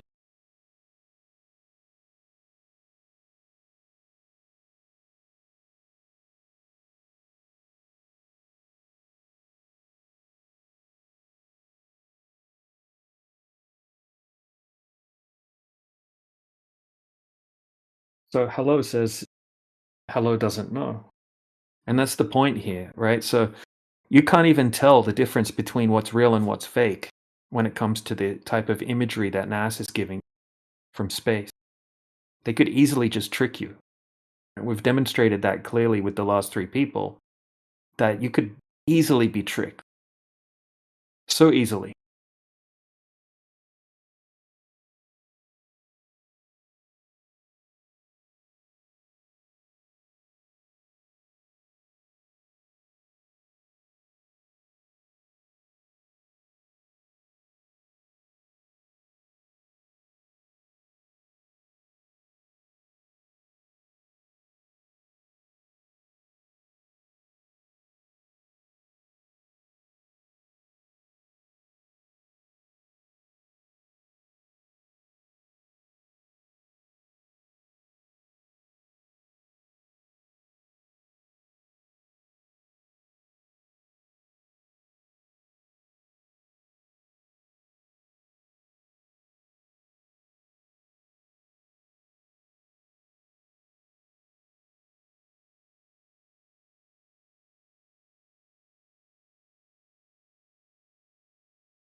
Everest, we understand the difference between focal range.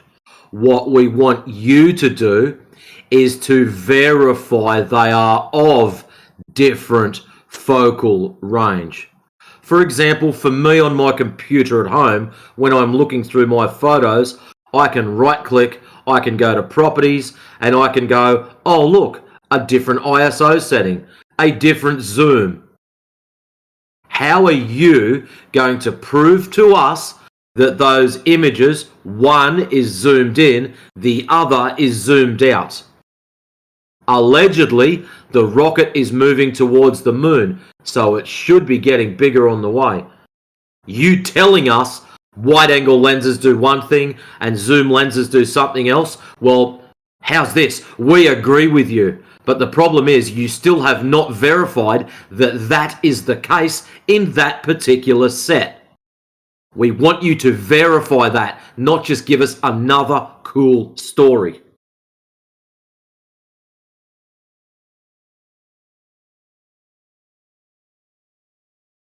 Absolutely none of you have the original image file. Well, guess what, brother? You don't either. So how do you know one zooms in, one is wide angle? How do you, Mr. Everest, know that? Because at the moment, we're just getting you saying one's zoomed in and one's not. That's the reason why I said before I don't agree with it, because we don't have the data to back it up. And you also do not have the data to back up your claim.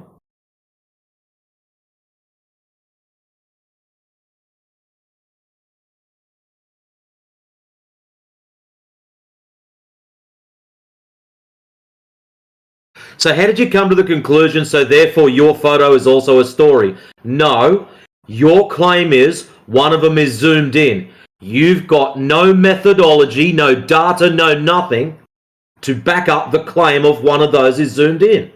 You have absolutely nothing. That's what we're trying to establish. Are they both the same focal range, or is one zoomed in? You can't provide that data. So you telling us about how cameras work is absolutely pointless.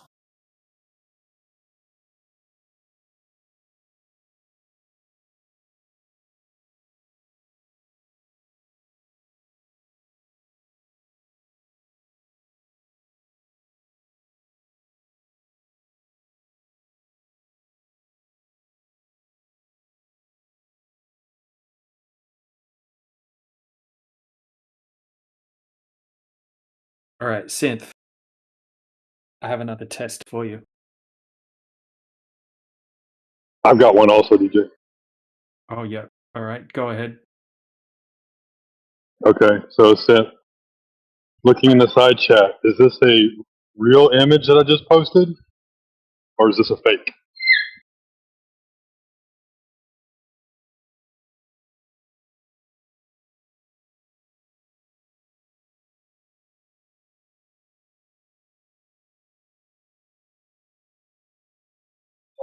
What makes it fake?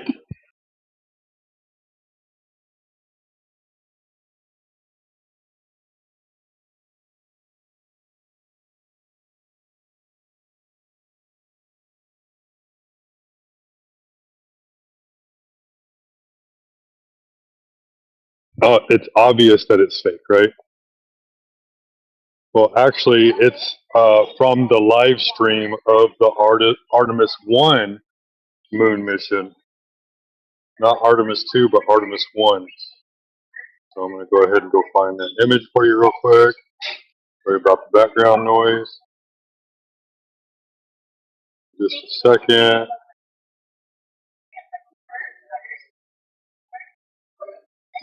So here we go, right about here. There you go. It was an official NASA Live image from CNET, had a recording of it, but it came from the NASA Live from the Artemis 1 moon mission. That's a real image.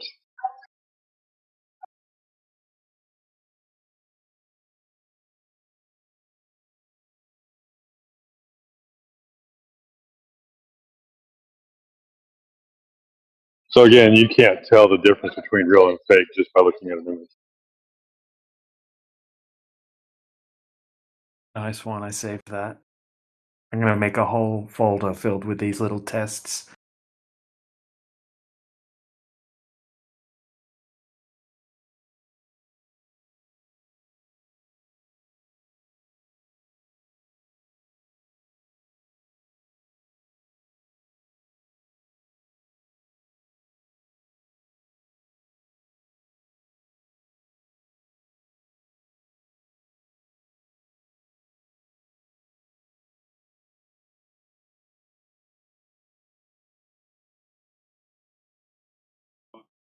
We could be AI now. All of us here chatting with this guy in the side chat. We could all be AI. Yeah, it's kind of weird.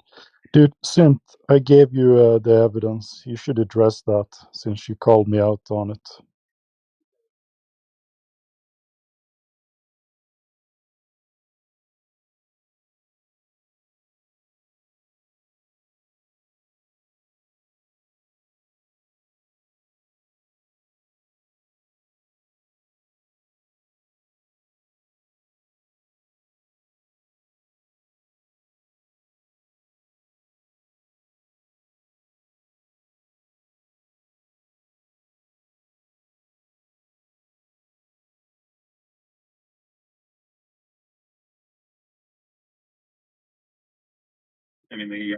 Mike might think I he's got one. AI.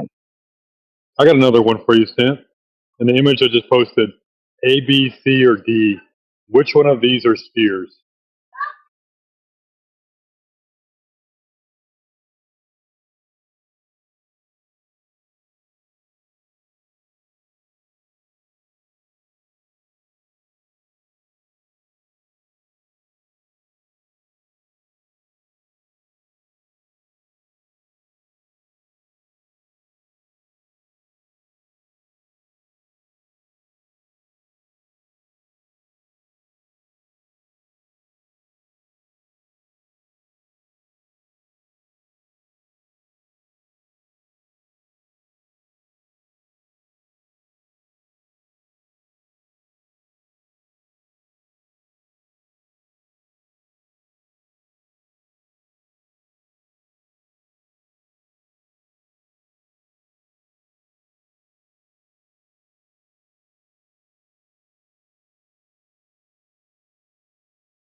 You're not going to answer, Sid? Doesn't look like it. He's just gonna make claims and ask shit and then don't care about the answers. It's kind of weird. So if you don't answer the questions we ask you in chat, we're gonna, you know, chat mute you. I don't like to do that, but it's not fair to everyone. Okay, If you don't Synth, answer. where you've put that's not a question, it's just trying to trick me. The whole purpose of these so-called trick questions is so you can understand the absurdity of what you're getting shown and what you're getting told as the real deal. That's the whole purpose of it. They're not trick questions. It's so you can understand how silly some of this stuff really is.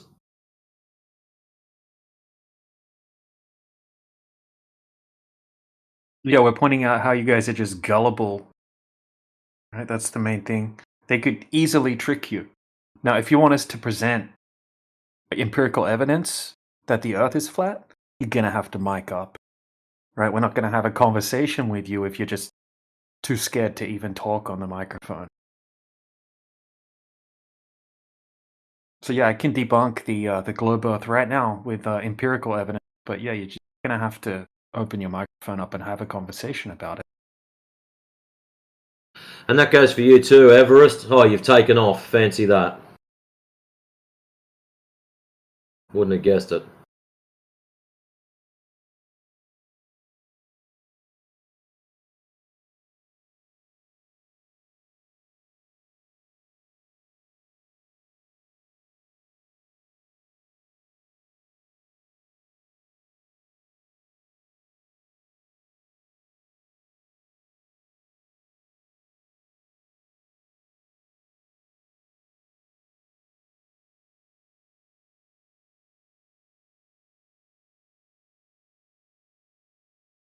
You know, the crazy thing is, right? when we show you our evidence, right, pictures and videos and things like that, like we agree, pictures and videos are not real evidence, right? We're just using that to determine a story, right? We don't want you to believe what we're telling you. We want you to go out and check it for yourself. Problem is, you're just too lazy to get off your butt and go do it.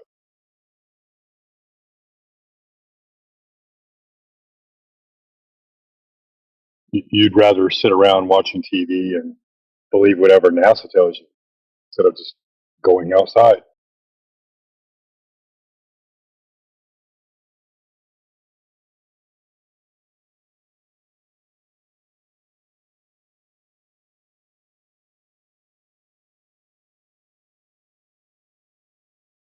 It's not about being a native speaker, Synth. Words have meaning, right? And we can make this a simple conversation where we agree on terms, or if you want it to be complex, we can make it complex because, like I said, words have meaning. If you're not willing to be honest with yourself and with us, then that's when the conversation gets real complicated.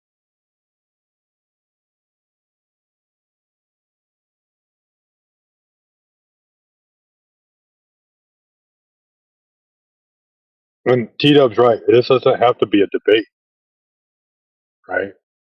This can be just a conversation about, like, could I be wrong about the Earth being a globe? Let's hear what a flat earther has to say, right? Not, oh, I need to refute the flat earther because the flat earther is dumb and we know the Earth is a globe. What if you're wrong?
I have a speculation and a critique on an argument that even I myself have used constantly over the years, and that's that flat earthers cherry pick footage from high altitude balloon footage where the camera doesn't pan up and down, and then they'll post it saying, look, it looks flat from this height, but and also that flat earthers send up cameras that don't use fisheye lenses, and when they do that, then it looks like a flat horizon from the height of a weather balloon.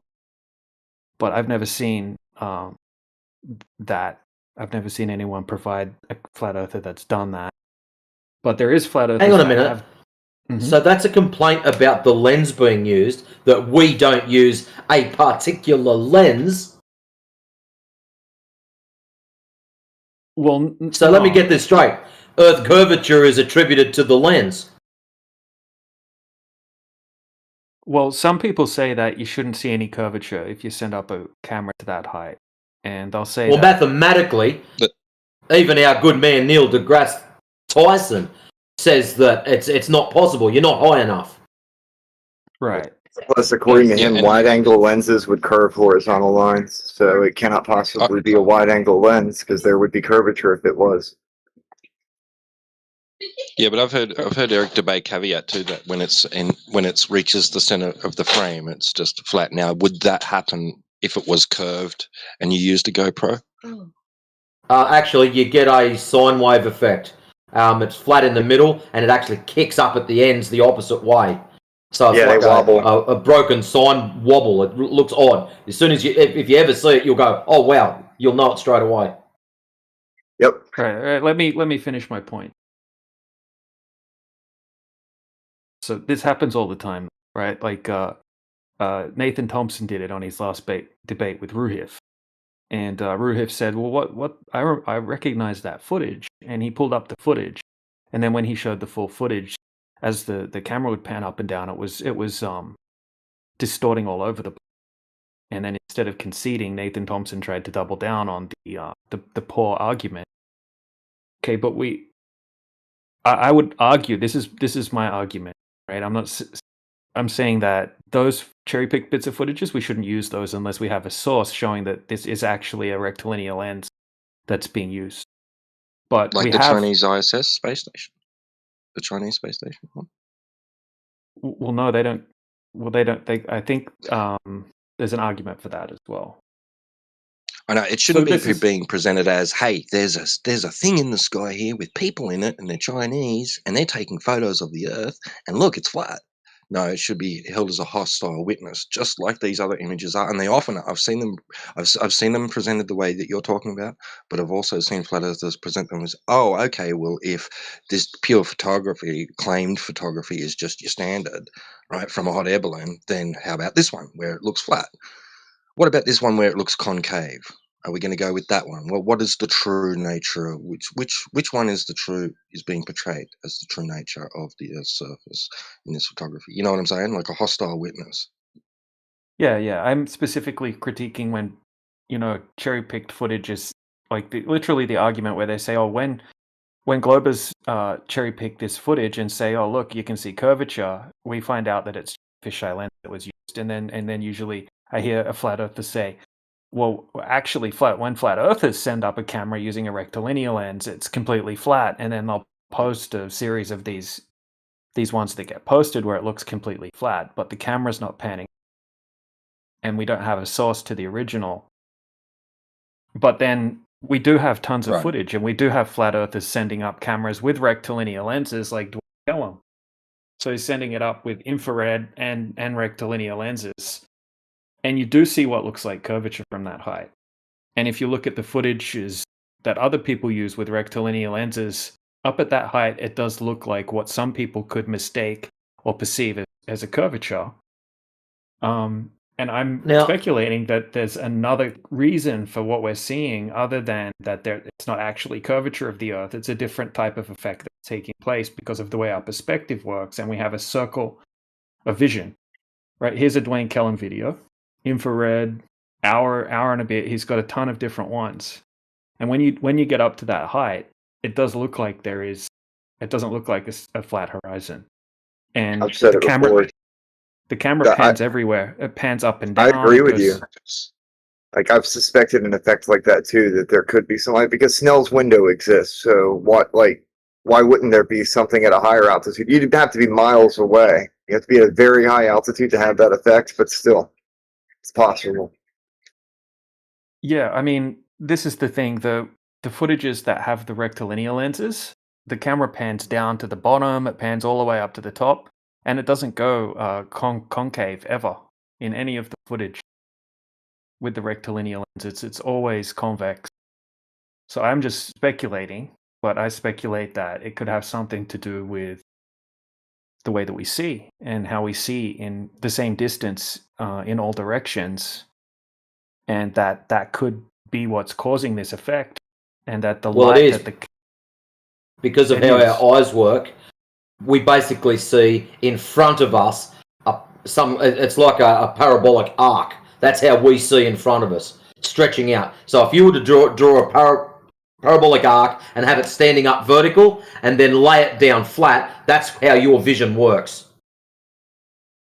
Right. I noticed that, sometimes when I go to like a big high altitude peninsula looking out over a huge area of the ocean, and if you pan your head all the way around, you can see a big giant circle of vision, and you could easily mistake that as Earth curvature.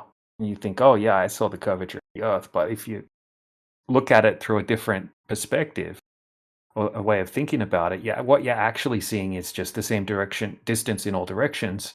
And then when you're going up to super high heights, like 100,000 feet, it's a huge distance left to right. So the light that's coming back and hitting the sensor, I think it's not able to pick up all of the light because it's just it's the same thing as your eyes. It's only able to see a certain distance in all directions. Well, our eyes, front on, pick up some things better than at the sides. So aren't our eyes designed to pick up motion and something else when we're looking front on and other things at the side? That's why we have this extended ability in the center, straight ahead, causing this parabolic arc, and at the sides it fades off. Our eyes are designed very specifically for what is it? I'll have to go and look it back up, but there's different functions for different areas of our eyes. So straight ahead is one thing, to the sides is something. Sides picks up motion, so we can detect things and then look straight at, so we turn, look straight at them. I think that's the reason why we see like that. And of course, camera lenses are mirrored from or copied from how our vision works. Yeah, exactly.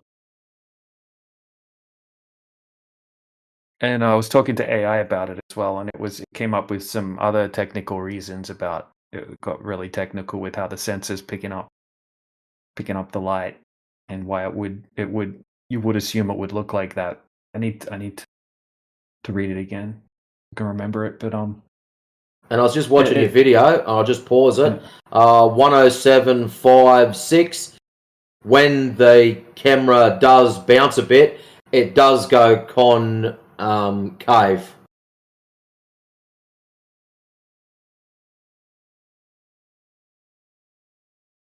So the camera's moving around. I was just watching the IR. Holy shit, that's clean. In comparison to the other ones. I'm so looking forward to my camera now. Yeah, you can usually, like with this type of footage, it's usually if the camera makes a quick turn, if it turns to the right or the left quickly, then it seems to make more of a distortion effect than when it just moves up and down, when it pans up and down. When it just pans up and down, you don't really seem to see much of a change in the convexity of the horizon. And I noticed the same thing in the high altitude footage, which is the world record amateur rocket launch one, 293,000 feet. That one does the same thing. Mr. Sensible's Mage does the same thing as well. Very difficult to find any screenshots that it's doing what you would expect if the cause of the convexity is lens distortion or barrel distortion. You know, it should have concavity when it goes under the center of the frame, but they don't have that. So that I think there has to be another explanation for it, which could be the way our vision works. Well, check out what Rayleigh Criterion just posted up. 1 minute past the hour. Yeah, Rayleigh actually was the one that got me thinking about it. He was talking about this the other day. Because of the way your eye works. Because that particular section of your eye, front and center, has the best clarity. Now, we all know that the angle gets down to 0.02 before you can't resolve the image. So the front bit at the center has the highest rating, and as you work your way towards the sides, that rating lowers down. So all that's happening is front on, when you're looking dead straight,